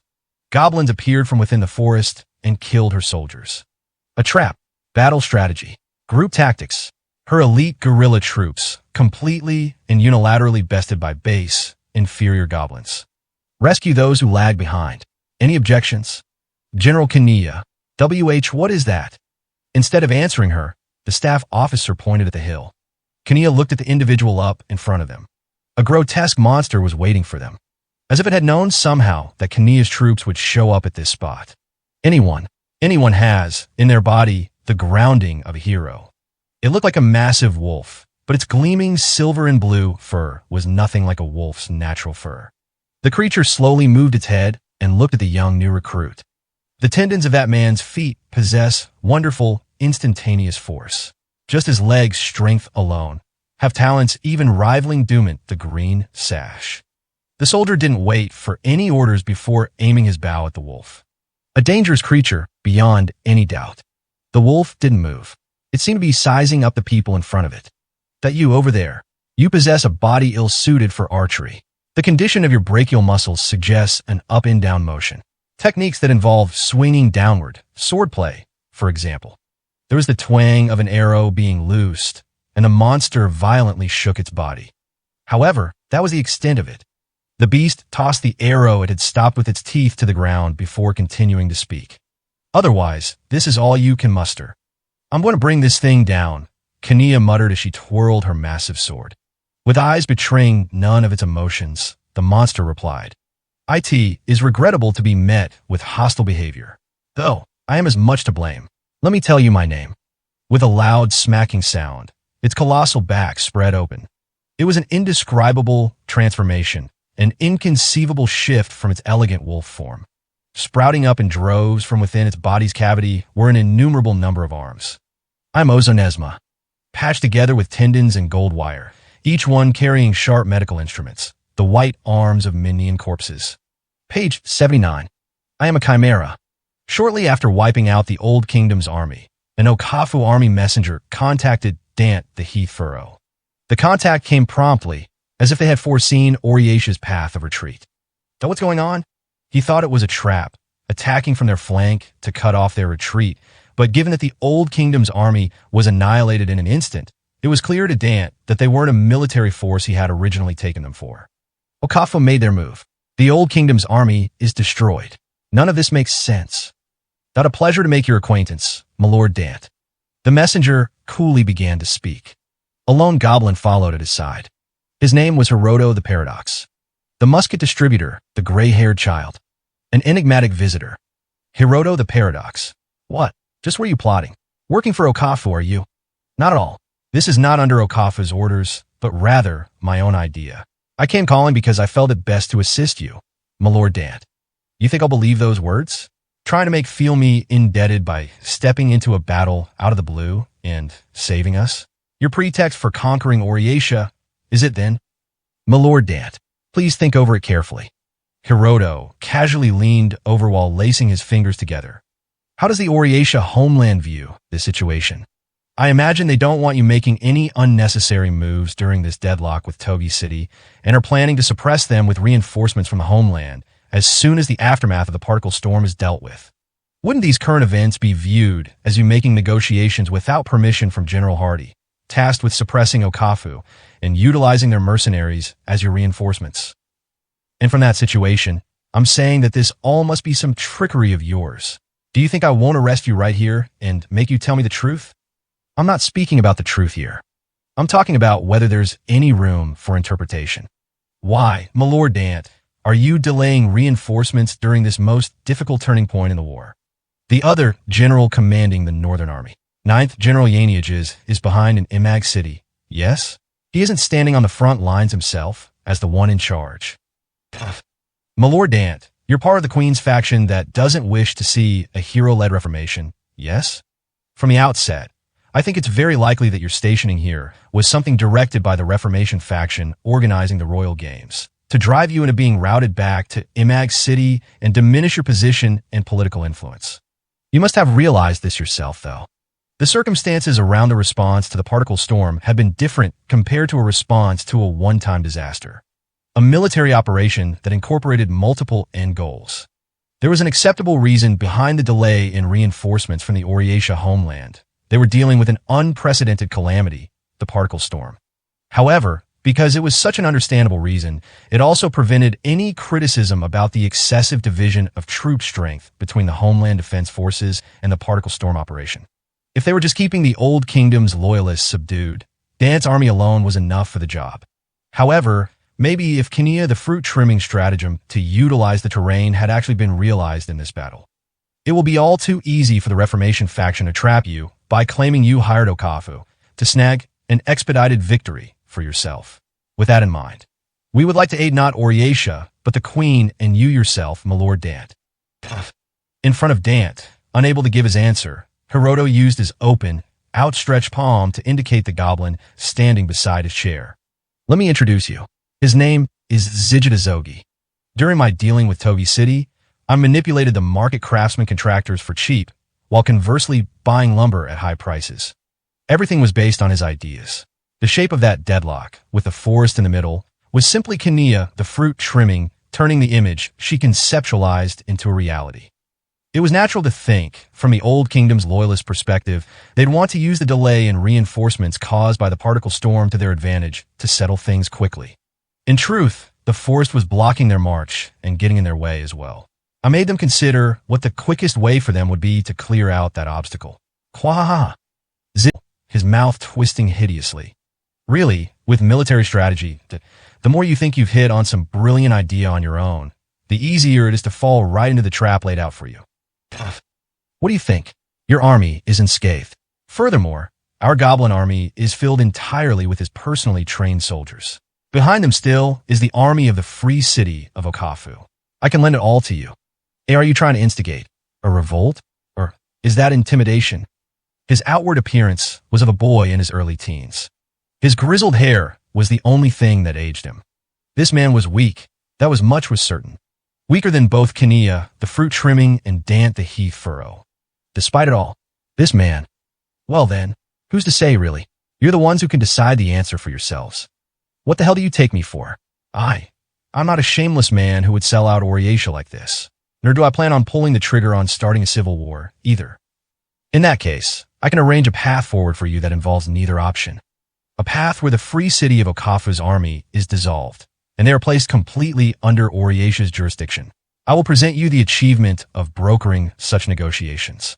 Even in Dant's present circumstances, appearing to have moved forward with Okafu negotiations entirely of his own accord, there was only one path that would let the man escape being a target of criticism. It was having the threat that the free city of Okafu posed vanish entirely. It doesn't make sense. What benefit do you all get out of that? You seem to be gathering heroes, yes?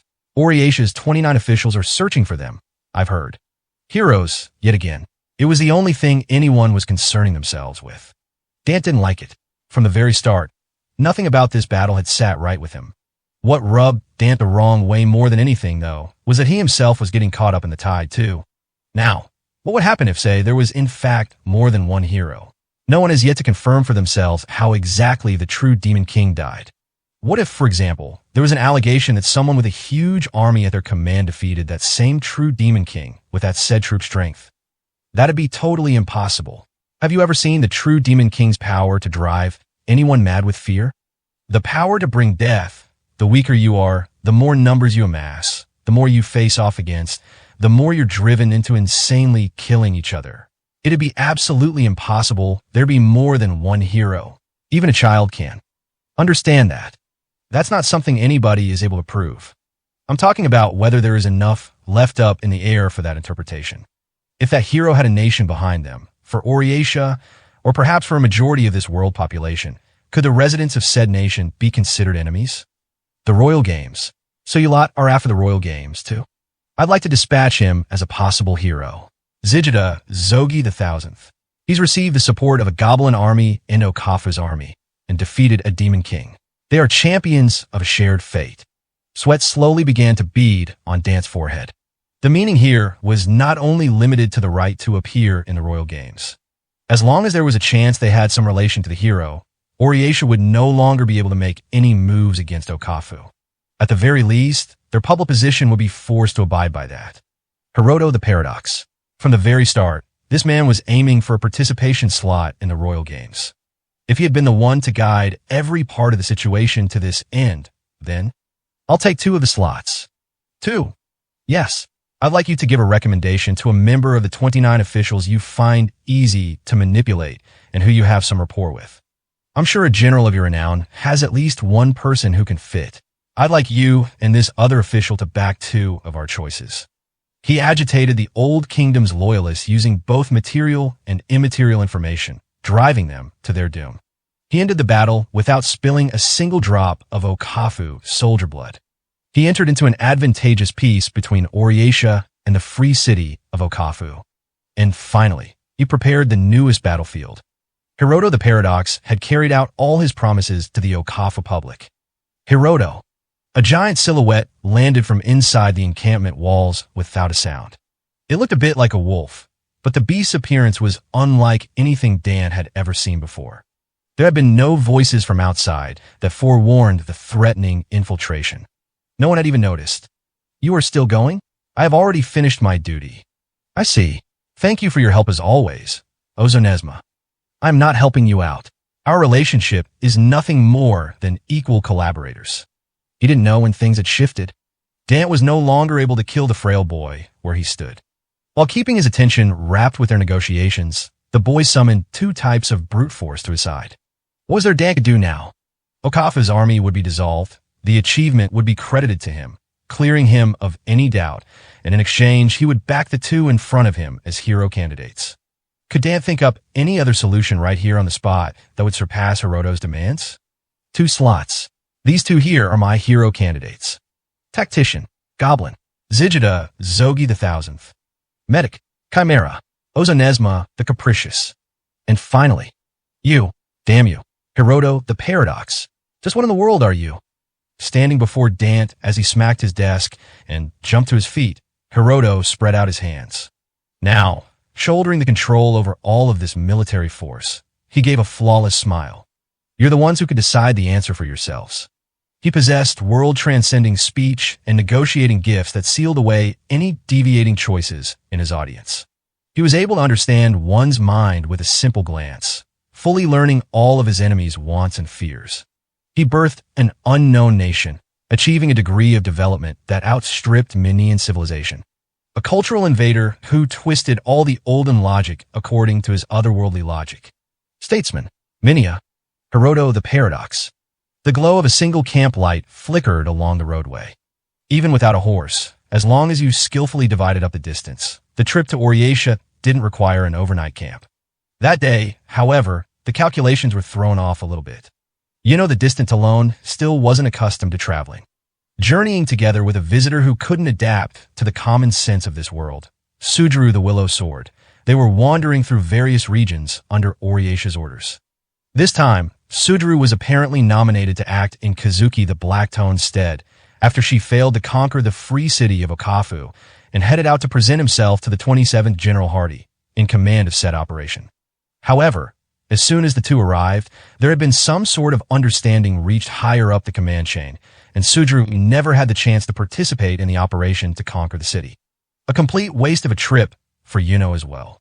The man she shared her journey with was covered up with a simple sleeping bag, a bit removed from where she was. Beside him, a Nagin training sword was offhandedly lying on the ground.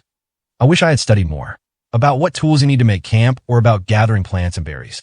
I never had left Nagin before, after all. Don't seem like a big deal to me. Ain't no beasts around, neither. Just relax and get some sleep. It'll do you good. Sudru seemed very accustomed to suddenly setting up camp like this. For having heard the civilization of the beyond was far more advanced than in her world, it was a rather surprising fact about him. Asked a question that suddenly popped in her mind. What was it like before you came to this world? You've taught me about it before, didn't you? The M1 Abrams. You said it was a tank from another country, right? I just wondered what the beyond was that tank stuff too. Oh well, see. Truth is, I ain't really know much myself. 21 years earlier, the true Demon King appeared, spreading despair across the land, and it was the final era where people held some hope that, someday, someone would appear to end their torment. Stop. Stop, please. I'll die. I'm gonna die. You'll kill me. There were ruins where the voices of the living had long died out. A crazed worm chased after a young boy, its rough scales smashing through the ruins of the city like a fire. The other residents who had lived there up until a small month ago, though still Minian in appearance, were no longer Minian in their hearts and minds.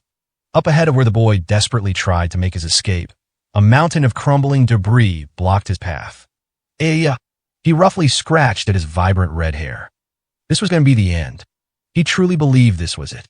The worm, exuding a stench of blood and rotten flesh, opened its mouth wide, and it was impossible to hope that any help would come to his aid. This land was under the control of the true demon lord, after all. God, enough. I really will die.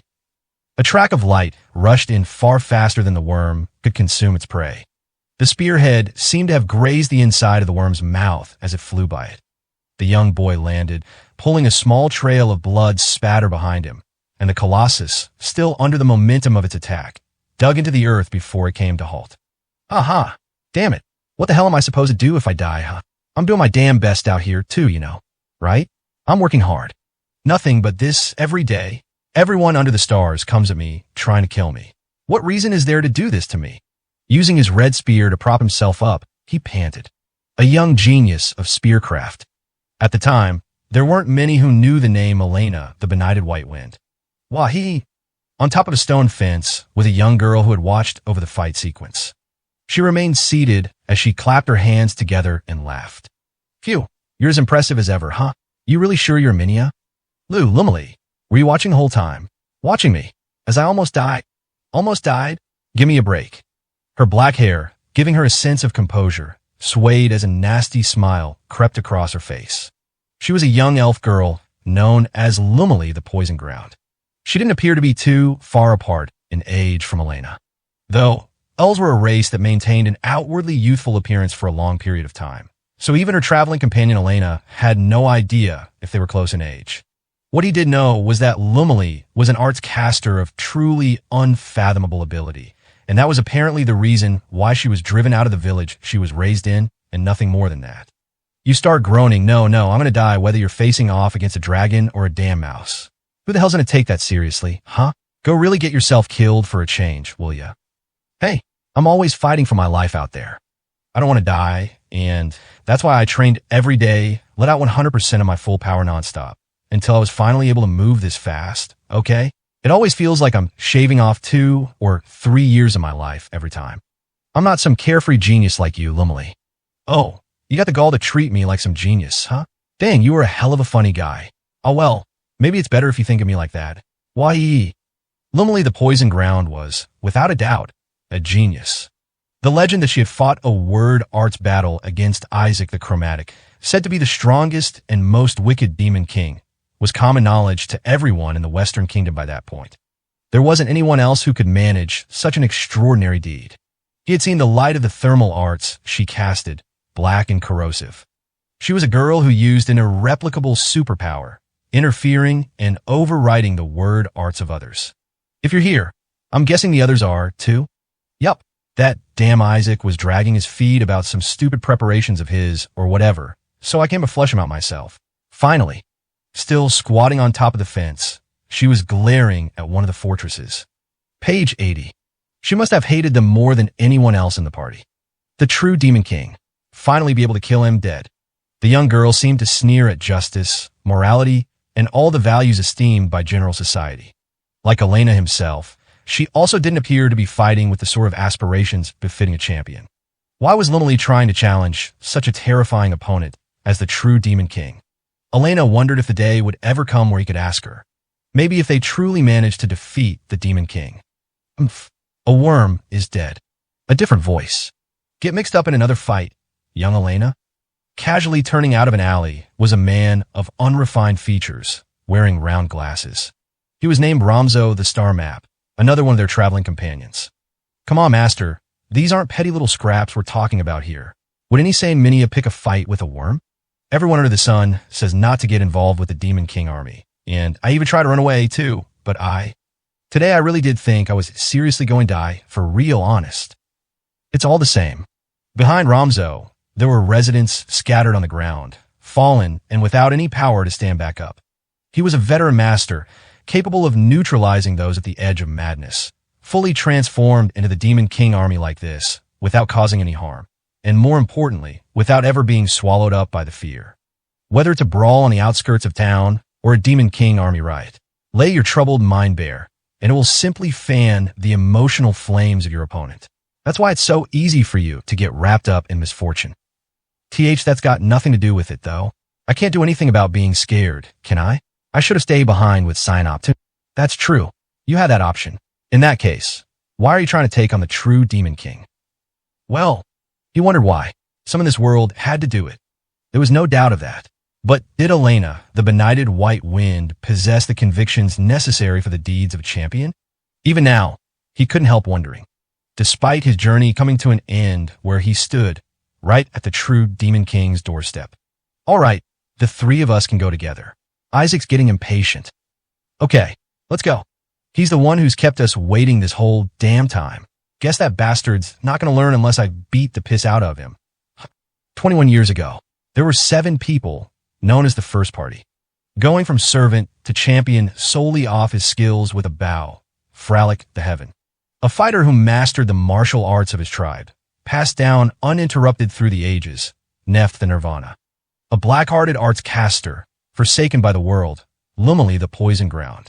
An unparalleled child prodigy with a spear, clad in trouble and bad luck, Elena the Benighted White Wind. A self-proclaimed demon king feared for performing the evilest deeds the land had seen, Isaac the Chromatic. A visitor who controlled dark arts handed down from the underworld, Hugo the Moving Decapitation Blade. A pioneer in medical techniques who understood all the meridians of the body, Ramzo the Star Map. They were the hope of all life that still breathed in this land.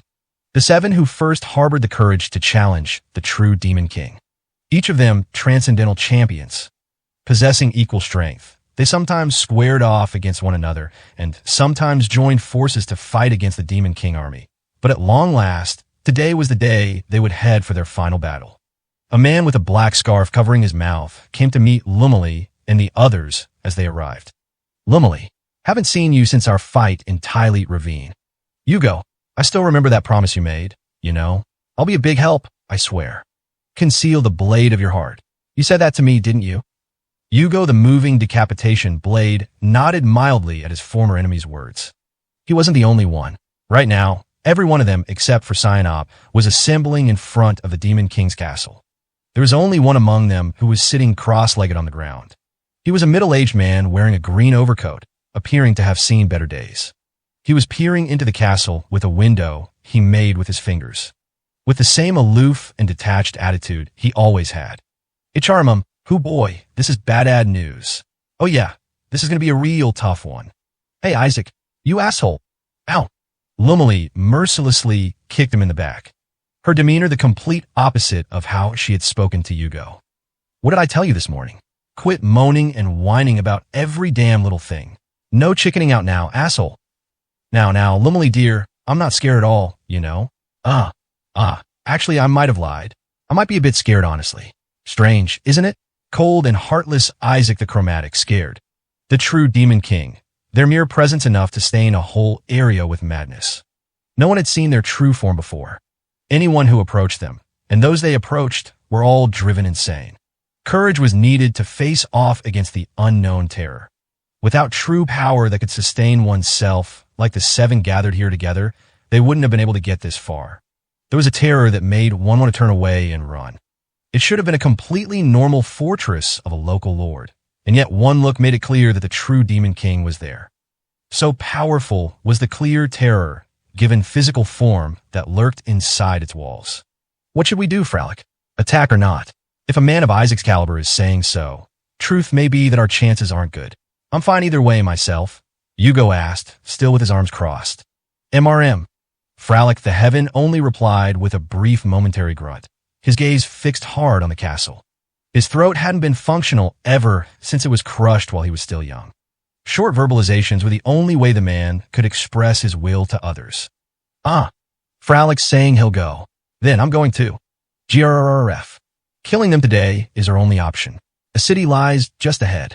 If we let the Demon King invade, it'll be ruined. Surely none of you here intend for that to happen. Neph the Nirvana, the last hero of a Leakin village as their race was slowly being ousted by the Minion races. Isaac reluctantly stood up. Whatever, guess it doesn't matter to me. I've been doing whatever horrible thing I've wanted to make sure I don't die with regrets for a while now. Ha ha ha ha ha. If it's kill or be killed then, I want the end to be as flashy as it can be. Let's have some fun. MHN. Fralic smiled. He didn't speak with his words, but he was always the center of their party. They then all stepped into the castle, into the jaws of death. Indeed, it was the jaws of death. Much like everyone in later eras knew, the first party was defeated, completely powerless, just like many of the champions who would follow in their footsteps. They were completely destroyed, along with the hopes of everyone of that age. Of course, the current 7 were unaware that this future lay ahead of them. That I can tell. The true Demon King. They're up ahead here. Isaac guided the party. Using a homunculus he created to scout ahead. The homunculus, no bigger than one's ankle, went terminally insane just from approaching the room. Any beings with a soul, even constructs, would meet such an end. Every one of the 7 could feel a mysterious and unknown premonition of death. Elena, the benighted white wind, was the one to put their hands on the door in front of them. I'm opening it. He concluded that was what he needed to do. He needed to open up a line of fire for Fralic's arrows and Lumley's word arts. Everyone had received Rosmo's pressure point technique and was now capable of displaying powers of concentration beyond their normal limits. Nevertheless, this technique wasn't enough to endure the intense pressure of the terror facing them, capable of driving an ordinary person instantly insane. His heart pounded. The inside of his mouth went dry. It was cold. He had a hard time breathing. He was terrified. Elena trembled from fright. He had only ended up here because he had gone along with the flow. Surely the other champions, who had reasons for being there, didn't feel this way. The true Demon King. The door opened. A shivering cold air caressed his nerves. The chant of Lumley's word arts that reduced all to ash raced out of her mouth. The gem on her finger grew more radiant. That was how things should have went. Rumiri, io, Alice. Hamsawakabal, Mortika Zurg. From Lumley to Haircep's eyes, strumming verdant ripples of hollow light. Her incantation stopped. Fralic's bowstring, which should have twanged faster than anyone could act, didn't move. Hugo, who should have exploited the shadows to sunder everything in two, was also frozen where he stood. Why? As he feared the ceaseless throbbing of his own heart, Elena tried to look for the reason why. A reason so apparent that no search was even necessary. They were terrified. Oh, do I have guests? Elena thought that it was a pretty voice. Its owner sat rather normally in a chair within the bedroom, reading a book just like a typical Minion scholar would. A breeze blew into the room, just like what blew in the world outside. The same wind from a world without this enormous dread in front of them. The long black hair smoothly swayed, and the pitch-black pupils looked to the party. She smiled. The terrifying Demon King, a ruinous demon that crushed all behind them. Or perhaps a shapeless phenomenon of pure destruction itself. It was none of the above. It was simply a young girl. The true Demon King was different from the 7 gathered there in only one regard. A white line running over simple, machine-sewn black fabric. A red scarf prominent on her chest. It was the clothing of a different culture from someone far, far beyond their own. Hello. It was known as a schoolgirl sailor uniform. You don't know? About your own world? Yuno was suspicious of Sujiru's vague reply. Was he seriously trying to tell her he didn't understand anything about his own world? What's that supposed to mean? I don't know how to put it, but my country, right? It got really messed up a long, long time ago with all these guys from a bunch of other countries showing up, see? It was nonstop fighting, so I don't really know. Wait, so there was a war then, right? So your country was already. Yeah, I guess that's what it was. Things were like that since I was a kid, so I only heard about it. Of course, when Yuno thought it over, it was obvious. Sujiru had fought against another country's weapons. She didn't need to hear from him to know what his situation was like. This swordsman from another world had long ago tasted the type of ruin Yuno had experienced in Labyrinth City. This girl called Shiki Ihara, apparently she destroyed it all. The sun over the free city of Okafu was low in the sky, and the lights of bustling nighttime activity began to pop up here and there below him. Looking down at the scene from the terrace of the central citadel, Hiroto the Paradox suddenly muttered. Miss Kazuki Mizumura said something. At long last, even Kazuki the Black Tone had come to meet her end. 30 years ago, she was the champion who Hiroto saw potential in, already having shifted his base of activities to another continent and entrusting her with his guns. Mr. Morio Ariyama. She said she had something she wanted to inquire of you. Now I know what she was frightened of and what she wanted to ask you. To us here in Okafu, Kazuki the Black Tone was a mortal enemy up until the very end. At that point, any sort of bargaining with her would have been totally impossible. She probably thought as much, too. That was likely why she tried to fight against you as an enemy until the bitter end. Hiroto's calculations didn't always play out perfectly. He thought, if only he had prepared a place for negotiations on that last day, he saw Kazuki.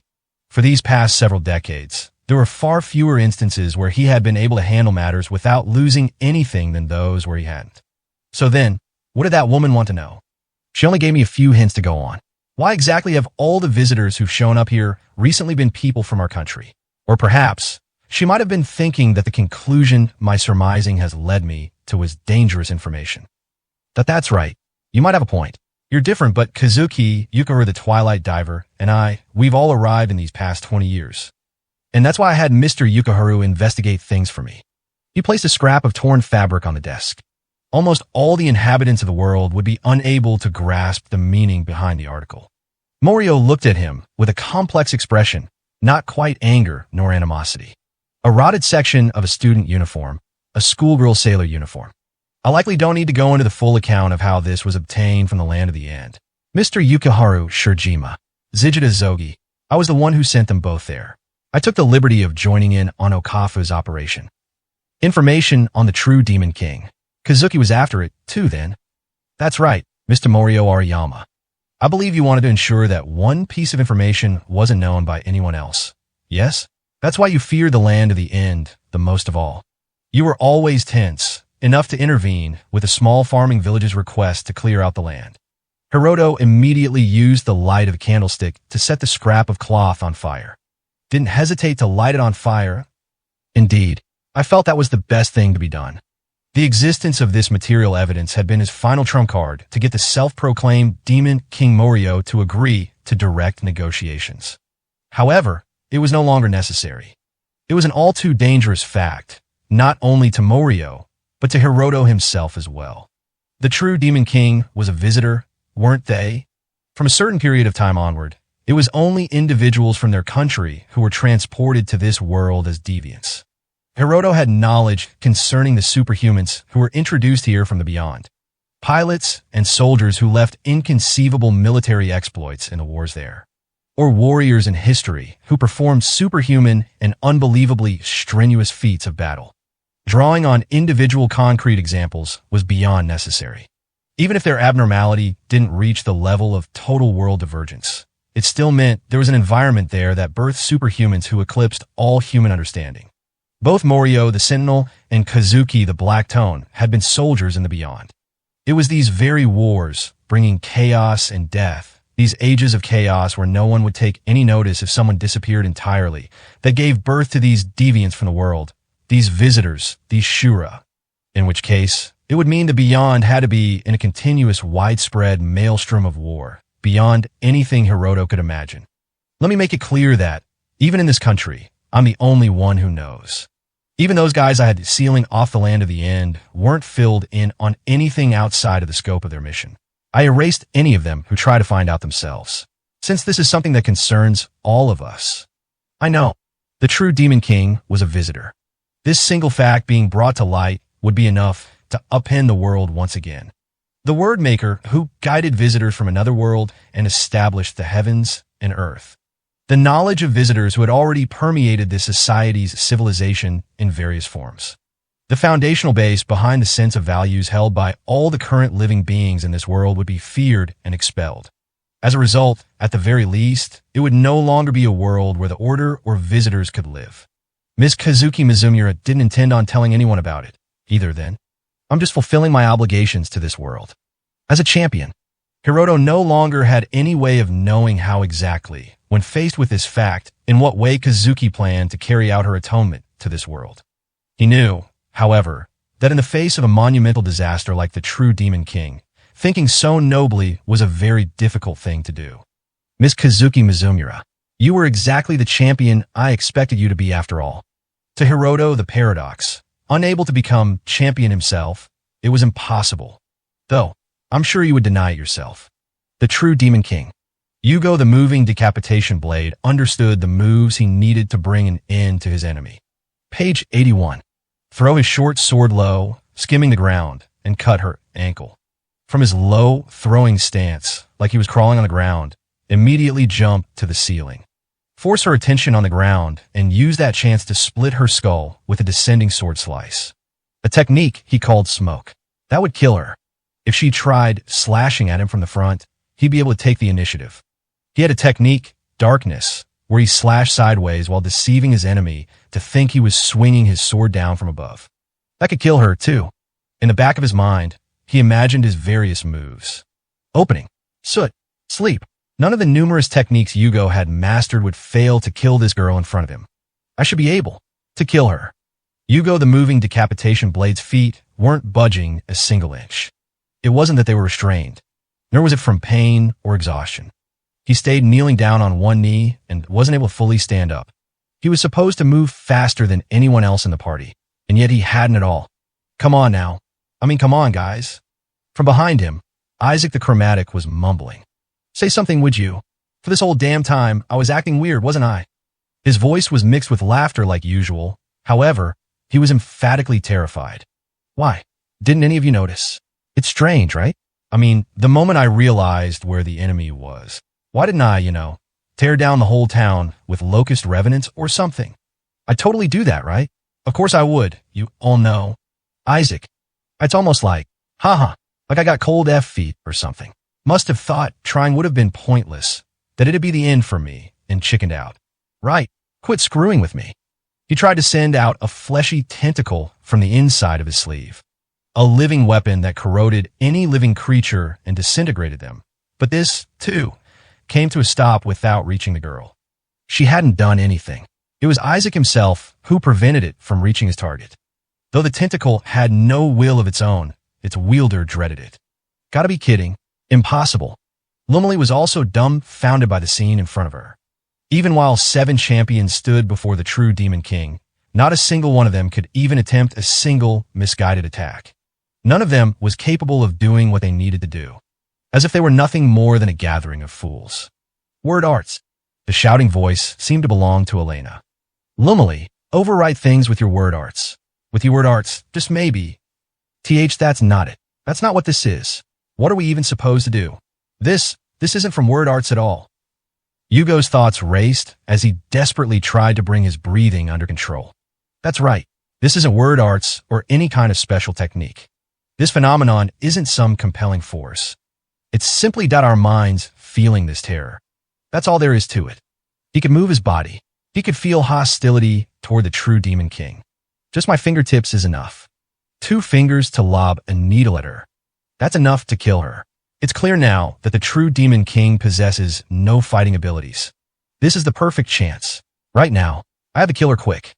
Yugo's physical constitution would have revealed if this was the result of a vampire infection or any type of poison or illusion. Naturally, it wasn't word arts either. There wasn't a single reason why he couldn't kill the true Demon King on the spot. Hey, you there. The true Demon King bent down in front of him and looked up into his eyes. She had approached him with the footsteps of any normal young girl.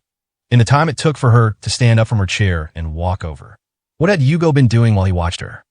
Her thin fingertips gripped his hand, and she handed over a small metallic rod.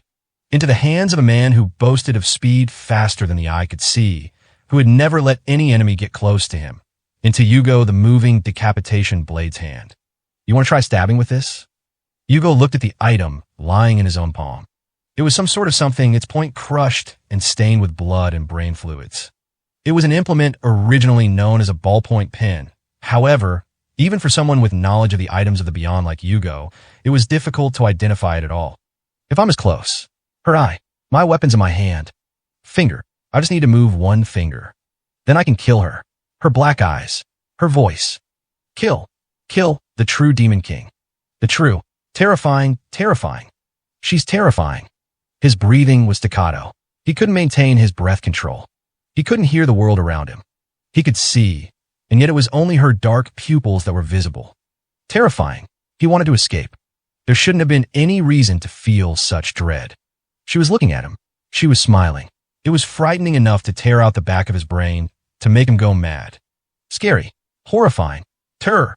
A sensation of something popping open ran through his body. At some point, without him realizing it, he had stabbed the ballpoint pen into his own eye socket. He gouged the live eyeball and scraped it out with his own hands. Despite knowing it was horrifying, even though his conscience was screaming that he needed to stop, he continued, unmistakably doing so of his own volition. Frightening. Terrifying. Why exactly did he have to do something like this? There we go. I'm glad.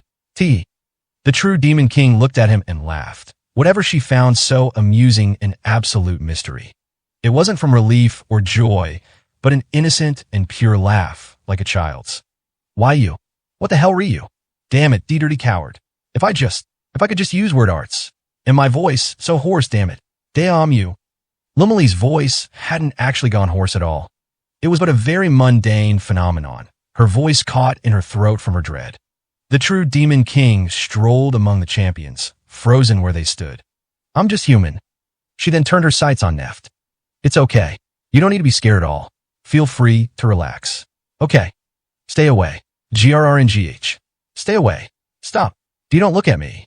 Neft rent his stomach with his arms, not even using his axes, completely with his bare hands. He spat up blood, regenerated with life arts, and tortured his body even further. His live viscera dribbled onto the floor, and as he continued to reduce his cellular lifespan by his own hands, Neft continued to writhe in the anguish and fear his own immortality tormented him with. Freya, Jigakwa. And what do you want to do? Eek. The black pupils turned Elena's way next. He couldn't even sit himself down, still with a spear in his hand. He simply remained standing, looking at the true Demon King. With a giggle, she took his hand. Look, you can do whatever you'd like. You all are my guests here. Fralic. I want. Elena raised his spear, despite knowing he definitely didn't want to do anything like it. That a simple thrust of his spear would put an end to the terror for good. The fact that he didn't do so in front of her, that he couldn't stop himself from being tainted by the greatest despair and tragedy he could think of, was terrifying. T2 kill him. Help, let me kill him. Is that so? Well then, go right ahead. The true Demon King gently smiled. She never gave a single order. It would have been so much more of a saving grace for them all if she compelled them with commands like kill yourself or kill your comrades. Isaac the Chromatic was making his own revenant's tentacle choke up his windpipe, and he didn't move. Hugo the moving decapitation blade continued gouging out both of his eyes with the ballpoint pen he was handed. Ramzo the star map crushed Lumley's bones as she remained unable to move. Every one of them was in tears, shrieking. Driven mad under their own will, they injured themselves. HNNGH. MRN. Even Fralic the Heaven was crying, his voice unable to scream. Elena tore the honorable man to pieces, turning him into eternally unspeaking flesh. The one performing such a deed was none other than himself. It all felt like a nightmare. Elena was terrified. Why? Why did people convince themselves to try being brave? Why did they know the terror and still try to confront it? Even when they themselves knew most of all that terror was there waiting for them. They went and actually reached their destination, despite every single instinct as a living being shouting at them nonstop to avoid it, not to come in contact with it. Sorry. I'm sorry, Fralic. MNNH. MNGR. No. I hate it. I can't take it anymore. The sensation that came to him through his spear shaft was unmistakably Fralic's flesh. It was fat. The spinal cord and blood vessels tangled around his red spear were severed. Elena possessed the skills necessary to avoid killing someone in one stroke, to make them suffer as long as possible before they died. It was hell. He wished that the always righteous Ramzo would guide him once again.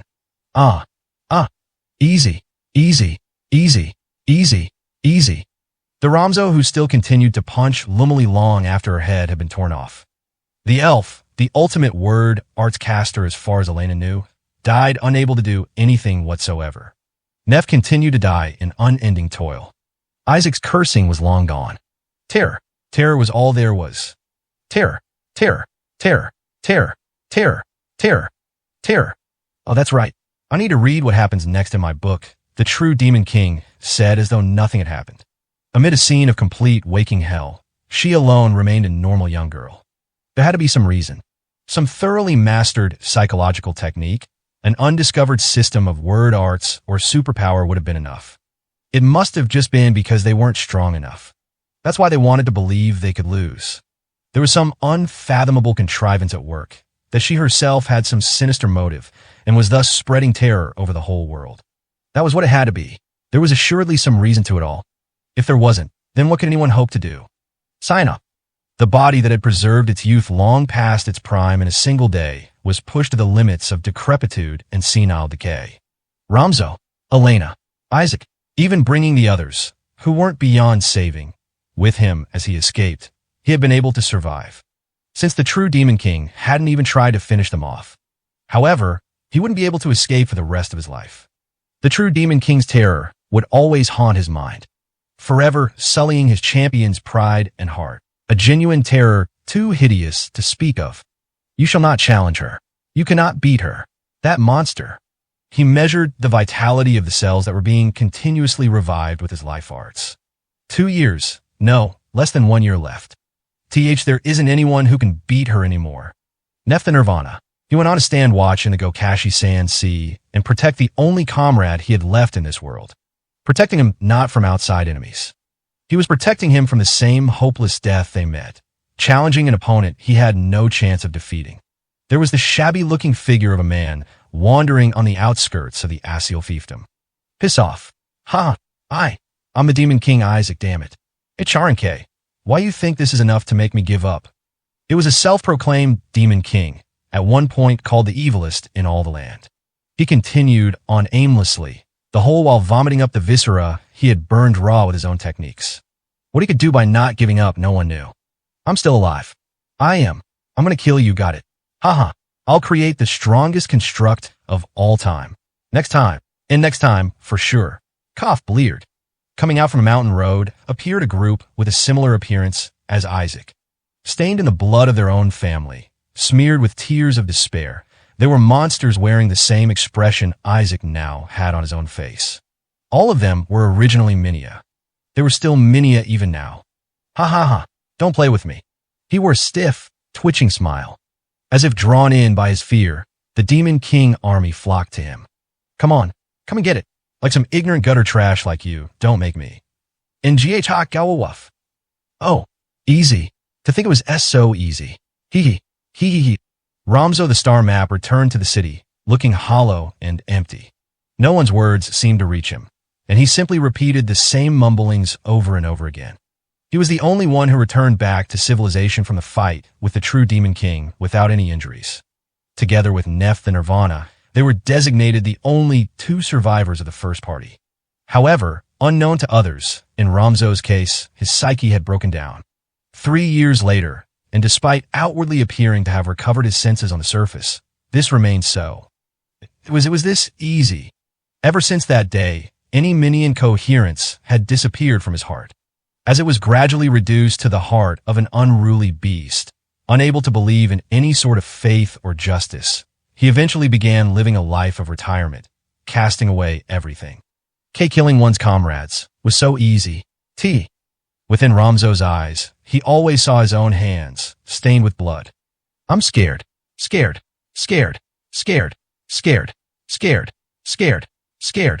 A soul silhouette tottered along as he walked through the lifeless ruins.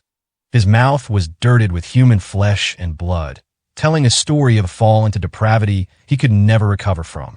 He had been reduced to the same state as every other living creature in this land. Dragging a red spear wrapped up in entrails behind him, it let out a hollow, rattling sound. Scared. I'm scared. Help. Someone. Save for the 2 soul survivors. None of the champions who challenged the true Demon King were considered to have survived. All wound up like him. Those whose true, genuine courage led them to be confronted with true, genuine terror.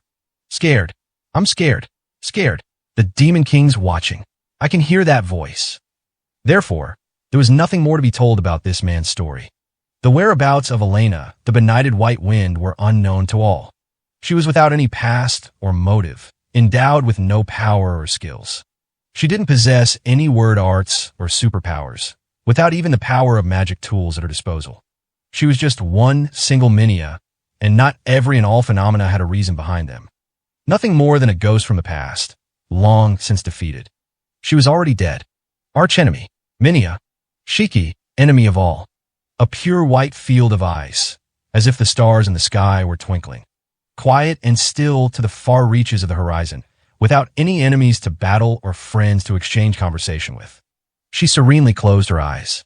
Battle. Oh, what a wonderful thing. Beyond the Agania ice lake, conflict still continued on within the realms of men. Long ago in the past, another dragon had described it, saying the conflicts of men were terribly ugly and asinine. That they do harm to others of their own race, their own species, was proof of the depths of their wickedness. Lucknoka didn't think so. Those not of humankind didn't know. They didn't know how venerable and noble it was to challenge others unlike oneself, while trying to stay true to themselves with the power and knowledge they were able to possess. Hope, emotion, animosity, conviction, any of them would work. All in order to prove that the inner realm of the heart was something far bigger than the reality seen in one's eyes. As long as all the living creatures across the horizon hadn't given up for good, conflict was undying. Even beyond this far-off and frozen land, that alone remained ever unchanging for her. As long as the spiral of strife continued on, eventually someone would appear to challenge Lucknoka. Within the endless repetition, someday, someone she could fight would appear. Someday, when would Hargant, the man who had promised combat today, appear again? He might have come tomorrow. He could never appear again, too. Lucknoka had known more people who had kept her waiting like that than she could count. Page 82. Someday. Nevertheless, as long as there was the possibility, however small, her life wouldn't be empty. She wanted an opponent. She wanted victory. She wanted defeat. She wanted to fight like the champions she had watched expend everything while fighting her. Listen, the 29 officials of Oriatia are the highest authority of the Minion races. They're the ones who keep Oriatia moving. Make sure not to offend them at all and knock before entering, just like I taught you. Yeah, leave it to me. I practiced a whole bunch. A manor in an affluent and high-class residential area. A strange pair advanced down the brightly illuminated nighttime corridor. A bizarre man cloaked in a full-body robe, who seemed to drag his feet behind him as he walked. A young girl walking with short steps while her attention was drawn restlessly left and right, her long soft braid of chestnut hair swaying with it. The pair was Crafner the Hatch of Truth, pioneer of the fifth system of word arts, and the Demon King's bastard, to the magic. A combination that anyone was likely to find incomprehensible, whether privy to the identities of the two or not. Look, Crafner, what a cool sculpture. What do you think it is? The sun, maybe? You damn. That sculpture was on the door, wasn't it? Why did you break it? Wait, this wasn't supposed to come off. The bronze sculpture ornamenting the door was made with a mold from craft arts, and certainly wasn't something that could be torn off with a Minia's physical strength. Crafner, take it. No, you hold on to it. But they'll revoke my entry. Pay them for the damages, then. I don't care. Gathering the eyes and ears of the servants with their banter as they went, the two finally arrived at the room they were searching for, the room of the 7th Minister of Oriatia, Flinsuda the Portent. The civil servant sponsoring Crafner the Hatch of Truth's participation in the royal games. Hello, and good evening. Two timidly entered the room, conspicuously hiding something in her hand behind her back as she entered. Crafner bowed, appearing exasperated with the girl's behavior beside him. It's been some time, Flinsuda. This girl is to the magic. As I mentioned in my correspondence prior to arriving, I would like to recommend this girl to be a hero candidate. Ho. Young little two, then? Nervous? I'm Flinsuda the Portent. We'll be great friends, I'm sure. Flinsuda the Portent was an extremely corpulent woman, decked out in extravagant clothes with ornaments of gold and silver. Blowing on her beautiful nails she had been tending to, she gazed at the two with a beaming smile. Relax. Feel free to sit. I don't mind. Shall I have them bring some tea? Too, dear, which would you prefer? Amber tea or orange tea?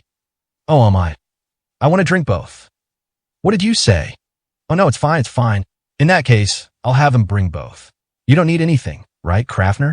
Misanthrope may be. It's awful sad that I can only ever talk to you through a construct like this, you know.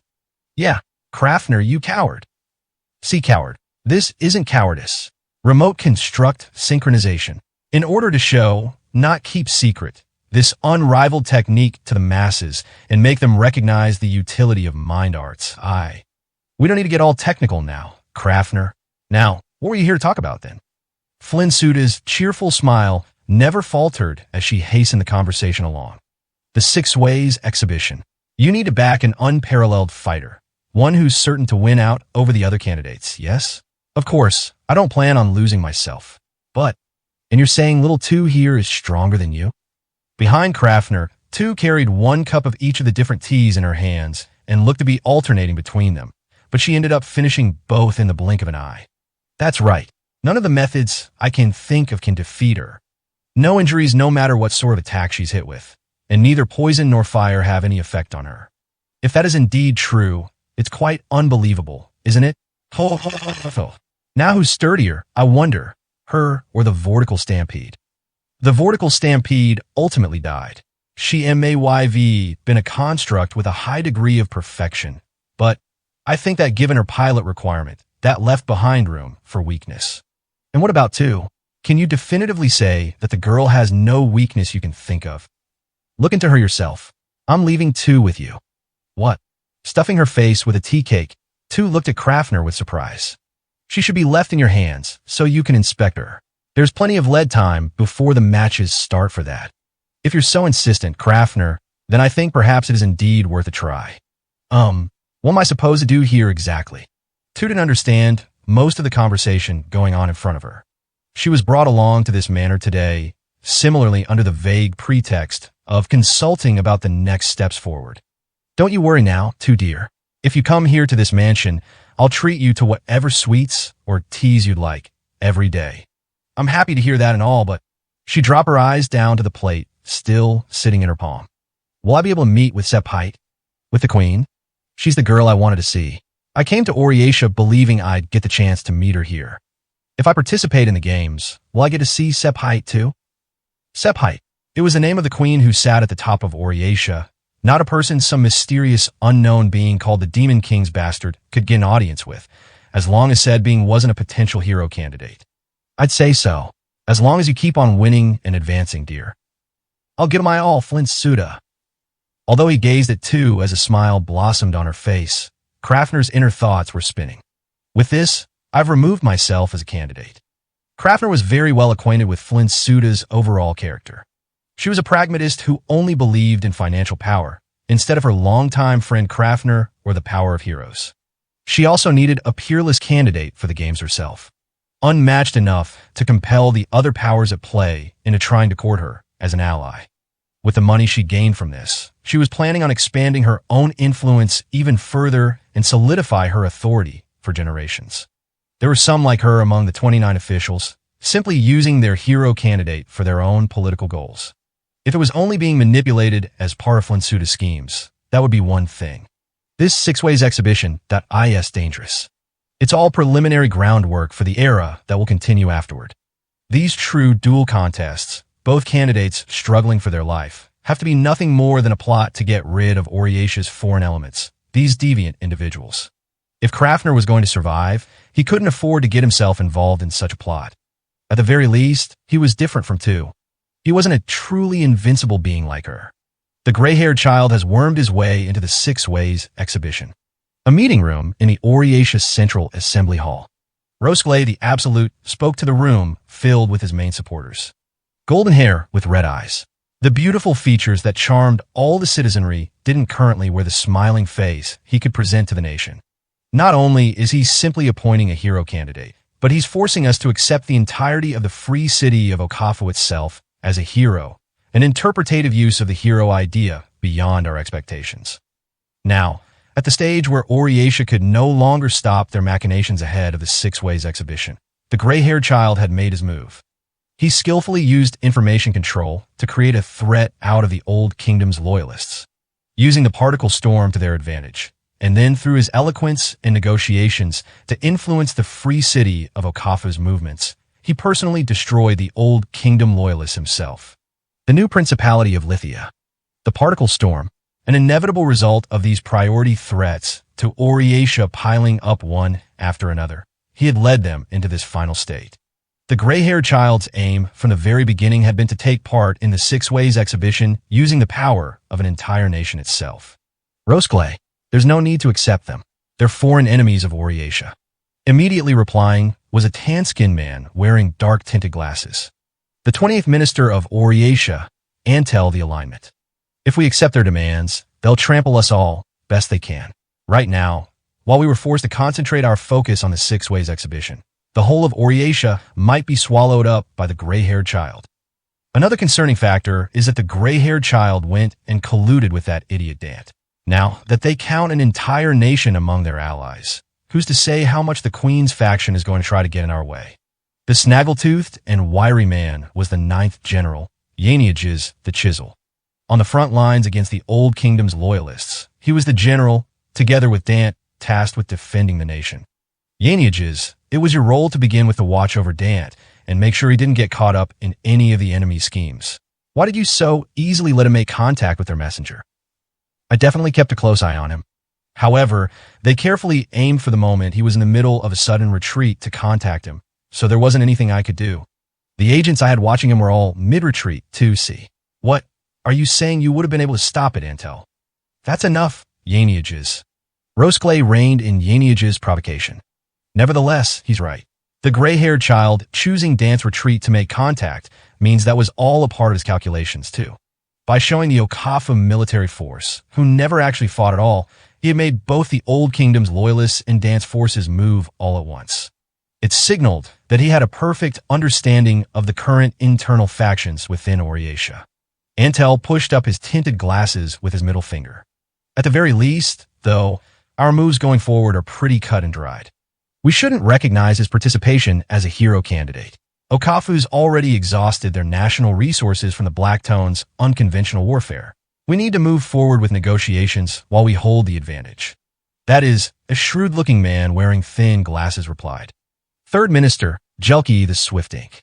Impossible. We can't prepare any material that will draw out concessions from Okafu beyond the current status quo. You're quite right. Antel, we could defeat them in open war. Nevertheless, we mustn't force them to surrender. We don't have the economic reserves to simply govern Okafu after its surrender. Allowing Morio the Sentinel to continue governing Okafu would become an absolute condition of the negotiations. There's nothing we can make a move on here. I get all of that well enough. I'm saying that we need to present them with an alternative condition and block their involvement as a potential hero. If we acknowledge their twisted interpretation here, there's no way to know what sort of moves the other 29 officials will start to make. And what would you do for that alternate condition? As long as we recognize their participation in the games as a potential hero, we'll be able to avoid providing any financial compensation to Okafu regarding their recent intervention on the Togi City battlefront. I'll say it again, but we don't have any public funds to spare. That includes both the budget for hosting the Six Ways exhibition as well as the losses we're anticipating to occur from the games themselves. Disaster relief to the cities damaged by the particle storm and the reconstruction support to Lithia. Our enemies ascertained the limits of our support capabilities and is now trying to force things to go his way. What I can say, as the man responsible for our finances, is that it's impossible. Simple as that. If they were simply going to war, the very best option would be hit their enemy head-on with their overwhelming troop strength. Therefore, there was a reason behind Oriatia's mobilization of individual champions to combat the new Principality of Lithia and the Particle Storm. Beyond simple fighting strength and covering up the truth, champions didn't cost them any money. No matter how high the rewards to the different individuals involved may have been, it was immaterial compared to the total cost to mobilize an army's worth of soldiers. It was necessary for them to do so in order to expel the hostile powers while preparing for their large-scale and prioritized political policy, the Six Ways exhibition. Antel put his hand up to his chin and searched for some other measure. Then why don't we prolong the negotiations with Okafu and stipulate a deferral until the Six Ways exhibition is over? That would... Wait, that's all the more reason for the hero candidacy. I see. Exactly. As long as there is an undecided hero candidate, the Six Ways exhibition itself can't get underway. Much like the new Principality situation, assuming we directly eliminate the gray-haired child or Morio the Sentinel ourselves, the enormous burden of governing the completely resourceless free city of Okafu will be levied on us. It's not about whether to accept their hero candidacy, Antel. The opinions we need here right now are what we're going to do about it. On top of it all, the circumstances around the free city of Okafu were different from the conquered new principality of Lithia and Togi City. Okafu was a city that reflected the ideas of the visitor, Morio the Sentinel, from its point of inception. A city for the mercenary trade, constructed in a desolate mountain crag without any sort of resources to speak of outside of its military superiority. Even if they were defeated, given that there was nothing to be gained from occupying the city, they wouldn't be truly defeated. Let's transfer them to Oriatia, Rosclay posited. Bringing his hands together before his forehead, he contemplated. We'll give Oriatia City citizenship to the mercenary industry that abandons the Okafu homeland and allow them to pursue their profession. Given that they're going to name themselves as heroes and participate in the Six Ways exhibition, our enemies accepted the dissolution of their army as one of the conditions already. We'll assign Morio the Sentinel to govern Okafu, and the gray-haired child will be allowed to work with Dan. That's Rosclay.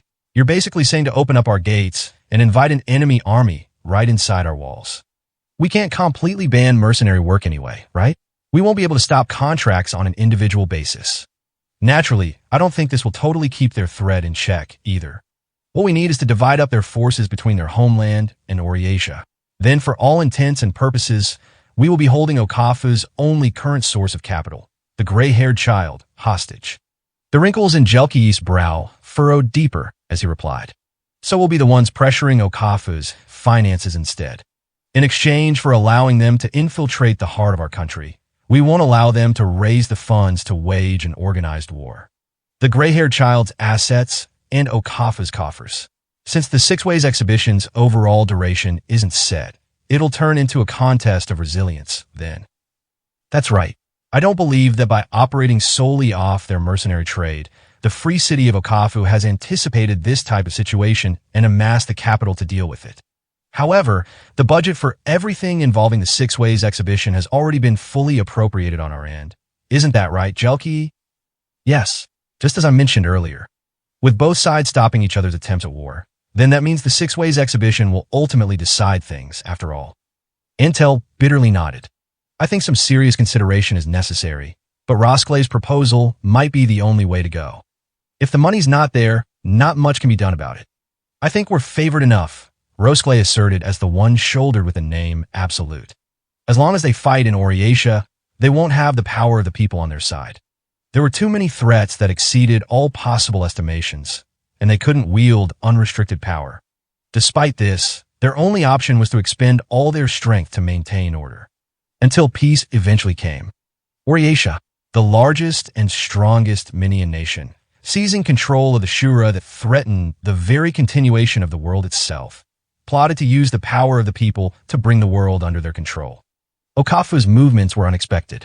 Within the same assembly hall, there was someone forming a different plot based on the actions of the free city of Okafu. While waiting inside the room for the contact from his one-person Radzio, the fourth minister, Keith the Round Table, was deep in thought. But the fact that they're drawing the attention of Rosclay and his lackeys isn't a bad thing. Make Rosclay and the gray-haired child fight among themselves, and I'll be the one to create a new main faction. I'll reform this history from the ground up. Page 83. He had already decided on a candidate to sponsor Mestalexel the Box of Desperate Knowledge. An abnormal and irregular being compared to all the other champions, even compared to Lucknoka the Winter and Uhulus the Star Runner. An inexhaustible reproduction of technology from the beyond. This went far beyond the realm of mere fighting strength. Even when limited to military functions, his power alone could grant a superiority far beyond even that of the new principality of Lithia's Air Force. Mestalexel's presence was likely to advance the hands on this world's clock several hundred years into the future. Demon King. Cursed true Demon King. As long as I breathe, I won't let things stagnate. New technology, new knowledge. I'll show this world true power like nothing anyone has ever seen before. This reformation was fundamentally different from abolition of monarchical rule that Rosclay and Jelki's so-called Reformation faction was aiming for. What Keat wished for was a much bigger and longer-term reformation. An unpredictable future of possibilities, rendering the remaining deficiencies and conflicts of the world meaningless. Keat, will expel all terror from the land. A short while later, his Radzio received a signal. Keith's thoughts were forcefully interrupted. Gah! The old woman behind the voice was none other than Kayazuna the Axle, the ultimate golem creator who birthed Mestalexil into this world and now, with Isaac the Chromatic dead, known as the most terrifying self-proclaimed demon king in the land. You gotten that close already? Why didn't you contact me first? Like hell you weren't getting spotted. Listen now, you absolutely can't lay a hand on anyone until I get there. You kill anyone, and any talk of supporting Mestalexil goes up in smoke. I don't care. Behave nice until I get there. Got it. The fourth minister, reputed to be the sternest and fiercest civil servant of all, immediately began getting himself ready. He needed to go and meet her fast before the woman could get herself wrapped up in anything. Swear I'm surrounded by nothing but pains in my ass. Early morning, inside an Oriatia spire, Uhulus the Star Runner opened his eyes and, with a light flap of his wings, climbed up to the window. He had sensed the presence of a visitor. The white cityscape he looked down on was still asleep. Who? His voice was quiet, barely a whisper that only those with keen hearing would be able to hear. Yet there was a reply. Cyanop. Cyanop, the inexhaustible stagnation. Uhulus tilted his head slightly. The presence he had sensed at the base of the tower belonged to a single ooze. Normally, a race that would never exchange words with a wyvern like Uhulus. Oozes feared wyverns. Cyanop. Who was that again? Came across each other in the sand labyrinth. I remember. The sand labyrinth. Wasn't really much there. Uhulus finally managed to recall the singular, insignificant memory. The title of labyrinth was nothing more than a designation made by the standards of the Minion races. Although it was in the middle of fiery, unforgiving desert sands, for Uhulus, easily managing to reach it directly without any interference from the terrain or the Leakin tribe there, the sand labyrinth wasn't worthy of the moniker. I learned about the true Demon King's death through you. Since I've come to visit Oriatia, I thought I should come and say hello, at least. Whatever. I don't care about any greetings from Anuz. I didn't even remember either. How about that Taroa the Awful, then? That name elicited a reaction from Uhulus, though it was little more than a slight raise of his head. There's rumors that the enchanted sword monster you were supposed to have killed has come to Oriatia. He might be planning to get his revenge on his killer in the Six Ways exhibition. I wanted to hear what your thoughts were on it. They're a fake, Uhulus quietly, yet firmly, declared. If they want to get revenge, they should come by right now to cut me down. Why aren't they? They can't because that unlike the real Taroa, they're weak. Could be because they're strong, Cyanop replied matter-of-factly. Maybe thinking that a fight to the death between you two would destroy this whole town with it. I wonder if the same would happen if you and I fought each other. Uhulus looked down at the small ooze below him. He didn't have any interest in fighting against powerful opponents, but this Cyanop was clearly strong. He understood that much. Cyanop opened up the book he was carrying with his pseudopod. Hard to say. Want to find out right now. The ooze's emotions were impossible to read, even more so than expressionless Aluza's own. Even after opening his book, it was impossible to judge if his eyes really were pointed down at the pages. Sound like a pain? Too bad. My business here is concluded. Cyanop decided to take his leave and return, from what Uhulus could tell. There's one thing I'd like to ask before I go, Cyanop said as he made his departure. You knew that the Demon King was dead, didn't you? Why were you able to say that so confidently? Or maybe you're actually the hero after all? The survivor of the first party left the final part of his inquiry unsaid. Oriatia Old Town. Following the particle storm incident, Taroa, the Awful's path led him to find shelter in a worker's slum in this section of the city, voluntarily helping out with cargo transport and other physical labor. As he didn't have official citizenship, there were no guarantees he would be able to stay in Oriatia for long. To make things worse, his exceptional bodily physique and extremely dangerous adornments made the people of the city needlessly fearful of him. Oh, if it isn't Taroa the Awful. Been a minute, huh? Hearing the voice cut in, Taroa looked somewhat disgruntled as he stopped in his tracks. The person who brazenly called out to the monster from horror stories outwardly appeared like an aristocrat's child who had accidentally wandered into the old town, but he was unmistakably one of Oriatia's 29 officials. The youngest of them all, the 22nd General, Miziel the iron-piercing Plumeshade. Miziel, don't you have government business to attend to? At this point, the military officers all bored to tears. The talk of war with Okafu and the Old Kingdoms went up in a puff of smoke and all too. So I thought, hey, why don't I go see Taroa? Am I some rare flower or something to you? Miziel cheekily went around Taroa's cart and examined his cargo. What's it today, then? Transporting cargo? Why you still have all those enchanted swords on your back? Just carrying medicine. I've got enough for the clinic the next block over, so I'm about to go and hand them out there. The horse wagon loaded with medicinal bottles was undoubtedly not something one of the minion races could pull themselves. But Taroa's physical stamina, able to haul this all over the enormous city of Oriatia without a single drop of sweat, was something beyond normal expectations. So let me make myself clear. I don't have time to chit-chat. Miziel invited Taroa to participate in the Six Ways exhibition the very day he first came across him and was rejected. However, since he continued to come visit Taroa whenever it struck his fancy, Taroa had begun to doubt that this young boy in front of him really was one of Oriatia's highest-level bureaucrats. Oh, you can rest for a little bit, right? Are you Taroa the Awful? A voice cut in and interrupted their conversation. A dangerous group had appeared, spreading widely across the road to block it off. A large force, equipped with crossbows, short swords, and hammers, and with 2 carriages in tow. Miziel questioned them, making no effort to hide his displeasure. That who are you people? I'm Taroa the Awful. Taroa stepped forward before Miziel could say another word. He was preparing to respond immediately, just in case his wagon or Miziel were put at risk of being harmed. You all have some business with me? We're the Sun's Conifer. We've been entrusted with being a sort of neighborhood guard force around here.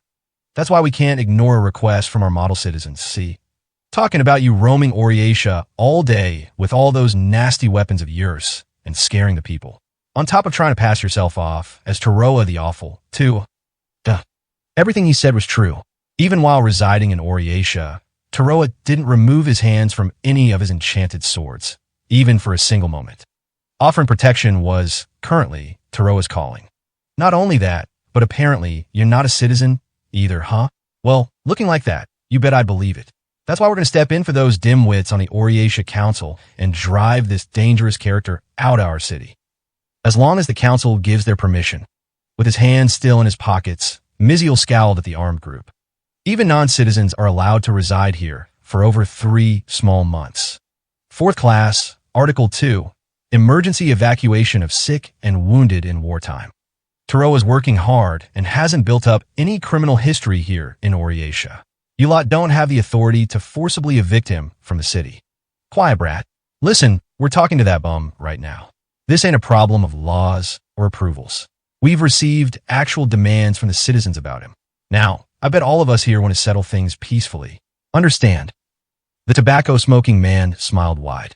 The weapons of the Sun's Conifer were clearly pointed not only toward Taroa himself, but also at the clinic situated behind him. If I leave here, that'll be the end of this. Throughout his life up until that point, there had been quite a few ruffians who saw Taroa's towering form and tried picking fights with him. He had no plans to abandon Uhulus, the Star Runner's trail, but he could do the same after the Six Ways exhibition event was over and the Wyvern had left Oriatia. He had already thought that if there came a time when his presence invited unnecessary trouble, he'd meekly take his leave. However, you think that alone will settle all this? Hand over the enchanted swords. All of them. What did you say? A real dense bastard, aren't we?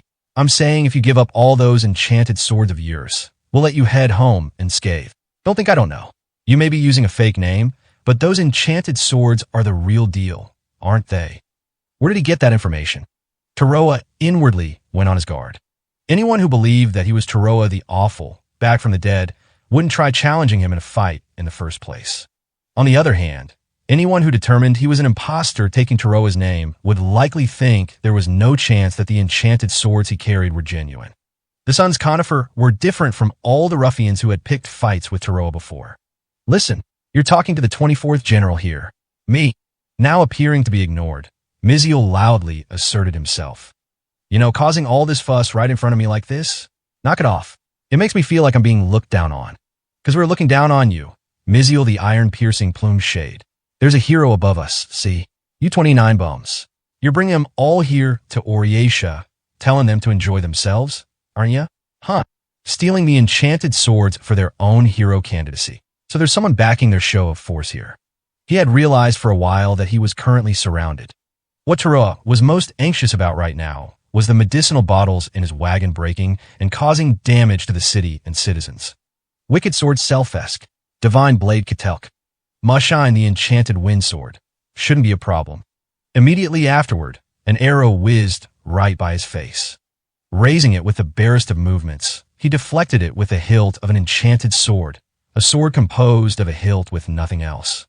The arrow flew up on top of a roof without hitting any of the medicinal bottles. Oh no, I didn't mean to shoot that. Sorry. The boorish group member who fired his bow shouted without the slightest hint of guilt.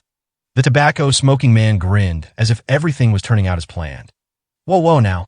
We can't go getting violent here, come on. Taroa the Awful. Why don't you hand over those enchanted swords, and we can wrap things up? You be in rough shape, right? If, say, this whole part of town caught fire, HG&H. His jaw broke. The fragments of his tobacco, chomped down and torn apart, fluttered into the air. A throwing projectile, resembling a balancing weight, hit him from below.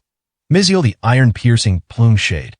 The 22nd General had slipped into the middle of the group in a low, beast-like posture and had already finished his attack. It's your fault for ignoring me, really, right? Faster than the ones around him could come to grips with the sudden, violent attack, the next weights had already left Miziel's fingertips, and there came two more sounds of them slicing through the air. The rogues to his right and left had their shoulders and their hips broken simultaneously. If you hadn't ignored me like that, this wouldn't have happened, now would it? Although the Sons Conifer had their weapons readied against Taroa, they hadn't predicted the sudden attack. Just how many of their members knew that Oriace's 22nd General Miziel happened to be a military officer who loved rushing headlong in a battle more than anything else? You little, what the hell are you doing?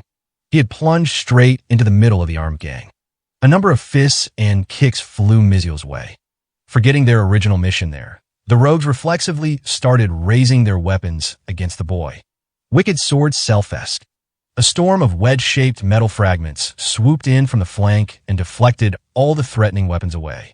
It may have appeared to them as a sword with nothing but a hilt, dispersing the length of the blade into numerous wedge shapes and manipulating them with magnetic force. It was the enchanted sword known as the Wicked Sword Selfesk. Aha! Seeing the power of an enchanted sword for the first time right in front of him, Miziel laughed. Immediately afterward, when he sprang back to his feet with a jolt, he straddled the tobacco-smoking man, unconscious from breaking his jaw, and slammed his elbow into his face 4 times. There wasn't a single ounce of hesitation in any of his movements. Still want to fight? HNGH Ugg. Come on now, what's Ugg supposed to tell me? How about the rest of you? His face stained with blood spatter, Miziel looked out across the rest of the Sons Conifer. He'd broken the tobacco man's jaw right at the start. There wouldn't be any more orders from their group's central figure. Duh. You bastard are pretty dense, huh? I'm saying I'm fine with letting you go, without you suffering any more injuries. For the time being, I'll write this off as a simple brawl. Decide for yourselves. Go ahead. Wallaby. Sitting up, and coming from fingers on both hands, there was a sound of something slicing through the air. It was a unique weapon that seemed to be 2 weights connected together with a string. We're out of here. Come on. Damn it. Snot-nosed little brat. If we had our boss here. The rogues vanished one right after another and quietly returned once more to the old town street. Smeared with blood spatter and his own nose's blood, Miziel stretched out his arms and legs and went to lie down. Boy, it's been a long time since I've gotten to do that. Miziel. Taroa crouched down beside him. Thanks to the boy, he was able to get the situation under control without having to use any more of his enchanted swords than necessary. Nor was there any damage to the town. Yet even still, you were too reckless. Why do you say that?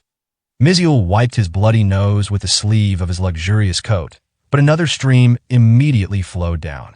Doesn't that make you mad? Telling you to hand over your enchanted swords like that. They're the enchanted swords of the living horror story.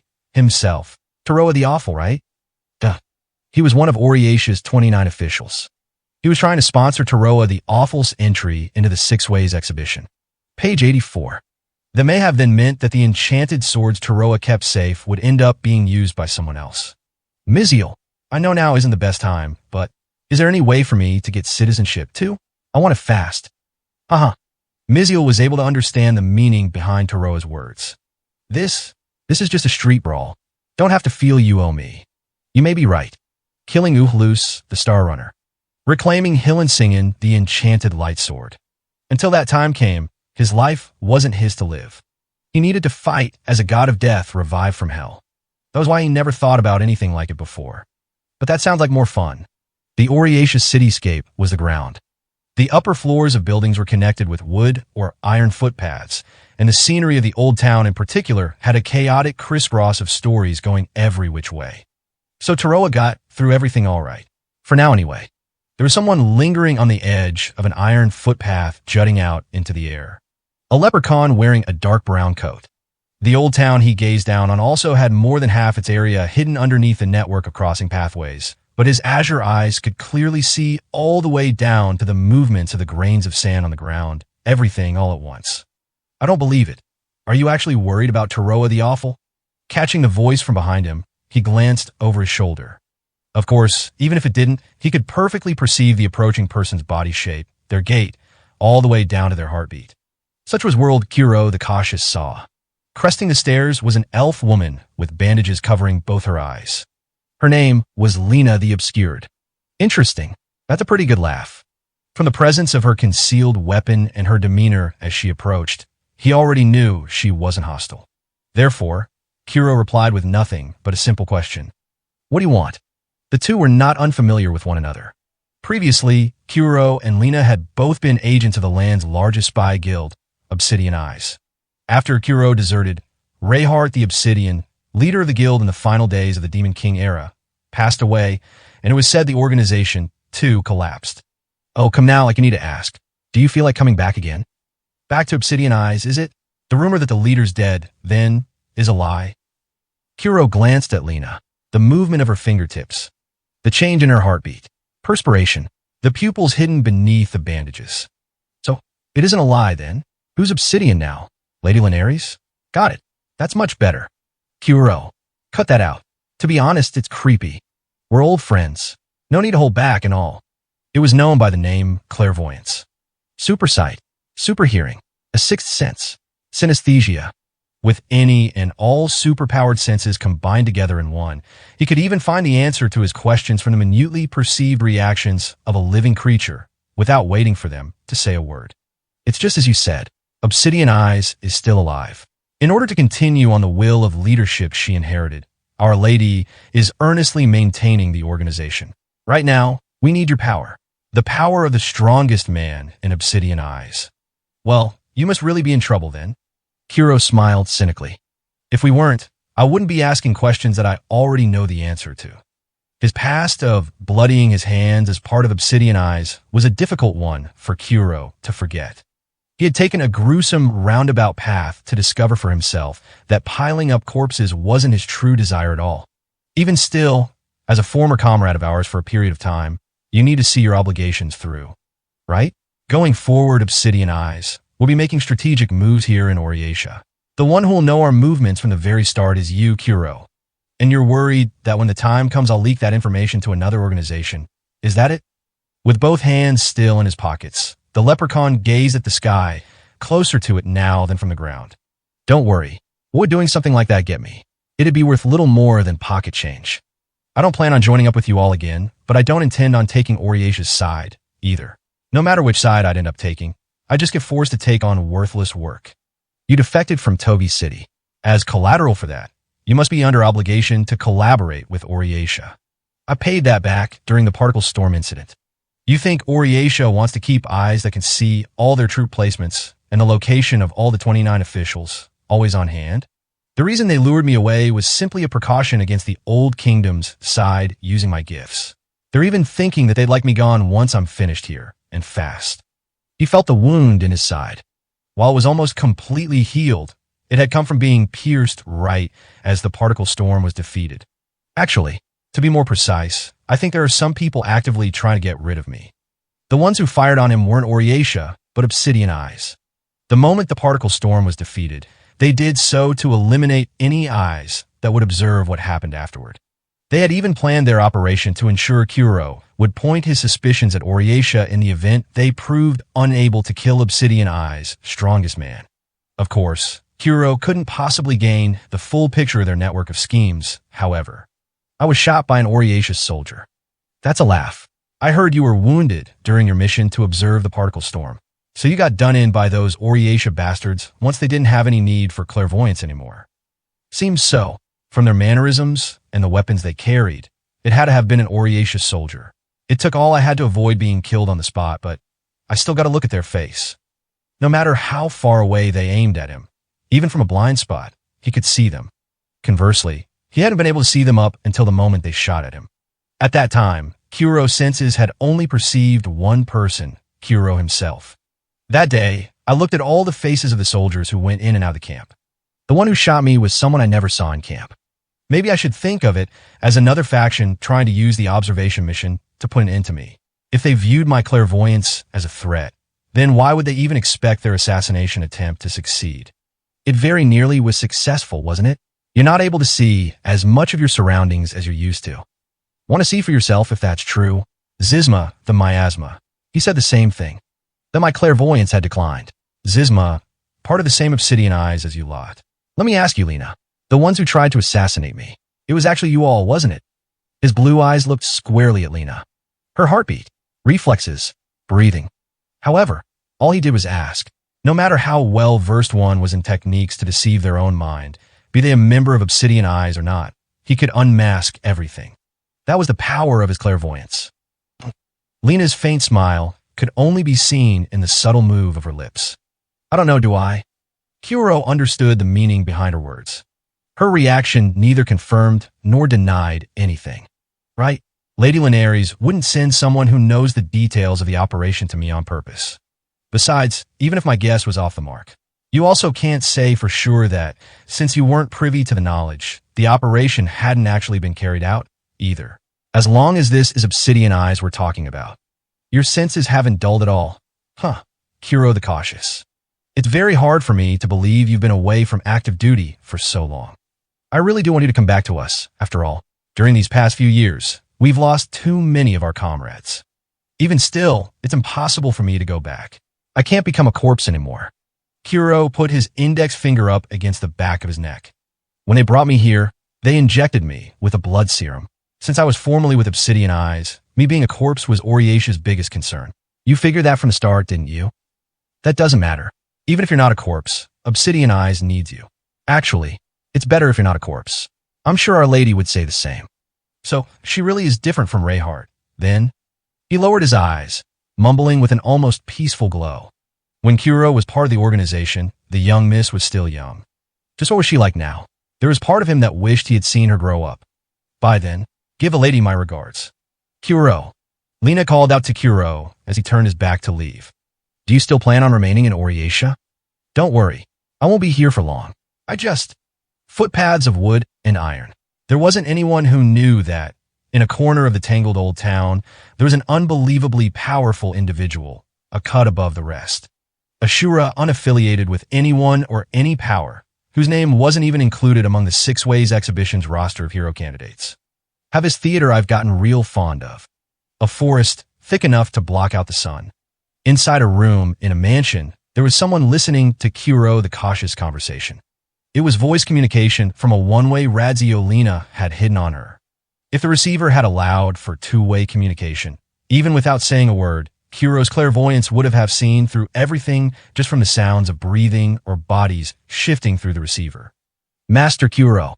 Turning the receiver down on the table, the aristocratic young woman cast her eyelashes down. Her skin was white, even among the darkness, highlighting her beautiful features like the moon in the night sky. Her name was Linares the Obsidian, the young vampire girl who led the remnants of the land's largest spy guild, Obsidian Eyes. Lingering next to her was an elderly leprechaun woman. Failing to dispose of Kuro was a big blunder, milady. The housekeeping governess tasked with looking after Linares, Fry the Waking, was a veteran from the very first days the guild was established. She was also the one who had proposed taking advantage of the particle storm to assassinate Kuro. The ones who actually shot him were none other than the field troops under the command of the 13th Minister Inu, one of the 29 officials under the control of Obsidian Eyes. Kuro's clairvoyance was waning, and now he could only see a single point that he concentrated on. The plan, formulated off Frey's correct estimation of his abilities, was upset by Kuro recovering the strength of his heydays, and by the presence of Taroa, the awful there with him. If he truly has undergone blood serum treatment, then I believe it will be difficult to control him even with your power, milady. It would seem he has recovered the clairvoyance powers of his prime. If he simply thought to do so, he could see through all of our movements. An airborne infecting vampire, capable of placing any living creature under her control simply by getting close to them. As long as the truth about her wasn't revealed to anyone, Linares' superpower was invincible. From another perspective, Kuro the Cautious, able to see through any secret, was this power's natural enemy. With both hands tightly gripped together in her lap, Linares mumbled. Master Kuro said that he wouldn't try to interfere with us. That is a lie. He went along with Oriesha's operation, and I believe we should consider the fact that he still remains in Oriesha, suggesting that the Oriesha side still has something on him.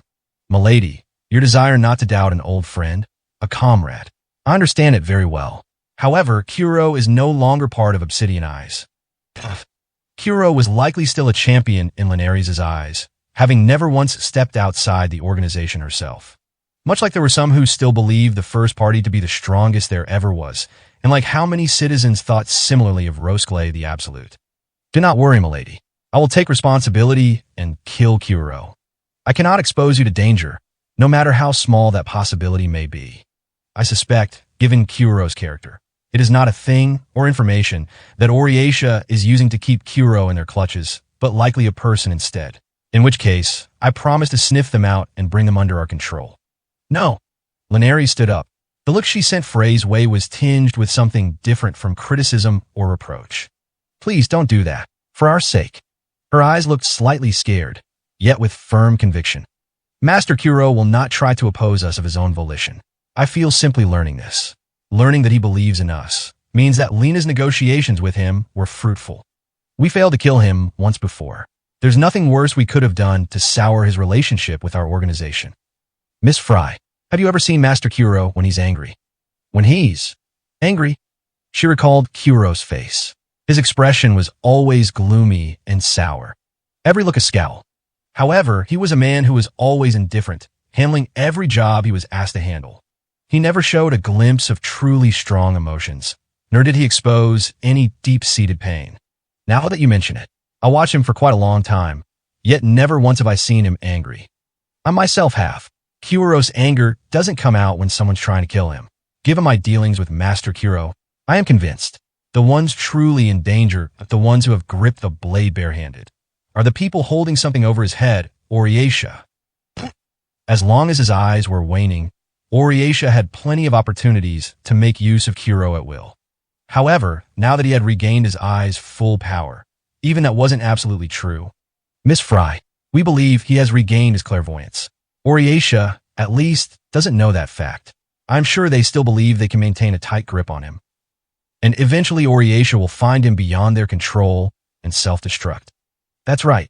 Fry made no move to tread any further into Linares' inner thoughts.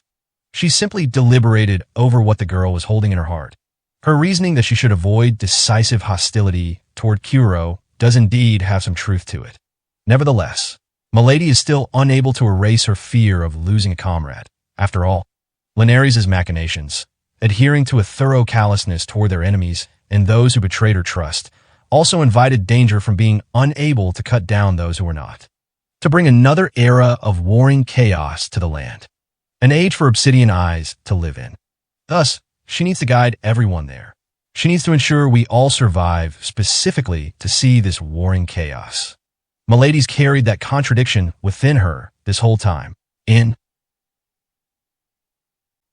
which case, I cannot let her shoulder this responsibility. Obsidian Eyes, an organization pulling scheming strings from the shadows, plotting the era's retrograde. Their core was concealed under many layers of secrets. However, Kuro the Cautious knew that said core was just one single girl. When the time comes, Kuro will die by my hands.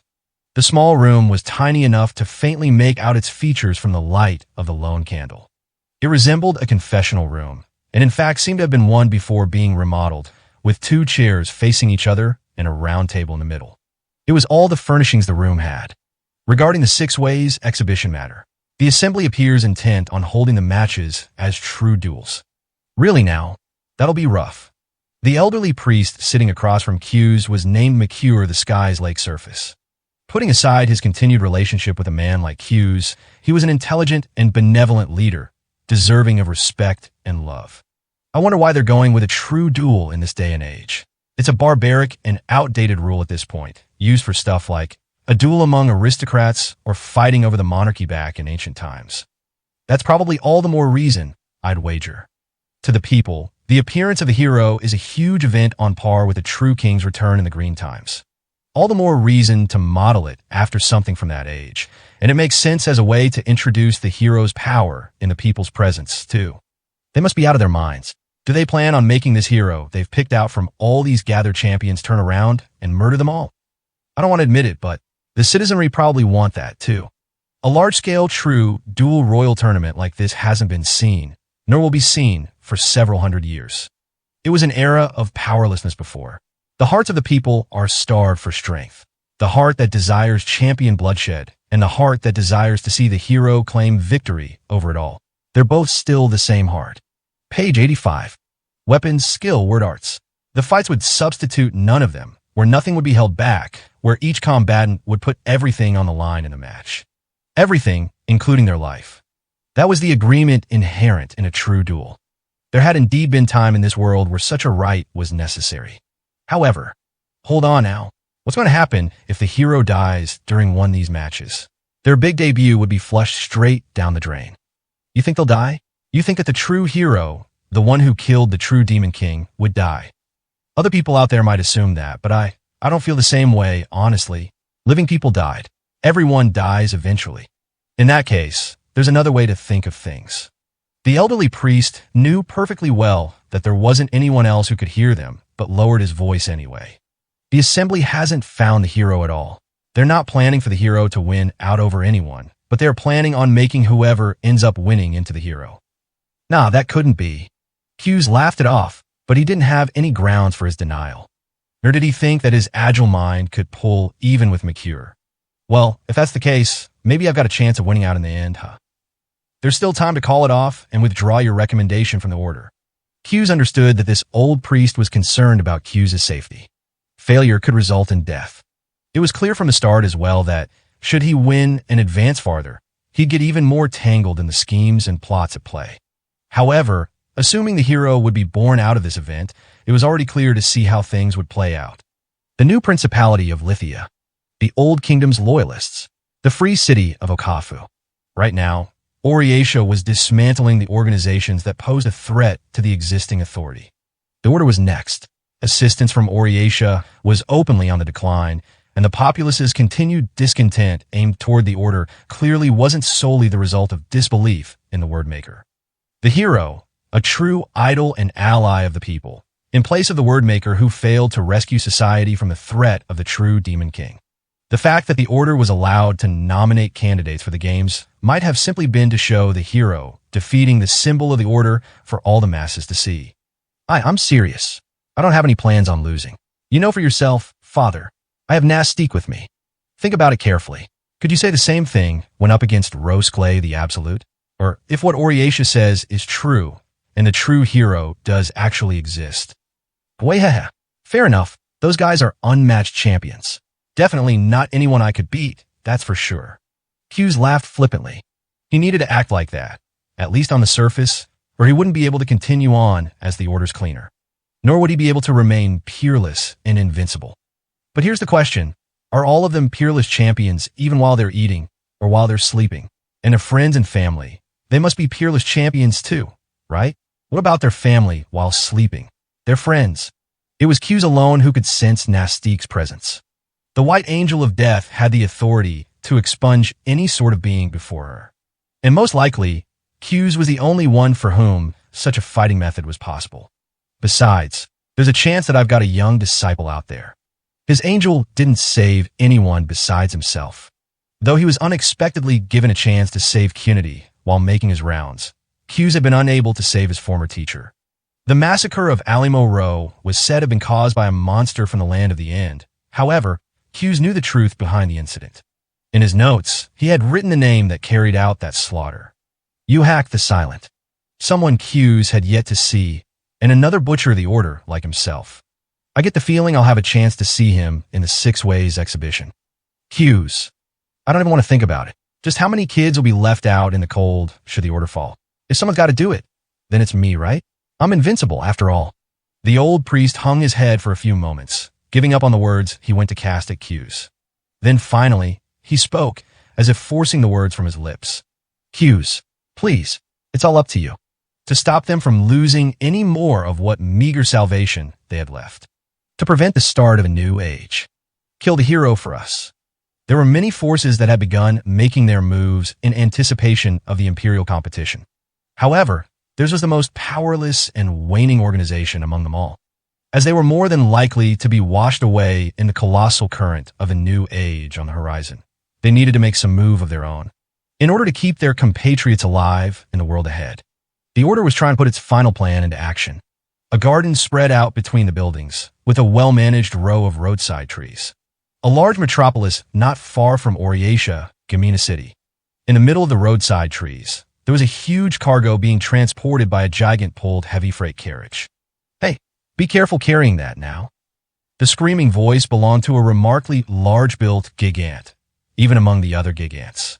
Even on their enormous scale, he appeared like an adult surrounded by children. This is real important stuff, okay? Make sure you don't get caught on the buildings when you turn, you hear? There had to be some among the city's residents who realized it. This man, taller than a city tower, was the invincible hero of the sign Riverstead, Melee, the Horizon's Roar. Whoa, amazing. With Melee's imposing figure, drawing people's eyes just as he walked, right in front of her, the young girl couldn't suppress her amazement. She was a survivor of the ruins of Nagan Labyrinth City, the distant Talon. Melee, the Horizon's Roar. The Melee, really planning on appearing in the Imperial competition. On the road back from a mission from Oriatia, she was staying a night in the city to get some rest. She and her traveling companion, Sudru the Willow Sword, had separate lodgings, but she was thinking of delivering some hawthorns to the layabout as a snack. However, when she gazed up at the terrifying champion right in front of her, it awakened her to her own heart, whether she wanted it to or not. I'm trying to kill Sudru.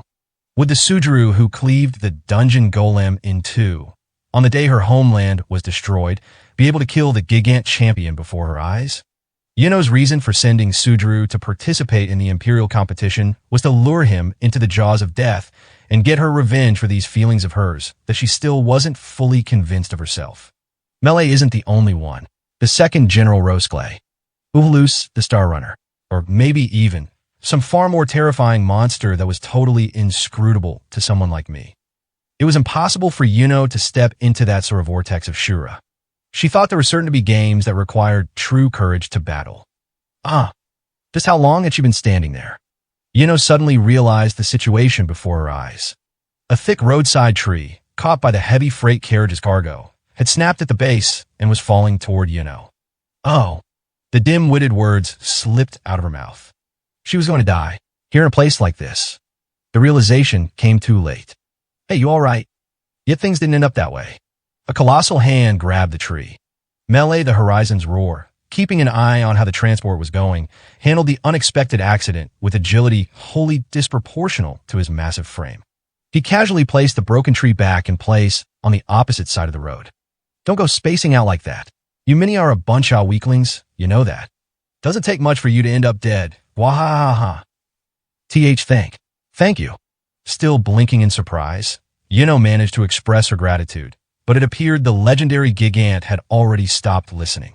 Even the scolding he gave to the gigant in the transport unit that exposed civilians to danger was mixed in with laughter. Looking at his demeanor, it seemed that even the grave danger she faced had been utterly inconsequential. What was that? Yuno had stopped moving while she stared dumbfounded at the transport team's departure, when suddenly, she heard a young girl's voice call to her. Miss, your hawthorns. They fell out of the bag. Are you all right? It was an elf child wrapped up in a green robe.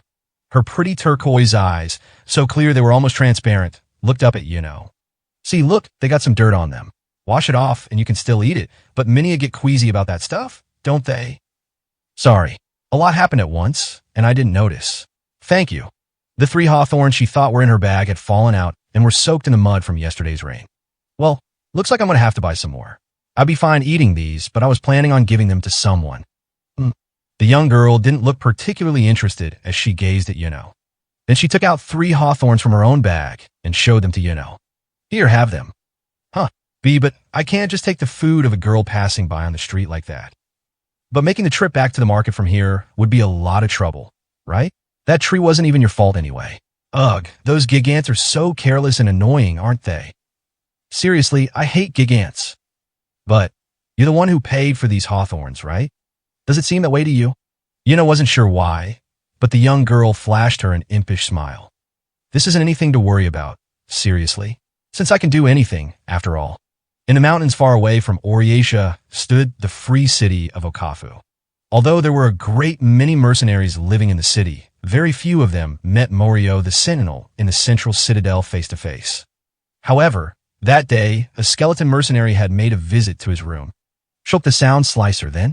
I've heard the general story. Well, relax for now. No need to worry about that.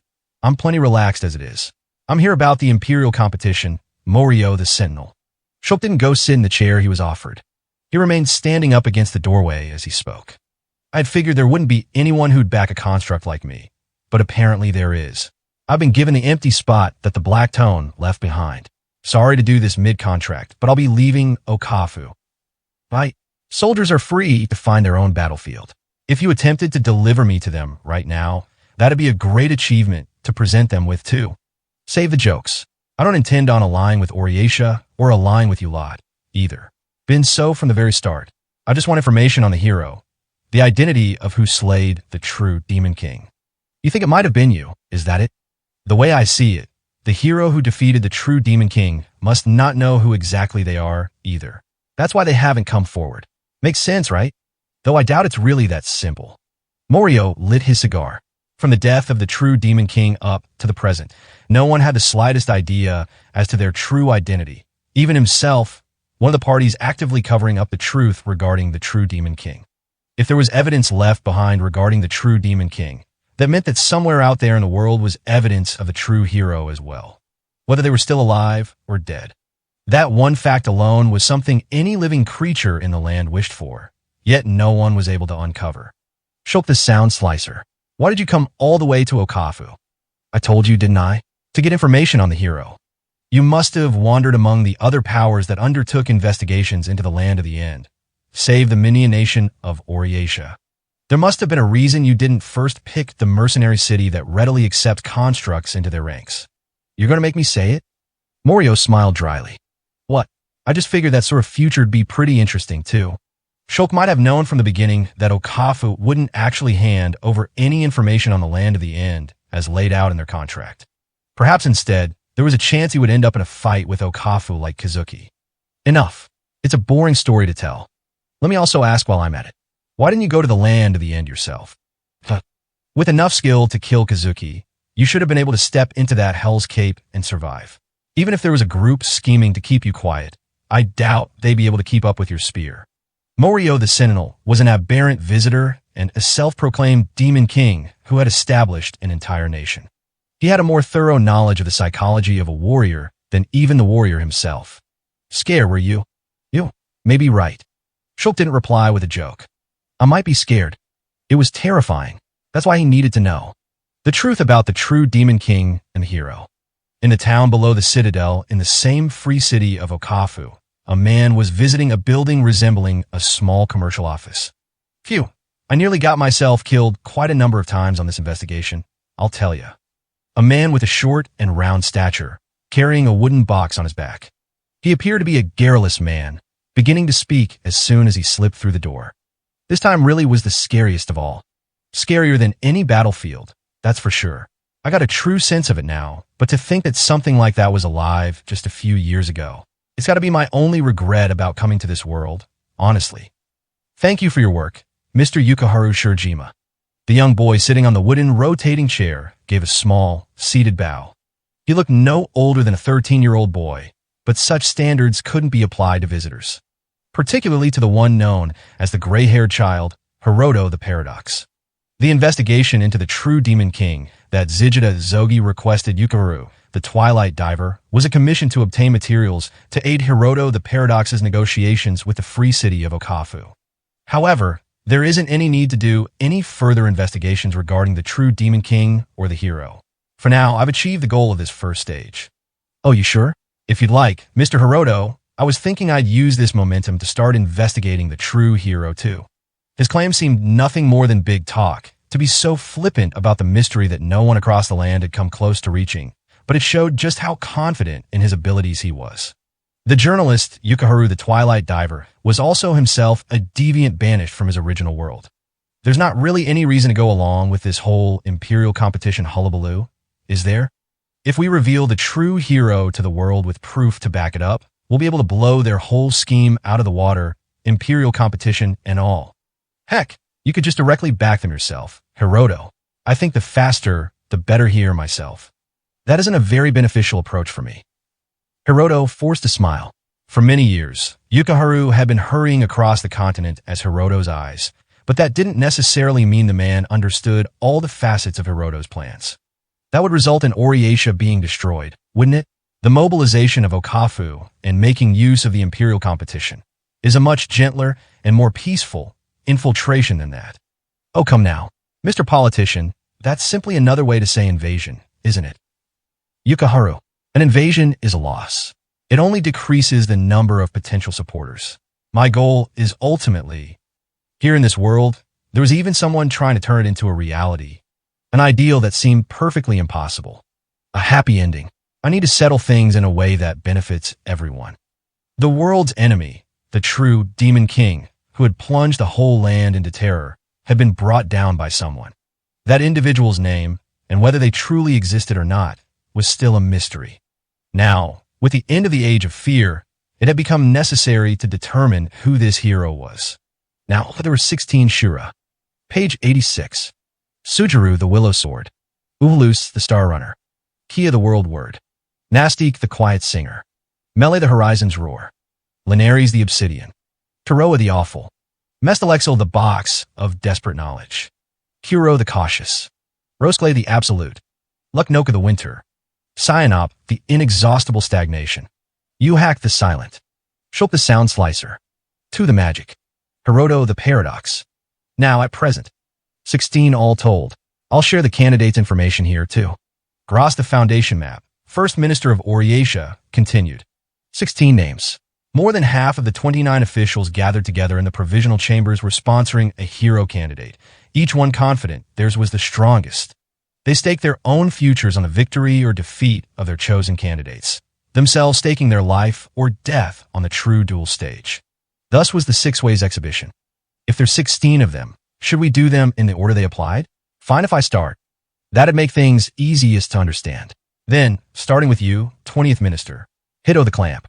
In this land, where any and all possible marvels or deviations from the norm are permitted, supposing there was just one individual from all the races from all the combatants out there, that one individual was capable of exhausting all methods at their disposal to survive to the very end, then just what sort of being must that individual be?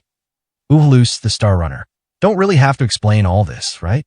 A wyvern who's fully conquered every labyrinth and won every treasure. And actually, cutting to the chase here, if there's anyone out there who's actually killed the true Demon King, it's got to be someone like him. Were they a rogue who plundered a multitude of the world's mysteries, crushing everything beneath his greed, and possessed a nigh omnipotent aptitude for everything? Second candidate. Let's get this done with first, then. 11th Minister. Naftak the Crepuscule Bell. Ah yes, that the Order's recommended candidate. Accused the Passing Disaster. Said to have butchered several hundred of the Order's enemies as their cleaner. Well, I imagine he'll give it a good run of things. Were they a stabber who pierced with a single lethal blade, unperceived by anyone else in the world? Next, 25th General, Kain the Sky Thunder. Okay now, for starters, everyone understand what's going on here, right? The main point of this competition is whether these candidates defeated the true Demon King. Yes? Why? Then it has to be Mele the Horizon's Roar. The champion who kept back the Demon King's invasion of the Sign Riverstead and vanquished the Particle Storm. His achievements are on a whole different level, darling. Were they an archer who wrought destruction, impossible to defend against, fired from the edge of the horizon, capturing all creation within his range. 27th General, Hardy the Bullet Flashpoint. The next candidate. Let me be clear, the story about Negan Labyrinth City is true. Same with the story of the guy behind it all. A hero no one knows anything about has got to mean it's a visitor who's only come to our world recently, right? Sorry to say, Rosclay, but I'm betting on Sujiru the Willow Sword. Techniques that brought a slashing fatal end to any enemy, regardless of their morphology. Were they a blade who strayed from all known laws to the edges of sword heresy? On to the fourth candidate. 13th Minister, Inu the Distant Mirror. Zeljurga the Abyss Web, formerly of Obsidian Eyes. I can definitively state that, without her defection, our subjugation of Rayhart, the Obsidian, wouldn't have succeeded. Simply by manipulating her threads, and without touching her enemy, she can bind, manipulate, and tear them asunder. As far as I'm aware, she is the strongest master with them out there. Were they a scout who controlled a colony of ears, encroaching with intrigue and manipulation from the depths of unknown shadows? 10th General, Quell the Wax Flower. Your candidate. P.S. Cyanop. Cyanop, the inexhaustible stagnation. Neph the Nirvana from the first party. Everyone knows him, right? He was strong enough to kill him. Without using any weapons, too. He's strong. Far stronger than my full strength, definitely.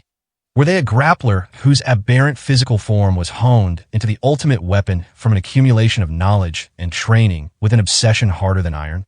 Next, 17th Minister, Elia the Red Tag. My candidate doesn't have any of the considerable achievements of some of these other individuals. But he is the head of the Sun's Conifer Guild, Jivlart the Ashboarder. Any resident of the city can attest to his skills. A most suitable candidate to round out the numbers. Were they a wizard gifted with godlike omnipotence, able to destroy or create all things in nature as they saw fit? It's an elimination tournament. Suppose those sorts are necessary too. 16th General, Nofelt the Somber Wind. What about your candidate? Mine ain't here to fill out numbers, that's for sure. The rumors that he crushed those responsible for the Alamo Rome massacre and killed the Belka, the Rending Quake, are all totally true. You hacked the Silent. Well, I bet I'll be able to show you all something interesting with him. Were they an oracle who rejected the originating curse of the world and killed the mysterious gift of language under one singular principle? The ninth candidate is this one, then. 7th Minister, Flynn Suda the Portent. Ho. My little cutie, too. Oh, she's such a sweetheart, that girl. She obediently listens to anything anyone says. She's always bright and smiling. Oh, silly me. We were talking about strength here, weren't we? Well, she was strong enough to live in the land of the end, after all. Ho. That girl. Mayhap she didn't find the lingering scent of the true Demon King that's scary. Who's to say, I suppose? Were they a juggernaut who overwhelmed with nothing more than innocent and artless physical abilities, rendering any and all malicious intent meaningless? 22nd General, Miziel the Iron-Piercing Plume Shade. Okay, but everyone's already plenty familiar with the name Taroa the Awful, right? I don't really think anyone needs to hear me introduce him, to be honest. He's alive and participating. That's it. Were they a Grim Reaper, a successor to a legendary fear, who wielded a menagerie of enchanted swords with perfect precision? Fine, I guess. 24th General, Dant the Heath Furrows candidate. Explain the situation for everyone. Zigida Zogi the Thousandth. None of the military powers we know were successful in bringing down the true Demon King. In that case, it must have been a military that none of us were aware of until now, that destroyed the Demon King, is one claim to be considered. My thought is that Zigida Zogi's tactics, which managed to destroy the Old Kingdom's army without a single casualty, contributed the most to the Demon King's destruction. I went out of order a bit, but 14th General, Yuka the Halation Jail. You were the last person I expected to find a candidate. Well, I was surprised I did too, honestly. Ozonesma the Capricious. He's a chimera. See? I can't really introduce him like you all have, but, welp, he's a really strong one, that's for sure. Were they a statesman who influenced the larger situation without ever standing on the battlefield, using his genius eloquence to turn numbers into power? Next, 4th Minister, Keep the Round Table. Yes, sir. As you're all aware, the self-proclaimed Demon King, Kayazuna, the Axel, surrendered to Oriatia. Bringing a present with her, the weapon that subdued the Demon King, Mestalexel the Box of Desperate Knowledge. I myself have seen and can vouch for its performance. That should stow any objections. Were they an architect and a creator constructed by an eminent specialist, whose theory dictated as eternally unable to be defeated? 19th Minister, Hayaka the Heat Haze. You're next. Right. Shulk the Sound Slicer. Since we were able to reconcile peace with the free city of Okafu a few days ago, I was able to verify the claim that he killed Kazuki the Blacktone. Extraordinary and faster than his own shadow. His ultimate spear technique leaves no time for a counterattack, truly fit for the designation of strongest.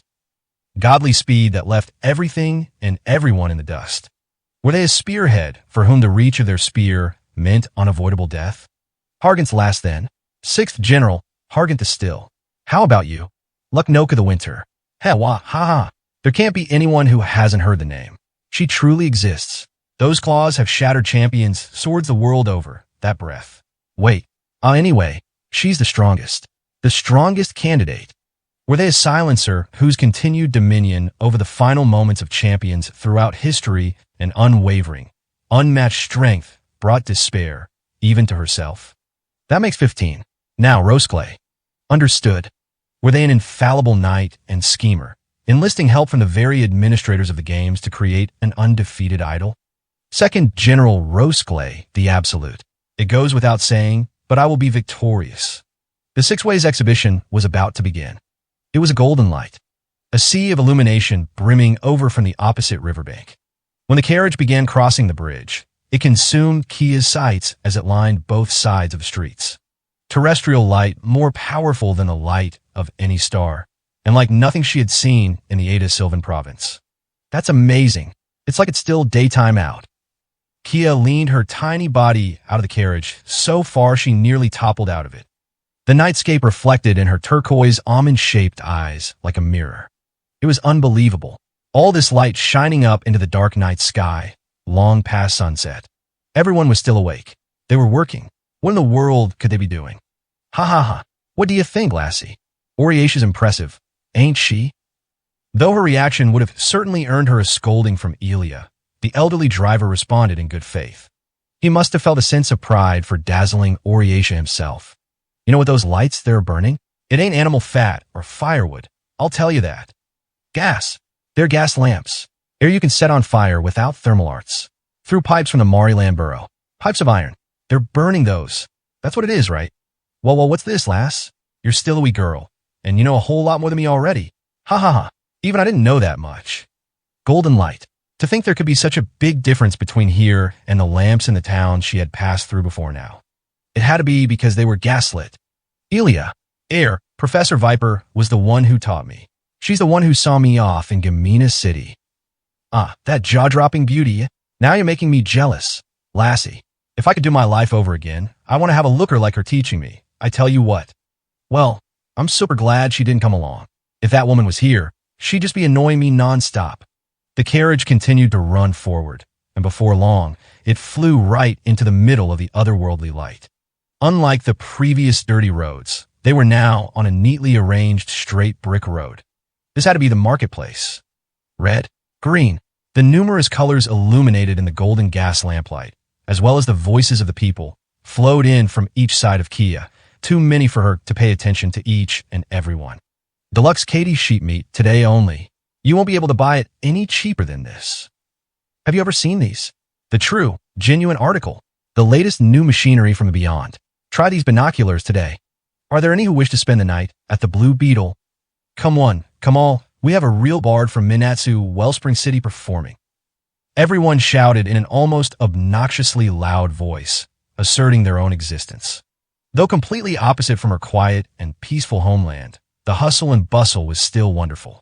Hey, are all of these actual shops? Dang right they are. You ain't see any in the other cities? But there's so many. Won't they run out of customers? Even a whole small month wouldn't be enough to look through them all. They got plenty. This city here, it's got a whole bunch of people living in it, see? Forget a small month. You could spend a whole year and still not have enough time to see all of Oriatia. The carriage stopped.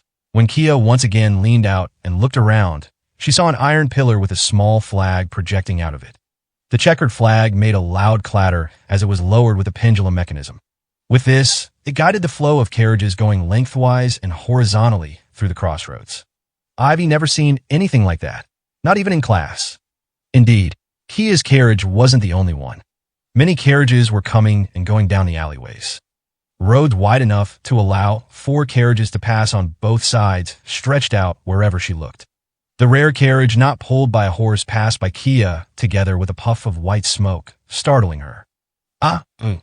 Said carriage entered into a section lined with residences that towered high up above her. The appearances of the people living there were all different. The difference didn't come from their diverse range of dress, though. Minia, elf, dwarf, leprechaun, Zmil were all the Minian races in Oryatia. Here in the world's largest city, it was more than just what she had heard in class. This place was filled with the unbelievable and the unknown. Look, Missy, that there's the royal palace. Queen Cephite's palace. The royal palace. The carriage had come out into a noticeably larger road. She looked at the building that towered up ahead of her. It was a very big, very beautiful castle illuminated in white. All the blinding lights turned the large moat into a mirror image, as if lining the palace with a multicolored sun. A beautiful sight to behold. A symbol of absolute royal authority bestowed on the Minian races. A history of radiance and authority looking down over the ocean-like expanse of business and activity. It was the lone royal palace in existence, in a world once brought to the brink of annihilation by the true demon king. Kia pitted Elia.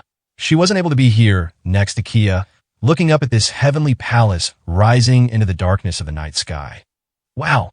The admiring sigh was all that slipped out of her mouth. Kia was going to be spending the next year in this preposterous city. How much excitement, how many unknowns could she look forward to before she departed the Ada Sylvan province? Had she imagined this sort of spectacle she was faced with now? 6 Ways Exhibition. 6 Ways Exhibition. Arrangements are still available. Come to us at Insamozioko for your tickets. What do you say, miss? How about a hero commemorative coin? It'll be the pride of your family for generations to come. Now then, surely you want to save the once-in-a-lifetime sight of the hero's fighting prowess, right? Come to Melora, imagining to order your daguerreotype now. Along the main road in front of the palace, merchants equally as industrious as those in the market had set up street stalls, and a surging wave of people all but stopped the carriage in its tracks.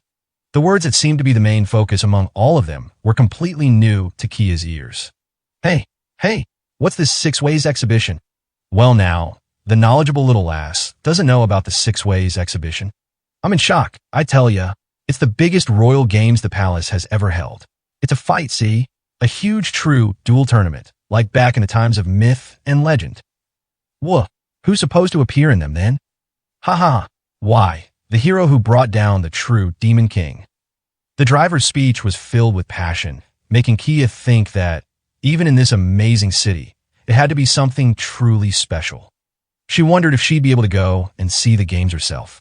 Elia would probably scold her and tell her she couldn't go watch something so barbaric. I'll go and see them. Just watch me. It would be too boring to come to such a wonderful city like this just to study. She was going to slip out of her classes, walk through this bustling city nightlife, and witness things she had never seen before.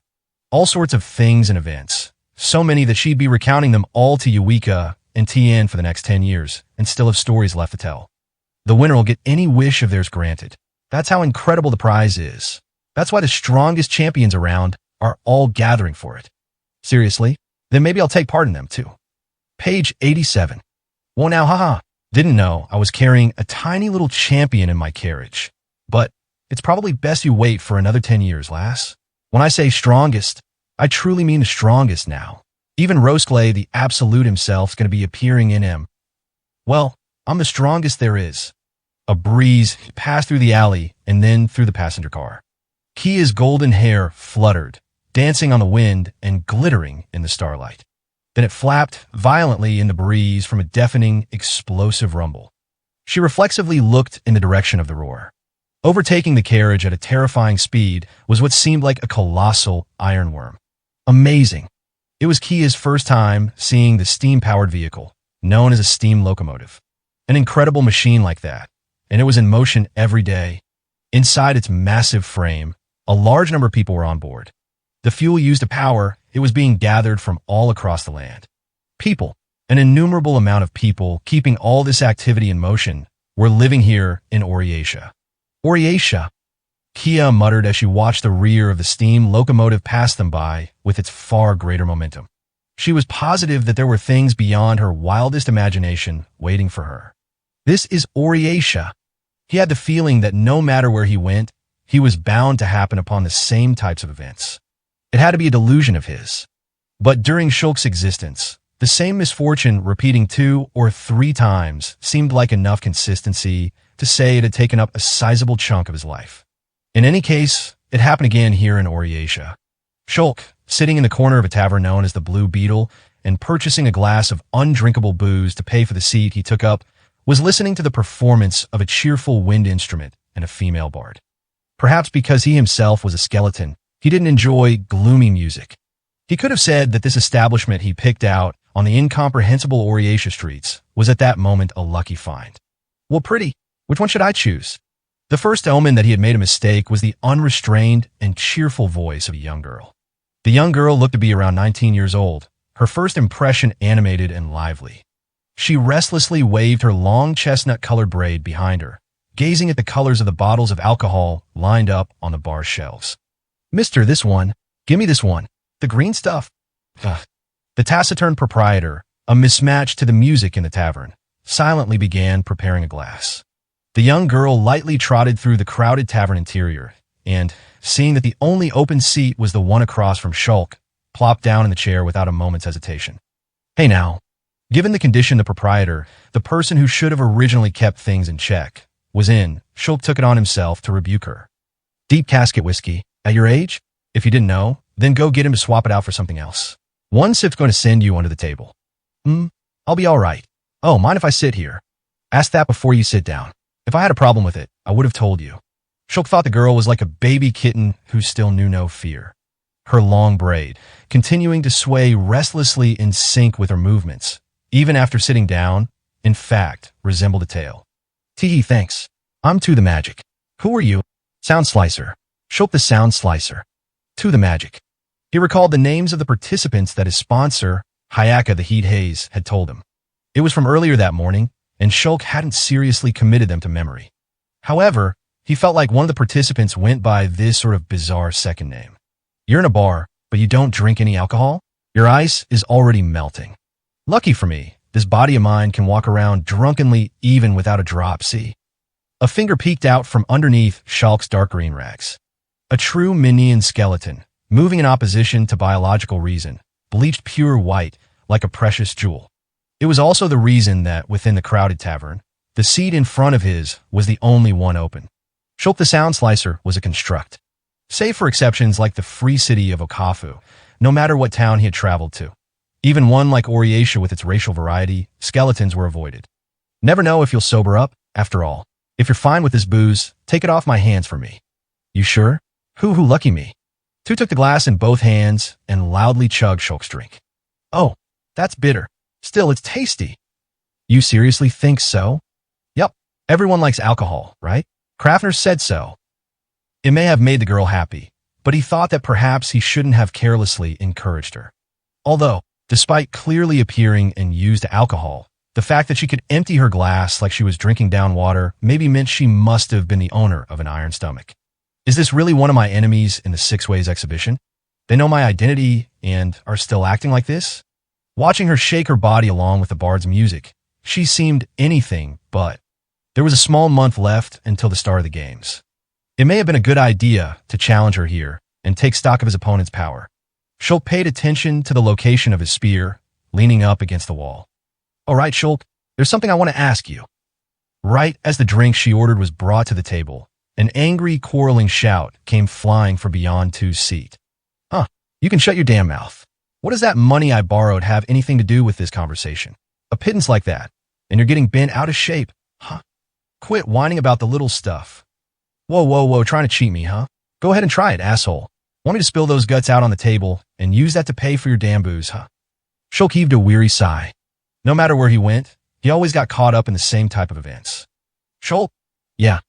While replying vaguely to Tu's inquiry, he stayed cognizant of the brewing trouble. He wanted to avoid getting wrapped up in it should the need arise. 2, on the other hand, didn't appear to be paying any attention at all. Shulk could see that one of the men arguing had taken out a small firearm. The man seriously showed up to drink with a loaded gun? He raised the barrel. He thrust it into the other man's neck. With Shulk's speed, he could have restrained them. Not only could he have rushed over to the seat across the tavern and deflected the bullet, he could have directly stopped the finger before it could even pull the trigger. However, he thought it was best to leave the blackguards free to settle their own problem however they wanted. Just like Taran the Punished and Milieu the Hemp Drop. You could go straight to hell first. The clatter of a chair being kicked over. Gunshots. Patron shrieks. A stray bullet flew toward Shulk's seat. Shulk remained silent and looked at the seat in front of him. At the chair his drinking companion instantly vanished from. He also saw the moment that bullet flying toward him was stopped, without even reaching for his spear. 2 caught it with her fist. From what Shulk could see, the bullet didn't leave behind a single scratch on the girl's skin. Stop! Immediately dashing toward them, 2 pinned down both men simultaneously. The brawny men, clearly well acquainted with the world of violence, were each dragged down to the floor by one of the girl's slender arms. Everyone here's enjoying the music. This isn't the time for your fight. Don't cause trouble. HNG 2 viewed the 2 as simple drunks and was trying to show them a little bit of leniency. She took her hands off their throats and declared, "If you're going to keep it up, I'll have to teach you a lesson with a good kick." Tuesday. Those guys. It was when Shulk grabbed his spear and went to stand that the second strange event occurred. There was the cracking sound of wood being forcibly split apart. Something that came flying from one of the drunk's hands broke one of the lamps behind him. The sound of it breaking stole 2's attention. The 2 both escaped at the same time. One went toward the entrance. The other went to where the projectile had landed, toward the back door. The back door lay in the deepest part of the tavern, diagonally across from Shulk's seat. Nevertheless, with excessive agility, and mixed with a yawn, Shulk was able to go around and cut him off. "You married to that knife, or what?" Leaning against the wall in the darkness of the back door, he pulled out the item he had stolen from the man before he could reach the back door. The blade of knife. It was no normal knife. It was an assassin's weapon, equipped with a gunpowder mechanism that fired just the knife's blade out from the hilt. Sorry for the rude question, but, you see, I can't think of any other reason why you'd choose this thing here over being pinned down by such a young cutie like her. Give it back. He could guess what happened. This dangerous weapon was thrust at 2 from a blind spot her body had been hiding. The blade didn't penetrate her body, sliding off her skin and getting deflected. This man planned on recovering the evidence and making his escape. A normal person's body would have been burst open and torn apart, organs and all. Just how had she defended herself? This isn't an easy weapon to get your hands on. Who sent you? Shulk. From behind, 2's voice called out to him disapprovingly. From over his shoulder, he looked at the girl's stomach. The large torn fabric lined up with the attack she had just been hit with. "I'm fine. Let him go. I'll make it clear because you don't seem to get it, but this guy tried to kill you." "Really? It's no big deal. Still, you can't fight with him here, though. Everyone's come here to enjoy the music." "Listen." Shulk was also taking note of the drunk fleeing the tavern while he and 2 conversed. Exiting the establishment, they split into 2 in the alleyway. After that, they each divided into 3 and 4 more roads, respectively. With Shulk's speed, he could try out all the potential routes and still be plenty fast enough to catch up to the fleeing drunk. He should have enough time to apprehend them and interrogate them about who was pulling their strings. If he left right now. Shulk was first concerned with 2. "Are you really all right? Treating your wounds is the first priority. Unlike me, you're still alive and all." "I'm fine, really. Hey, come on, don't pull me." The feeling of 2's arm under his bony fingertips, though obviously just the skeleton's quasi-sense of touch, was the same as any normal young girl. There was a softness to her skin, and when he gripped a bit harder, there was a fleshy elasticity. Though what's going on with your body? Ultimately, Shulk's apprehensions had been entirely off the mark. The skin that had supposedly been hit with 2 different types of fatal weaponry didn't show the slightest hint of internal bleeding. 2, the magic wasn't even feeling any pain. It couldn't have been simply hardness, like dragon scale, that defended her. It seemed like the only possible explanation was that this soft, fair skin possessed a tenacity that neither gun nor blade would pierce through. But then, where did the upper limit of this defense of hers lie? Aha! I don't really understand the difficult stuff myself, either. But as for me, this body I was born with, well, you can see for yourself. It's fine. I'm okay. Fine or not, you still shouldn't carelessly risk your life like that. Okay, thanks. Shulk, you're a nice old dude. Old dude. Shulk was baffled at himself for his unexpected shock. He didn't have any memory of who he was exactly. Of course, that would have been one of the many possibilities left behind, but I look like an older guy to you? Oh, not happy to hear that. I like older dudes myself, though. Nah, it's fine. Not a big issue. Men who fuss over their age are idiots. More importantly than any of that, though, there's a serious topic to get to. Hiding the fact and drawing out information from her would have been advantageous for Shulk. Nevertheless, the long-dead man wasn't foolish enough to throw away his dignity over a small bit of self-protection. To the magic. You're a participant in the Six Ways exhibition, aren't you? Yup. That'll speed things up, but maybe don't go around answering so honestly like that. I'm the same. Shulk the Sound Slicer. You realize those two just now weren't any old drunks too, right? What, they weren't? Shulk held his empty cranium in his hands. This girl was unbelievable. It had been the same story when she first pinned down the drunks, too. Her frame of mind was leagues removed from a warrior's. Did she really expect to win and advance through the tournament completely off her physical ability and nothing more? When those guys were arguing, a stray bullet almost flew right at this seat. They were aiming for me. There's someone trying to see how we'd handle it. Like how you went around to cut the guy off? Nah, no doubt they were looking at you. Bullets and blades. Had to be some intent behind both of them, using separate methods of attack. Trying to see the limits of your defenses, for example. Maybe this place wasn't the same type of haunt for scoundrels like Shulk had come across during his roaming. No matter where he went, he always happened upon the same kinds of events. However, if the same sort of things were happening here in Oriatia, that was beyond the scope of sheer bad luck. An unquestionably abnormal event. Probably one of the other participants staged the whole affair. Sorry. That's so. But why were you apologizing, Shulk? You weren't behind it, right? I also watched you stop that bullet. I got a bit curious to see how another hero candidate like me deal with it. If you had actually died right in front of me, I probably would have felt a bit guilty about it. Most likely, he wouldn't have. Shulk the Sound Slicer had watched countless deaths, but he had never once truly felt any guilt about it. Because he didn't believe in any firm sense of justice, including the judgment of whether a person lives or dies. I see. You're real smart, Shulk. I never thought about that. Tu flashed a toothy grin, looking unbothered about it all. He felt just a little bit envious of her, moving without any hesitation to save someone else. Because he knew that having convictions meant that one knew oneself. Still, there's already someone out there trying to investigate our fighting strength. We only learned who was participating just this very morning. She wasn't paying it any mind, but if he assumed someone was, then the culprit had put things in motion with considerable speed. Hiring soldiers, drafting up a plan of attack, narrowing down the strengths of the magic's defensive capabilities. That was a different class of speed that even Shulk's agility couldn't keep up with. Looks like there's a really shrewd somebody out there. Even the young girl sitting in front of him had a chance of becoming Shulk's enemy, too. Or perhaps he had given her information during this conversation he shouldn't have, leaving himself an unnecessary disadvantage. That which he exchanged for a slight sense of dignity might have one day served to force Shulk up against the wall. You're a really nice guy. Huh, Shulk? Just getting the chance to hold hand with a beautiful girl is enough to hook any man. Was my hand nice and soft? Yeah. The Six Ways exhibition was underway. Already in some hidden place none were aware of. Hey, Hito. Working hard. Yeah. Oh, if it isn't Hito, come eat at our place today. I'll serve you up an extra big plate. If I feel like it. Hivith. You 29 officials, you get to have audiences with Her Majesty, don't ya?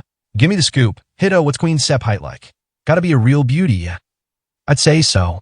You Hito, we're pumped for the Six Ways exhibition, dude. Appreciate it. Languidly moving through the wave of people's voices, he passed through the lunchtime plaza. The spray from the fountain wet the tips of Hito's hair. Hito the Clamp, 20th Minister of Oriatia. Wearing his hat at an angle and cloaked in a casual aristocratic outfit, his clothing was of a bohemian second son to a well-known noble family. A description he admitted to himself. However, to the people of society, he was viewed as the 20th Minister, one of the members of the Minion world's highest governmental body. All a bunch of nonsense. Page 88. Today, he was apparently serving as Jelki's bodyguard. He doesn't seem to be putting much effort into the Six Ways exhibition, as even Ozonesma's arrival in Oryatia is behind schedule. Then it'll only get harder and harder for Ozonesma to advance to the second round.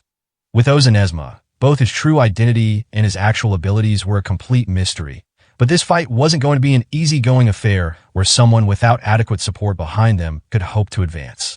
This would be a true duel, if they fought without exhausting all options available to them. Beyond plain fighting strength, they'd be easily outmaneuvered and face defeat in their match, even if their actually fighting prowess was superior.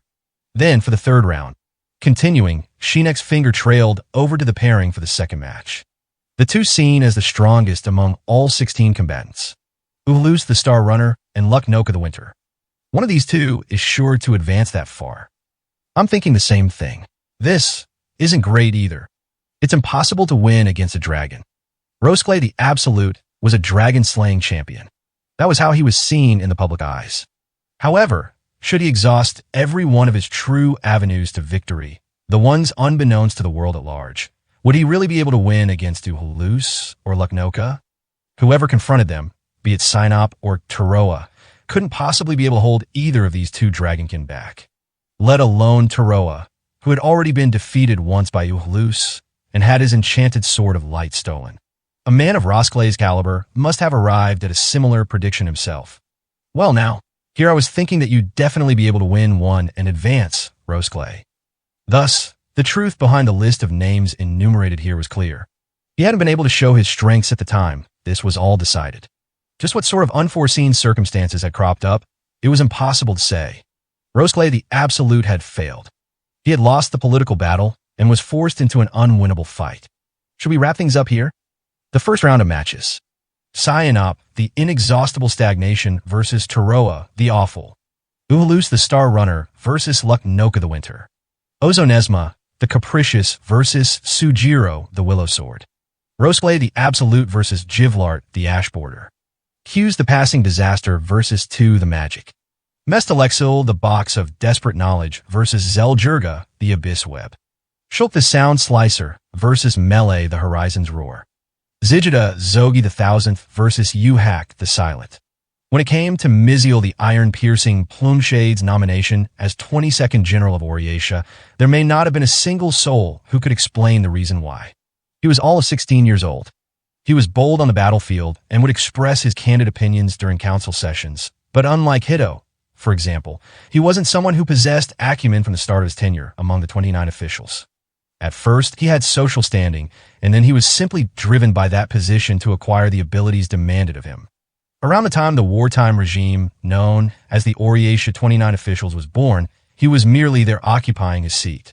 There was some sort of political adjustment between the three kingdoms, and as a representative in name only of a certain family, whose leader died right before the formation of the 29, it was young Miziel who sat in the seat.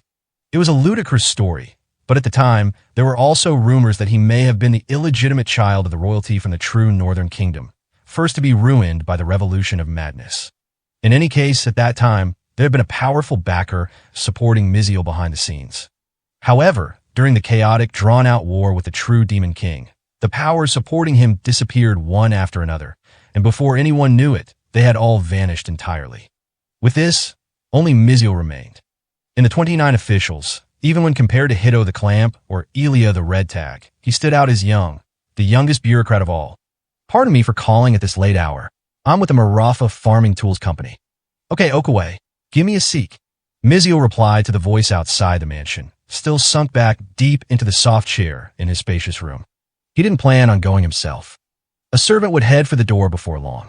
The other man in the room, sitting down by the fireplace, listened to the exchange, confused. Do you have a farm somewhere? Nope. Why? Something bothering you? Well, it's a farming tool salesperson in the middle of the night. Not really the time of day to summon him here, is it? This dwarf's whole body could be mistaken for a weapons storehouse, his dangerous dress enough to make those who saw it tremble in fear. Even inside the residence of his own sponsor, he showed no intentions of letting a single one of his swords leave his side. A living legend, he went by the name Taroa the Awful. Hey so, Taroa, tell me, you ever cultivate a field before? It was a daily chore. I'd always wake up early in the morning and begin with tending the vegetable garden. Whoa, That's a surprise. What'd you eat? Did you really kidnap bad children, tear off their heads, or whatever, and gulp them all down? Taroa couldn't suppress a wry grin. How exactly was that tiny father of his supposed to gulp down an entire Minia's head? The legend his father left behind had turned into a genuine fear and taken root in populated settlements. However, parts of that legend included such preposterous rumors and anecdotes that he couldn't hold back his laughter. The citizens of Oriatia used such stories to frighten children who misbehaved, and even enjoyed fabricated verses that spoke of Taroa the Awful's adventures. Some sort of fiction, far removed from their daily lives. A monster associated with the fantasy known as enchanted swords. They were all stories totally uninvolved with the citizenry going about living their daily lives. In the end, Taroa the Awful had been unable to become genuine terror, like the true Demon King. Contrary to expectations, though, Taroa didn't dislike these diverse range of stories. It made it feel like his father truly had lived in this world, and that even if his path had been one of butchery and regrets, there was a totally unknown someone out there who accepted his existence, too. Nothing that could compare with food in Oriatia, but the stuff I ate was probably a lot better than you're imagining. Boar meat soup. Now, that's a favorite. The kind simmered with moonstalks. When potato season rolls around, I'd mash them up and mix them with goat cheese. Then you wrap that in potato leaves. That was another favorite of mine. Kinda boring, huh? A bit taken aback from the response, Taroa looked at Miziel. Still sprawled out on the couch, he was gazing up indifferently at the ceiling.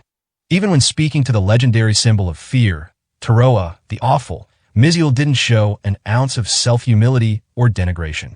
I mean, come on, Taroa the Awful can't be eating normal stuff like that. What do you want me to say, then? I can't help it if that's what I actually ate. Who cares about the truth? No one's gonna know either way, right? What about saying like you dive in the ocean and killed krakens with your bare teeth? Or like you have some enchanted meat sword that sprouts these berries every day that are dripping in blood? Or that I boil down mandrake poison and drink it with my alcohol? Yeah, that type of stuff. It's cool. Oriacia's 22nd general gleefully cackled. It's gotta be stuff like that. I'm serious. I mean, you're Taroa the Awful, after all. Taroa the Awful even came back from hell, right? Yeah. Taroa pictured it. Somewhere out in white was this terrifying monster, and every day he trekked down to the sea to eat krakens.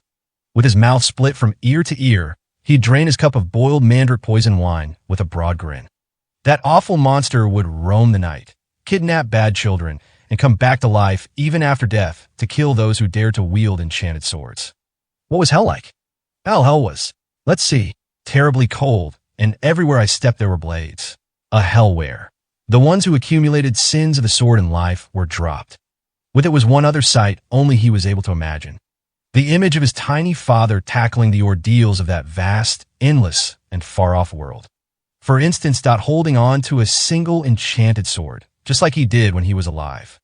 Powerful and wicked dragons, and terrifying self-proclaimed demon kings. The kind that left their name in the histories, they were there too. That's why, in order to rise back in this world, I was forced to cut them all down one by one. Hee. So, Taroa, you're saying you were able to beat all those guys? I sure am. Taroa the Awful cut down enemies far larger than himself, one after another. The enchanted sword streaking through the air like the wind, and that tiny body jumping from the rocky ground surface of swords, racing upside down and continuously cutting down the fiends of hell all by himself. This whole answer was the only thing he always firmly believed in, more than anyone else. Because Taroa the Awful's the strongest out there. Deep down in their hearts, the boy and the dwarf were both the same. The two of them liked the tales of Taroa the Awful. Taroa the Awful knew the reason why Miziel chose to sponsor him. The dead of night, at an hour when all were asleep, a single rider carriage departed from Miziel's mansion. Just as Miziel had requested, its cargo remained loaded. When he first gained his seat within the 29 officials, everyone around him had viewed it as a nominal position. It wasn't only a matter of his ability. They didn't think it'd be at all possible for him to bear the heavy responsibilities of being a politician. However, it was not so. The 22nd General was a mediocre child in most senses of the word, but in one particular way, he possessed talent that far exceeded anyone else.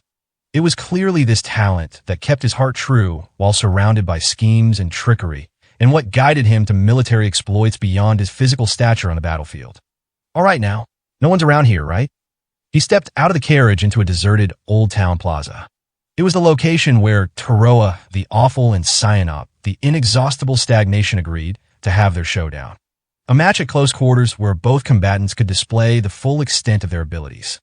Oriatia had marked this plaza as a potential location for the Six Ways exhibitions matches, and the shops tasked with furnishing the event proper had chartered the surrounding residences as seats for the audience.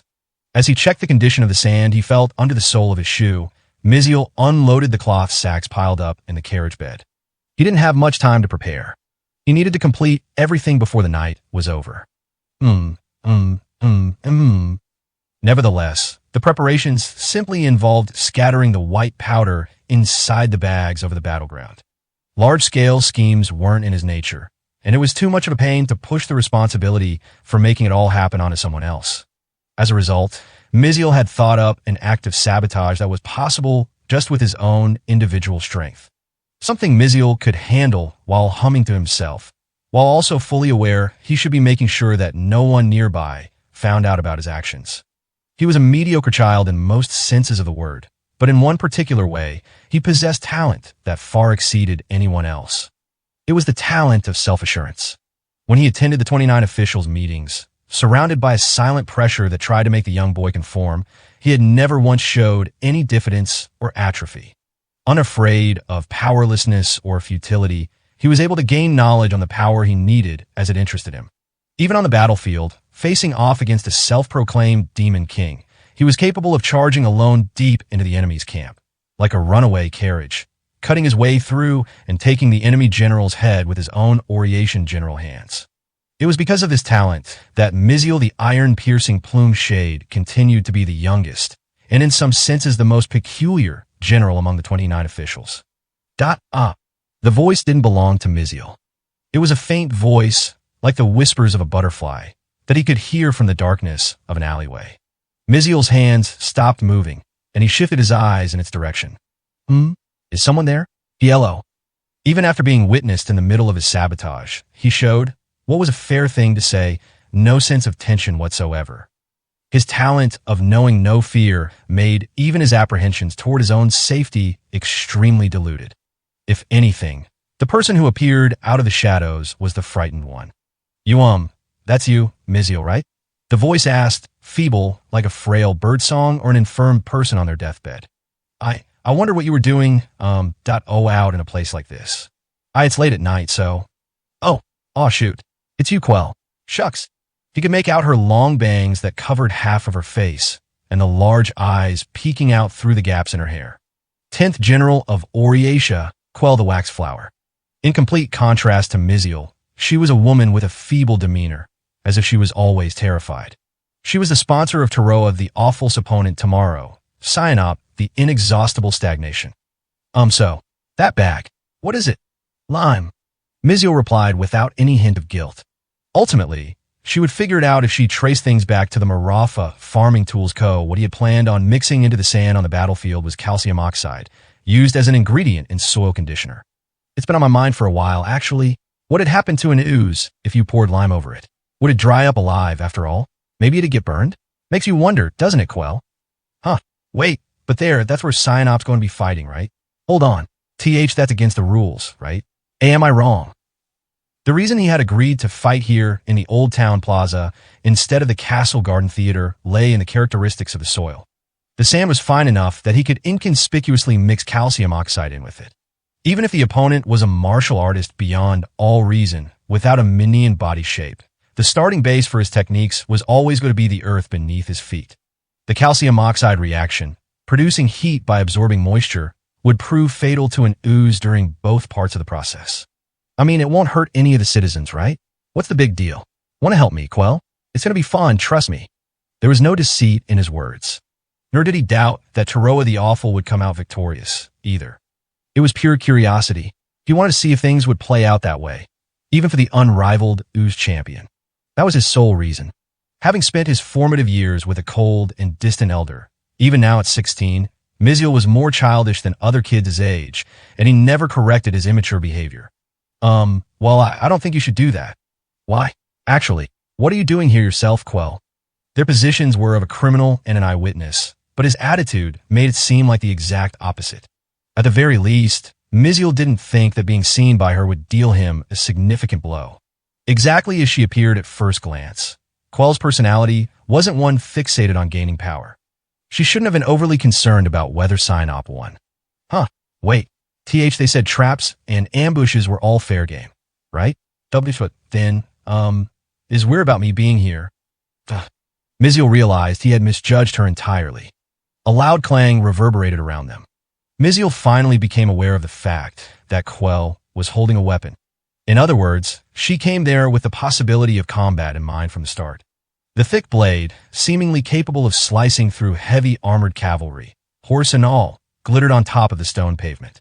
It was a long-handled silver axe, boasting such a colossal size that a person of ordinary strength wouldn't possibly be able to lift its handle.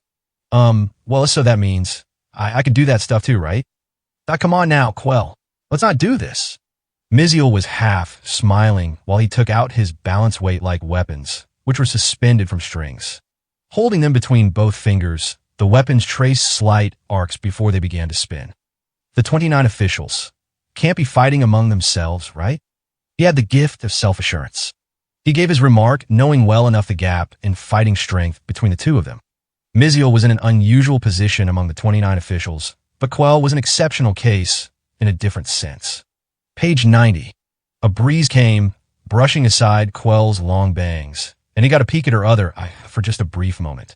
It was then he learned that the big, round iris emitted a silver glow. She was a Minia, the same as the rest of the 29 officials. At the very least, her outward appearance and government registry dictated as much. And Miziel, don't tell me. You think just because we're both members of the 29, you won't get killed? Oh dear. What? What are you talking about? Quell's tone still maintained the same shaking helplessness to it, but the axe she gripped in both hands as she spoke took a sharp path upward, instantly raised over her head. Miziel took a single step backward. Now that he had made an enemy of her, the probability of his sabotage's success was essentially zero. Below her bangs, she flashed a bashful smile. Teehee, just kidding. I was joking. The 10th General, Quell the Wax Flower. Excluding Roseclay the Absolute, she was said to have the greatest individual fighting strength among all the 29 officials.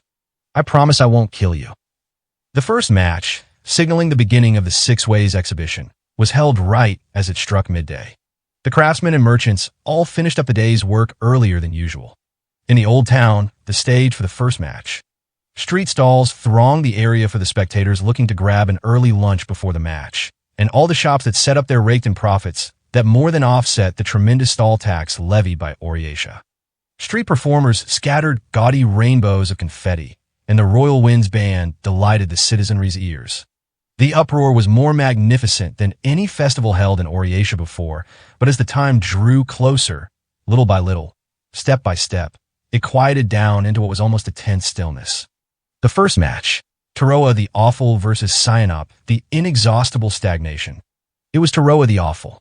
Most people had heard his name in ghost stories from a young age, where someone from a far-off town would claim they saw the aftermath of some butchery, and if it was caused by a gruesome murderer with a single sword, there was always the suspicion that the sword was actually one of Taroa's enchanted blades. Did he really exist? Was this the genuine article? Just what did he look like? The air was still and silent, as if frozen in terror. Curiosity accompanied with terror. A special event to wholeheartedly draw the eyes and ears of the citizens from the first day of the competition. Oriatia's strategy had been minutely planned out, starting with the decision to place Taroa the Awful in the first match. Amid the tense atmosphere, someone spoke up. It's a news. It was the entrance to the battlefield on the opposite end of where Taroa the Awful was supposed to appear. The creature, protected by Oriatian guards as it walked through the crowd, was a transparent protoplasm with no fixed form, unmistakably an ooze. No one could believe their eyes. This was supposed to be Taroa, the Awful's opponent, Sign-Op, the inexhaustible stagnation then? You fought somewhere yesterday? The ooze, continuing on to the battlefield, asked Quell walking behind him. W-it? The 10th General replied, puzzled. Doing her utmost to avoid contact with the crowd around her, she was casting her eyes, hidden behind her thick bangs, at the ground more than usual. How did you know? Be stranger not to pick up from someone's mannerisms if they had been in a fight the day prior. Combat is an exercise done with one's full body and soul. More marks left behind than just scars and fatigue. Why you got me? That's right. A little scrap with Miziel last night. The reality that she had, for the past 3 days, disappeared somewhere for the whole night, did not go unnoticed to Sinop. Her opponent, the 22nd General, Miziel, had been part of Taroa's camp. It was fair to see it as proof that there was an exchange of some pre-match sabotage. For this past small month, Sinop had been attacked twice by soldiers of unknown affiliation. The other participants were likely in the same situations themselves, so long as they weren't on the side of the perpetrators. Then did you lay some sort of trap, Quell? I didn't do anything. You sure about that? Teach the 6 Ways exhibition isn't going to be decided by one skill, but with trickery, so, Quell replied in a high-pitched voice. However, it was different somewhat from her normal tone, filled with passion. I can't think up that sort of stuff, but I could put a stop to it. That's why I stood guard the whole time.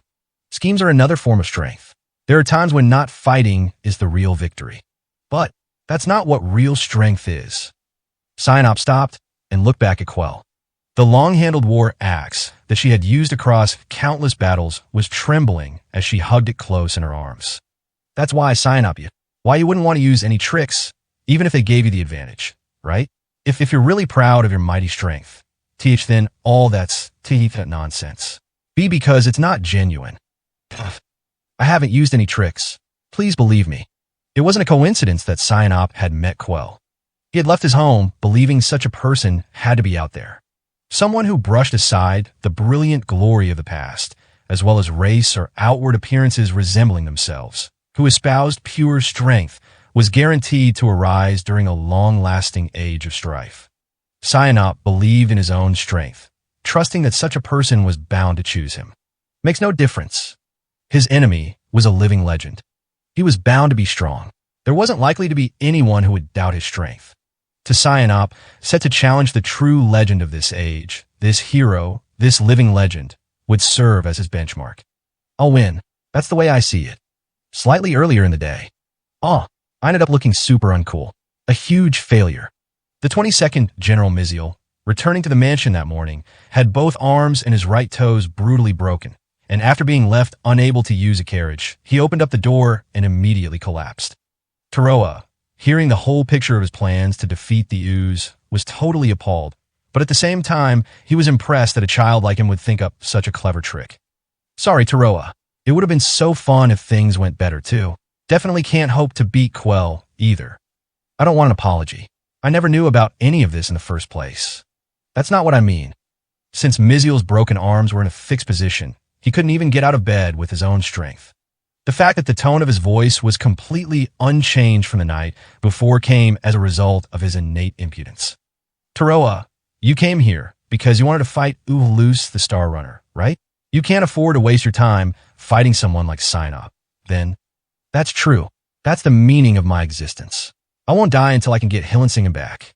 It really would have been better to have you fight in the first round, but Hito had to go and get in the way. I'm not really good with that stuff, to be honest, never have been. Is that what it was? He had thought the tournament chart was almost too convenient for him. If he defeated Sinop, the inexhaustible stagnation, he'd be able to face off against his destined opponent in the second round. It was all the result of Miziel's pressuring. All for the sake of Taroa, the awful sole objective. He gave a grim smile. Even given all of that, the idea of trying to easily skip past the first round's fight was an all-too-childish one. Sinop, apparently holed up in the Gokashi Sand Sea and spent the whole time on his own, training and disciplining himself. That's not a big deal. It is, since I did the same thing.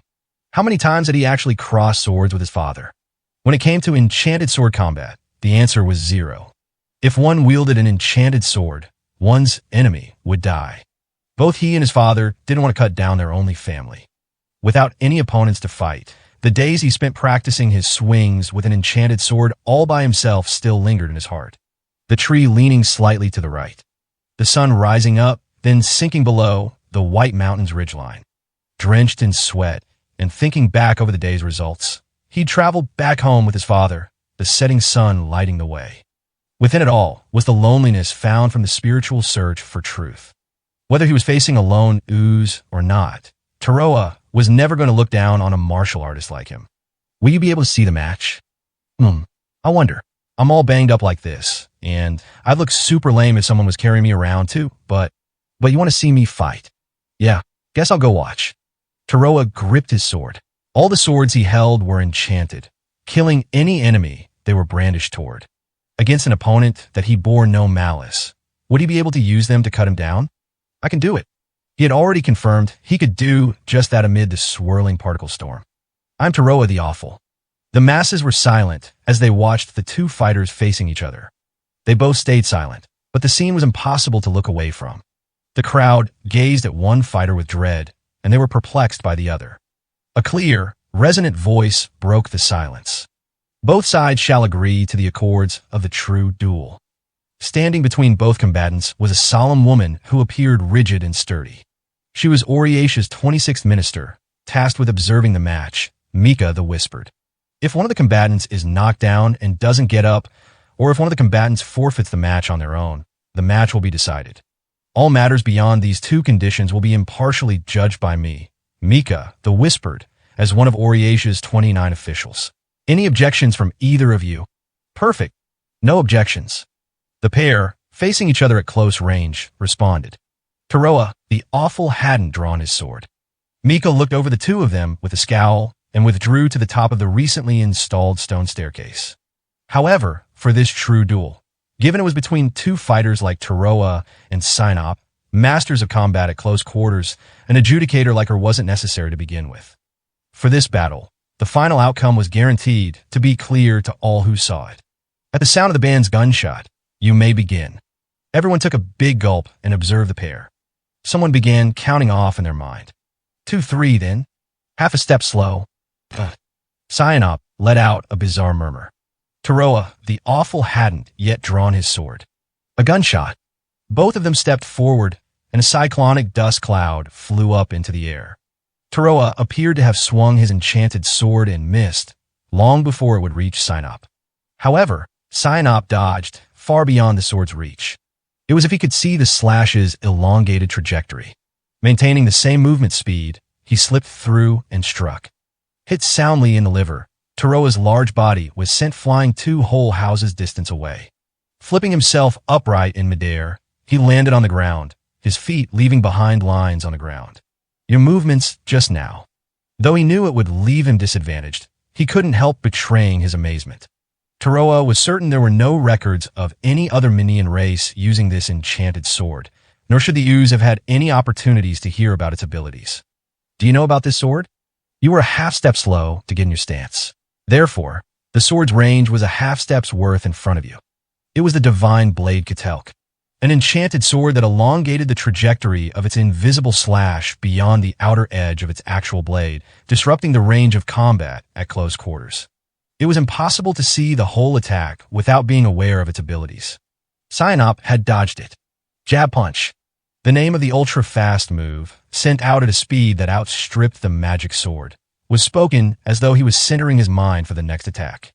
The martial artist was the one to connect first. Taroa the Awful never thought he was strong. He believed he was weak. Back when he fervently practiced the sword in the mountains, he never once felt that he had surpassed his father. His assumed opponent was, at all times, a singular imaginary enchanted swordsman, and the inexperienced Taroa always ended up bested by his own ideal. He was a swordsman being used by enchanted swords. This self-consciousness may have been completely contrary to his opponent Sinop, the inexhaustible stagnation's many accumulated years of believing in solitude that he was the strongest of all. It was not himself, but the enchanted swords he wielded that were all-powerful, along with the enchanted swordsmen who used to brandish them. Therefore, he couldn't accept defeat. He couldn't sully their ultimate strength with a pitiful failure. With it, he was a man who had given up his weak self. He must not have moved perfectly either. It was directly after landing the jab. He felt it in his bones before he even took his first breath. His fastest possible jab to hit me just as he evaded divine sword Ketelk. If I'd been struck harder, that would have ended everything. Though it seemed like a light feint, he could tell that the blow would be enough to rend the average person's torso asunder with a direct hit. Taroa was able to parry its force and get blown back. Without making a strong opening step, He had cleared their first clash without dying. Divine Sword Ketelk created an invisible slash that extended out beyond the blade itself. Naturally, the substance-less slash didn't necessitate a strong opening step. Simply brushing up against an out-of-range opponent's space was enough. The wielder could be a child and still be capable of cleaving a fully armored knight in two. Plan on making amends for your backer's skullduggery? Another difficult-to-decipher mumble escaped from Sinop. Taroa the Awful didn't waver. They were 5 paces apart. If Sinop tried to back off farther, he'd be in rate the sickle of Repose's range. If his opening step came from mid-distance, there was Nell, so the enchanted fire sword to bring instant death. Or he would bring him down with Vajr, the enchanted sword of poison and frost. If you're trying to create an opening by talking to me, it won't work. If you take a step into my range, I'll cut you down. Range? Ugh. He still hasn't taken his opening step. Sinop was aiming for the momentary opening when Taroa swung his enchanted sword. Next time, Taroa would take advantage of Sinop's attack to counter with one of his own. Not yet.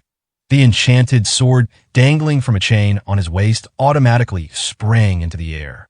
From the start, the Use's strike, twisting in toward him, dug into Taroa's right clavicle as he tried to release his sword for the counterattack. A semi-translucent pseudopod wrapped itself around Taroa, burrowing under his armpit and constricting both his shoulders. A semi-translucent pseudopod wrapped itself around Taroa, burrowing under his armpit and constricting both his shoulders. He couldn't move. You've been in my range. He couldn't see it. Taroa had been closely observing him for any indication of the Use's movements. Even Taroa, the Awful, wasn't able to realize the truth until he was hit with the attack. Sinop should have already started moving a long time ago. In the Beyond, it was known as the Shikuchi technique, or by some as the footless way, accelerating not by kicking off the ground, but by shifting one's center of gravity. It was a type of martial arts footwork that applies the speed of collapsing down on a focal point to the first initial step. A movement technique that didn't let the opponent read one's opening motion. Was there anyone in the world who could possibly be able to read the center of gravity of an Use's physical body with its constantly shifting form? HNGH. MGH. You didn't have your blade drawn at the start. Why? An attempt to make amends for your dishonesty? Taroa was gripping Nell, so the enchanted fire sword. While still in his stance to slice forward in front of him with it, both his neck and shoulders were completely immobilized. If there was indeed an Use martial artist out in the world, then among their limitless possible choices of attack, the technique worthy of the most fear was not their punches. A set structure was universal among all living creatures. Sinop was the only one capable of unilaterally ignoring that structure and destroying his enemy's physical body. Page 91. Katagatami. It's the name of this technique. Taroa was unable to move. His shoulder was blocking his own carotid. While it was based on a technique described in the books within the Sand Labyrinth, it had changed completely and was now a technique that resulted in death. Taroa struggled with the end of his left arm from the elbow down, that he was just barely able to move freely. The enchanted sword of fire dropped powerlessly from his hand. Sinop was right there in front of him, yet remained completely unable to slash him.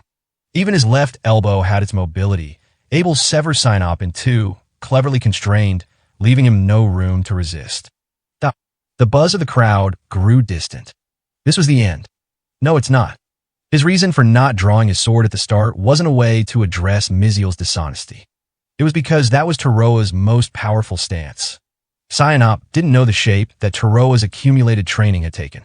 He was a living weapons storehouse. Cords, chains, hinged mechanisms. No matter where the enchanted sword was tied up on his body, Taroa was always a single motion from being able to draw it. The diverging combat branches afforded by the sheer number of enchanted swords demanded a close to unlimited acumen of the wielder. However, the voices of the enchanted sword would tell him which sword he needed to draw next. Sinop instantly withdrew his pseudopod. A silver flash of an enchanted sword passed right through where they had been. Mole! Ting! Taroa sliced through his own shoulder. Not Sinop, escaping during the opening directly after Taroa's motion. The Use shifted into punch with the whole of his body mass. However, Grah! Taroa shouted and intercepted the attack with a swarm of stabs like beams of light. Countless thrusts, all occurring at the exact same time. There was recoil from one of the stabs. He would skewer Sinop out. Is that? Getting hit by the thrust, Sinop was sent flying. He murmured, "A phantom enchanted sword?" It hadn't run him through. He had definitely been able to stab him, but there was a peculiar response, almost as if all the stress focused at that one point had been swept away. Sinop had simply been sent flying from the force of the thrust and remained unharmed.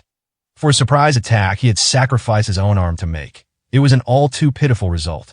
However, on the one hand, my God, there wasn't a single drop of blood flowing out of Taroa's right shoulder, escaped from the hold. The enchanted sword he used himself to slash this part of his body was already loaded back in its sheath, returned in the single motion of his counterattack moments before. It could make what it cut reverse back, as if it had never been pierced at all. If there was one specific situation in real combat to utilize such a special technique, it was to escape from restraints. An atypical enchanted sword, shaped like a machine part component, Gidimole of the minute hand. This hidden technique, called molting, was the only one that could actually materialize Gidimole the minute hand's functionality of prolonging or fully rejecting causality. Will you be able to dodge? Without even a breath's pause, Sinop went on the move. Taroa had drawn his next enchanted sword. The slash of the blade still proved too far to reach, though it was not the elongated slash of the divine sword Ketelk from before. From this distance, inexhaustible stagnation, an inescapable tempest wind assailed Sinop. Mushine the enchanted wind sword. Sinop couldn't hold his ground where he stood. At the same time, Taroa kicked up the enchanted fire sword at his feet. He triggered its secret technique, gathering clouds. The heat, flowing into the swirling current of air, birthed flames with a frightening directional range. The buildings of the old town collapsed just from the shockwave. The audience loosed clamorous screams. He's gone. Where's Sinop? Taroa swung the enchanted wind sword directly to his side to counterattack. A needle-like kick descended in from that direction and was repelled after hitting a point along the sword hilt. The wire that connected the enchanted wind sword to his back was severed. Shook up, weren't you? From your own attack. Sinop had leaped from the momentum of the first gust, kicking off the edge of a building and being assaulted from the sky, and contorted himself into the exact shape of a bullet to break through the air resistance. You're thinking that you don't want to get the city involved in the fight. Quiet. Wail as ever. Taroa drew the enchanted weapon with its crystal blade.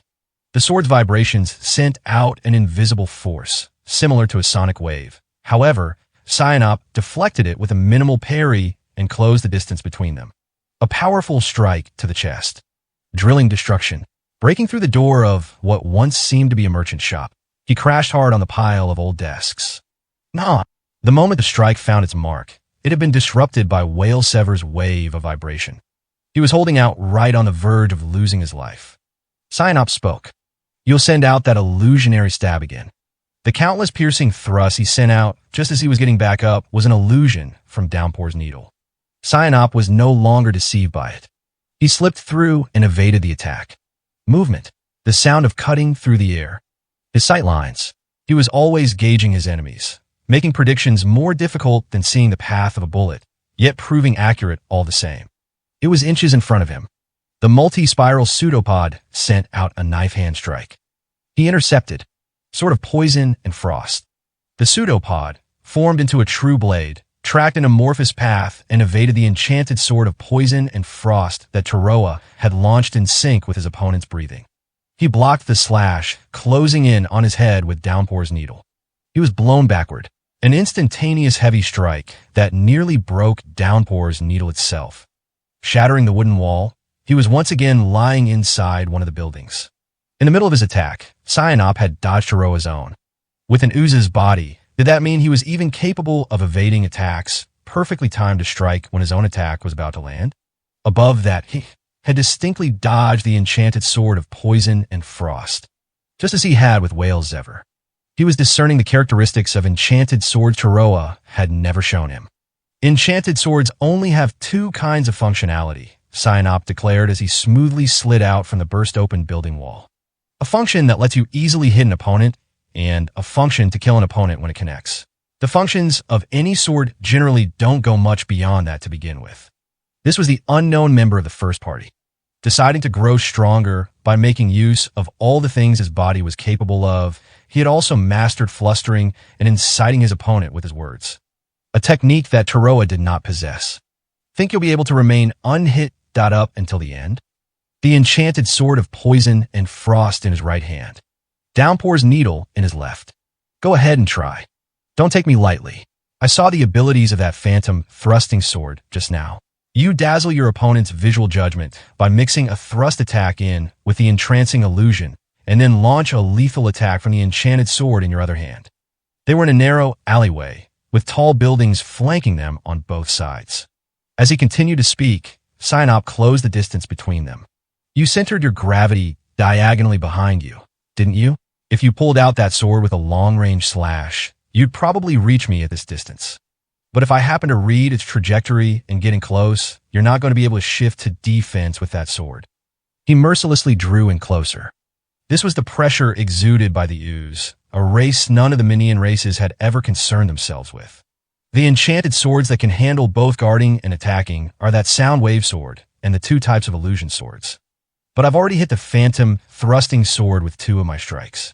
I'll be able to shatter it with 1 more, no matter how well you manage to block it.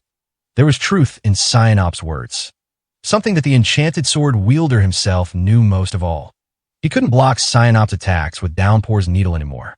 However, Whale's Ever, with its blade of crystal, would be similarly destroyed if he used it to block one of the use's attacks.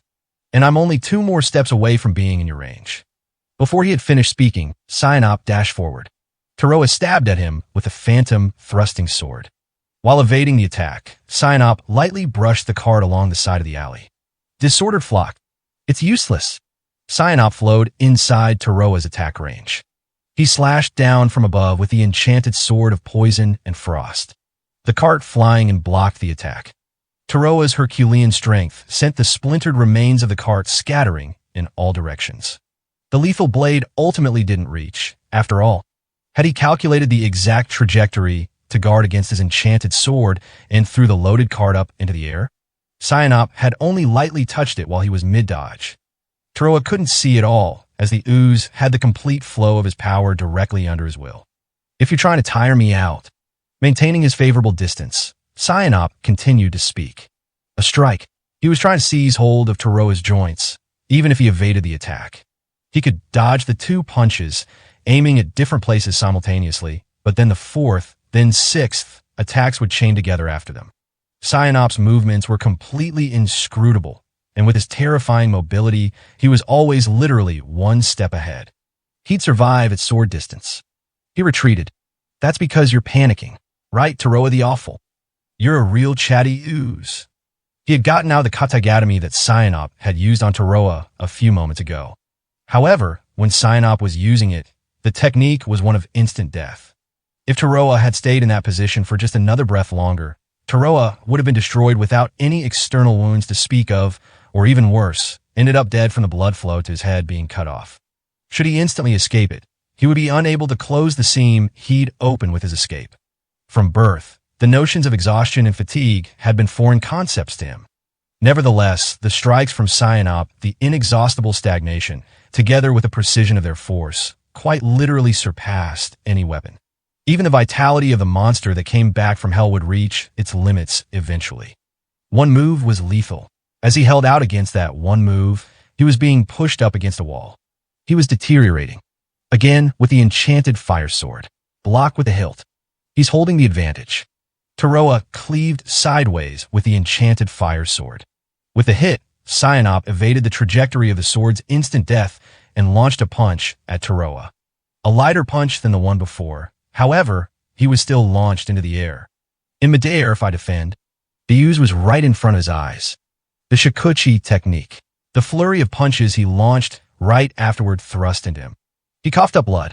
A rib broke and cut into his flesh. Another punch came right after. Am I correct in my estimation? Taroa the Awful? If I could just manage to kill the momentum of the hit. He blocked with an enchanted sword hilt.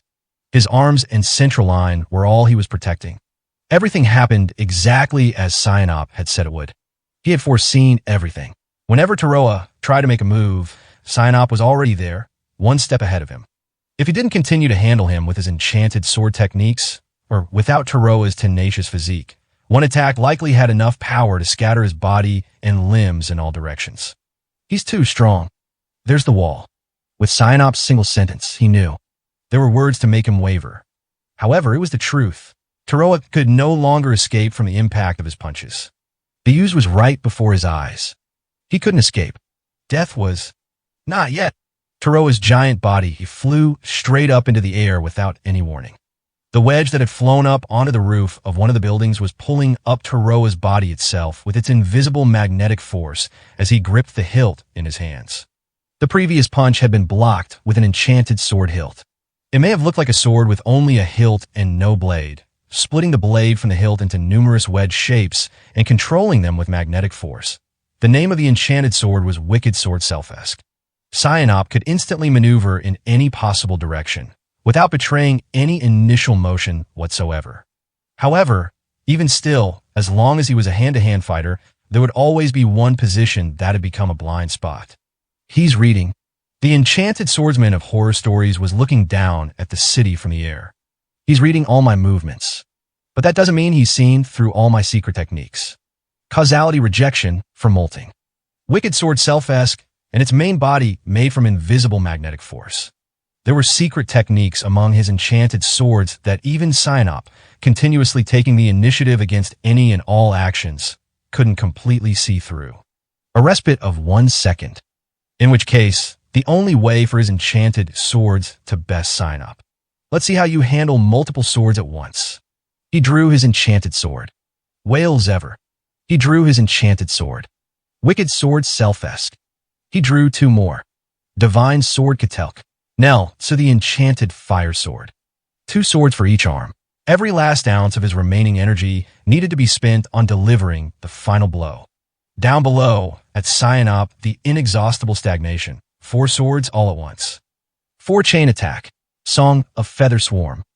The crystal blade trembled, and Whales ever released a vibrating shock. There was some slight interference preventing it from being an effective attack from this distance, but it arrived faster than Cyanop could take his opening step. In that second that Cyanop was prevented from making his initial move, the Wicked Sword Self-esque showered him in a rain of wedge blades. Cyanop deflected the wedges coming from his right side. It wasn't over. Raining down on him, mixed in with the hail from Self-esque, was Nell, so the enchanted fire sword, thrown from Taroa's hands. It didn't directly hit its mark. However, an intense amount of heat poured into the spot where it landed and exploded, the secret technique gathering clouds. Devastating, fatal power. Adding to it all, a long-range thrust from the heavens to the ground below. The secret technique of Divine Sword Ketelk, known as Peck. A shockwave attack, blocking him off. An explosion. And then, all of it. Every single motion was done the instant Taroa jumped into the air and fell back down to the ground. In other words, it meant it was the same exact moment when Cyanop made his assessment. Cyanop approached Taroa. With impossibly explosive force, he kicked against the wall and jumped up in Taroa's direction. The only direction where the unexpected course threw off the aim of the thrusting attack, and the explosion on the ground, nor the blades closing in on him, could not reach. From the heavens and from the earth, the unarmed and the fully clad swords, face to face. The long-range thrust, that special technique. It was all over in an instant. It was an instantaneous judgment. Therefore, it was then that Cyanop knew. The sword Taroa had gripped in his hand wasn't the Divine Sword Ketelk. It was a feint. Yelling out a secret technique and brandishing a sword didn't necessarily mean it was what he had used. The Lance of Phima. Now had come the time he could utilize it properly. There was viscous sawing sound. A vibrating slash. Right as they passed by each other, it destroyed Cyanop's body, cutting it into tiny pieces of flesh. Flapping. Landing back on the ground, he opened his eyes. Taroa the Awful heaved a deep sigh. HNG Dada. Cyanop's soft body was rent, and the percolating liquid wet the sand of the plaza. Just what sort of special technique was it? The Lance of Phima reacted to anything that approached Taroa at high speed. Using the automatic powers it utilized to hound its target, he turned his wrist right and left over and over again, like a pendulum of terrifying speed, and cut into his approaching enemy with its super speed swings. The heavily wounded Cyanop muttered. The ultimate martial artist, seeing through every attack that came his way and evading them all, was finally dealt a decisive blow. Just 3 left. A terrifying enemy. The meaning of his low mumbling, like the foreboding of a death god, was clear to Taroa, too. Cyanop was counting how many bullets his opponent had left over. Page 92. Vajr, the enchanted sword of poison and frost. Karmic castigation. Enrate, the sickle of repose. There were 3 enchanted swords Taroa had yet to use in their match. He had never shown this many of his enchanted swords, not even to the particle storm, not even to Mestalexel, the box of desperate knowledge. That you're strong. No, I'm just weak. At this point, there was nothing more. His skill was an imitation of a past enchanted swordsman. Simultaneously deploying everything at once had been the sole, extreme limit of his dedication, that Taroa the Awful had arrived at himself. Even then, even after laying out all the strength he himself could muster, it still wasn't enough to take his life, huh? Deploying a total of 5 enchanted swords' ultimate techniques, and he remained unable to kill one single ooze. At this point, there was nothing more. Nothing that he himself could do. Giving up? He wasn't talking to Cyanop. The rebuking question escaped his throat. After using up all his strength, the fight was going to end with it not being enough. If he was a lone fighter, then perhaps it would have been fine to arrive at such an end. But he was shouldering the name of Taroa the Awful. He couldn't give up. Not yet. I'm still here. Not yet. His opponent was unbelievably strong. Likely even stronger than his father. A powerful fighter isolated to the realm of the fantastical. If he entrusted himself completely to the enchanted swords, could he win? More than he ever had before. Don't leave me behind. I am Taroa the Awful. Taroa the Awful had never once believed he was strong. He believed he was weak. It was not himself, but the enchanted swords he wielded that were all-powerful, along with the enchanted swordsmen who used to brandish them. Therefore, he couldn't accept defeat. He couldn't sully their ultimate strength with a pitiful defeat. With it, he was a man who had given up his weak self. Found some serenity of mind, did you? Cyanop's voice sounded far off in the distance. Taroa the Awful's breathing was deep and long. The history of enchanted swords was a history of slaughter. Someone had made them, someone had wielded them, and there was one who cut them all down. Just as fatigue and scars were not the only evidence of a fight, all their histories had clearly been carved inside the enchanted swords. He thought about the scary stories of Taroa the Awful that people continue to pass down to one another. A monstrosity. He would become an enchanted sword monstrosity. If such a monstrosity did exist in this world, it wouldn't lose to anyone. Cyanop moved. He acted faster than Cyanop's figure was reflected inside his brain's consciousness. Molting. Divine Sword Ketelk's super speed, long-range thrust. It didn't hit Cyanop. However, with the super speed long-range thrust still extending, when he then reaped sideways with the Divine Sword Ketelk. Behind Cyanop, a residential building was severed in half from the second floor up. Still keeping the elongated enchanted sword in his hands, Taroa closed the distance himself. Cyanop released a lethal punch. Taroa stuck the enchanted flame sword in the ground and sent both himself and his enemy flying with a violent burst of wind. You think if you clear your mind of thoughts.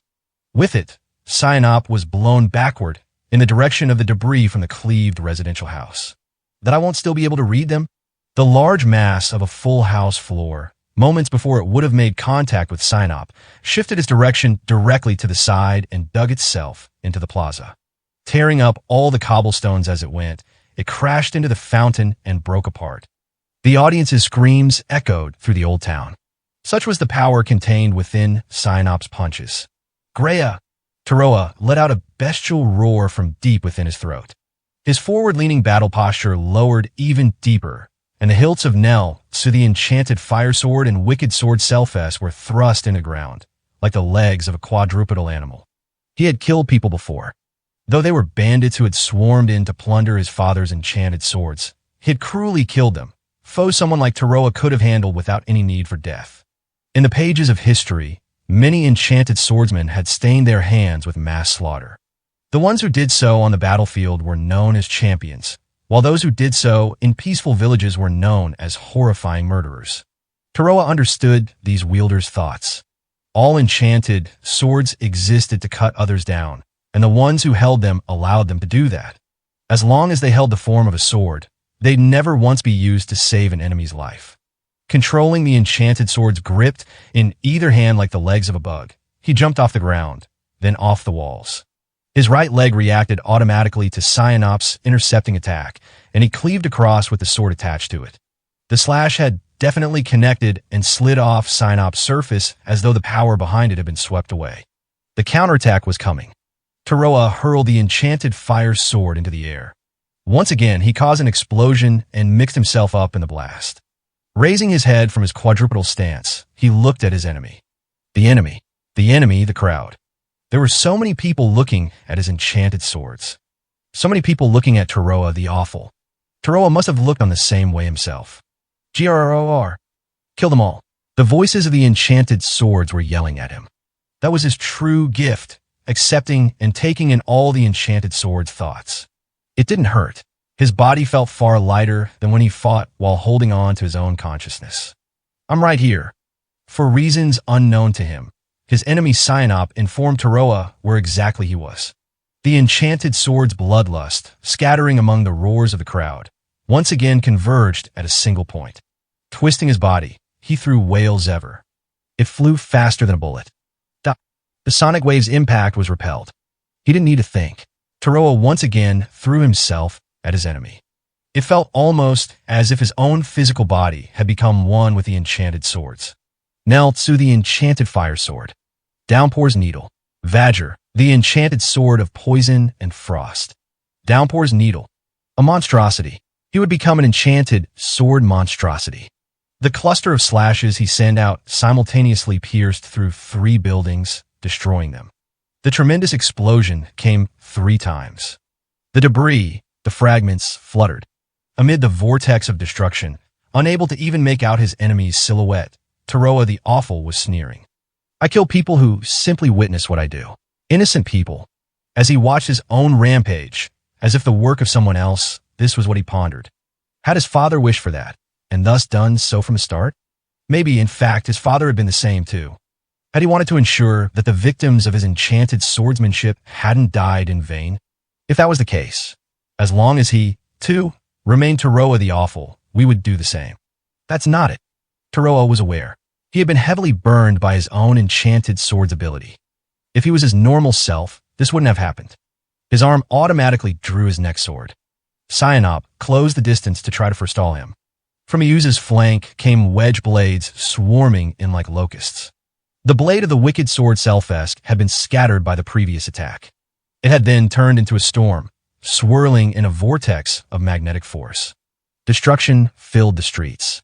The roadside trees were hewed before being completely cut to splinters inside its circular radius. Is this how an enchanted sword fights? Unsophisticated. Sophomoric. You're just. Cyanop irately muttered as he smacked down each of the blades flying in at him. Taroa himself knew the meaning of the Yuza's words. It was simply destruction. It wasn't power that could truly defeat his enemy. The enchanted fire sword moved Taroa to induce an explosion with its maximum size of gathering clouds possible, aimed at Cyanop, engulfing the audience watching the match with it. I can't do it. After all, I'm just... Right before it could happen, Taroa punched his own right arm with his left. He sent the enchanted fire sword flying. The explosive flames, bursting in midair, were led toward the canal, running through the iron railing and vaporizing the waters enough to see the river's bottom. Taroa the Awful. You're just using techniques borrowed from another. That's what you were going to say, Cyanop? Even if he sent the force of the previous secret technique at Cyanop, he was convinced it wouldn't have brought him victory. It was simple destructive force that meaninglessly spread injury and harm. If he did that, it'd be just the same as when he killed those bandits on White Mountain. You're strong. I didn't realize such a master swordsman existed beyond the first party. I'll surpass you. Taroa's own honed skills, nor his rampage from entrusting his whole self to his enchanted swords, had not been enough to surpass Cyanop. He knew he had to stop clinging so hard to being his own self. But at the same time, he couldn't surrender control over to something outside himself. Mushine the enchanted wind sword. Neltsu the enchanted fire sword. I've lost too. I don't have the time to gather wicked sword self-esque's scattered blades back together again, either. In that case, I have only one way left to settle this. In the next moment, as Taroa brought his breathing under control, Sinop was closing in. Even after being deeply gouged by disordered flock, he didn't think twice at all about rushing back into combat at close quarters. Therein lay his strength. The enchanted sword of poison and frost. The automatically counterattacking lance of Fima's chain was gripped hard and stopped in its tracks. The disordered flock technique had hit Sinop precisely because, in that one moment, it was a perfectly unexpected attack. Sinop's pseudopod pulled the chain toward him. He would break Taroa's stance, a goal that the enchanted swordsman had read perfectly. He had already cut off the chain from its base. Sinop, you're strong. It's not only the fierceness of your offense, either. Right now, I don't think there's anyone in the world who could outread you. Sinop continued his merciless onslaught, and Taroa handled his attacks. Maybe, if I were Uhlus, the Star Runner. The thought suddenly crossed his mind. He was in the midst of a magnificent battle, so why did he have the composure for thoughts like that? If he were Uhlus, the Star Runner, soaring through the sky, then he probably wouldn't have kept letting his opponent into melee range. But was that really so? Sinop had completely read all the enchanted sword's nigh impossibly unpredictable techniques and showed that he could rush up into the air without a foothold. Even Taroa would have done the same in order to bring down Uhlus, the Star Runner. His opponent had read his slash. Sent flying, Taroa's body crashed through a residential house's wall. They'd either open up space or slip inside each other's range. Reacting with razor-thin room to spare, they both avoided instant death. Nevertheless, there was a clear point of difference between the start of the fight and now. A simultaneous 4-point jab. Hill slammed the blade from the side and turned away, aiming for my liver. It was the flow of Taroa's thoughts. Won't step forward, drawing attention with a step to the right. Taroa the Awful's breathing still remained deep and long. Circling around for the right, Sinop tried to grab Taroa's joints. Taroa could tell. As little ground contact as possible, kicking. You think. He dodged the incoming blow. He avoided a fatal wound without forcing his slash to meet the attack. Sinop's motions remained impenetrable. Not everything went exactly as Taroa had predicted. You think you're going to read my movements instead? His technique and enchanted swords were both inherited from his father. Where then did Taroa the Awful's true strength, his own strength, lie? No, Dad told me. I should have known from the very start that his overly kind disposition took in the thoughts of the enchanted swords and was hindering his own technique. Taroa had begun to track Sinop's agility as he slipped past Taroa's defenses, not allowing any moment to react. It was the same feeling he had when he faced the particle storm. When Taroa had fought Mestalexil, commanding an endless supply of unknown weaponry, it felt as if Taroa knew everything down to where his opponent's gun barrel would aim next. I get it. I understand. He knew that terrifying golem was a child who loved his mother. Or he understood that the heartless ooze held a lot of pride in his own strength. He didn't have supernatural senses like clairvoyance. Nor was the tremendous amount of combat experience accumulated within the enchanted swords the actual memories of the battles he himself had fought and won. However, it was enough to face off against the enemy in front of him and continue fighting. Taroa the Awful was able to take in thoughts and ideas. His enemies will, their wishes. That's right. My thoughts and ideas aren't necessary. But I know that isn't this the complete picture. There's meaning in having me be here. From this completely limitless accumulation of these enchanted swords, thoughts, and ideas, the one truly making the choices is me. Sinop's fist drew in close to his heart. He suppressed the attack with a side blow from a hilt and responded with the enchanted sword of poison and frost. The pseudopod morphed and, from a tight distance, ripped apart the armor on Taroa's gauntlet. The intuition-led swing followed closely after Sinop's atypical dodge. Shattering a wall, Sinop opened up space between them. Taroa ran in pursuit. A flash of the divine sword Ketelk, and the large storehouse above its elongated attack was cut in two. Sinop once again sneaked inside Taroa's range. But he followed up with disordered flock. The ooze handled the attack. Then he dodged. Taroa pulled back moments before Sinop could grab the sword tip. The sky was above them. Dashing through the streets, at the other end of the numerous obstacles he destroyed or slipped past, he realized he had made it outside at some point. He could see a carriage in the distance. He knew there was someone watching over the match from inside. It was Miziel. He's diagonally in front to his right, kicking off the wall and coming straight into Taroa's reach. The enemy moved exactly as Taroa had predicted. Caught up, the thoughts and ideas he saw had at last responded completely to the most strange and atypical of martial artists. At this point, there was nowhere higher to go. Not for himself, nor even for his enchanted swords. In that case, he'd taken Cyanop's thoughts and ideas too. Go ahead and read me. All the swords in the world. All the skill throughout history. I'm not alone. Go ahead. Try reading all the enchanted swordsmen who came before me. He sent out Downpour's needle. Disordered flock, the illusionary thrusting technique that he had demonstrated many times over. It would hit Cyanop's interception head-on, smashing and breaking its true form. He understood that was what the ooze would do.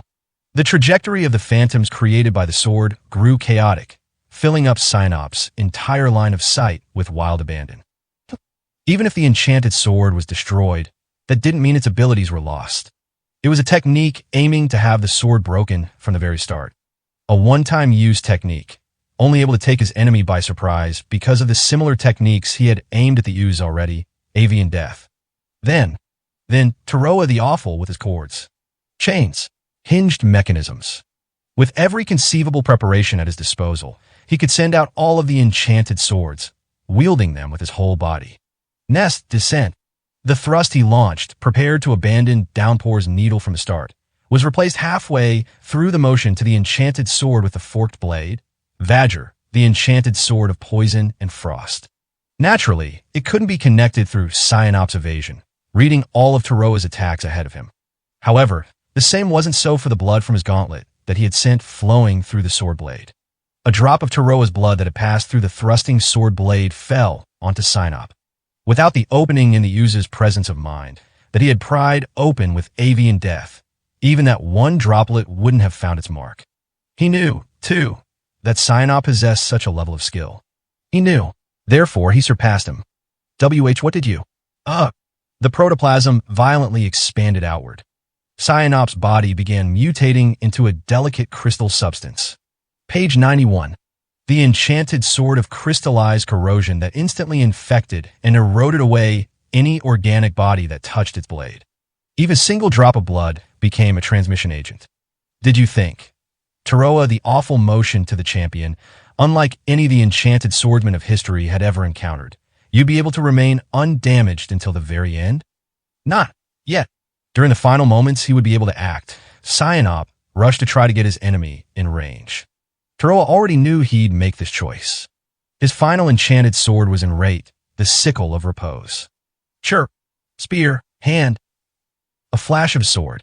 Cyanop, the inexhaustible stagnation, was cut across in two. The chirp his father learned was a technique that simply used a grip on the base of the scythe's blade to counter extremely close-range attacks. It may have been too simple of a move to truly be designated the enchanted sword's secret technique. However, he had etched Downpour's needle's distorted flock in Cyanop consciousness by repeating it over and over again. It was only against opponents conditioned not to believe the visible illusions before them that in rate, the sickle of repose, raising neither wind nor sound, turned into a true threat, one impossible to counterattack. HRNGH. Taroa fell on both knees. When Cyanop had gotten past his defenses in the ooze's moment of final desperation, he realized both his knees had been punched with a sharp, piercing strike. Spearhand, terrifying speed, up until the very end. Making use of every last one of his enchanted swords, he had won. He couldn't. You can't get up, a voice told him from behind. Taroa held out on his almost broken knees and endured. Why? A sweat, warning him of serious danger, spouted forth on his back. You're able to instantly change weapons by rolling your wrist. Given your need to match your arms up with that movement, for those enchanted sword techniques you use, their essence actually lies not in both your arms, but the footwork, which becomes your base point to shift your weight. Am I correct in my estimation? He went to turn around. In the left edge of his sights, half of Cyanop's severed body was melting away. The half that was afflicted by the enchanted sword of poison and frost. In that one moment, his opponent was an ooze. Be that as it may, he made that judgment in that split second. Had he really cut off the half of his body corroded by poison and made such a sublime red of the situation just to avoid having his core cellular nucleus severed in two by the attack? Was Cyanop, the inexhaustible stagnation, capable of such feats? No, it was impossible. He couldn't have possibly foreseen Taroa's attack. No matter how simple of an organism an ooze may have been, it should have been alive after losing half of its body volume. Papa Paropa, Parpapi, P-Porpe, Poor Puppyon, Perpipier, to Cyanop's pulsation, suspended ripple, tie the sequence, full large moon, circulate. There was no way he could still be alive. If he was a normal ooze, Taroa had been able to trace his opponent Cyanop's thoughts. Cyanop, you may claim to have risen back from hell. Taroa the Awful. However, Taroa was not the only one who had inherited the thoughts and minds from another before him. This technique belonged to Neph the Nirvana. There wasn't anyone out there who knew all the methods the warrior known as Cyanop had at his disposal. I'm Taroa the Awful. I neglected to mention, but in the beginning of the match, I punched through your liver. You likely haven't noticed the pain. You kept fighting through ragged breaths. Much like how you used your illusions to guide my actions, I focused my punches on your upper body, so in the decisive moment, you wouldn't be able to protect your lower body. Not yet. Not yet, Taroa. Must. You'll try to attack me. Turn your shoulder, take your step, and that'll be the end of it.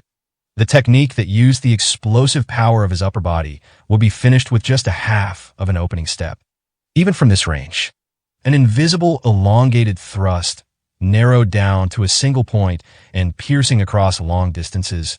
The name of the technique was Peck. My estimations. The foot that took his step slipped off the ground. With it, he collapsed. With just a half step, Taroa the Awful sight sunk to the ground. The divine sword Ketelk that was supposed to launch the finishing blow slipped out of his hand. As if both of his legs had been severed in half, he was unable to stand. Our absolute. Looks like you won.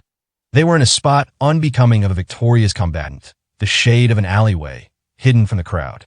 Qual the Waxflower had her eyes cast at the ground, as always as she came out to greet her hero candidate. For Cyanop as well, it served him better to hide from the eyes of the crowd and the other candidates. Didn't I tell you that was my estimation of the outcome? I suppose you did. But the end there, those life arts. Who do you think I am? I stand here having learned the techniques of Neph the Nirvana of the first party. Whether I am torn in half or otherwise, I am immortal. In fact, there existed no other living creature with a higher aptitude for cellular regeneration life arts than the ooze, almost entirely constructed from simple protoplasm. As long as his internal nucleus was left behind, he could regenerate the rest of his body back to almost perfect functionality. He hadn't mastered life arts to Neph the Nirvana's level, but when it came to the relative effectiveness of the regeneration itself, he had almost the same degree of immortality that the Leakin possessed. Taroa, the Awful, had been unable to anticipate it. Before Cyanop, the inexhaustible stagnation, there had never existed an ooze who had mastered such a skill. I knew it. You can win. Since you were able to defeat the Taroa the Awful. I'm sure you'll be strongest of all, Cyanop. I'm told it uses 5 years.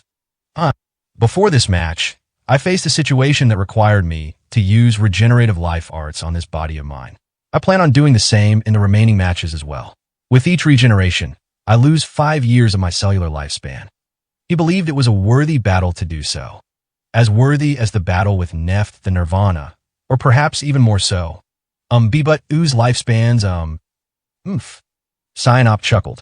He had spent 21 years in the Sand Labyrinth. There were 4 more matches until the finals, and he had used full regeneration once during his battle against Neph. An ooze's lifespan was said to last at most 50 years. That dwarf was really strong. If that last sword of his possessed an instant kill technique, I would have been dead. The true dual accords, or whatever might be better for Oriatia's purposes, but the final sword, in rate, the Sickle of Repose, had been an enchanted sword with functionality that made it easier to hit opponents. It was precisely because it had come directly after he had sent out the enchanted sword of poison and frost. With its instant death functionality, that he anticipated the final 2 swords didn't share that functionality. All he could do was hope he was right. Either way, in that situation, an all-or-nothing attack was the only choice to get out of danger. Taroa the Awful had possessed the strength to force him to choose that singular option. It might have been his haughtiness as the victor. However, As someone who wished for an all-out, decisive fight as a warrior, he truly felt it from the bottom of his heart. I'm glad I didn't end up having to kill him. Match 1. Victory goes to Cyanop, the inexhaustible stagnation. The night after the first match, Taroa the Awful was carried to the city's central clinic for treatment. A visitor from outside of Oriatia, Taroa didn't have a regular life arts doctor with him, either. It was unknown if the severe destruction of both his knees could be fully healed. Man, what a bummer. The young boy sitting at his bedside looked like he might have been more heavily wounded than Taroa. He was the one who'd backed Taroa as a hero candidate and shared his defeat, Miziel the iron-piercing Plumeshade. So you weren't the strongest after all, Taroa? Miziel smiled, in contrast to his tone. Sorry, that I couldn't become the strongest. I wasn't able to make you win, either. I just want things to be fun. Ow. With his big stretch, Miziel reopened one of his wounds. A child who acted in such a way without thinking of any of the consequences. Taroa was grateful for his usual carefree demeanor, unconcerned with the seriousness of all his wounds. But you probably shouldn't get too close to me from here on out. Why? I lost. Everyone here in Oriatia knows this. There'll be ones like those Sun's conifer types we met before coming to steal these enchanted swords from me. Perhaps that itself had been one of the reasons for placing Taroa the Awful's match right at the beginning of the Six Ways exhibition. Supposing he did lose in the opening match, anyone devising up a way to steal his swords would be in a very advantageous position, because at that point he wouldn't be a hero candidate anymore, and thus forbidden from being attacked. Come on, you could smack those guys around even if all your limbs were broken, right? They won't be the only ones.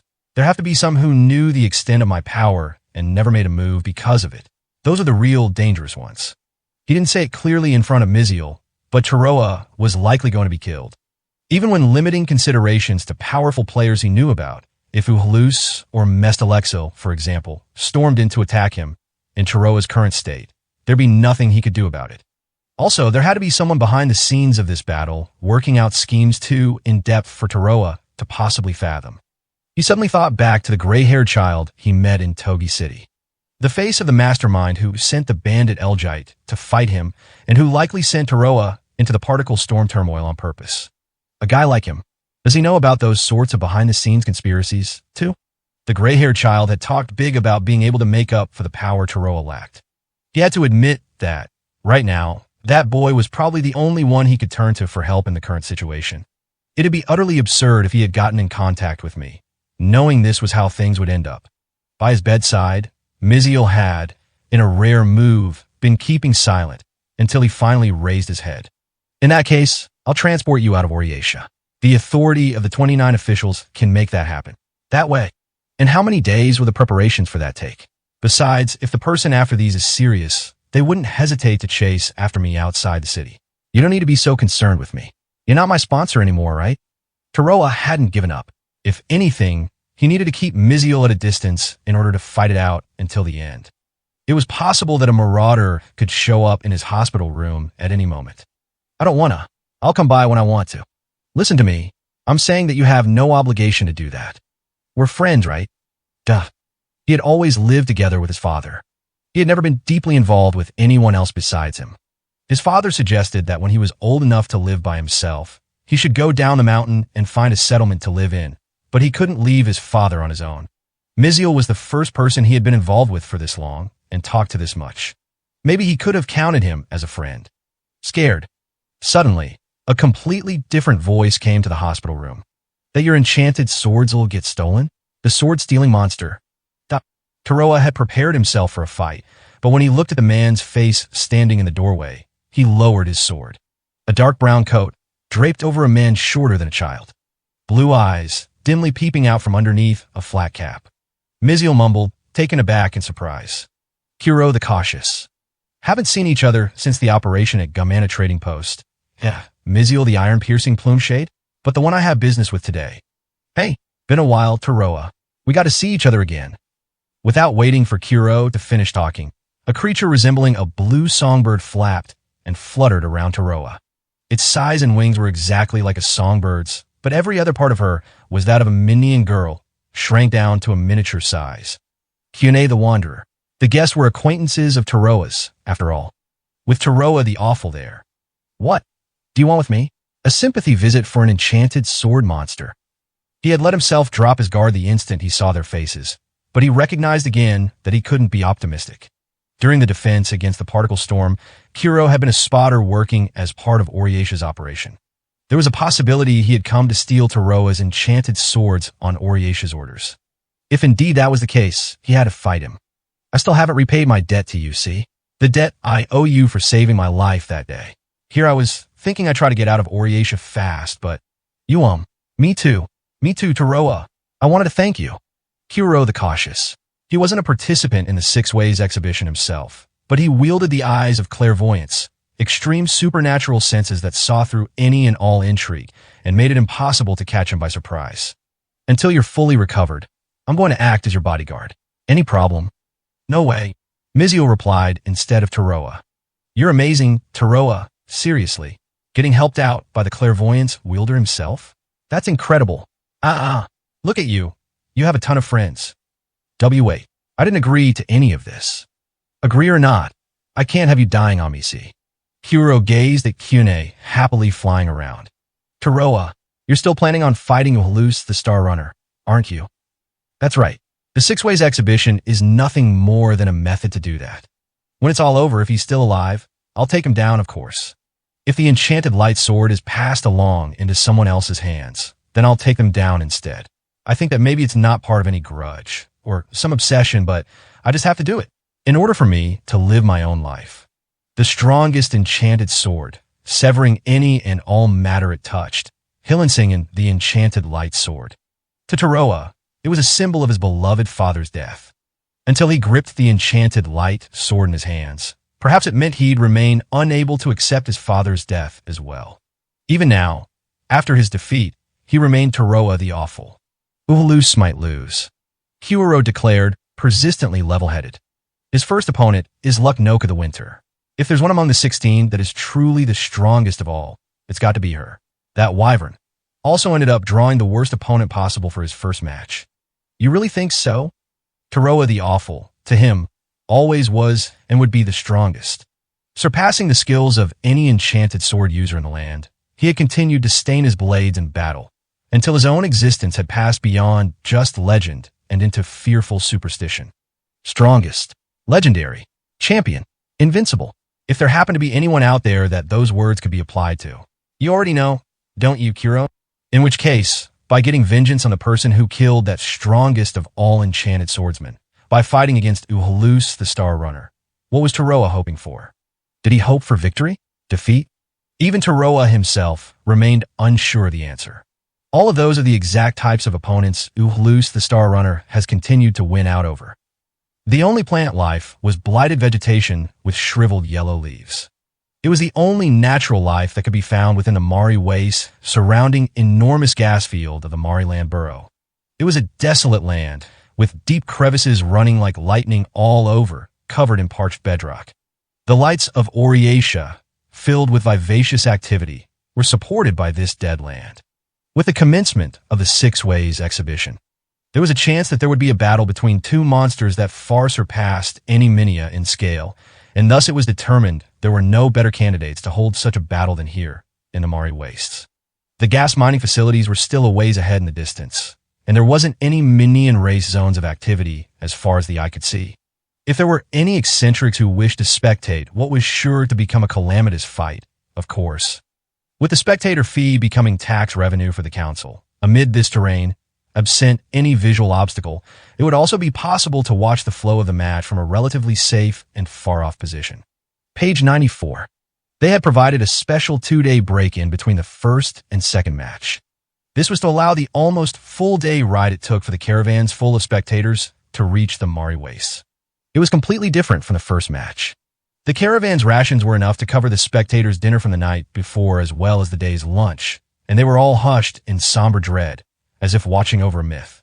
Then, if the citizens looked through their binoculars or monocular glasses, on one of the two table-shaped plateaus facing each other, they could make out a white silhouette that reflected the sun like cold steel. Similar to Taroa the Awful, it was a being none among them had ever witnessed before, yet which still exuded a presence that forced all of them to accept she was real. The strongest being within the Six Ways exhibition. A dragon. A true legend. Luknoka the Winter. Absolutely none of them noticed the puny outline of a man standing beside her. I hesitated the whole time. Oriatia's sixth general, Hargant the Still, wrapped his entire body up in a thick blanket and was looking down on the expanse of land, split up by dark crevices. Luknoka, the Winter, was a terrifying dragon, but also an individual being living within the logic and reason of this world. She didn't constantly radiate cold air. However, the illusionary biting cold from his memories and the premonition he had of the frigid landscape that was to come made his body tremble. I thought if I told you everything, you and Uhalus may no longer be on equal footing. And if winning like that had any meaning at all. However, I can't let myself think like that, can I? Uhalus may know about your legend, Luknoka, but with you being in Agania for so long, you wouldn't know anything about Uhalus's legend, so... Hargant. The dragon gently cut in, her clear voice wholly incongruous with her massive body. You take such a dreadfully long time to get to the point, don't you? HNGH. I am not taking that long. Why is it never Gras or Inu, but always me who's told that? Do you really find my words so pointless? I am saying that, at this rate, you'll be at a disadvantage. Luknoka folded one of her long wings and put it up against her mouth. A mannerism almost like a Minia trying to hold back their laughter. There wasn't anywhere within Oriatia's borders that could have accommodated her. Because of it, Luknoka had only made the trip from Agania to Oriatia one day prior. The white dragon was giddy, as though she was a young girl who had discovered a new place to play. Disadvantaged, is it? Why, I don't mind at all. He has a magic item, known as the Great Shield of the Dead. Hargant muttered bitterly. He knew, with his own eyes, one part of Uhalus the Star Runner's fighting style. When it came to the Wyvern's thoughts and personality, he was more knowledgeable than any other in the world. I don't know the conditions behind it, but he was able to avoid a breath attack with it. It was how he guarded against Vikian, the Smoldering's breath. So that fatal breath of yours won't work with him. You need to think as you fight, or you'll get hit with his magic item counterattack and lose. It'll work. What do you? I'm saying it's impossible to defend against my breath. Still, looking at her demeanor, full of unwavering self-confidence, it conversely brought a feeling of anxiety flitting through Hargant's mind. The dragon's breath of Luknoka the Winter. It was likely the word arts that boasted the greatest destructive power in the entire land, freezing all creation and annihilating the very landscape itself. Nevertheless, she was just like Hargant, in that she had no understanding whatsoever of the full extent of Uhalus the Star Runner's weapon arsenal. Although its effects robbed heat, in complete contrast to their normal processes, Luknoka's breath was still ultimately a type of thermal arts. Was that self-conceit really going to work against the wyvern that butchered a creature of Vikian, the Smoldering's grandeur? If I lose, it's over for me. My ambition and my honor will be fully exhausted. That was why I brought along someone who absolutely wouldn't lose, Luknoka the Winter. I'm sure I did everything right. But still, his tightly clenched fists were trembling in his lap. It was partly from his premonition of the cold to come, but it carried another reason. With this battle, something was finally going to be settled once and for all, Hargant's very life. Uhalus is strong, the strongest. He believed so more than anyone else in the world. That was precisely why he decided to fight against him. He looked at the tall earthen pillar that rose up exactly in the